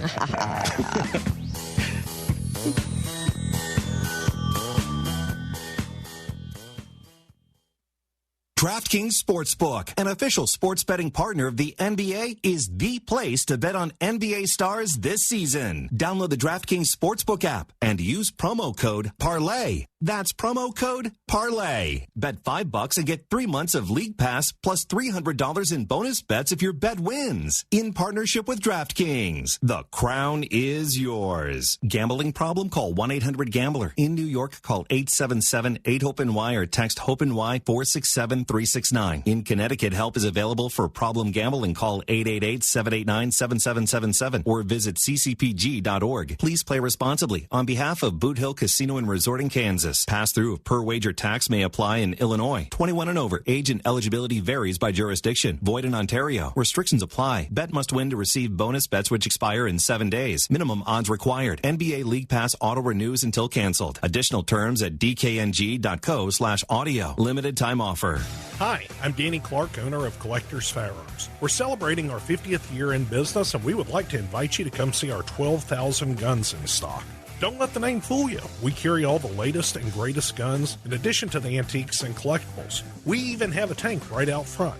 Have you been putting off cleaning your guns? Bring them to us, and we will give you a basic cleaning free of charge while you wait. Come see us at Westheimer at Voss, CollectorsFirearms.com. That's CollectorsFirearms.com. It's your guy, Sean, with Greenlight Offer, and guess what? We are still buying houses at fair prices. If you own a house and want to sell it fast in the most simplest way, I'm your guy. Call me today at 832-779-4000. We buy houses in any condition, any price range, in any location in the Texas area. Every single month, every single weekend, every single day, we are doing 2 things, Houston, and that's helping homeowners like yourself with their property problems and buying houses. In 2024, we bought 138 houses, and we want to buy more. We buy inherited houses, vacant houses, pretty houses, not so pretty houses, behind in payment houses. We even bought my tenant won't pay me the rent houses. We buy them all. We will buy your house in as-is condition. No repairs needed, no clean out, and we will pay for movers to help you move. Call me at 832-779-4000 for a same-day offer. That's 832-779-4000. Call for Sean with Greenlight Offer, and I'll get your Greenlight number on your house today. Woo! Chastang Ford is the place to go if you're in the market for a Ford. Their professional staff will provide you with an outstanding truck buying experience. They offer competitive pricing and an extensive selection of new and used Ford vehicles. From the sales staff to the finance team, their knowledgeable and friendly staff are devoted to helping you find the perfect Ford for your needs. Chastang Ford also offers exclusive incentives and deals to get the most out of your purchase. Whether looking for a truck or SUV, Chastang Ford is the perfect place to find your dream Ford. $5,000. That's the average amount of money people in the U.S. are now spending on gas in a year. $5,000. That's crazy. If you drive, you have to download Upside, the free app that gives you cash back every time you get gas. That's right. You can earn real cash back with Upside just by buying the gas you're already buying. You can literally start earning cash back today. I use Upside every time I fill up, and I've already made around $300. You're putting gas in your car anyway. Why not get real cash back? If you like free money, download Upside. I'm saving the cash I earn from using Upside to help pay for a vacation later this year. Download the free Upside app now to earn cash back every time you buy gas. Use promo code COOL to get an extra 25 cents per gallon on your first tank. You can cash out anytime right to your bank, PayPal, or a gift card for Amazon and other brands. Just download the free Upside app and use promo code COOL for a 25 cents per gallon bonus on your first tank. That's code COOL for a 25 cents per gallon bonus.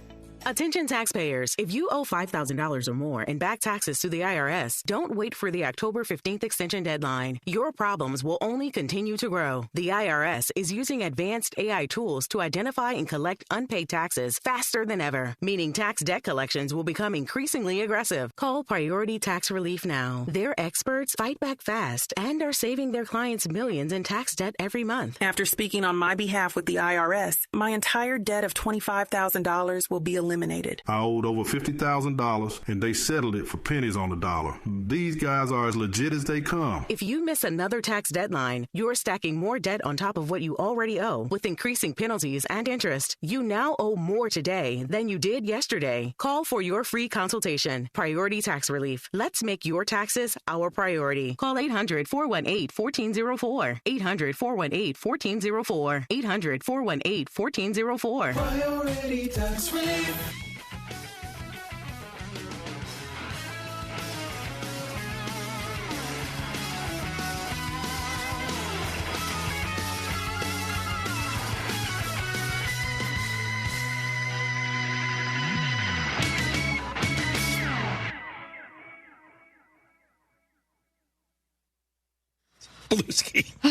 ESPN Radio is presented by Progressive Insurance. Progressive Commercial Insurance protects small businesses with affordable coverage options. Quote today at progressivecommercial.com. Well, we've talked about a ton of different teams today, and what we saw yesterday, the historic Broncos comeback, or however you want to frame it, the historic Giants collapse. We saw Drake May. I mean, just he ended up, I think, smashing some of Tom Brady's records. He became the first player in the Super Bowl era to complete over 90% of his passes with more than 200 yards and over 50 rushing yards. I mean, okay, that's great. But also the fact that Mike Rabel wins against his old team. I like the revenge. I'm very petty. I like anything that has like a petty edge to it. Also, Stafford setting records in London and turning back the hands of time with Devontae Adams. Shout out to Cher. Yes. Tua being benched in the fourth quarter. The Dolphins are a mess. Everything is unraveling. The Jets are also a mess, and everything is always unraveling. They fall to 0-7. But the Chiefs shutting out the Raiders was one that we haven't really touched on, this Chiefs offense and this Chiefs team in general, because like I said before, they are inevitable, it seems. And they started off the season so sluggish, 0-2, and then they've won 4 of their last 5 games, and they had Xavier Worthy come back, Rashee Rice. They maintained the defense the entire time, and now we're seeing this offense be just as explosive as we're used to seeing in the past, and they have their wide receiver depth, which was something that they just did not have to start the year. Their scoring is up, and that's what happens when you have pass catchers that are healthy.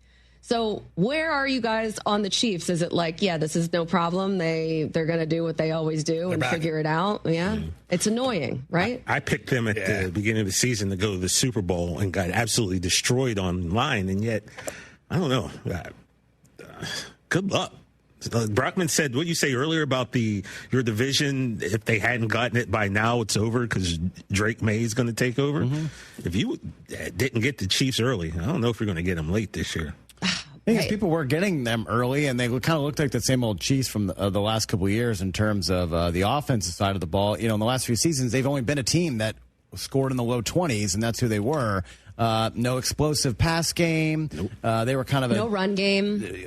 Not a great run game to speak of. It was all defense. It was kind of dink and dunking, and it was just kind of finding a way to win. It was kind of gutting it out the way champions do. And then in the last 3 weeks. The last few weeks, they've scored, 37, 28, 30, 31. So now the offense is back. The explosive plays are back. We see the immediate connection with Rashee Rice. Look, while I'm sure he'd admit he's lost a step. Once a game, Travis Kelce gets like a 40-yard reception. And it's like, how does he get lost in your defensive scheme like that? You've seen 87 been doing this for a long time. Xavier Worthy's doing his thing. Hollywood Brown, Isaiah Pacheco is back to looking like his, early start to his career. And it feels like this is a team that we're going to see them on championship weekend, and they're going to have, it'd be a 1 in 4 chance of them to go to the Super Bowl and maybe win it again. It seems like they're back. So par for the course when it comes to this team. Over the last few seasons, yeah. It's true, but I'm wondering about the Colts and if they are the best team in the NFL, just judging by their record, how they would match up with the Chiefs. And they actually are playing each other this year. So we get a little preview of what could potentially be a playoff game. That's coming up November 23rd. What I like about the Colts, too, is they're just an offensive wagon. So if you play against them, it's can you keep up? Yeah. Can you keep up scoring? Can you get into a track meet and run with this team? But when I think about the Chiefs, they're the betting favorite to win the Super Bowl. And if you go to every other AFC contender and you say they're playing each other, who are you betting on? Yeah. I mean, that's the bottom line. I'm going to take the Chiefs because it's proven. But the newness of this Colts team and their success, they can play keep away with the ball and Jonathan Taylor. Right. And that could be an X factor. Yeah. Sure. I kind of do like that matchup a little bit and run out the clock and really just win that time of possession. And then obviously the Colts defense has been pretty strong and they're forcing a lot of turnovers too. So no doubt. Patrick Mahomes, he doesn't give the ball away a lot, but I'm really excited about that game. Yeah. Just look at the Chiefs are 8th in the playoffs right now. So just go to every other team ahead of them. Yes, Jacksonville did beat them a couple weeks ago, but you're really going to take Jacksonville over this KC team? What about the Chargers? They're kind of reeling right now. Buffalo, it just seems like it's the one-man Allen show along with James Cook, right? The Steelers, they're not doing it for me. What about Denver? They're going to score 30 points in the fourth quarter at Arrowhead? Probably not. New England, still a year or two away, even though Drake May can kind of carry this team without a lot of stars around him. So maybe it does come down to Indy and Kansas City for the AFC, in January. That'd be kind of fun. I kind of like that. Yeah. Just something new. A little different, maybe. Let's spice things up a bit. And I also said about 2 weeks ago, it's kind of cool that after, and again, I said this that time too, not cool after Mr. Irsay passed, but the way his daughters have taken over the team and look at what they're doing right now, kind of silencing a lot of people who had some stuff to say when they'd see them on the sidelines. But now look at them. They're 6-1, and we're talking about them as Super Bowl contenders.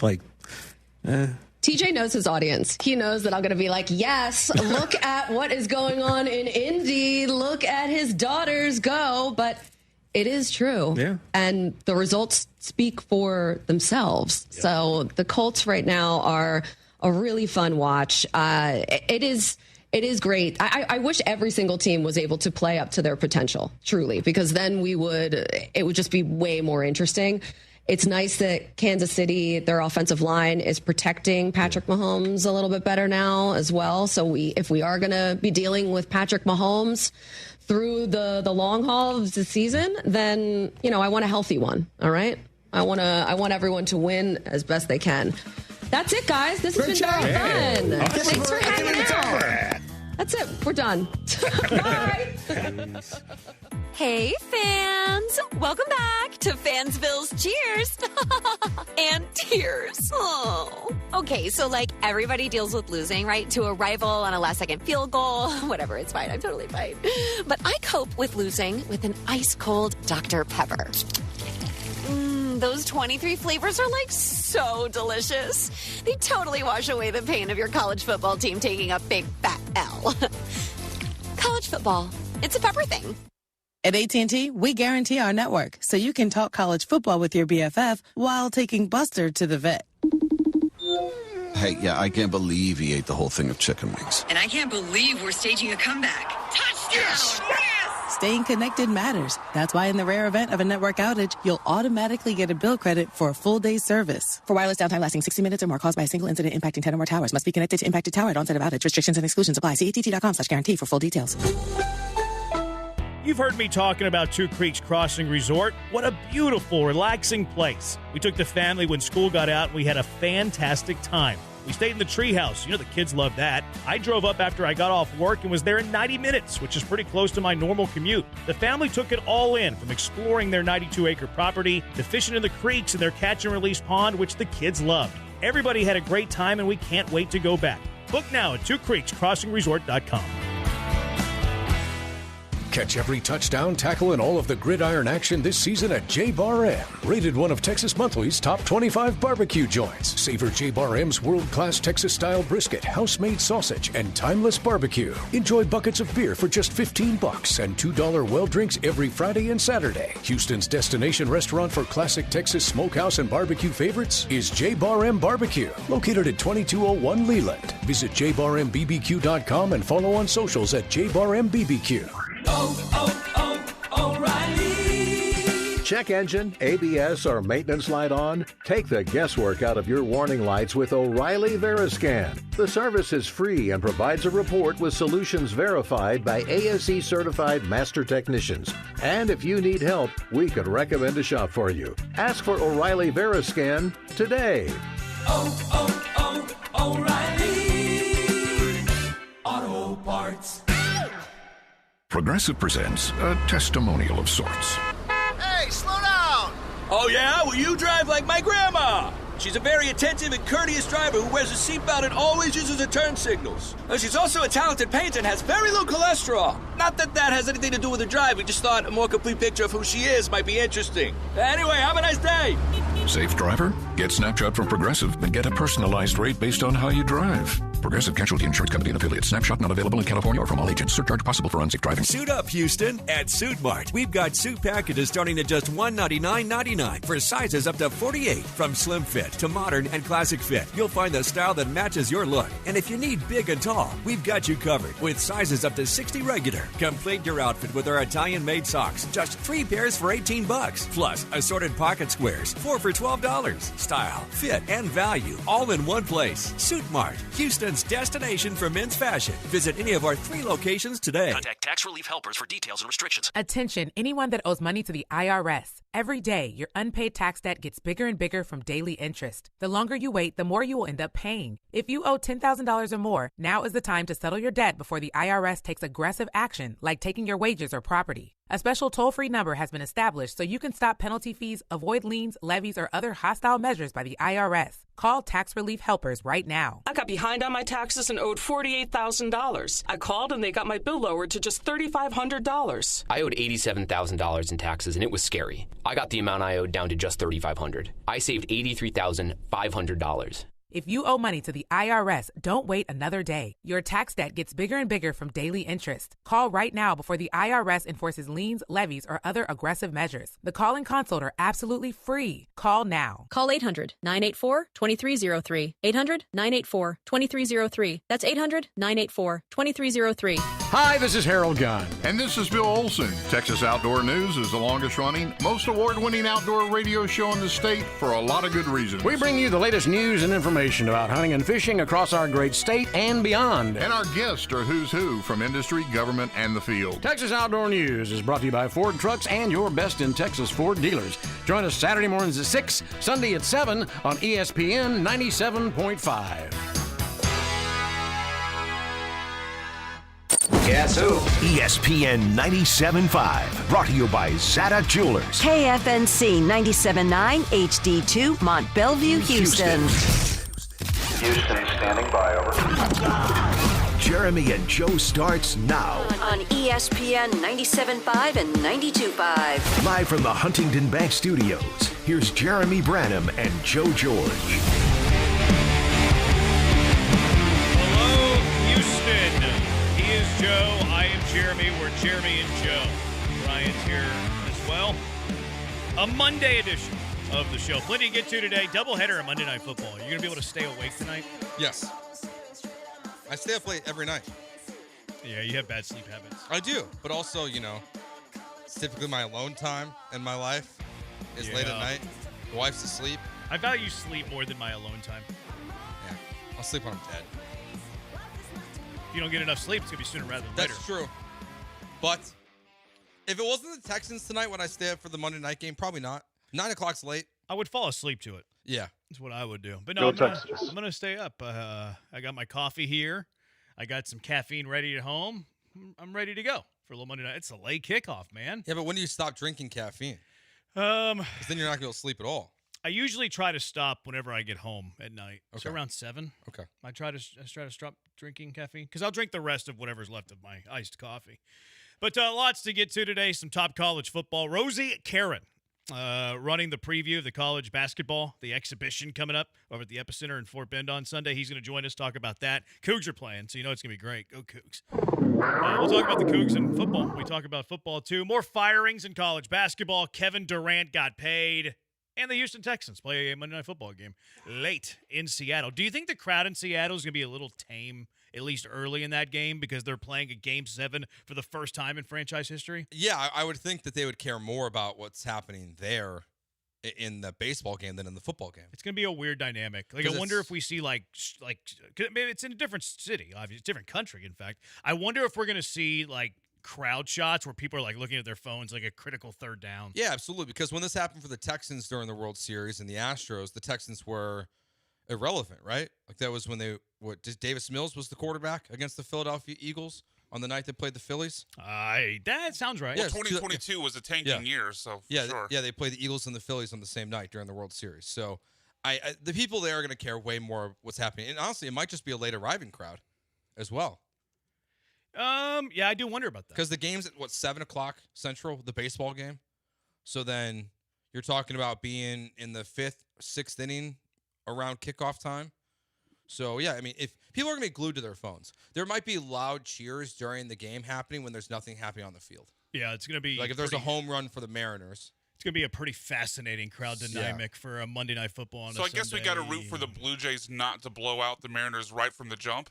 No, I'm rooting for the Blue Jays. Yep. No, I'm just saying for if you're wanting the Texans to have a distracted crowd that's not causing false start penalties, you want the Mariners to be in it and not down 10-0 when the game starts. No, I think I would make the trade-off. I'd rather the Blue Jays be up 10-0 right from the minute they tip off. Whatever. Like I want. Here's an interesting question: do you want the Blue Jays to win more, or do you want the Texans to win more? I want the Blue Jays to win more. I think I do too. I hate the Mariners, and I guess maybe it doesn't matter who plays the Dodgers, even though I watched this Ben Verlander video where he went into depth about how the 4 times that this scenario has happened where there's been a Game 7 and then you're playing a team that swept the other series, the team that went to 7 games has won all 4 of those World Series matchups. Yeah. Maybe because of the time off. But I'm rooting for the Blue Jays tonight. I'm rooting for the Blue Jays more than I'm rooting for the Texans tonight. Oh, that's a terrible way to look at it from a Houston perspective. This isn't a must-win for the Texans. Texans could lose this game 2-4, win their next 3. They're 5-4, and position themselves nicely for the playoffs. Mm-hmm. I really want Seattle to have never reached a World Series for at least one more year. Yep, I agree. I want it so bad. I just don't enjoy that fan base in any capacity. I mean, I saw them going after Felt like everyone and their mother this weekend on Twitter.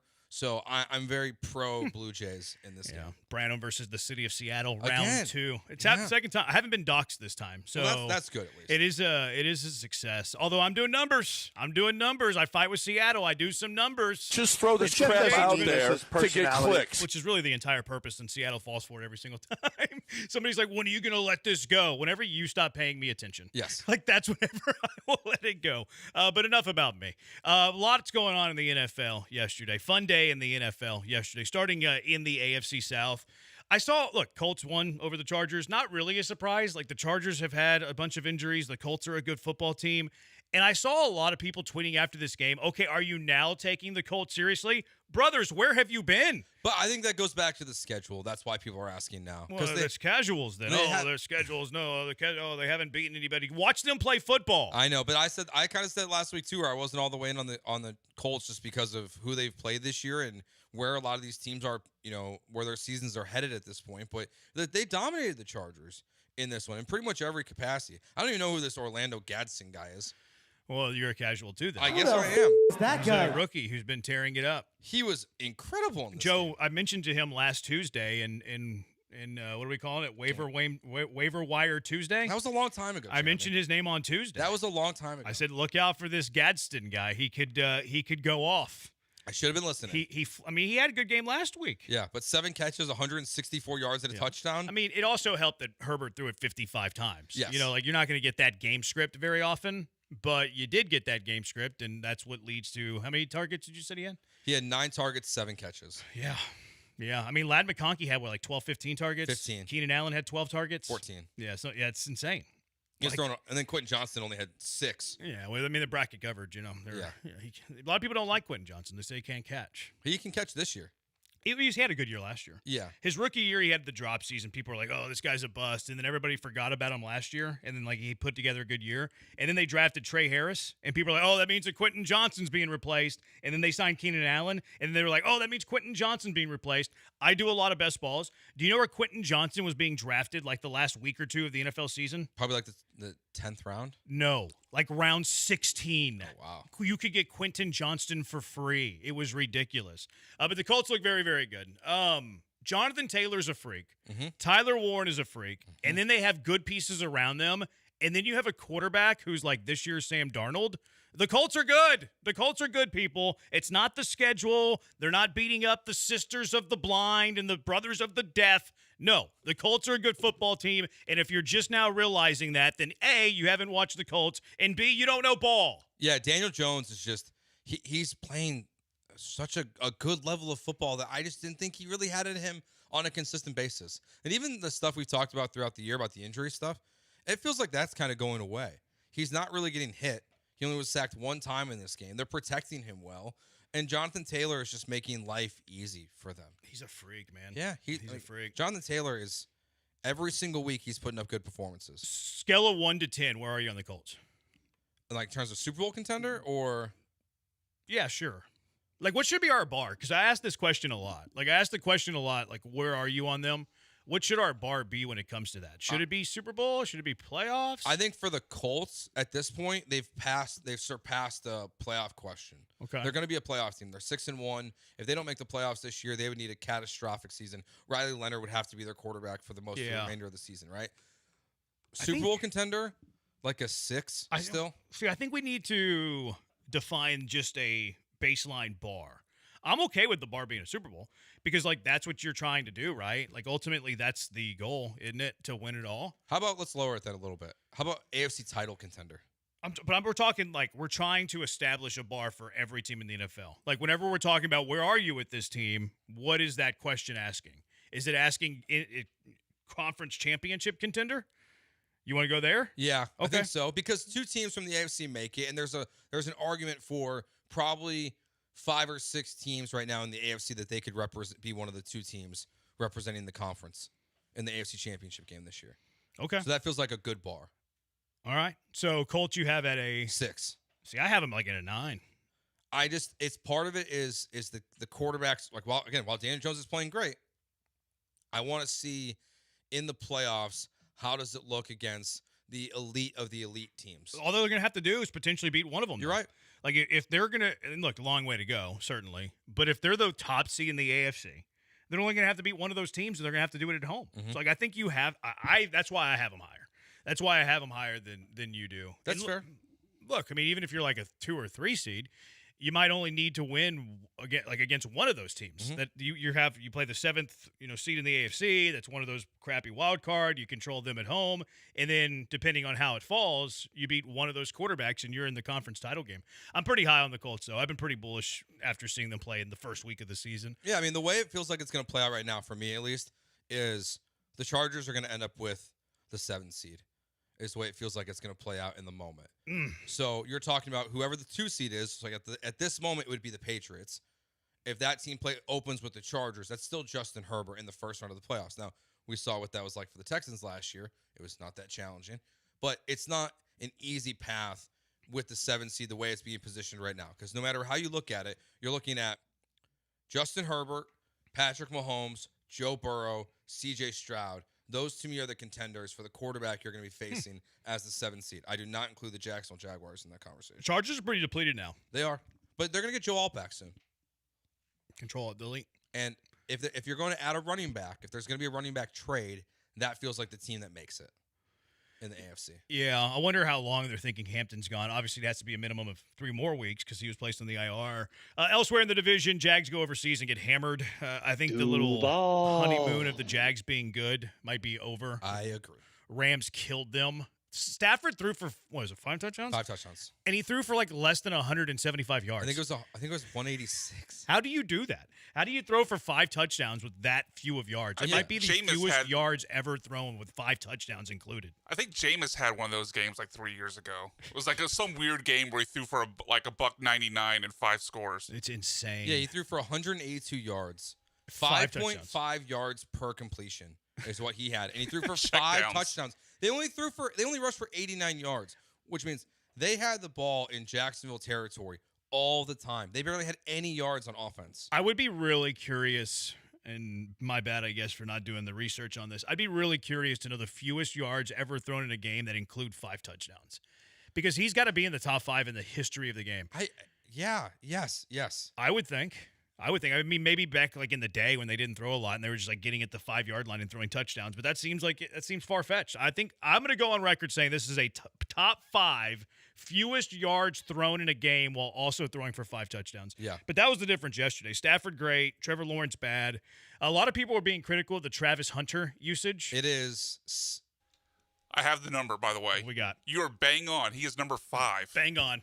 That's what they say about Brad. I'm bang on. Also bang on. B-Mac, Jameis Winston's number 1. He's number 1. What was his? 148. Sheesh. That's so few.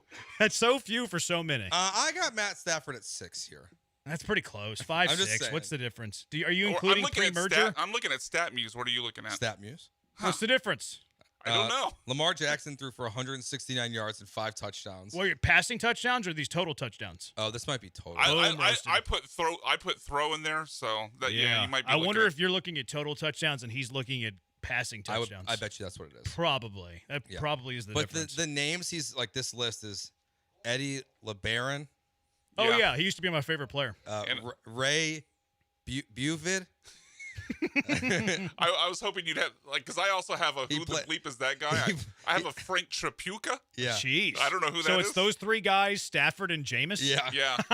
So there's only been 2 in the modern era. Yeah, Ray Buvid played for the Bears in 1937. Okay, so there's been 2 in the modern era. Yeah. That's insane. Yeah, the other 2 are in the 60s. That's crazy. Yeah. I knew I was looking at a statistical anomaly because if I know anything, it's statistical anomalies. I love Jameis. 148 passing yards, 5 touchdowns. I hope he ate an L that day. Probably did not. Probably won that game. But how about Travis Hunter usage? Like people are losing their minds over this, and he had his best receiving game.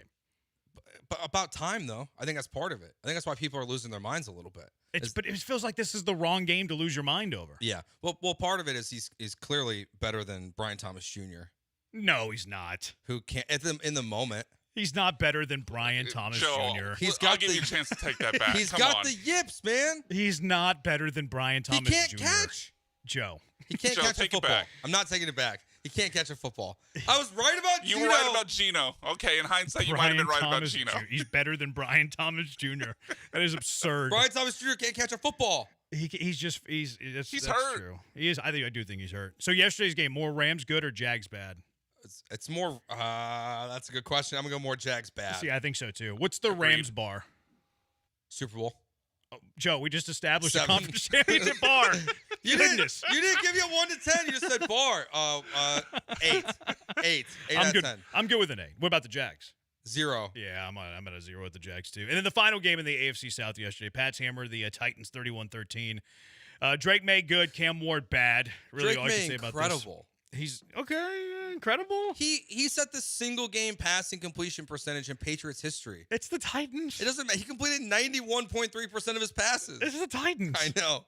It's Cam the Titans. Ward stinks. Yeah, I mean, rookie quarterback, coaching change. Like, it's not an ideal situation for Cam. His best receivers right now are Alec Maynor and a Dyke from Stanford. Like, it's not a great spot to be in. No, they've done nothing to help this kid. Yeah, but the fumble is awful. That is the reasonable take. When do we start having the bus conversation though? No, way too soon. Soon. I asked when. Year 2 at minimum. Okay, so game 2 of next year, I can start bringing up the conversation. Like 4 to 6 games into year 2. He's gonna have a new OC. They literally fired his coach. He's on an interim coach. Their offense is terrible. Drake May wasn't that great last year. Josh Allen was abysmal as a rookie. Sam Darnold's like on his 4th team and is finally coming to life. It's way too soon to have a Cam Ward bust conversation. He's in the worst situation in the NFL by a big margin. Worse than the Saints? I think so, yeah. The Saints have Olave. They have Kamara. They have Shaheed. Absolutely. Yeah, I mean, Spencer Rattler is he's Jawan Johnson's way outplaying okay tight end. Yeah, I mean, which situation, if you're a quarterback, would you rather be in, the Saints or the Titans? It's a no-brainer. And Kellen Moore. Yeah, but I'm not going to treat Ridley and Tony Pollard like they're trash. It's Ridley's like hurt. They're without talent. Ridley's hurt. Ridley didn't play I know, yesterday. but he hasn't been hurt the whole year. No, but I mean, I was talking specifically about yesterday because I mentioned their 2 receivers. I mean, he might be, but I'm not having the bus conversation with him. No, it's too soon. If this was a different quarterback class coming out of college, I think we could be having some interesting conversations around the draft if the Titans had the number 1 overall pick again. About like if there was a better prospect. Because when you think about last year, like when they compare and contrast the Drake May class to Cam Ward, people said he would go somewhere in between, like Penix and McCarthy.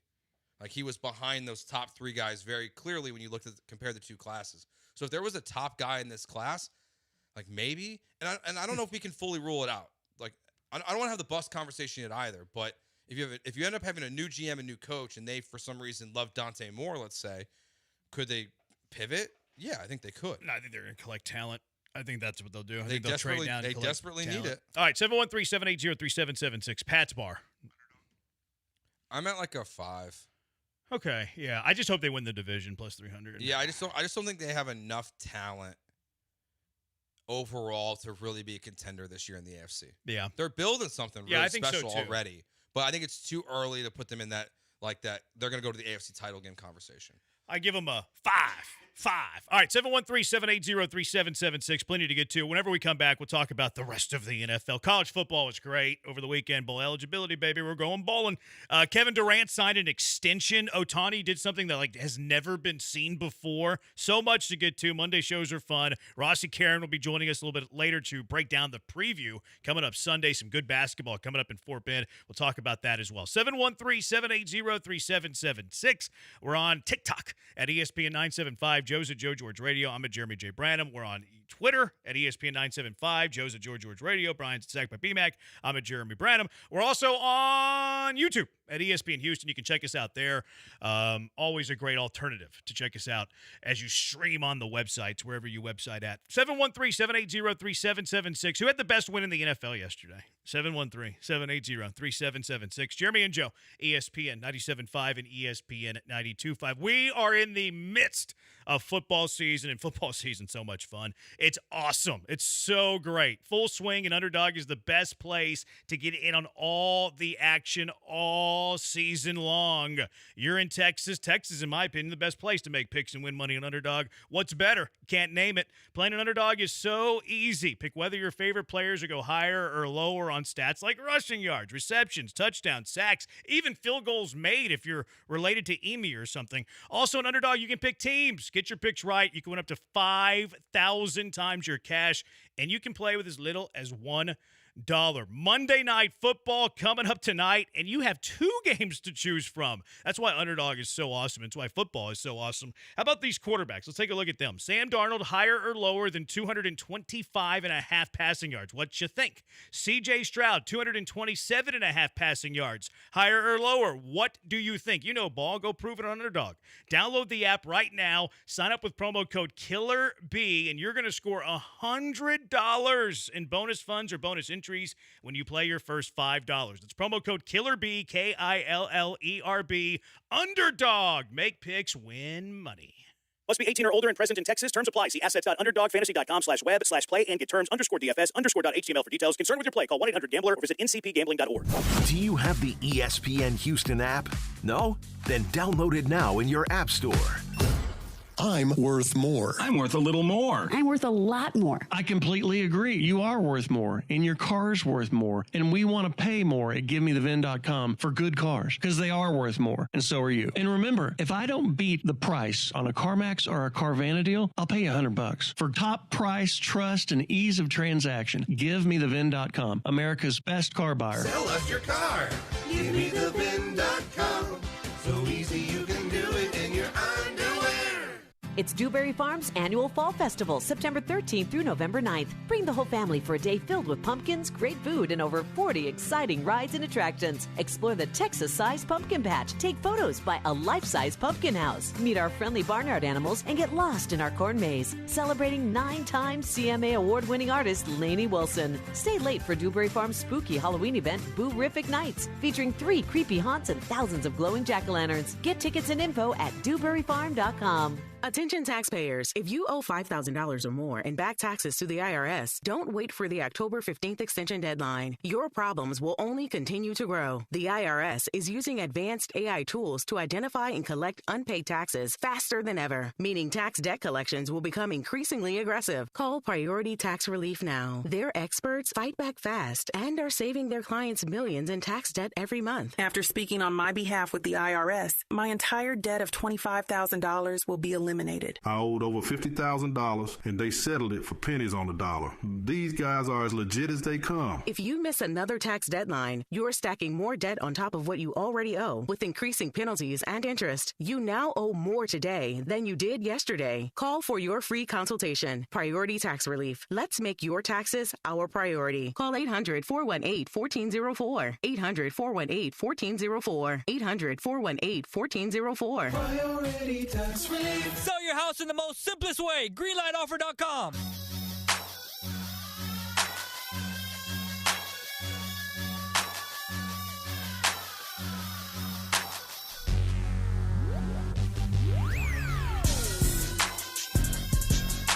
This is Jeremy and Joe on ESPN 97.5 and 92.5. Live from the Huntington Bank Studios, here's Jeremy Branham and Joe George. What from Stanford? Go look at the roster. I think he caught a touchdown yesterday.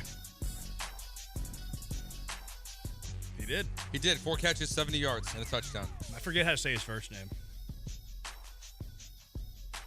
If our internet worked, I could tell you. I could look. Yeah. It's just kind of spinning at me. My computer's having issues, too. The I button is, messed up on my keyboard. So, either I can't press the I, or if I hit it, it types it 100 times. So my computer is it's having issues. What's worse there? It not working at all, or not working? Yeah, not working is better because you can at least and then you can punch at it and you'll make it work. Yeah. You can force it into working. But if you it gets real sensitive at times. You breathe. You look at it funny, and it's for 100 of them. Yeah, he's got to delete them all. And some websites have different things. You press the I on some websites and it pops up stuff that you don't want to see. It's an issue. It's a problem. Junkie on the text line, 713-780-3776. Broncos don't scare you guys. Made history yesterday.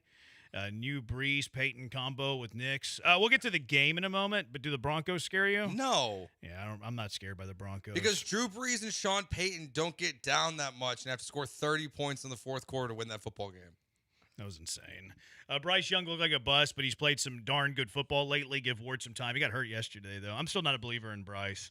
I say this as a short person. I'm not that tall. I'm 6'2". I'm pretty short. I say this from a short person point of view, I think it's pretty important to be able to see over the offensive line. I would agree. Like, if you have to leave the pocket in order to complete pretty simple passes, that's an issue. Like, Yep. I mean, I go to these games. I sit on the sideline of some of these college games. Like, I can see what a big line, offensive line, defensive line does, and I can see the issues of a small quarterback having to throw above that line. Like, you're looking for pockets within the line. That's a tough spot. Mm-hmm. So think of the amount of plays and routes and stuff that you're just flat out eliminating because they're not there, because the chances of it being swatted down are very high. Yeah. Like, there's a lot of easy plays there that you can't even have in your playbook. A drag over the middle is hard to complete. Yeah, Like, that it's should not- be rudimentary. Yeah, it's not easy. And if you're going to do it, then you have to drop back and shotgun and probably do a 10-step drop out of shotgun. Yeah. As you're Roll the pocket. Yeah, or like that's why they have all these like weird angles. Like, you're throwing sidearm to get it through the B gap. Like that's an issue that I wouldn't want to have as an offensive coordinator. Yeah, and it's been something that's plagued Kyler at times. So like it shouldn't be shocking that it's causing issues for Bryce Young. No. Like I mean, they're 4-3, but who knows how long Andy Dalton's going to be starting for. They look so bad. They're like the worst 4-3 team in the history of the game, I think. They're up there. You guys have to stop overrating the Chargers and Herbert. They're frauds. I think I've been anti-Chargers. Now, I think I've given them the injury excuse, but I don't feel like I've blown up the Chargers at all. Yeah, I was pretty pro-Chargers earlier in the season, but at this point, I mean, I don't think they're not an easy out to what I was saying earlier for the 2 seed, but they'd be the worst team in the AFC in the playoffs. Yeah. I don't think it'd be particularly close either. Yeah, I don't think so either. Some of these other games, who do you think had the biggest win yesterday? I mean, the Broncos scoring 33 points in the fourth quarter, but I'm going to go Cowboys. Okay. Like, even though Jaden Daniels gets hurt late in that game, their defense looks a little bit better. They're still running the ball efficiently. Dak Prescott looks amazing, and CeeDee Lamb makes a huge impact coming back right away. I mean, in a division where the Eagles, yes, they won yesterday, are not looking impressive, that's a big win for the Cowboys. See, I think winning at Minnesota is far better than winning easily against the hurt Commander team at home. Watching that game, it just felt like they should have won by such a bigger margin. Eagles? Yeah. Sure. But I would take a 6-point win at Minnesota versus, I mean, I know they won by 22, but a 22-point against a Washington team in which their quarterback gets hurt and they don't have McLaurin and they don't have Debo. Like, they had nothing on offense. Like, you have Jaden out there throwing to Christian McCaffrey's less talented brother and Jalen Lane. Mm-hmm. And, like, old man Ertz. Ertz had been solid. Like, no running game really to speak of yesterday. Like, that's a game that the Cowboys should have won. And also, like, and look, that offense is fun. Like, I think it's legit. I think Dak is legit. I've been on Dak since the offseason. I think that they deserve some credit for bringing in Javonte Williams after they've been an organization that's been criticized about how they view running backs. Like, they find Javonte Williams for pretty dang cheap, and he's looking really good. Mm-hmm. Like, he's looking better than anybody thought he would look after pretty serious injuries in his past. But also in the back of my head, I know they lost on the road to Carolina last week. Like, if you lose to Carolina, they might be the gatekeeper for me. Like, Carolina might be the gatekeeper in the NFL. You lose to Carolina, I'm no longer thinking good of you ever. Like, the rest of the year. That's fair, because Carolina, as you said, might be one of the worst 4-3 teams we've ever seen. But I think so. But the Cowboys, I think they're just looking better right now. So I think that's a huge win for them this weekend. There wasn't a lot of great wins this weekend. No, I thought that the Eagles probably had the best win because like Carson Wentz wasn't that good. I mean, he didn't throw a touchdown in this game. He looked inaccurate. He's giving the ball away. Yeah, but you have to tip your cap to the defense for doing that. That's true. But now the biggest positive there is what happened on the outside. Is what you saw from A.J. Brown and Devontae Smith. Yeah. That both those guys went off. That's a sign of life for them. I mean, the fact that Smith had 183 receiving yards, A.J. Brown had 121 on just 4 catches. Like, they were making big plays. They were throwing the ball down the field again for the first time this season, it feels like. And they still can't get Saquon going, which I find odd. See, I think that they need to play like this for a while. I think they need to play where Jalen Hurts is going to need to go for 300 yards, and Devontae Smith's going to have a 100-yard game here and there, and A.J. Brown's going to have a 100-yard game here and there, just to try to open some things up for Saquon. Yeah, they need to go in reverse. Yeah. What most NFL teams do. Yeah. You use the run to open up the deep game. They need to open the deep game. Use the deep game to open up the run. And that's probably what they've run into early in the year is like, hey, okay, we're going to make Jalen Hurts beat us through the air. And they've probably been banging their head on their wall and stubborn and be like, no, we're going to get Saquon going. okay, why don't you just open it up a little bit like you did yesterday? Yeah. Like it looked pretty good yesterday. Hurts is capable of doing it. You have some good targets there. Maybe this offensive coordinator that's new is starting to find his groove a little bit. Like we've kind of gone through it in Houston with Caley. Like, we think Caley found his groove because he's had good 6 quarters of football against bad teams. Maybe there's a little bit of that going on. But if I'm playing the Eagles, I'm not letting Saquon Barkley beat me. So that's probably been happening the first 7 games of the year. And then finally yesterday in the Eagles' 7th game, Jalen Hurts has a 300-yard game. You're going to have Jalen Hurts do that every once in a while. For sure. I mean, and he's capable of it. It's just, I just think that I feel like a lot of meat left on the bone in this game, that they could have run away from the Vikings. So maybe it's more of a defensive thing. I mean, they shut down Jefferson for the most part, which is the right strategy. Jordan Addison went off in this game. But just Carson Wentz is abysmal. I mean, people thought he was going to get benched halfway through this game. It was how bad he looked. So I thought they should have run away with it a little bit more, but it's still a good win. I just don't think it was the best win of the weekend. Yeah, I'm with you that there's not like these great wins. Vikings, I do think, are in trouble though. Like they're 3-3 and their quarterback play is like, I don't like their quarterback play. Carson Wentz doesn't really excite me. No, I think they're hoping J.J. McCarthy. That doesn't excite me either. No, it wouldn't. I don't think it should. No, doesn't excite me. 713-780-3776. What do you think was the biggest win yesterday? Let's talk about maybe the greatest comeback of all time, with the Broncos rallying to beat the Giants and then giving the game away and then getting it back again. What a finish it was yesterday. 713-780-3776. Jeremy and Joe, ESPN 97.5 and ESPN 92.5. ESPN 97.5. Summers in Texas are hot, but not for me, John Granato, because I have Coors Light. And Coors Light is all about keeping Texas chill. Do you want to beat the summer heat? I recommend cold, clean, crisp, refreshing Coors Light. Grab a 12-pack or case so that you got your home base covered. And when you're hanging at your favorite watering hole, order a bottle or a bucket with those beautiful blue mountains. I love me some Coors Light. You will too. Choose chill. Choose Coors Light. This message is approved by the man of the people, John Granato. The Preview College Basketball Exhibition doubleheader is coming to Fort Bend Epicenter Sunday, October 26th, featuring Texas A&M versus Arizona State at 4 p.m. and the Houston Cougars versus Mississippi State at 6:30 p.m. Get your tickets now at etix.com. Trulux, Ocean's finest seafood and crab. A Houston original, proudly serving our great city for over 30 years. We have recently updated our restaurant with a modern sensibility and sophisticated finishes. We can't wait for you to come and see it. The look is totally new, but the sensation, hospitality, and quality remain unmistakably Trulux. Visit us today and experience the newest flavor of a true Houston original. Trulux, your table is waiting. I love a day on the water with friends, but my moderate to severe plaque psoriasis sometimes holds me back. Now I'm all in with clearer skin thanks to Skyrizi. Risankizumab Riza, a prescription-only 150 milligram injection for adults who are candidates for systemic or phototherapy. Teaching music is my passion, but my active psoriatic arthritis can limit me at times. Now I'm treating my joint symptoms with Skyrizi. With Skyrizi, most people with plaque psoriasis saw 90% clearer skin at 4 months. Or if you are an adult with active psoriatic arthritis, Skyrizi helps you move with less joint pain, stiffness, swelling, and fatigue. Don't use if allergic to Skyrizi. Serious allergic reactions, increased infections, or lower ability to fight them may occur. Before treatment, get checked for infections and tuberculosis. Tell your doctor about any flu-like symptoms or vaccines. There's nothing like clearer skin. There's nothing like better movement, and that means everything. Ask your doctor about Skyrizi. Visit Skyrizi.com or call 1-866-SKY-RIZZI to learn more. Howdy, Ags. Andrew Monaco, voice of the Aggies, here for HRMP, a proud partner of Aggie Athletics. For nearly 25 years, HRMP has been protecting the interests of Aggie-owned businesses. HRMP provides comprehensive human resource services, including HR compliance, benefits administration, and payroll. If you're an Aggie-owned business, let HRMP customize a plan to eliminate your HR burdens. Learn more by visiting hrp.net/AGS. That's hrp.net/AGS today. Let's hydrate. Grab a Rambler Sparkling Water, the official sparkling water of ESPN 97.5 and 92.5. A Texas mineral blend available in original lemon lime, grapefruit, satsuma, blackberry, and now wild cherry. Get Ramblin', Houston. The Bullpen, Saturdays at noon on ESPN 97.5 and 92.5.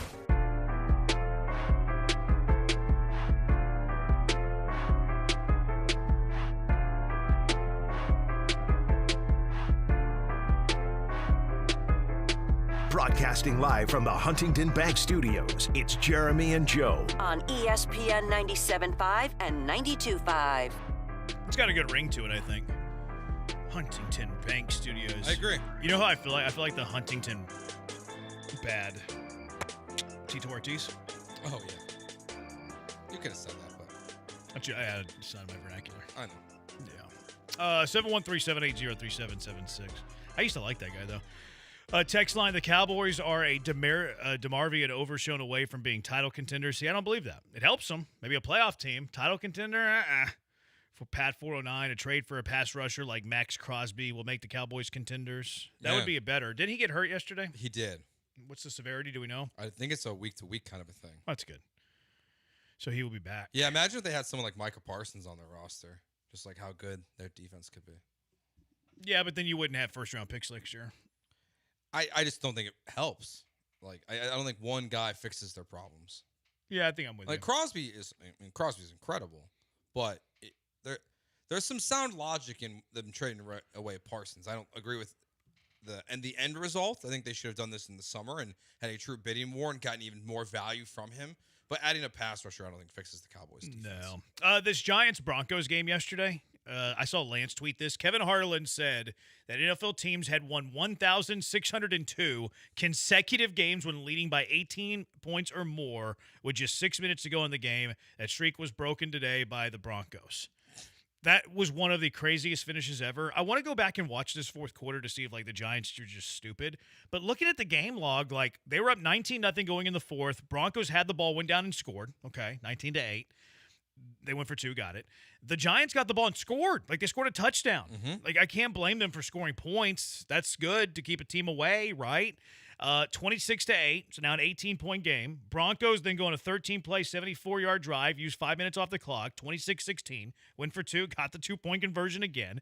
Now, this is where I think that they probably, if you're looking for a reason to blame other than their kicker for missing the extra point, this is something you could look at. Run the ball on first down, 2nd and 8. Run the ball on second down. Now you're looking at a 3rd and 5, 4:56 to play, and Jackson Dart throws an interception. That was returned for 21 yards. I think that rookie quarterbacks and young quarterbacks have a tough time really understanding this and at least grasping it until they play a decent amount of games or snaps. That a lot of time punting's okay. Punting the football is fine, especially when you're up by 10 points with 5 minutes left to play. So Jackson Dart, love you as a player. I think you have worlds of potential. I like that accuracy to improve, the completion percentage to improve, probably make some easier plays instead of looking for a home run every single snap that you take the football. That's one where you ideally you just take a loss for 2 to 3 yards, keep the clock moving and just punt the football away. But even then, after they punted, when it was 26-23 after Denver scored after that touchdown, Denver went 6 plays, 68 yards in 51 seconds for a touchdown to take the lead. After they took the lead again. Yeah. So they made it 30-26 after a punt. It's bad defense. It was awful, atrocious defense. You got players, complaining as they're going to the locker room about the way they were playing defense in that game. Yeah, it was bad. It's mostly defense. I put all of the blame on the defense and then that kicker missing. But the idiot kicker got liquored up and ran his mouth and missed an extra point to take a 3-point lead. You scored 2 touchdowns in the fourth quarter if you're the Giants. Losing this game that's close to fireable. I'm surprised Dable, he deflected today when he's asked about making coaching changes from the defensive coordinator. I don't know how you don't after a day like this, especially when your job's on the line, unless it makes it worse for your job. He probably thinks that his defensive coordinator gives him the best chance to win games. We always talk about, how do you know that? Who's taking his job? I don't know. Is that other guy going to be better? Maybe he doesn't run the same, no pressure defense. It wasn't I'm not saying it sounds like I'm making an excuse for the guy, but we do this they had a bad fourth quarter, fire the guy. He pitched a shutout on the road for 3 quarters. As you said though, it's the worst collapse in the fourth quarter maybe we've ever seen. He had a bad fourth quarter. It's not just a loss. It's a monumental collapse. That doesn't mean that the guy that you're going to replace your defensive coordinator with is a better play caller. And as the head coach should also be watching what's happening and at some point interject and say, let's not run the same defense that we've been running, which is just rush 3 guys and drop 8, because they're picking you apart. it wasn't a good fourth quarter. Bad fourth quarter. Still should have won the game. I didn't even have the game on.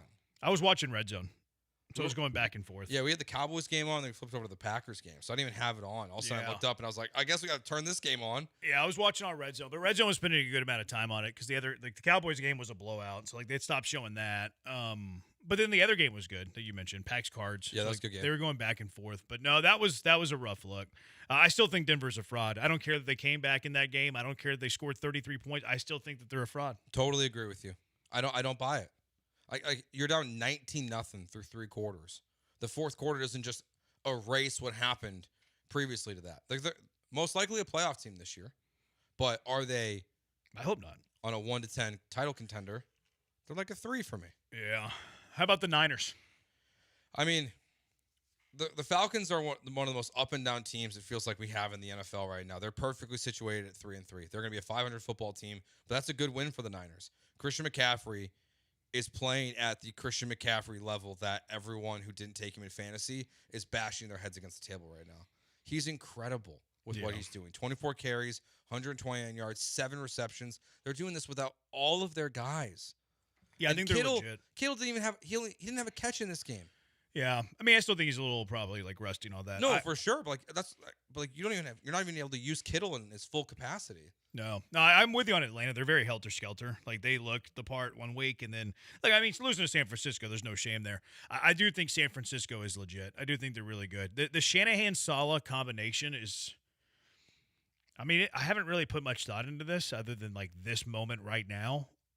That has to be up there for the best offensive-defensive play-caller tandem in the NFL. Yeah. Has to be up there. Maybe O'Connell and Robert Flores will be up there. Not Robert Flores. Brian Flores. Robert Flores, go Cougs, MLB Network. O'Connell and Flores would probably be up there. I don't know if I would have them higher than Shanahan and Saleh. No, I'd have Shanahan at the top and then Saleh. Saleh's one of the top defensive coordinators. Yeah. I don't think the Vikings combo is far off. No, I think it'd be in the top 5 probably. Going off the top of my dome. Yeah, I don't even know what else would be in consideration. Vrabel, is he calling plays in New England? I don't even know. So. Yeah, I probably wouldn't have him up there anyways. Definitely too early for the Ben Johnson, Dennis Allen combo. On paper, it's good. Immediately goes there. Honestly, the one I was watching yesterday, because of that game, I don't know if Brandon Staley gets a head coaching job again at some point, but the Kellen Moore-Brandon Staley combo in New Orleans has me intrigued. For their long-term future. I don't think he would get another job. Yeah, I think that could be a pretty solid combo for them. Sean Payton, Vance Joseph's pretty good. Yep. I forgot about Vance Joseph. Joseph. A pretty good combo. Andy Reid, Spags. That's probably number 1. What, Bills? Well, yeah, Bills too.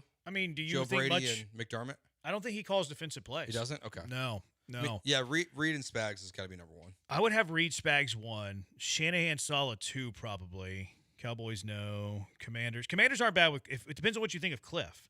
If you like Cliff, you would think the Commanders are high. If you don't like Cliff, then you can just get rid of them. But yeah. Cliff and Dan Quinn's pretty good. I'm not high on Cliff, so that's why. So I wouldn't put him. I kind of like LaFleur and Halfley. They're not bad. Yeah, he's pretty. I like LaFleur a lot. Yeah, I don't think their problems have anything to do with LaFleur. So you wouldn't go Detroit; they're too young. Tampa, too young. Carolina, meh. Atlanta, no. Saints, intriguing, promising. I don't even know who the Rams DC is these days. It's Chris Shula. I just looked it up. Oh yeah, that's his grandson. I think. Yeah, because I was thinking, I was like, put the Rams in that combo, but I think Shula just took that job where he's had it for 2 years. You know who we might be sleeping on? Seattle. Mike McDonald and Kubiak. Yeah, we might. Mike McDonald might be one of the better defensive minds in all the NFL. Let's not forget that he comes from Baltimore, by the way. Which every Kyle Shanahan system that went into Baltimore when he was there, he would destroy. He would destroy the Texans when they were good. He would destroy the Dolphins when they were cooking. He would destroy the 49ers. He would dominate the best offense and the best scheme in football when he was there. Yeah. So I would go Reid, Spags. I think I got Shanahan and Saleh too. I agree. I'm totally good with that. And then who are we going 3? I think the Minnesota combo. O'Connell Flores. Yeah, I'm good there. Best combos, top 3. I'm good there. Where did we go wrong? 713-780-3776. Nowhere. Yeah, we're never wrong. We'll discuss the rest of these too. Get your NFL thoughts. What is this, week 7 in the NFL? We'll get your thoughts on the NFL. 713-780-3776. Jeremy and Joe, ESPN 97.5 and ESPN 92.5. If you're in the market for a new vehicle, listen up. Monument Chevrolet is the dealer you can trust. Raise your hand if you ever enjoyed the car shopping experience. The only people with their hands up are those that went to Monument Chevrolet. So get over there the next time you need a new vehicle, the next time you need a pre-owned vehicle, the next time you want to trade, and all of that. Monument Chevrolet covers it all, and they cover it better than anybody in the game. They're transparent, not going to hassle you with pricing. You're going to get your car shopping done fast. Monument Chevrolet has been serving the Houston area for 50 years. They've helped generations of families get into new vehicles, and these families keep coming back because they trust the people at Monument Chevrolet. Family feel there, friendly atmosphere. They hire great people. The culture is fantastic. You're going to love it. You want to know what the vehicle of the week is over there at Monument Chevrolet? Of course you do. It's the Chevy Trax. They're modern, sporty style, spacious interior, which includes ample cargo space and ample standard tech features, all for a super low price. The Chevy Trax is an unbeatable deal. Come check it out today at Monument Chevrolet. Stop by 225 and Beltway 8. Their car lot's massive. It's so big they have street names on it. You're going to love their inventory. You can check out that full inventory too at monumentchevrolet.com. Monumentchevrolet.com. Get a fair deal, a transparent deal, and a no-hassle deal without wasting your time and aggravating stressful negotiations. Chevrolet, together, let's drive. ESPN 97.5. Hi, I'm Danny Clark, owner of Collectors Firearms. We're celebrating our 50th year in business, and we would like to invite you to come see our 12,000 guns in stock. Don't let the name fool you. We carry all the latest and greatest guns, in addition to the antiques and collectibles. We even have a tank right out front. Have you been putting off cleaning your guns? Bring them to us, and we will give you a basic cleaning free of charge while you wait. Come see us at Westheimer at Voss, CollectorsFirearms.com. That's CollectorsFirearms.com. Attention taxpayers. If you owe $5,000 or more in back taxes to the IRS, don't wait for the October 15th extension deadline. Your problems will only continue to grow. The IRS is using advanced AI tools to identify and collect unpaid taxes faster than ever, meaning tax debt collections will become increasingly aggressive. Call Priority Tax Relief now. Their experts fight back fast and are saving their clients millions in tax debt every month. After speaking on my behalf with the IRS, my entire debt of $25,000 will be eliminated. I owed over $50,000, and they settled it for pennies on the dollar. These guys are as legit as they come. If you miss another tax deadline, you're stacking more debt on top of what you already owe, with increasing penalties and interest. You now owe more today than you did yesterday. Call for your free consultation. Priority Tax Relief. Let's make your taxes our priority. Call 800-418-1404. 800-418-1404. 800-418-1404. Priority Tax Relief. Hey, Houston, this is Paul Miller with Great Plate Hospitality. Now is the time to book your holiday event. We have several great concepts with private rooms to fit any need. The Union Kitchen is classic American with a twist, easy to create custom menus. Jack's Grill is a casual vibe with live music. If you're looking for something a little bit more upscale, check out Passarella, classic Italian with great wine and cocktails. Irvine Memorial, a cool wine bar with the surprise of a full liquor license and a great patio. Don't wait till it's too late. Book before the end of October and the host gets a $100 gift card. Call your favorite restaurant today. Your home for Texas A&M Athletics is ESPN 97.5 and 92.5. Kick 'em.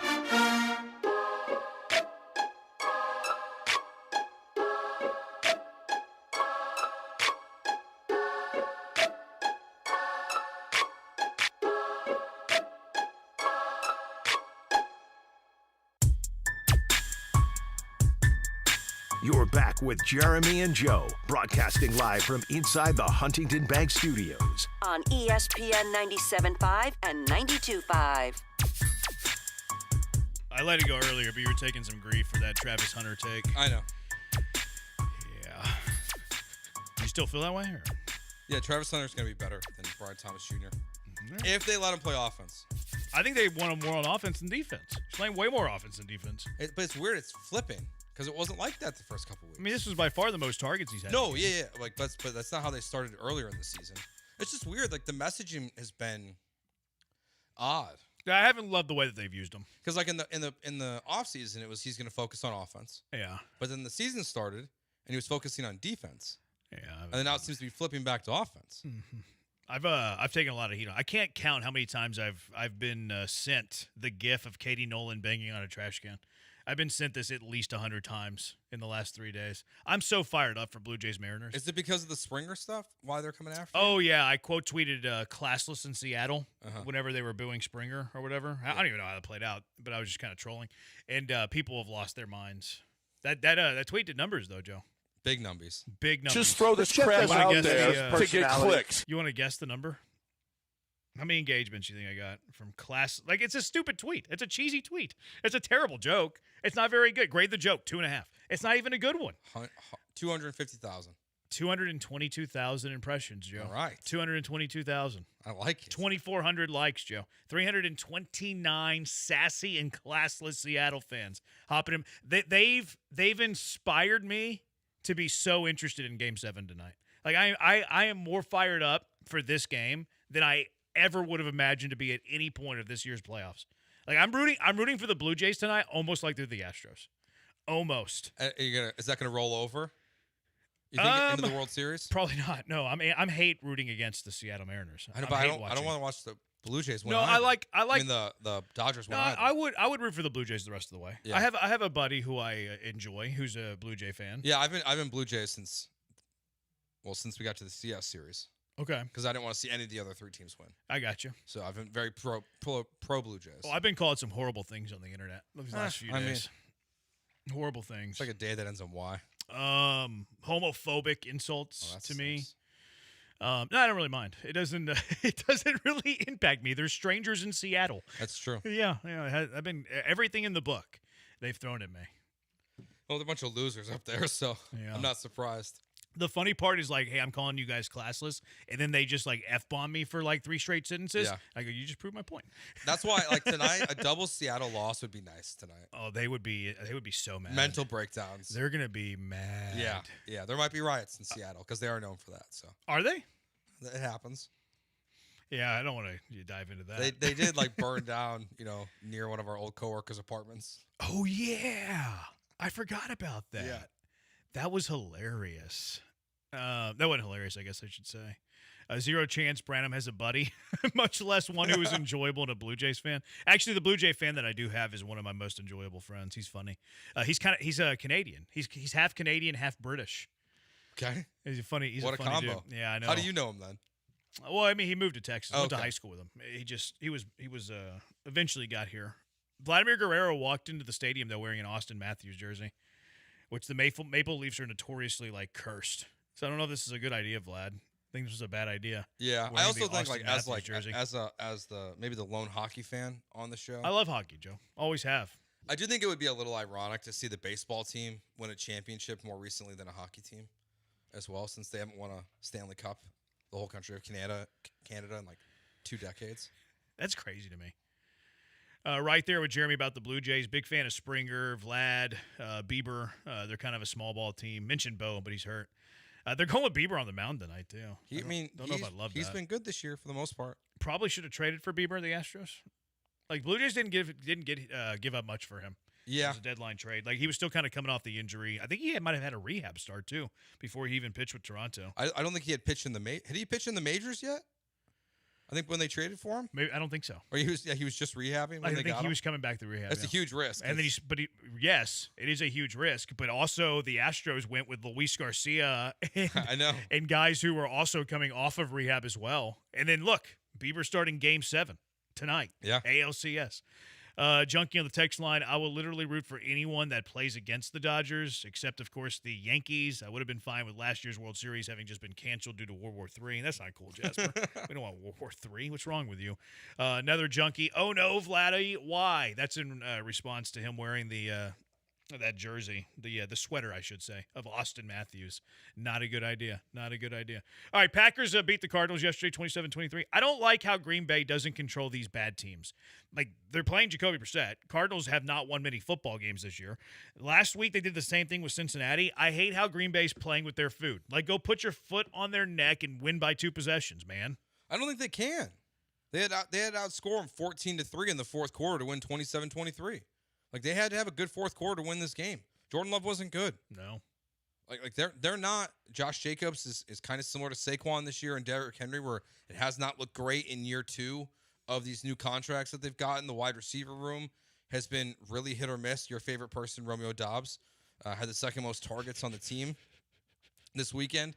I mean, Golden had 4, but I'm not a believer in Green Bay this year. And Micah has not brought, until this last game, where he had 3 sacks, has not been as much of an impact, I think, as they were hoping when they got him. Big game yesterday. Yeah, yesterday was the first time that he's really exploded. I agree with you. Cash or trash? Jacoby Brissett's better than Kyler Murray. Trash. Okay. That offense has looked far better in each of the last 2 games. Like Marvin Harrison looks better. Trey McBride's actually catching touchdowns. Which, by the way, how do you not throw a touchdown to Trey McBride?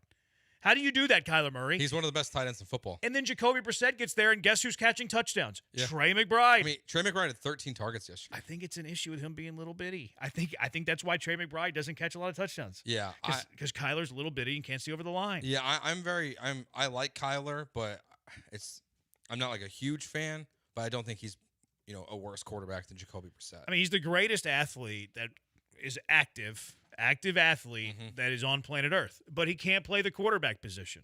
I think he's worse than Jacoby Brissett. Chiefs defense still good. The Raiders are awful, man. I'm stunned with how bad they are, actually. I thought they would look pretty decent offensively. They have not. They're really bad. Mahomes still great at football. And I love how they force-fed Rashee Rice, too. Like, hey, you've missed all these games. We're just going to give you the ball a lot. I mean, Gardner Minshew came in the third quarter? Yeah. I love it. Okay, so are you coming around at all? On what? On my Geno Smith take? What did I say? Or what did you say? That he's the worst quarterback in the NFL? No, he's better than Kyler. He's better than Justin Fields. He's better than Tua. He went 10 for 16 for 67 yards. That was a better day than Tua. It was better than Tua. Did you see the Raiders only ran 30 plays, though? Yeah. How does that happen? I don't know. How do you, I was just about to ask, I don't know if you guys saw this stat, but the Chiefs had more first downs in the game than the Raiders ran plays. The Chiefs just must have had long drive after long drive after long drive. I've never seen that before. A team having more first downs than the other team had plays run. Not in the NFL. That might have been one of the most dominating performances that we're not giving the credit to being a dominating performance because they literally choked them off. The time of possession here, the Chiefs had the ball for 42 minutes and 8 seconds. There you go. Look at these scoring drives. The Raiders had the ball for 17 minutes and 52 seconds. Look at these scoring drives for the Chiefs. 5:46, 8:40, 6:22, 6 minutes, 4:26.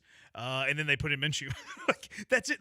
They dominated that football game. That was the varsity playing the 8th grade B team. Yeah. That was insane. Gardner Minshew comes in, doesn't even throw a pass. So he doesn't even appear on the box score.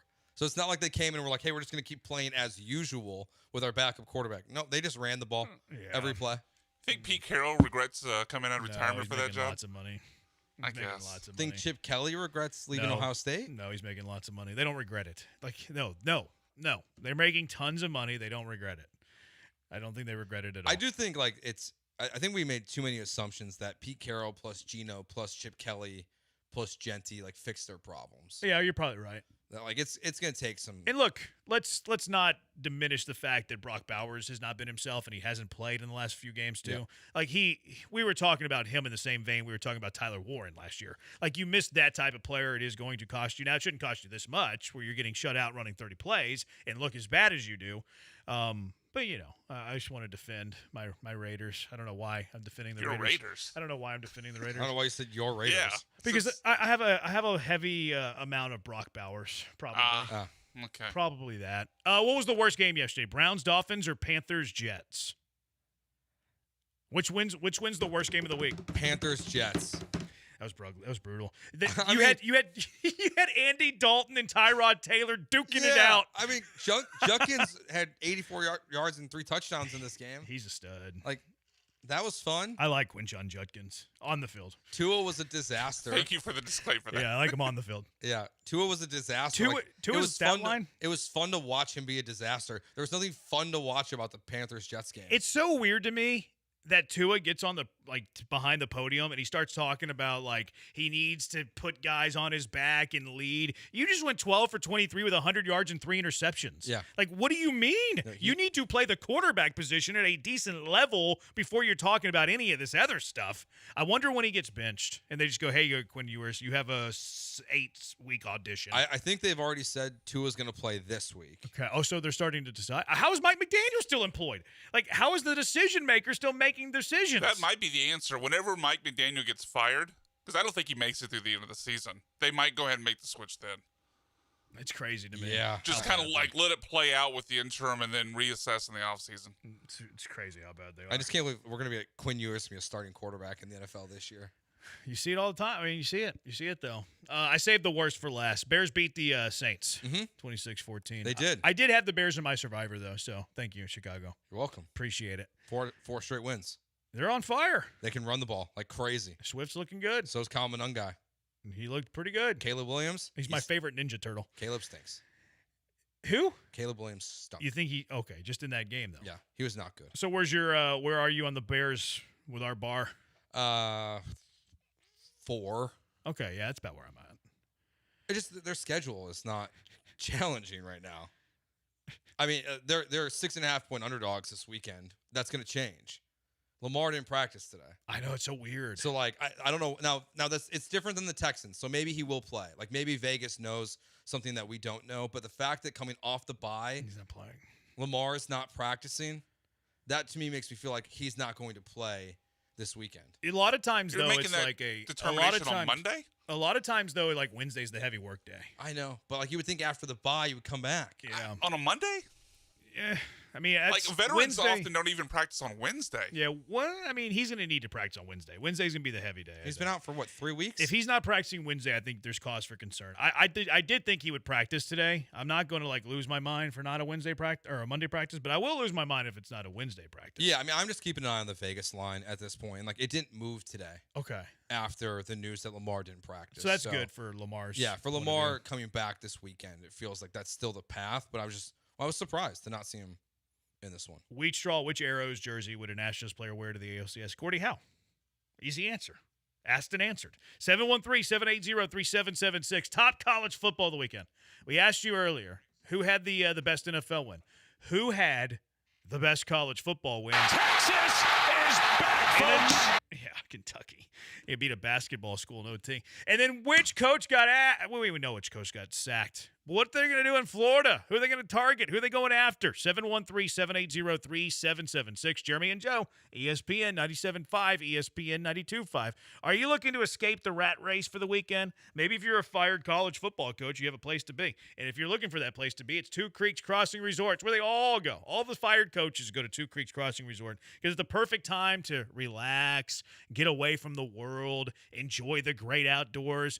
James Franklin and Billy Napier are probably there now. It's the hustle and bustle of the job, traffic, whatever's causing you stress, get away from it and get out to Two Creeks Crossing Resort on Lake Livingston. Escape the city, enjoy the relaxing great outdoors from the open green spaces, the wildlife you don't see in the city, beautiful, majestic trees, and some of the best fishing in Texas. You can't beat it. You can't beat Two Creeks Crossing Resort. It's only 90 minutes from Houston. You can escape the city without traveling too far. You don't have to worry about traveling across a couple of states, 4-6 hours in the vehicle, TSA, plane trip. No.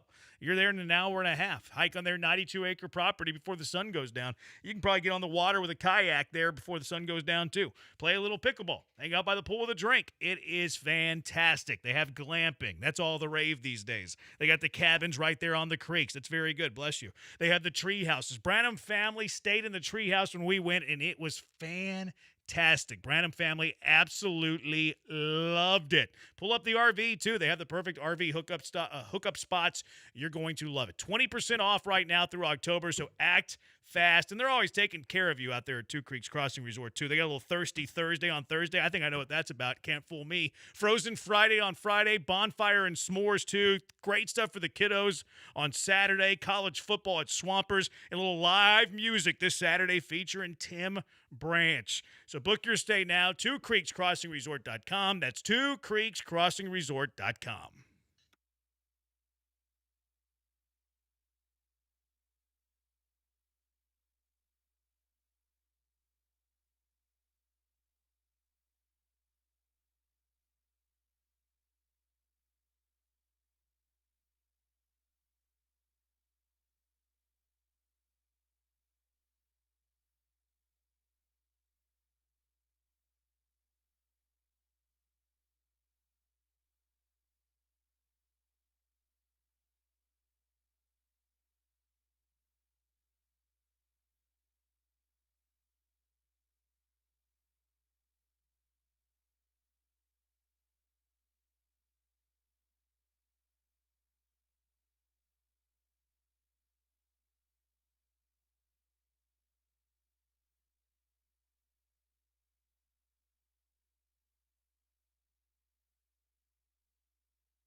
So we got old Cutler to do the new sponsor, but he can't get the showtime right.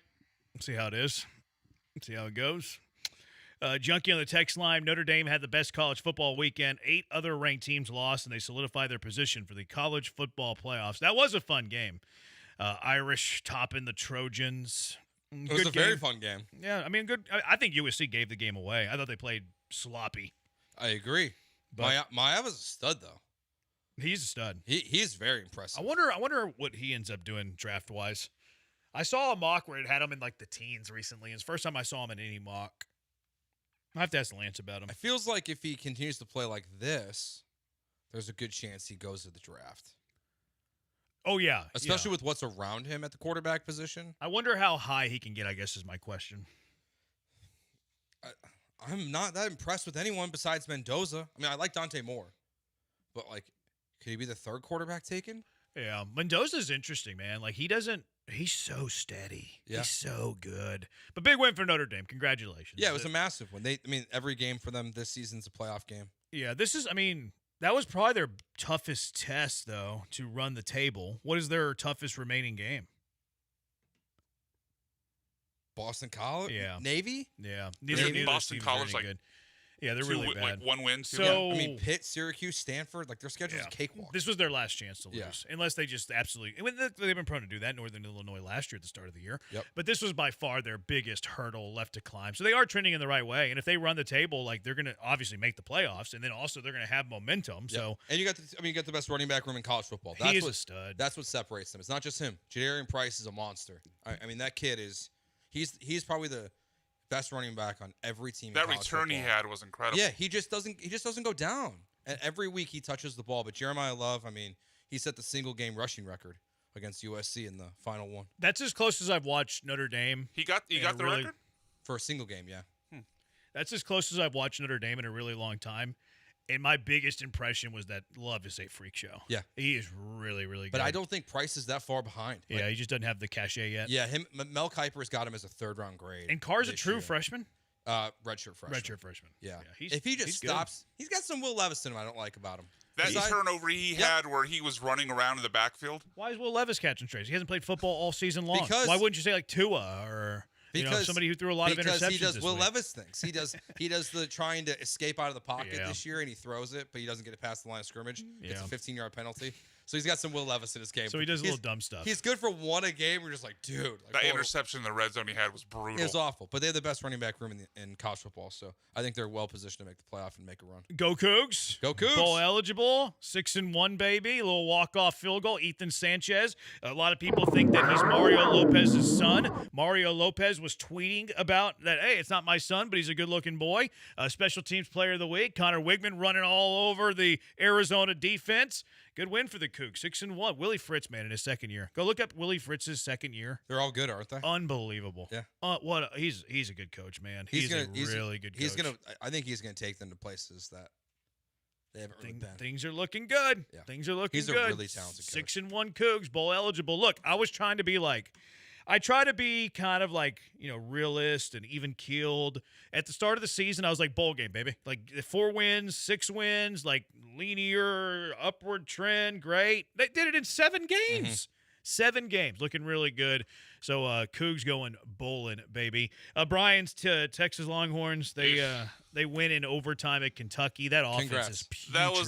That was a win that looked like a loss. Do you see how badly they got outgained by Kentucky? Yes. It was like 200 yards they got outgained by Kentucky. Putrid offensive performance. It's all of the above. Bad Art showed up again. He had so many wide open receivers that he just completely airmailed. But you can't take away from the fact that leading up to it, he's getting obliterated because basically everyone but like their left tackle is just a sieve on the offensive line, and he's getting crushed. They put up on the broadcast, he's getting pressured at the 7th highest rate in all of college football right now. Ain't good. That offensive line. You know who's got a good offensive line? Cougs? Fighting Texas Aggies. Cougs did. They had a great offensive line week. I think they had like the highest graded offensive line in the Big 12 according to Pro Football Focus, and we all love Pro Football Focus, including J.J. Watt. Aggies escape Fayetteville. Closer game than we all imagined. Higher scoring game than we all imagined. I didn't think that wrecking crew defense would allow that many points, but first 7-0 start for the Aggies since 1994. First 7-0 start since Major League Baseball was on strike. Pretty good for Mike Elko. They're looking good. I mean, we're seeing Marcel Reed play better and better, I think, each week. And this game is not a reflection of who their defense is, I don't think. So I don't think so either. Look, yeah. I know that we make fun of Petrino. I think Petrino can coach a little ball. I think Petrino's, especially on the offensive side, I think Petrino we probably underrate a little bit. I think so, too. It's just because of his off-the-field stuff that no one can take him seriously.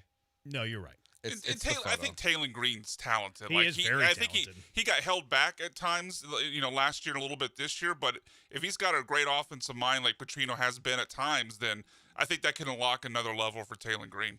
Arizona State, the other Texas team. We're going through the Texas teams here. Texas Tech loses in Tempe. The defending Big 12 champion rushed the field after escaping Texas Tech. It's bad.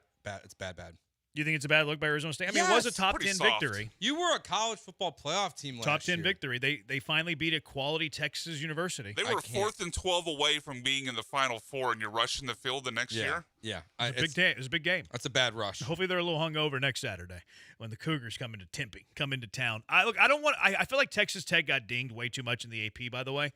Like, if this were a brand name university, I'm going to start saying brand name because people think I take shots at conferences. I'm not taking shots at conferences. If Texas Tech was a brand name, I don't think they take the dive in the AP, which we all know the AP is very, very stupid, that Texas Tech did. Like, they were right in that ball game. Arizona State's very good. Their losses have been in other games where they've had injuries. Sam Leavitt did not play last week. He was back. He's a first-round quarterback.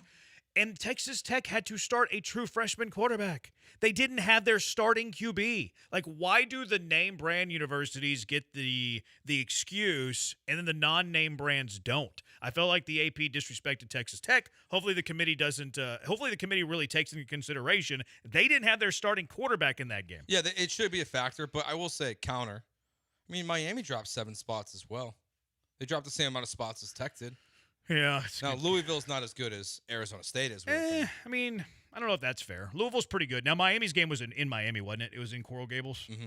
So maybe that was the difference there, at least for my argument. It's a fair counterpoint, though. I think Arizona State 24th. Louisville went from unranked to 19th. Houston, baby. 30th best team in the country, according to the AP. We all love the AP. The AP's fantastic. They know ball. We've always said it. The AP knows what they're doing. 29. Are you looking at the AP or the coaches poll? AP. They're 29th in the AP? 29. All right. Top 30 team. Yep. Houston Cougars, baby. Go Cougs. Top 30. AP knows ball. You're taking his math at his word? 1, 2, 3, 4. Yep. What are they in the coaches? 30. Okay, maybe that's where I got confused. Maybe I counted up the coaches and I took it as the AP. That's my bad. All right, 713-780-ESPN. Coming up at the bottom of the hour, we're going to be talking to Rosie Karen from the United Sports and Entertainment as we break down the preview college basketball exhibition coming to Fort Bend this weekend. Got a doubleheader coming up on Sunday. That's fantastic. We'll talk to Rossi about that and talk about all that's going on, how you can get there as well. But when we come back, who are the top candidates in Florida? What happens at Penn State if Matt Rule just continues to lose games? Like, what happens then? 713-780-3776. Jeremy and Joe, ESPN 97.5 and ESPN 92.5.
You're listening to Jeremy and Joe. On ESPN 97.5 and 92.5. Live from the Huntington Bank Studios, here's Jeremy Branham and Joe George. This Michigan man, probably Jim Harbaugh, because Jim, a Michigan man, the coach of the Chargers, but coached in Michigan prior. Michigan had the best win, especially after getting whooped on by USC the previous week. They beat Wisconsin. They beat the Badgers. What are we talking about here? And I don't think the Badgers are going to have this coach they currently have for much longer. Got to build a confidence today. Yeah, but they want to spend money back on the team, the roster, the payroll. I think Fickell can coach. Now, he hadn't done a good job. I'm not saying that. I think Fickell can coach. A lot of times we fire the coach because there's other problems. Like, oh, we're going to fire the coach, and then you don't fix the other problems, and then you're firing coaches every 3 years. Like, if you think that it's systematic, if you think it's something to do within the program, maybe you're not spending enough money in NIL, maybe your payroll is not that high to compete in the Big Ten, and then we're going to fire the coach. Okay, well, if you don't fix the other problems, you're not going to win anyways. So maybe they're taking an honest look in the mirror and being like, okay, we need the infrastructure. And we know we have a good coach in place. Let's now give him the infrastructure and see if we can compete.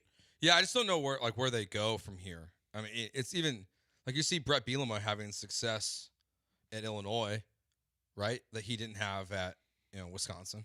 Yeah, I mean, they were fine when he was with Wisconsin. They were good. I mean, he got the arc. I mean, he went to the SEC because of the job he was doing there. Yeah, I don't know. I think the Wisconsin job I think it's a challenging place to win. They've only really ever won in my lifetime when they were in the bad version of the Big Ten. I don't disagree with you, but then why are we so quick to fire a coach if it's a hard place to win? I think Luke Fickell will be successful elsewhere.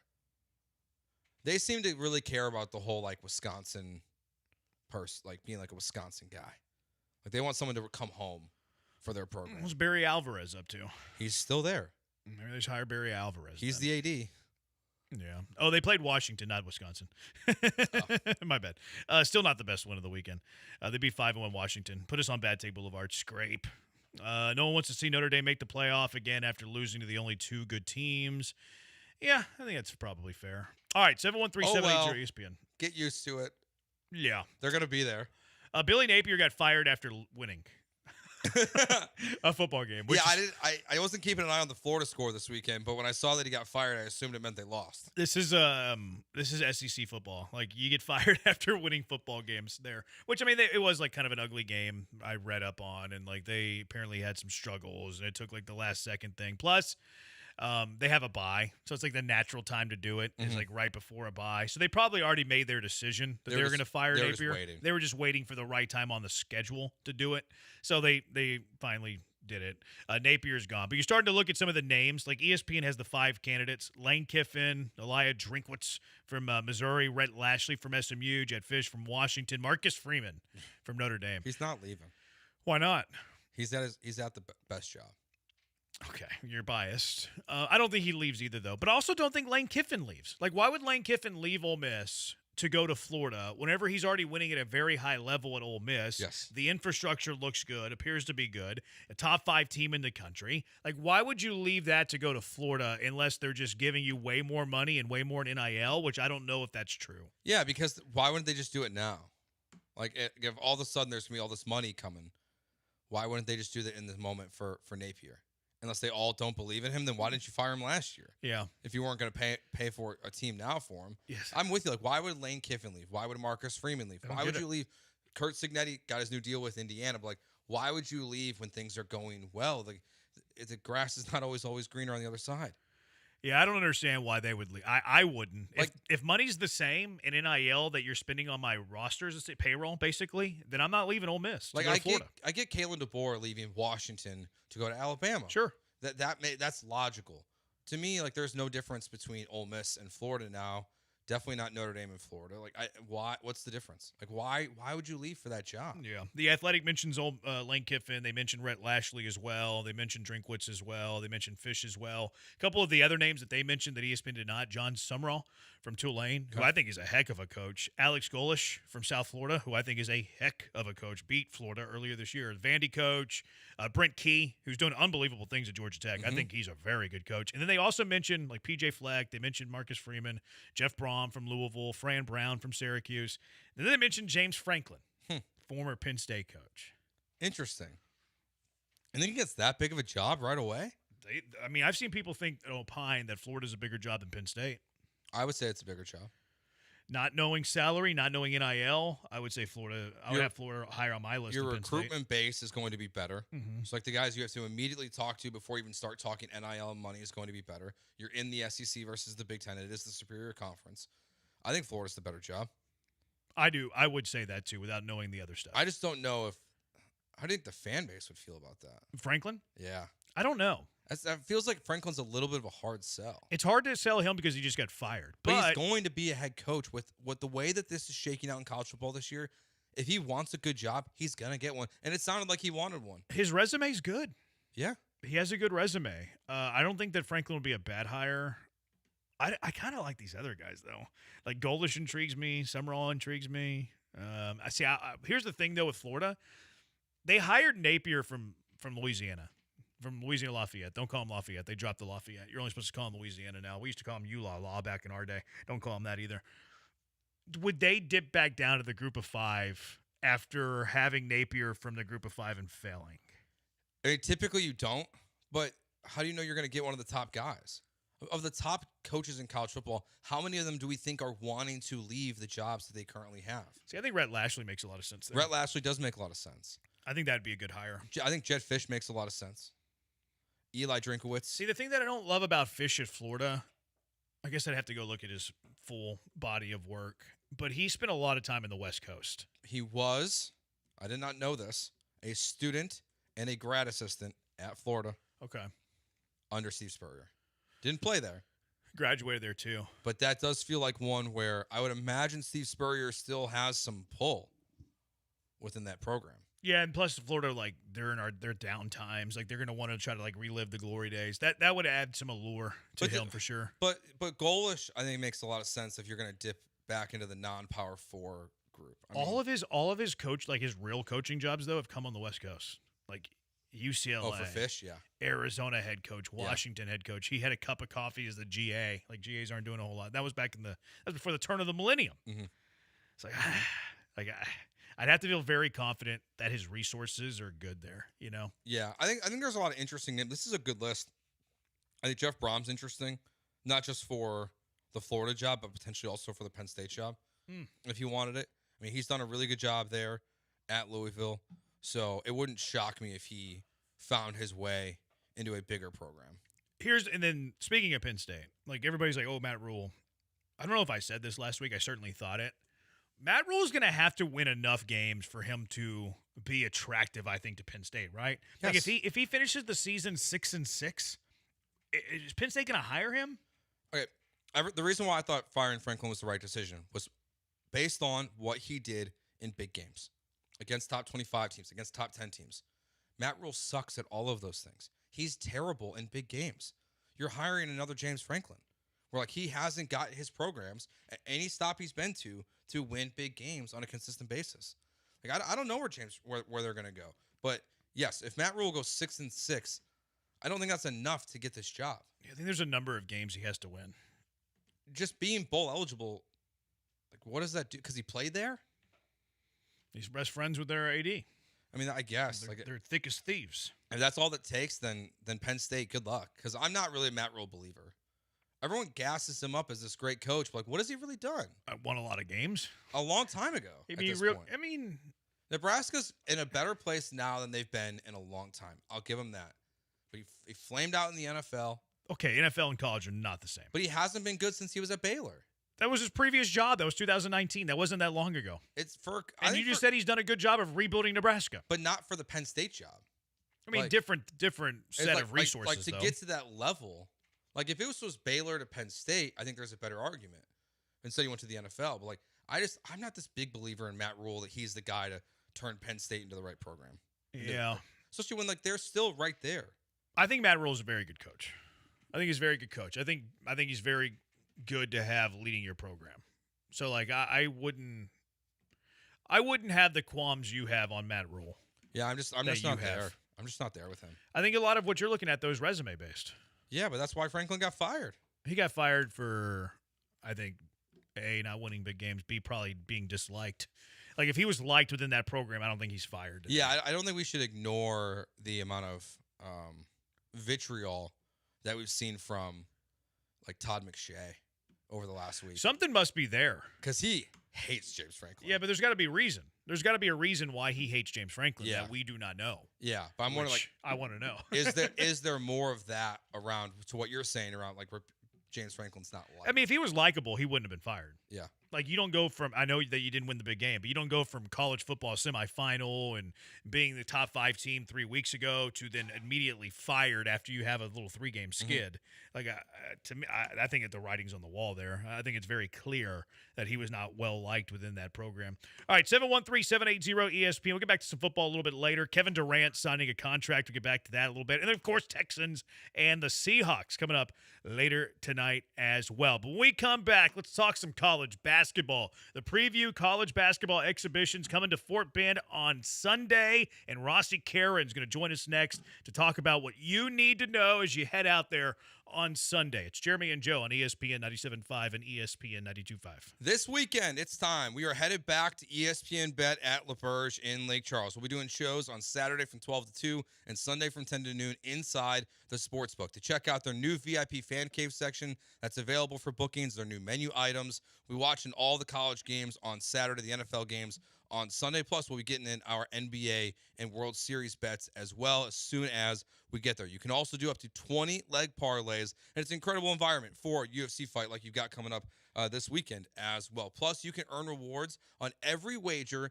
when you use your Penn Play card. And just a reminder, they also offer you a chance to place wagers on all of the Houston area teams inside ESPN Bet at LaBerge in Lake Charles. Must be 21 plus to bet. Gambling problem? Call 1-800-522-4700.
It's Jeremy and Joe. On ESPN 97.5 and 92.5. Broadcasting live from the Huntington Bank Studios, here's Jeremy Branham and Joe George. Welcome you back in, Jeremy and Joe. He's Joe, I'm Jeremy, and being joined now by Rossi Karen from United Sports and Entertainment. Runs a bunch of college basketball events, and the one coming to Fort Bend on Sunday, the Preview College Basketball Exhibition. And Rossi, let's start there. Let's start with the one coming up on Sunday. Big event, and you got Power 4 programs, Arizona State, Texas A&M. A lot of good basketball there. We're the home of the flagship of the Aggies as well. And then the second game, Mississippi State, Houston, the Cougars, last year's national runner-up, preseason number 2.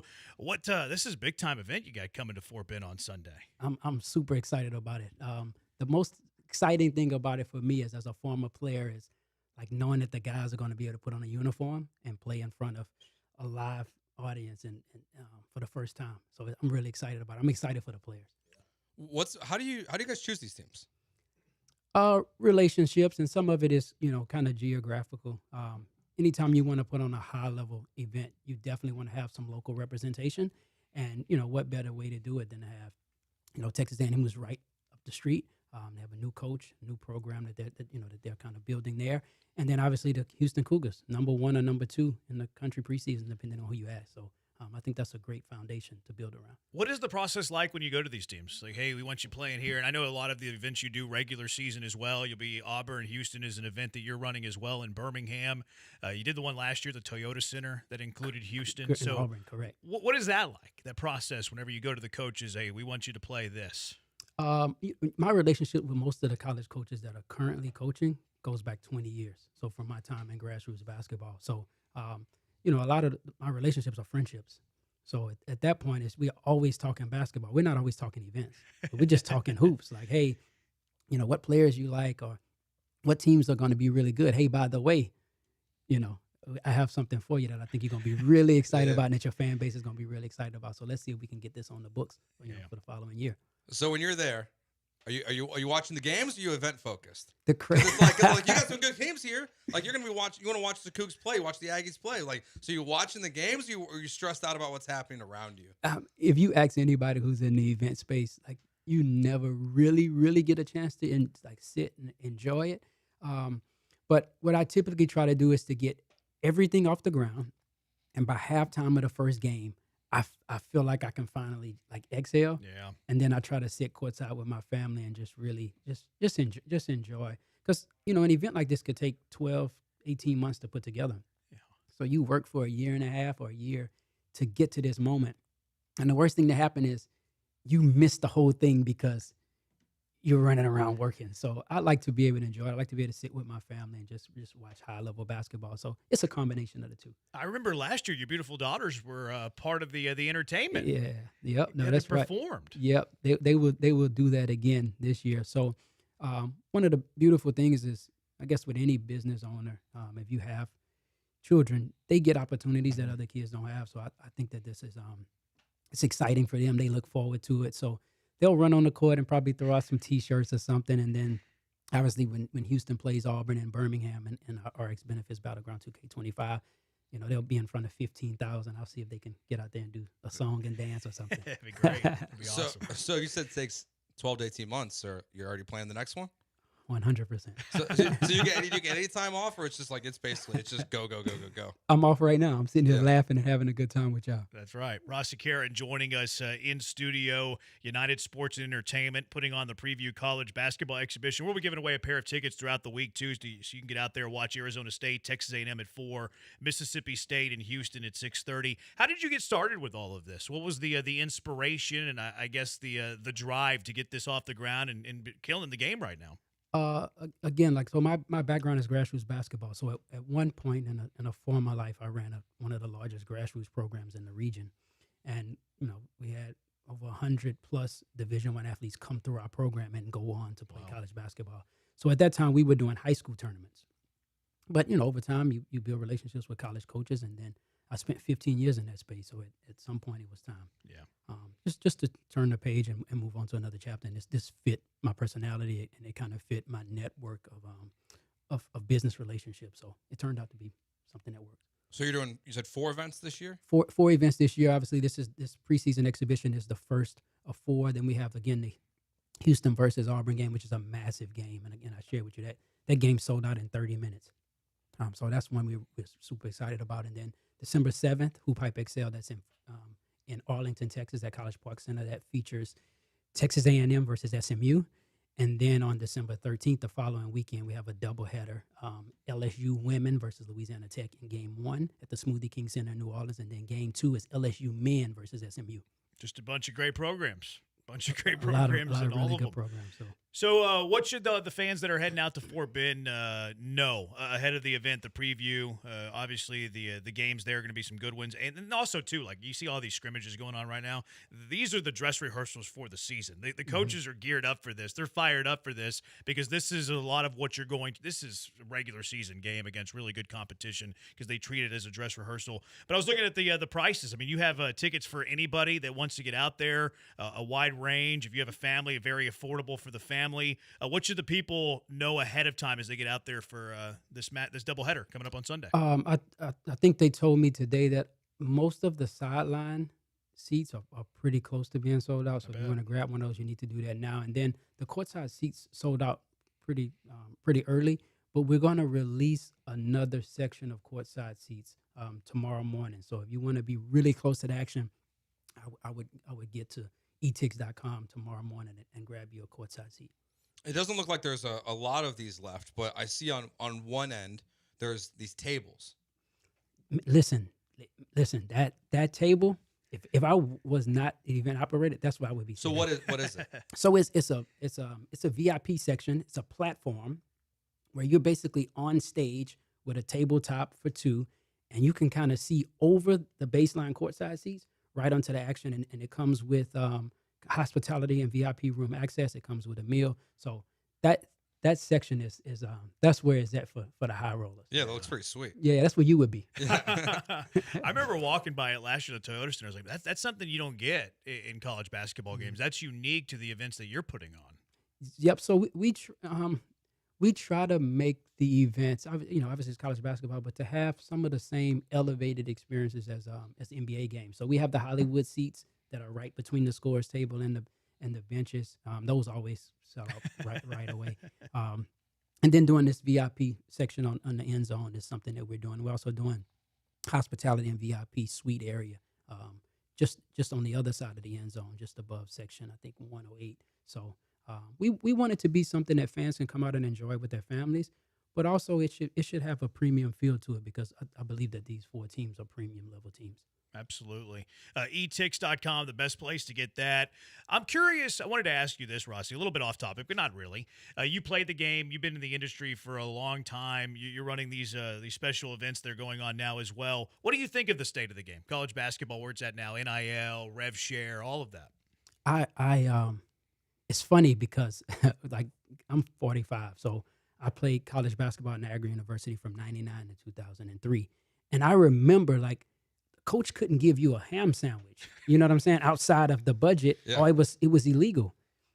And now I know guys that are making $1 million to play college basketball. And it's unbelievable, but I think that is something that, listen, if there were no sports, you wouldn't be sitting here, and neither would I. Yeah. And so I think that we have to understand that the athletes make the industry go. And for so long, that's been neglected. And I believe that those guys should make revenue. Now, there needs to be some parameters because it is hard for coaches to build programs when you have to redo your whole team like AAU basketball every year. But I think they need to tighten up some parameters. But, young guys that have a chance to make, $2, $3, $4, $500,000, $1 million, $2 million to play college basketball, when that sport is producing hundreds of millions of dollars across the nation, I mean, it's only fair the talent got to get paid. Yeah, I agree. I mean, they're coming to watch them, right? And whenever you watch the NCAA tournament, you're watching the players. You're not watching the mascots. I mean, it's fun. It's fun, but you're watching the players. I mean, and you're always worth what somebody's willing to pay you. So 100%. And there's no stadiums and these $100 million arenas. There's no arena if there's no athletes. There's no athletic directors if there's no athletes. Well, Rossi, I'm going to be out certainly at this one coming up on Sunday. I'll be in Birmingham as well. I always love going to the events that you put on. Going to be a great time. Anything else you want to close out with before we say our goodbyes? Nothing else. It just, like I say, it's a great time to bring your family out and to enjoy high level hoops, especially for young athletes, middle school and high school athletes who aspire to play at the next level. This is a great chance to see it up close, to see what it really looks like. And it's awesome that it's out there in Fort Bend because, I mean, I know it's nearby, but it's a little bit of a trek to get to Houston. It's a little bit of a trek to get to College Station. Putting out there in Fort Bend to see these 4 programs, not something that happens every day either. And it's a fantastic arena. It's only about 2 years old. This is their first time hosting a college basketball sporting event. It's a beautiful arena. I think people are going to really like it. They're really going to like the environment. And there are no bad seats in the arena. Yep. It's a great place. The community loves events in their area, too, so you know that they're going to show out. Fort Bend Epicenter coming up Sunday. Arizona State, Texas A&M. That's going to start off the doubleheader at 4 o'clock. Mississippi State, Houston at 6:30. Get those tickets. They're going fast at etix.com. Rozzy, always enjoy catching up with you, and I'll see you out there Sunday. I'll see you in Birmingham. Thank you very much. And before I leave, I want to shout out Lindsay Seltzer, my marketing and media director. She's here. Thank you for coming. She does all the hard work. She does all the hard work. Always do. Rozzy Karen joining us, United Sports and Entertainment. Get out there, the preview college basketball exhibition coming up on Sunday. You're going to have a great time. We'll take a quick break. When we come back, we'll talk a little bit more basketball. Kevin Durant got paid $90 million for 2 years. Do we like the contract for Kevin Durant? 713-780-3776. Jeremy and Joe, ESPN 97.5 and ESPN 92.5. First, a moment, though, on Pro Dunk Hoops. Look, they make the highest quality basketball goals you'll find. That gives you that true, authentic feel off the backboard, off the rim. Tempered glass backboard, breakaway rim, more on that later. Stainless steel hardware, plus it's rust-proof, which is must-have in Houston. It's height adjustable, anywhere from 5 to 10 feet. That's why that breakaway rim comes into play. You can throw down jams back like in your heyday. Their accessories are next level too. LED light kits for night play. You're at work, kids are at school. We get it. You can only play at night. We'll get the LED light kits. That way you can do that. Backstop nets, pole pad lettering, and lots more. You can order everything, including professional installation, online at produnk.com. That's right. The pros from Pro Dunk professionally install your goal at the perfect height, perfectly straight. You can't mess it up because they're going to do it for you. And right now, if you call Pro Dunk and mention hearing this ad, you're going to receive the Lightning Adjust Drill powered height adjustment feature for free. It's a $249 value. You get it for free. It's installed for free, too. It helps you raise and lower the goals 10 times faster with zero effort. So take advantage of that. 281-351-9822, 281-351-9822, or visit them online at produnk.com. That's produnk.com.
Now back to the Huntington Bank Studios with Jeremy Branham and Joe George. On ESPN 97.5 and 92.5. He's Joe. I'm Jeremy. We're Jeremy and Joe. So Kevin Durant got paid $90 million, 2 years. There's a player option for a third year as well. Could have received $120 for 2 years. So a lot of people, hey, $30 million discount. I have seen the counterpoint, though, Joe, that paying $45 million for a guy who will be 40, I think it's that third year, not the best of situations to be in. But I think everybody from a Rocket perspective, a Houston perspective, it's like, well, what's the alternative? Yeah. I mean, I like it. He's Kevin Durant. He's one of the all-time great scorers in the history of the game for a team that absolutely needed scoring. He takes $90 million for 2 instead of $120 for 2. Not that the Rockets would have ever done that. I don't know what other option you had. I think it's a no-brainer. Yeah, it's a no-brainer. It's where the NBA is at these days. You have to pay, the close to premium level. And again, he took a huge discount for you because it is a huge discount. You look at where the top guys are paid in the NBA. Kevin Durant's going to fall somewhere between I think he might be the 30th highest paid player in the NBA this year at $45 million. Like, that's crazy. Yeah. It's Kevin Durant. He's a 30th highest paid player in the NBA. Did you see his all-time career earnings, though? Now, it does take into, the calculus his future earnings for a contract that he's currently on. The highest paid basketball player in the history of the game, a little south of $600 million. It's insane. So if there's anybody that could take a $30 million discount, it's the highest paid basketball player in the history of the game. But it did just solid, team-friendly contract for somebody who I still think is an elite scorer. Yeah, and that's why it just. I mean, Rafael Stone again. Like, I don't know if he deserves all the credit for this one. This obviously feels like KD had to be willing to take a lesser contract. But look at these deals he's given out. He gave Jalen Green less than he could have gotten anywhere else. Same thing with Alperen Şengün. Same thing with Jabari Smith. Yeah. And now Kevin Durant. Like, every single contract he gives out, except for really to Fred VanVleet, which was really by necessity, and Dylan Brooks.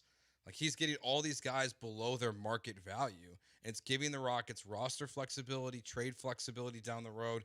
And again, I mean, Kevin Durant said it the other day, like, he wants to retire here, essentially. So if you want that, you also have to be willing to take less. And that's what he did. If you would watch that starting five show, Joe, he said that ideally he signs a contract extension here, wins a few championship, and gets his jersey retired. I'm going to watch rafters. It. Yeah. I saw the James Harden clip. Did I peer pressure you into it? No. The Kevin Durant, James Harden clip that's out there where KD's like trying to, like, he wants James to talk about why things went wrong in Brooklyn. And James Harden's just like, I haven't gotten there yet. It was a clip that's just going around Twitter. I saw the clip, but I haven't gotten around to it on the episode. And like, so I saw that and how Harden just was being a total coward, wouldn't answer the question. Yeah. Like, I don't know how to phrase it. I'm like, but like, now I'm intrigued because like maybe there's something more there. I just want to know fully what James Harden has to say about his career and why it went south. They're pretty tight though. You can tell that they're pretty tight. Yeah, Durant but you can tell Durant's annoyed with how it went in Brooklyn. Yeah, he's probably not happy that they broke up. But now he's like here. Them to stay together. They're really sour away the way it ended in OKC. Harden did not like that he got traded to Houston. By the way, they thought they were going to win multiple championships, probably. Yeah, they thought they were going to win that year. Yeah. And then he gets traded on the gone. eve of opening night in the NBA, and it's like, oh, y'all broke it up, and we didn't even talk about it. That was pretty funny. Shams is reporting that the Rockets are not expected to sign Tari Eason to an extension. Today's the deadline to extend Tari Eason on that rookie contract, which I like Tari. I don't know what the contract expectation was for him, but if he was seeking like Jabari Smith money. Like, I'm good not re-signing Tari. He plays every other day. He's injury-prone. Not last year, but the year before, he missed almost the entire year. Mm-hmm. Like, I don't know if that's where I want. I like the player. Whenever he's on the floor, I like the player a lot. Sometimes he makes some questionable decisions, but I like the player a lot. I'm not sure that I want to commit tons of money to Tari Eason with the amount of games he's missed early in his career. So that was where my first thought went when I saw the Durant contract was maybe that this is connected to a Tari Eason deal that's going to happen by today, and it seems like, again, like as Shams reported, it's not going to. But I'm because if you're going to pay him with everything you just laid out, like $15 to $20 million a year feels about right for Tari Eason. Like, you're not paying him a incredible amount of money because of the injuries and the amount that he plays. So I thought maybe they were directly connected. I would like Tari to still be under contract. Like, I would rather them get the deal done today than not personally, because I think it's just if he's an asset on your books and you want to make a splash, giving him a little bit of a higher salary makes him more tradable. It allows you to include him in trade packages more easily going forward if it's that. But at the same time, the hesitation to it doesn't surprise me, because if you're an Ime Udoka guy, you got to play. You got to play every day, basically.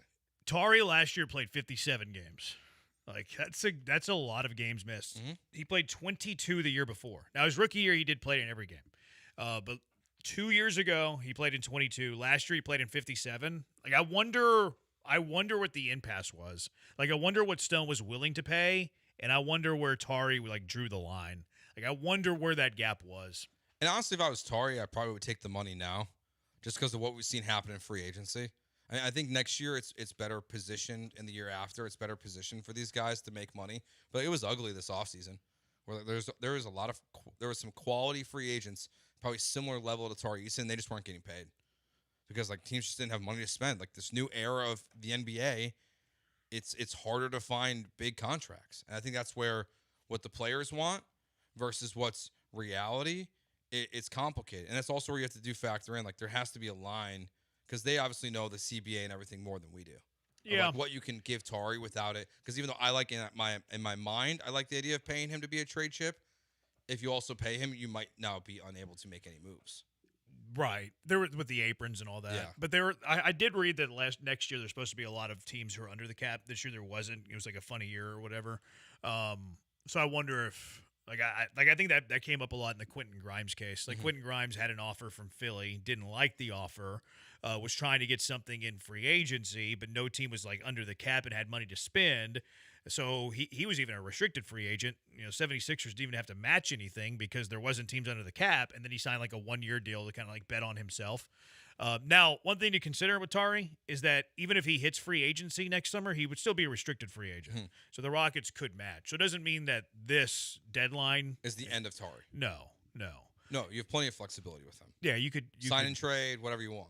Or, yeah, I'm talking about keeping Tari, though. Like, Tari Eason could still be a Rocket for the foreseeable future, even though he didn't sign by today's deadline. They can match any offer that he got next season. If there are teams that have cap space, though, doesn't it?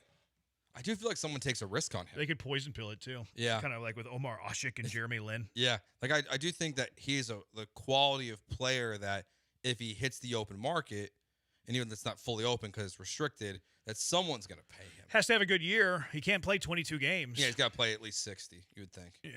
Yeah. Tari's the one guy in the rotation that if, like, I had to pick who would you want to lose, it'd probably be him, though. Yeah. Over Jabari? I'd rather have Jabari over Tari. Yeah, I agree. Because I think that's really the conversation. Is you're either Team Tari or Team Jabari. Yeah. I think mostly from the fan base. And because of games played, I lean Jabari.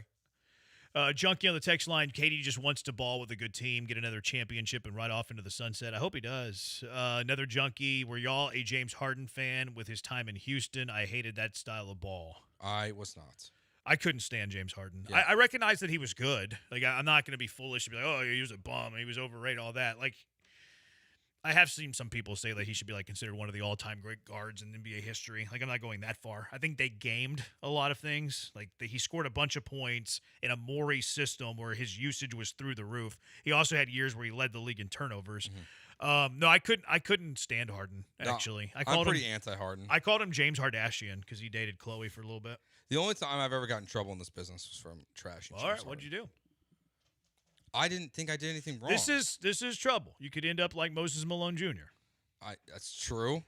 I just blatantly said, like, I don't like watching him play basketball. I don't want to talk about him. I don't watch him play basketball. That didn't really work really well on the flagship. Yeah, it wouldn't. Like, it didn't really, like. Especially the Rockets. They were probably the most sensitive of the three. Yeah, and not anymore, really. But they're not? No, I don't think so. That was more of a, who's the dude who went to Philly? Tad Brown. Yeah. Tad Brown was super sensitive. Yeah. You know what? One time, Morey probably was too. He texted the show I was working on because I was trashing. I didn't know this. His son-in-law. Oh, Jared Stidham. That's right. I didn't know that. So he was very upset with me. I apologize for that one. What'd you say about Stidham? They sucked. Yeah, you weren't wrong. I wasn't wrong. No. That's funny that he would like text you guys though. Like that's beyond his realm. Like he should have no jurisdiction over that at all. I know. Like one, it's soft to do it about your own team, but then to do it about your son-in-law, that's pretty weak. He was not thrilled. I was like, I didn't know. I stand by everything I said, but I'm sorry at the same time. Another junkie, would you stay up for the game if you had to wake up at 4 for work? I may just man up and do it. Tonight's game? I think that's what he means. Yeah. Yeah, I would. I mean, like John and Lance are going to watch every second of tonight's game, and Dell. You think they will? You don't think they will? Some. Where's John? Is John in town or is he in LA? He's in LA. Well, it's easier for him. Well, it's not easier because you still have No. the same gap between game finish and start a show. But what Dell he will. has the luxury of is that it's not as late there. Yeah. Starts at 7. And he doesn't have to commute. Yeah. So he can just go wherever he goes to do his show Yeah, I think in they'll his watch house. most of the game. I think Granado will watch. It would just depend on the result. Like they might get bail early if the Texans. If it's are a getting tie rolled.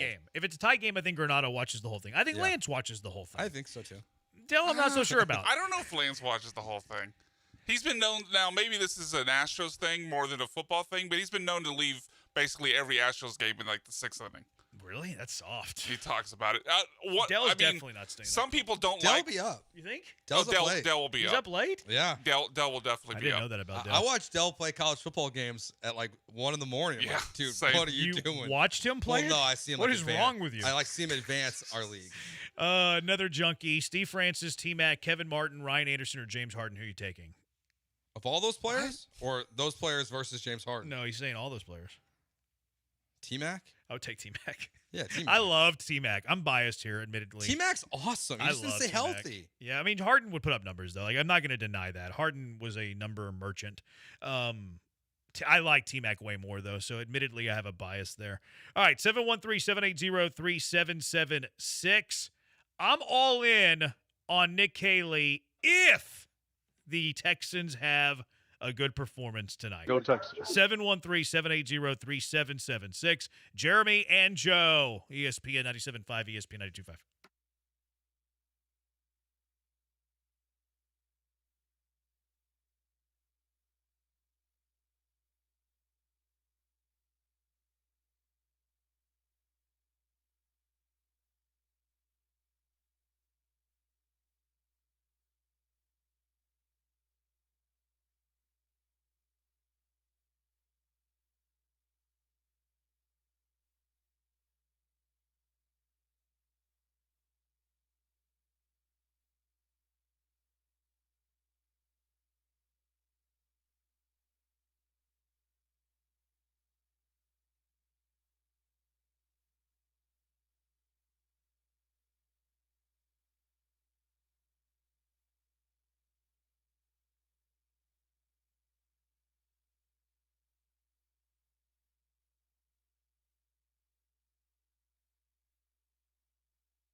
Started over 2 hours ago, Cutler. 713-780-3776. This junkie here in New York, Texans game started 10. Don't think I'm going to make it till the end. Yeah, that's rough. That's a rough one. Yeah, this game's going to end past midnight our time. Mm-hmm. Depending on the game script, depending on penalties, scoring. I think this game's going to end. Look, 7 o'clock, like 10 o'clock or 9 o'clock could very easily be 9:08 kick. Yeah, it's probably not exactly at 9 o'clock. Could be a 9:08. Could be a 9:07. So this game, I think, is going to end. Predict what time this game ends. 713-780-3776. If you win it, you'll get a high five. As that chick tries to talk over me. 12:32. I'll take the under there. Yeah. I'm going to go with a finish time. Final horn. I'm going to go with a 12-12. Okay, 12-12, 12:32. 12-12 finish. You got 12:32, Brian? 12:15. 12:15. 713-780-3776. Lance barely watches NFL games. It's clear by his commentary and lack of show prep. Least amount of ball knowledge at the station. Come on. We're not going to read bad things about Lance Zierlein here, especially that show. We get fired. You don't talk bad about John and Lance. See what happened to the Wheelhouse? I do make fun of him every Saturday, but no one listens to that. Or I know. Well, I know John and Lance. Brian. I know John and Lance don't listen to it. It's true. It's a fine line. You don't talk bad about Lance, and you don't be the one that Lance was talking bad about. That's how you don't work at the station anymore. For all those guards and any other professional sports athlete, for that matter, give me the better player who shows up for the playoffs. Who cares about the regular season numbers? That's fair. T-Mac had some good playoffs, though. Mm-hmm. Okay, maybe he's arguing for T-Mac, actually. Yeah, I think he is arguing for Yeah, T-Mac. I think that's what he's doing. Yeah. Okay. Yeah, I like that. Conspiracy theory. How about Rockets are receiving these team-friendly contracts because Tillman is giving them unlimited free night stays at the Golden Nugget and free chips to use while playing the games to win the difference back. I'm down. That's whatever Totally it down. takes. I got an owner who really wants to win, and he's going to that extreme to do it. Awesome. That also is awesome. That's way more above board than what the Clippers are being accused of. So, absolutely. Like the Clippers thing. I don't think is it illegal to comp players' rooms to the Nugget? No, it's not. Probably not. Plus, they're high rollers. They're going to spend now. Giving them casino chips would be, I think, highly illegal. Nah, not really. It's your money. I don't think you can do that, Joe. Why? I don't think you can give players money. I think it's against the CBA. I mean, Ballmer indirectly gave but Tillman wouldn't money. be doing it. I mean, you'd have to have a pretty good story. He's not there all the time. I mean, how many casinos comp you chips? Not many. I mean, they comp you maybe a $5 bet. They're not going to comp you a couple million in chips. That's highly illegal. I Joe. didn't say they were getting a couple million. Maybe they're only getting the $30 free play. Come on. It ends in the middle of the second quarter because the Texans will be blown out by then. Oh, come on. We don't hate the Texans. Tonight's Texans game, says a junkie, will end at 12:08 a.m. Okay. Josh from Seabrook says I got 12:21. Another junkie, I took the half off day tomorrow, which is where you take the morning off and show up in the afternoon instead of leaving work early for a half day like a normal person. What jobs allow half days off, though? Do a lot do that? I don't know. You know what? I'm going to take advantage of that. I'm going to start using half days. No. I'm going to start using. No. Why not? Because you only have a 3-hour day. I'm going to start using half days from 3 to 6. I'll work the mornings, and you find somebody else to cover the afternoons. Which jobs allow this? So you'll do all the show prep, and then I just won't go on the air. You just won't go on the air. Yeah. I mean, I assume like a teacher. I'll do a producer's job. Yeah. I just assume teachers. Teachers would be like the only one. Yeah. I don't know what else you get a half day for. Like what? We also don't work normal jobs, so maybe a lot of jobs do like this. If you work construction, you can't do that. No, I've seen people like, and I've had, I think like my mom can do half days the other way, where she can. What does she do? She works for like a software company. Well, that's good. Like she can like occasionally take like a half day. Yeah, you got to be a very specific job, I think. Yeah. To be able to take a half day. Yeah.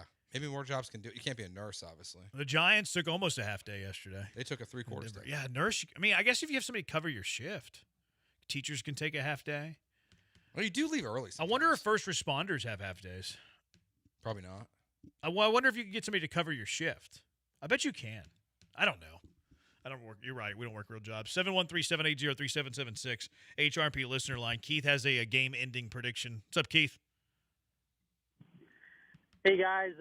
My prediction for when the Texans Seahawks end tonight is going to be a doozy because Bucs-Lions is going to be a shootout. That's going to delay the start time. People are going to be locked in the ending of Game 7 as well for the baseball.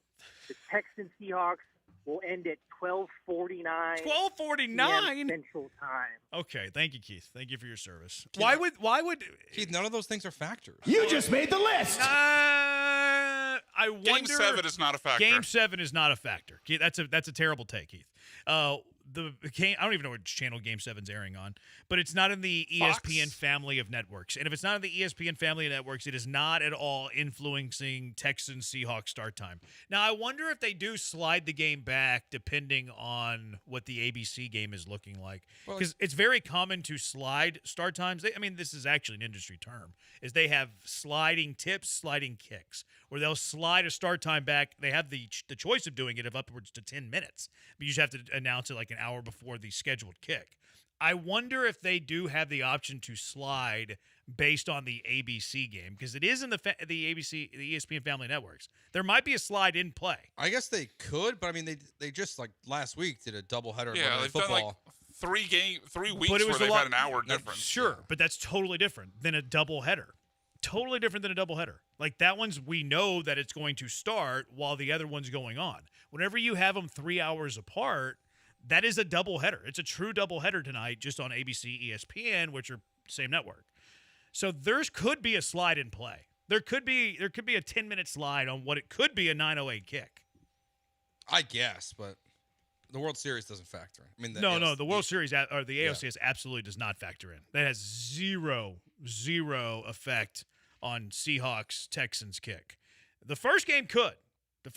I'd have to see a timing sheet. Branham works like 3 hours a day and still takes the half days. I don't work. I work from sun up to sundown, junkie. I really do. I'm a dog. A dog. Blaine of salary jobs, especially office jobs. If I need to do something in the morning, take 4 hours and show up after and finish the day, not shift work. That is more salary office job. I need to get one of these salary office jobs. Game will be on KHOU. Guess they bought it for the locals. I didn't know that. I didn't know that the Channel 11 bought the game. Yeah, I think, but even if they did, that still doesn't affect us either, right? That wouldn't affect us. No, that wouldn't affect because for the national audience, not for the local audience. Yeah, like whenever you have double headers on the same network and a game is going over or it's a competitive game, the other game is going to have a slide to its start. That happens almost on every single doubleheader game. Now, what I wonder is if they consider the ABC, ESPN, the doubleheader, if there would be a slide in effect there. I don't know the answer to that. I don't think they've done this before. Because if they did, I think they would just make the kickoff a little bit later to prevent the issues, right? Well, no, because if it's a non-competitive game, they would just go ahead and kick it. That's true. So I don't know. We'll see. We'll see what time the game begins. Fox FS1 on the other one. On sliding the start time, not reading that. All right, 713-780-3776. Frank Ross spoke to the media last. Why were you listening to that guy? He tried to make a joke about the start time. So we haven't done this in a very long time. How long have you been on the show, Joe? Like a month? We haven't done this in a month. Grade the joke. 713-780-3776. Is Frank Ross funny? He had a press conference, special teams coach. He walked up to the podium knowing that the game is late tonight. And he asked us to see if this one lands. Frank Ross. Let me know if this joke lands. If anybody in the city of Houston is looking for a little caffeine, come up to the special teams office. We'll sponsor you an energy drink or something, so you stay up for this one. All right? No. Okay. Cue up the awkward media laughing. Grade the joke. 713-780-3776. It's a 2? I think you're being generous. I think you're being generous. It's like a 1 at best. Like 1, you're not going to be in Houston. You're in Seattle. Why would I go up to the special teams office when you're not even there? It's probably locked. Then like we're going to sponsor you a drink? Why not just give you a drink? Like he botched it. He botched the joke. It was poor. Well, the worst part. The setup was poor. The message was poor, and the execution was terrible. And you know what's even worse than them all? The delivery. You're right. It was all You're 100% right. The immediate laughter is the worst part of all of that. They're laughing at a one joke. What are they laughing at? Giggles McGee's over there. I got to curry favor with Frank Ross by laughing at his poor joke. That's a terrible Honestly, joke. though, Don't like, quit if your he day hadn't job, set it Frank up, Ross. If he didn't do the setup of tell me this is funny, I wouldn't have known he was telling a joke. No. It was that bad of a joke. Brutal joke, Frank Ross. Don't make jokes anymore. Sponsor you a drink? What Look, does that mean? And I'm not funny. I'll say some things that make me look funny. I'm not a funny guy, so maybe I'm not the one to grade here. That was not funny, Frank. No one's confusing you with funny Frank Ross. That's not happening. That should be his new nickname. Unfunny Frank Ross. No, what are funny Frank the media guys laughing at? Whose chuckle do you hear? Let's play it back, Brian. Whose chuckle do you hear more than any other? Like, does any laugh stand out to you where you associate that laugh with some media jabroni that covers the Houston Texans? We'll sponsor you an energy drink or something so you stay up for this one. All right? No. Okay. That's Cody Stutes' giggle. That is Stutes' giggle. It's Stutes or Locker. No, Locker doesn't giggle like that. No, Locker wouldn't giggle like that. That is Cody Stutes' giggle. There's no doubt in my mind. I feel like I hear some Aaron Wilson in there, too. You couldn't hear Aaron Wilson because he doesn't speak up. He might laugh, though. I don't know, man. But, yeah, that's Stutes. That's Stutes' giggle without a shadow of a doubt. What's he laughing at? Hey, Cody thinks it's funny. Special team humor. Cody might say it's a 10. Special team coach for special humor is what that was. My goodness. I hope Cody's laughing at how bad the question was that prompted this from Frank. No, it wasn't a question. He walked to the podium. That was his opening statement. Okay, then he prepared that. He Joe. led with that. That was a prepared joke. Didn't realize that. Then it's a 0 out That of was 10. his startling statement to grab their attention. Okay, who's he running this by? I don't think he ran it by anybody. Is he Joe. showing this to Nick Cassero and be like, hey, man, I know we both went to John Carroll. Can you? Oh, I saw Nick Cassero over the weekend. Is that accurate? Oh, really? I saw him in the U of H press box. Oh, okay. I say, hey, look, Nick over there. What are those things? Windows. I didn't say that to him. I just walked by him awkwardly. I was like, oh, that's Nick Cassero. Is that accurate? Nick, do you know what those things that you can see through are called? He's right at there. a lot of Cougs games. Yeah. He was at the. I mean, why not? I mean, you can see, 6-1 football, bowl eligible football, Power 4 football, top 30 college football, and you can do it with driving 15 miles. Or you could go to like a SEC game. He's got his people there. There's draft. I mean, what's the difference? I mean, he's got people there. He's going to go lay eyes on those SEC guys too. Like, he's traveling on Sunday. He can't go far on Saturday. Let me drive up. I don't know where he lives, but let me drive up to the Third Ward and watch the Go Cougs, the 6-1 football team. That's well coached, top 30 in the country. Yeah, that's bowl eligible. Pop-Tarts Bowl was out there too. Oh, really? Pop-Tart Bowl representatives around at TDECU Stadium on Saturday. Little teaser. I don't know where we're going. Oof. I would love that for the Cougs. That's the best non-important bowl game. It's fantastic marketing. It's such a good bowl marketing. game. Road trip. Where do they play this thing? Isn't that Orlando? I don't know where Florida. Yep, it's Orlando. Not a road trip. We could fly. Yeah, I'm not road tripping that. Why? You're not driving. I've done the drive to Florida before. What's the furthest you'll drive?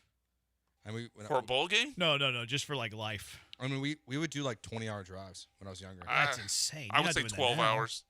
12? 12. I guess we did drive to Colorado. You could do 12 and not leave the state of Texas, though. So yeah, but like I think I would drive. 12's a lot, man. I'm like at 10 maybe. I would drive to Orlando. I mean, now that flights and stuff are so expensive. Yeah, but you're not. I mean, so's gas.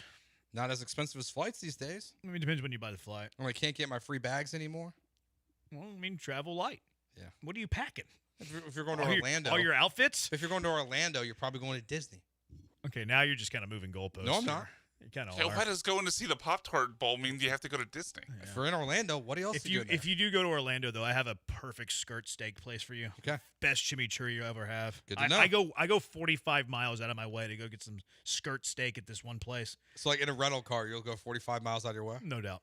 No, every time if I have an opportunity in Orlando, I'm going to that place to get a skirt steak with the best chimichurri you'll ever have. I will say, I think I have to trust. I trust your steak judgment. That's the one time we went to Vegas, that random little place we went to, hole in the wall. Yeah, it was awesome. Way off the strip. What was that place? It's called Cleavers. That place is called Cleavers. I go to Cleavers every time I'm in Vegas. I have spots all over the country, baby. I'm a world traveler. 713-780-3776. Let's go out to the HRP listener line. Barry, you're in the junkyard. What's up, Barry? Hey, I just want to call in, throw my 2 cents in here. I think the fellow's mistaken there about them sliding the game back. They don't do that in the NFL. They'll go to the other game or they'll join that game in progress once the first game is finished. So I think he's wrong on that. And if I'm mistaken, then I'll tip my hat to him. But I'm every time I've ever watched a game that comes on second, it starts on time. Otherwise, they're going to cut into the evening television shows. Yeah, appreciate the call, Barry. Now that I think about it, I don't think an NFL game has ever slid. But I don't know about the Monday Night Football the doubleheader. I don't know about the Monday Night Football doubleheader. Yeah, because it only happens like once a year. But he's right on everything else. Like every noon game kicks off at 12:02. Every 3 o'clock game kicks off at 3:05, except for America's Game of the Week, which kicks off at 3:25. Every Sunday Night Football game kicks off right at the precise time. I don't know about the ESPN Monday Night Football one, though. But that's a great point. Great point. But the last point about or having the conflict of the programming coming up, that second game's on ESPN, though, so there's no conflict there. Well, the 3 o'clock game's running It's not long. like you have to be out for the evening But news. he's talking about, they like 60 Minutes now. They 60 do. Minutes does numbers. Like, it's coming up next on On 60 ESPN? Minutes. Tick, tick, tick, tick, tick, tick, tick. He's not talking about ESPN. No, but he was talking about tonight. Like, they can't start No, the game late he's not talking about tonight. He's talking about the 3 o'clock games on Sunday. They start on time so they don't run late to carry into their evening programming. But how would that then be important for tonight? Because he would... His point is that the NFL has a finite kickoff every single game, and he's using Sunday's 3 o'clock kicks, sometimes 3:25, as an example as to why. Yeah, I just don't see how that pertains to tonight. I don't think he's doing there's that. no programming to get to or to interrupt. I don't think he's doing that. Well, then what would be the point of the comment? Because he's saying every NFL game kicks off at a specific time, and including Sunday games, because those games don't want to cut into evening TV viewing, is what he's saying. You don't know our callers. You're not in touch with our callers. I just don't know how the conversations, how it affects tonight. Brian, you just don't get the callers. I get the callers. I understand. That's why I'm more likable. You get points that don't they make get sense. me. You don't get them. Like we're simpatical here. Y'all are, what's the opposite of simpatical? Y'all are clashing is what y'all do. Y'all clash heads like rams. All right, 713-780-3776. ESPN Houston on YouTube. We don't promote Twitch because they're crazy over on the Twitch. A fat guy in his underwear living in his mother's basement. All right, I'm all in on Nick Haley. If 713-780-3776. Jeremy and Joe, ESPN 97.5, ESPN 92.5. If you haven't heard about Higgins Boat Rum, you need to because it is excellent. I got mine ready to go for tonight. I got mine ready to go. It is rum on a mission. Higgins Boat Rum is known as the Texas Bourbon Drinker's Rum. It is bold, it is smooth, and it's even steeped in history, and it honors the greatest generation. It's perfect to sip neat on the rocks, a big rock. That's my go-to. Higgins Boat Rum is excellent for crafting your Texas-inspired cocktails. Try your Manhattan with it. How about your Pina Colada? A Mai Tai. It's fabulous for your cocktails as well. Higgins Boat Rum pays tribute to our military heritage. It's named, in fact, after the iconic landing craft that changed World War II. It's Higgins Boat Rum. It donates 10% of profits from every bottle, too, to Camp Hope, which supports our veterans. So you're honoring heroes with every pour. Higgins Boat Rum uses the Prosecco craft technology that we've all grown to love, makes it smoother, enhances the natural flavors, the aromas. It also removes all the harsh elements, which is perfect the next day. Follow Higgins Boat Rum on all their socials. You're going to get tasty cocktail ideas. You're going to get behind-the-scenes stories, and you're going to get live updates on your new favorite rum, Higgins Boat Rum. It's a premium top-shelf rum at a great price. Get your bottle now at HigginsBoatRum.com. Ships to 48 states across the U.S. HigginsBoatRum.com. Not just a drink, but a tribute.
Broadcasting live from the Huntington Bank Studios, it's Jeremy and Joe. On ESPN 97.5 and 92.5.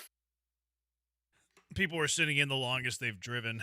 You are flexing, and you are some dogs, too. That's crazy. Junkie on the text line, thank goodness Frank Ross doesn't script any of the offensive plays. That joke was brutal. So bad, man.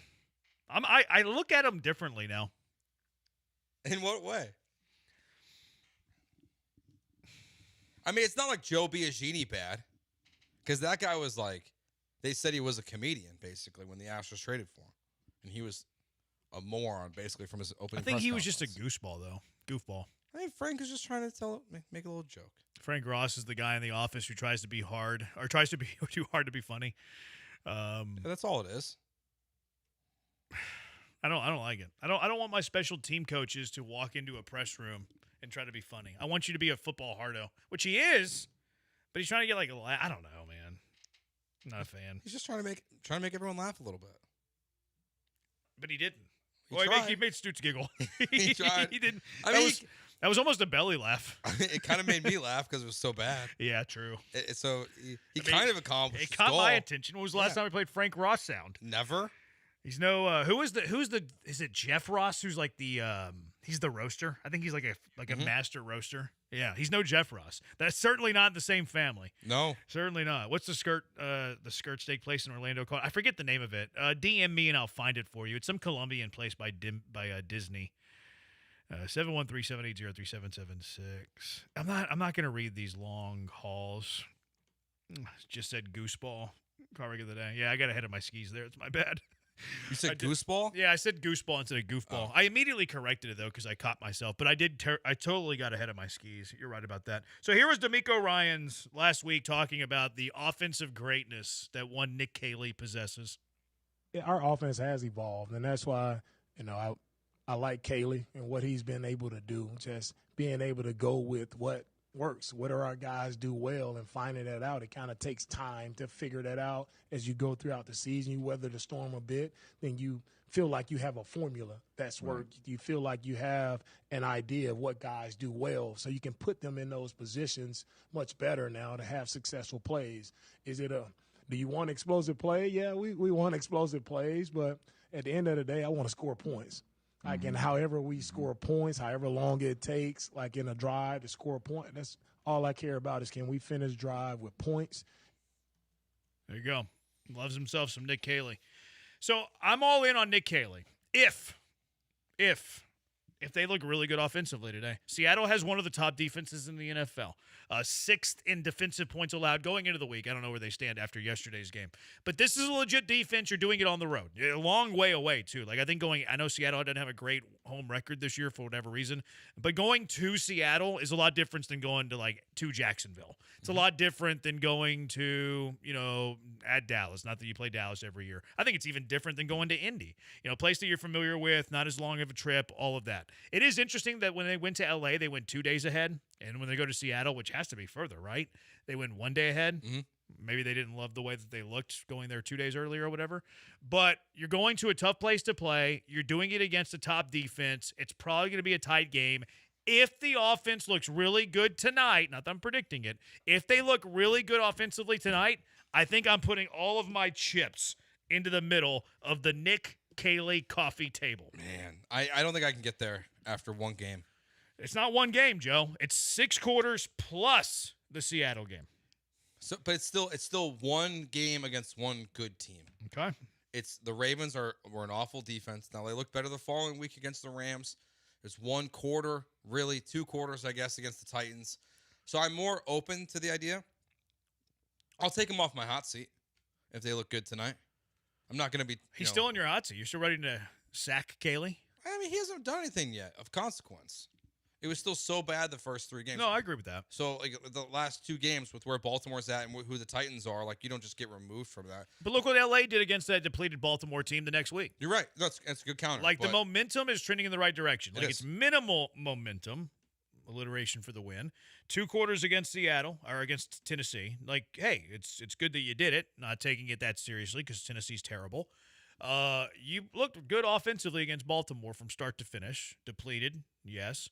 But if they look really good tonight, off the bye, you've had 2 weeks to game plan, on the road, top defense in the NFL. If they look really good tonight, it is going to change my view of Nick Caley. Be like, that guy knows ball. What do you want to see them do to get there? 350 yards and hang a 30 burger.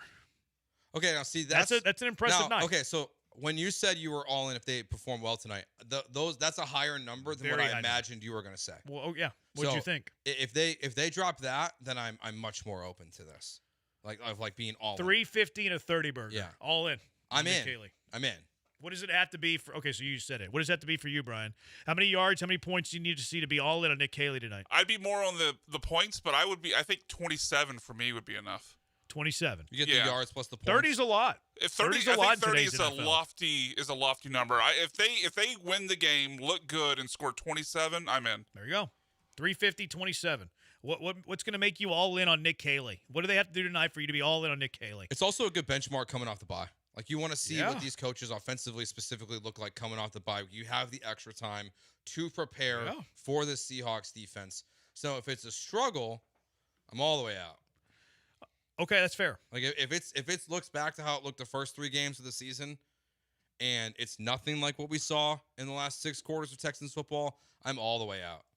I'm off the train, and I will not get back on. Oh, I think I'm right there with you. Like, if it looks really bad, it's like, well, you can't do it against a good team. Yeah, because it means the last 2 weeks have been absolutely nothing. Yeah, it means they were meaningless, which are always in play. It was always in play that those last 6 quarters of football were meaningless. If you lay a goose egg in Seattle, not a literal goose egg, but if you go 10 points, 250 yards, that's it. That ain't good. And I don't know why. I've got this weird just feeling that it's going to be one or the other.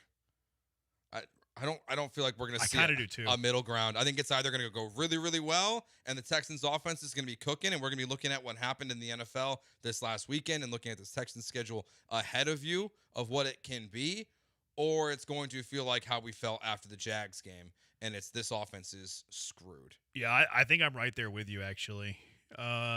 Texture saying LOL 350 yards. If you were averaging 350 yards, you would be a top 12 offense in the NFL, and you're doing it against a good defense. Like, I don't know why you're scoffing at 350 yards. I think everybody would feel great if you hung 350 yards up on a Seattle defense. Like, we're not saying he needs to put up 500 yards here. It doesn't need to be some college offense. Mm-hmm. It doesn't need to be the air raid. I want them to look good, and I think that if you take stats away, I think we'll know it if we see it. I think we'll look at the offense and be like, oh, that makes me feel good. And then conversely, I think we'll look at the offense if it's a negative and be like, that looks like the first 3 weeks to me. Because you're putting numbers on it, but if he had the game Stafford had, 182 passing yards but 5 touchdowns, I think we all would be very happy. Yeah, with that result this we'll weekend. know it when we see it. Yeah. We'll know it when we see it. What does Caley have to do for you in order to get you all in on Caley? Also, who's not playing today? Christian Kirk is not playing today. I'm over the Christian Kirk experiment.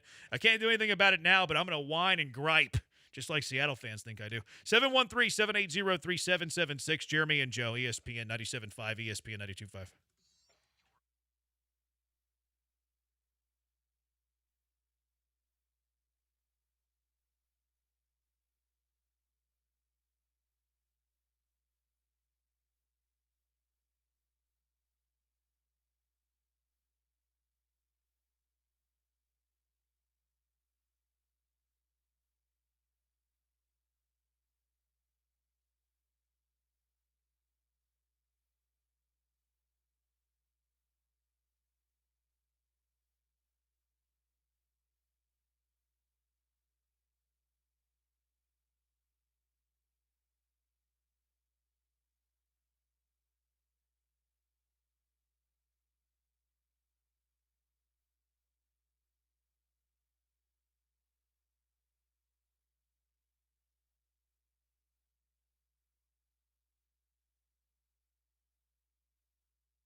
This is Jeremy and Joe. On ESPN 97.5 and 92.5. Live from the Huntington Bank Studios, here's Jeremy Branham and Joe George. A junkie on the text line, 350 yards with touchbacks, having drive start at the 35. Let's be serious one time. So we have a junkie scoffing at the idea that 350 yards is a good game. And then we have another junkie saying that 350 yards a game is not realistic in today's NFL. You can't make this stuff up. 350 yards per game would be 12th best in the NFL if you did it on a per-game basis. Top offense in the NFL, Dallas Cowboys. Wow. 391 yards a game. Part of that's defense a little bit, right? Yeah, it helps because they're in game scripts. Yeah. They're in game scripts where it's like conducive to a lot of plays. But the next team, the Colts, at 380 yards is not because of game scripts. They're just dominating people. There's a lot of plays in Colts games, but yeah, not as much as Dallas for sure. They're at 380. Colts are at 380. The team's above 350. Dallas 391, Colts 380, Bills 378, Chargers 373, Chiefs 371, San Fran 367, Atlanta 364, Rams 360, Seahawks, who you see tonight, 356, Detroit 354, Tampa 354. So you would be 12th in the NFL if you average 350 yards. But get serious. Get serious with today's game scripts and touchbacks out to the 35. I would love to. I mean, also, if you have a good kicker, you don't touch back to the 35. Yeah. If the Texans had the 12th best offense in the NFL per yards right now, wouldn't we all be very happy? Yes. I would be over the moon. Yeah, I would be worried that Nick Cayley was going to head coaching jobs. Yeah. I think preseason we said we would have settled for 20th. Yeah, we would have probably. 713-780-3776. Well, I think they're 21st. There you go. On their way. Good offensive night tonight. Nudges it over. Let's go out to the HRMP listener line. Marcus, what's up? You're in with Jeremy and Joe. Yeah, guys. I don't know if you guys answered this question or not, but I've seen that the first game is showing on ABC. Do you guys know if it's going to switch over for the Texan game, or how is that going to work? Yeah, it should be on ESPN. ESPN's carrying the second game. They're getting the Chris Fowler, Louis Reddick, Orlovsky. It's a Reddick game? They're getting a Reddick Orlovsky. Yeah, Troy Aikman's not working at 9 o'clock at night. No, I know. I just can't stand Louis No, but Reddick. first game's on ABC, the second game's on ESPN. They're getting the B team, Monday Night Football. But our junkies on the text line earlier, Marcus, were saying that KHOU locally is also carrying it. Because I guess that happens all the time. Like the Monday night Netflix games, game Amazon was games. aired like on a local network station. They have to do that legally. So you get two options. You can watch it on ESPN, or you can get the KHOU purchasing the ESPN, which is going to look funny. I wonder which one will be ahead in terms of because there's always a little bit of a delay. It's got to be ESPN, right? I assume ESPN's going to be ahead. You would think, because the KHOU's got to get the transmission and all direct that. Feed. I'm going to check it out. I'm going to see. Usually it's like a play. Yeah, huh. Pessimistic Chad, 3 and out, first drive, book it. Well, we don't call you optimistic, Chad. Well, you can still get to 350 yards if you go 3 and out in the first drive. So. You can. You absolutely Doesn't mean both of you can be right. So I'm out on Christian Kirk. Same, Jeremy. Christian Kirk's going to miss this game with a hamstring injury? This is weird to me. Christian Kirk missed games at the start of the season, sustaining a hamstring injury after the third preseason game that he did not play in. And there's also a long gap between preseason game 3 and the first game of the season. It's almost like a bye week in between. So he played in the second preseason game, did not play in the third one with all the starters, and then missed multiple weeks with a hamstring injury that he sustained at some point between that amount of time. Christian Kirk's missing tonight's game after sustaining an injury at some point in time during a bye. What does Christian Kirk fear more than anything else? Off time. He fears PTO time more than anything else. How do you pull a hamstring twice off of bye weeks after not playing in a preseason game? Oh, they injured themselves at practice. You're right, but that doesn't happen as much as in games. We heard this from Jacksonville fan too. You guys are going to realize how injury prone and even soft. The word soft was being thrown around about Christian Kirk. And they're right. I hate to admit that stinking Florida people were right. But they were right. I got to admit, whenever they are right, and Florida people, of all people, were right. I'm over Christian Kirk. This is annoying. He's your second best receiver, and he gets hurt in idle time. Coming off the bye week, it should be Jaden Higgins' time anyways. So even if he's healthy, like this is the point where we should start seeing an increase of work from the rookie wide receivers. And now he's not out there. We knew when they got him that this was a chance it was going to happen, that he was going to be hurt. He never plays a full season. So I'm annoyed with it too, and I know he's not owed that much money this year, but this is the moment for Nick Caley coming off the bye week that Jaden Higgins, who you invested in the draft, should have a much bigger role in this offense. Honestly, regardless if he's hurt or not. It's time to see more Higgins. He's barely been used in the offense this year. So he should be a huge factor tonight and going forward. Yeah. It was always best case scenario for the Texans was that by the end of the season, Jaden Higgins surpasses Christian Kirk as the number 2 wide receiver on this team. Yeah. So between Hutchinson and Higgins tonight, let them cook. I really wanted to gripe about the amount of money that Christian Kirk is making, but he actually only counts a little less than $5 million against the salary cap. So you actually have him on a very affordable contract. I was hoping that it was going to be higher, and then I was going to look at the free agents that signed in the offseason and compare and contrast that way. But he's actually under contract for a pretty reasonable amount. Or at least the cap hit isn't costing you a whole lot. Less than $5 million. I know he's making more, but his cap hit as far as the Texans goes, less than $5 million, according to Over the Cap and Spotrac, if you pronounce it that way. Devontae Adams got $22 a year in the offseason. Stephon Diggs got a little more than $21 a year in the offseason, which would have been nice to have Diggs over Kirk, especially a guy who, he doesn't know the system because it's a new system, but he knows the team. But 21 for Diggs, that's kind of high. Cup was 15. Cup would have been pretty interesting in this offensive scheme, but it's still kind of high compared to Kirk's little less than 5. Slayton got 12 a year. Diami Brown got 10 a year. Josh Palmer almost got 10 a year. Brandon Cooks got 6.5, and Hopkins got 5. So those are the only players that signed in the offseason for more than what Kirk is costing you. Mm-hmm. I guess the Jags ate some of that contract for better pick capital or whatever. But no, I'm over Christian Kirk, though. This is going to be his last year as a Texan. We're not going to see Christian Kirk again after this year. I don't think anyone was expecting when they got him for him to be a Texan for more than a year. No, I Especially wasn't. after the draft. I thought he'd have a good year, though. Yeah, but he's going to do nothing for you. How foolish I am. He hasn't really looked good even when he's been out there. Not really. He's had a couple moments. You're like, okay, there's some of that Christian Kirk in there, but he hasn't been that good really since that first year in Jacksonville. Now, this is worse than I think to be expected. You expect him to contribute in some capacity when he was out there and being healthy. You're not getting that. So I'm with you. I'm over the Christian Kirk experience already, and I want to see the young guys go out there, regardless of what happens in the game tonight. If you're going to, move forward and have a chance to make a run this season, you're going to be better off if Higgins and Hutchinson and Knoll are the guys getting most of the targets outside Nico. You think that elevates their ceiling? It should. The 3 games that Kirk played, 3 catches for 25 yards against the Jags.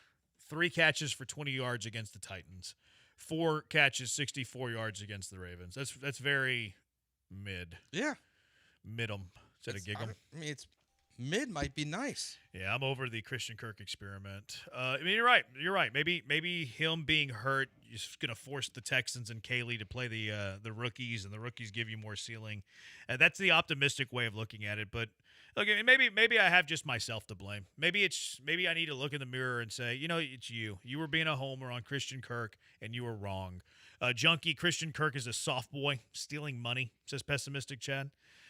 Is he a soft boy? Are we willing to go there? Soft boy. Softer. Christian Kirk or Lance McCullers? McCullers. Christian Kirk. Nah, man, it's McCullers. I mean, it's been 3 years in a row now with Kirk. Yeah, I mean, Lance has surgeries. Not reading that. 1143. Kirk just has soft tissue issues. Christian Kirk sees the Aggies are 7-0 and said, nah, I'm good. First game is on ABC. ESPN's the second game, and KHOU2. Yeah, I think we said that. Back-to-back seasons, Diggs and Kirk cost the Texans draft picks for duds. The Diggs one really screwed you because you used a second there. Mm-hmm. I mean, all you traded for Kirk was a 7th. That's not a big deal. And he's not making tons of money because I guess the Jags ate some of this with the trade. It says it only cost the Texans less than $5 million under the cap. So he didn't really hurt you in draft capital. He didn't really hurt you in financial capital. Where he's hurting you is in expectation capital, and mostly my expectations of him. That's fair. I mean, giving up a 7th-round pick for Christian Kirk is not a big deal. You're fine with that. A second for Diggs, though, I think is totally fair. No, the Diggs conversation is totally different, especially because you reworked his contract. You still owe him quite a bit of money this year, or at least against your books. The reworking of the contract kept him from being on your team. So you traded a second, reworked the deal for a prove it deal, and then he left you when it was originally a 2-year contract. Mm-hmm. Like you wouldn't have had a trade. Not that they're spending a lot on Kirk, and not that they're traded a lot. But you could have just had. But you could have just had Diggs if you didn't rework the deal. Absolutely. The Diggs thing was a miss. And honestly, even if you would have had Diggs for a second year, I still would have rather had the second round pick. Mm-hmm. I would have I don't like that trade in hindsight at all. That might be my least favorite Nick Caserio trade that he's made. I can't think of another. No, that even comes close to it. I hated the trade up to number 3 in real time, but I'm not that mad about it now. No. Like alternate reality, you could have had Gibbs, Laporte, and a future first, but I'm not. I like Will Anderson a lot, and I wanted Will Anderson in that draft. I hated it in the time. Now it looks a little bit better, a lot better. The second for a Diggs, I hated it in real time, and it's still the test of time has not been well for that. No, I think if Diggs was still on this team, maybe we view it differently. And even if he's just producing the way he is in New England this year, which is he's had some good games and some duds in there so far this season. But giving up a second round pick for a guy for a year, I don't think in any instance is worth it unless you really accomplish something that season. The Texans didn't do that. It's a bad trade. Yeah, it's a bad trade. Lance McCullers and Christian Kirk both dying at Joe's Crab Shack in 2025. Joe's Crab Shack taking strays today. I didn't see that coming. I didn't see them both taking strays. How is Kirk's coffee-making ability? I have no idea. No idea. Another junkie, we could have gotten Jahmyr Gibbs and Sam Laporta and a future first. Don't forget that. It would have been Gibbs, Laporta, and a future first if you drafted optimally. And did you expect Nick Caserio to draft optimally? Probably not. Is that accurate? He would have also been looking for a defensive end. I don't think he would have drafted either one, actually. I don't think he would have drafted a running back in the first round. I don't think he would have drafted a tight end in the early second. I don't think so either. I think he would have been totally two different. He would have drafted Lucas Van Ness. Yeah. And then Will Levis to back up Stroud is what he would have done. 7-1, he would have went the Robert Griffin, Kirk Cousins route. Just two rookie on quarterbacks. steroids. Yeah. All right, 713-780-3776. What is your junkie of the day? Your junkie of the day, what is it? 713-780-3776. Jeremy and Joe, ESPN 97.5 and ESPN 92.5. Football season's in full swing. And Underdog is the best place to get in on all the action all season long. You're in Texas, I think. And Texas is the best place to make picks and win money on Underdog all season long. Playing on Underdog is so easy. Pick whether your favorite players, maybe it's C.J. Stroud, maybe it's Sam Darnold, maybe you're a Seattle fan and hate listening to the show. I don't know. Pick whether your favorite players would go higher or lower on stats like rushing yards, receptions, touchdowns, and more. And also on Underdog, you can pick teams. Get your picks right. You can win up to 5,000 times your cash, and you can play with as little as $1. Let's look at the running backs here. Nick Chubb, 36.5 rushing yards. Higher or lower? Feels low, right? But it's Nick Chubb. Kenneth Walker, are they going to give him the football? 52.5 rushing yards. Higher or lower there? You're a Woody Marks guy. You want to play him in the passing game. 15.5 receiving yards for Woody Marks. Higher or lower? And then how about Zach Charbonnet, who they love, even though he doesn't do much. They love him. 38.5 rushing yards. You like higher or lower there? Go prove that you know ball on Underdog. Download the app today. Sign up with promo code KILLERB to score $100 in bonus funds or bonus entries when you play your first $5. That's promo code KILLERB, KILLERB. Underdog. Make picks, win money.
Broadcasting live from the Huntington Bank Studios, it's Jeremy and Joe. On ESPN 97.5 and 92.5.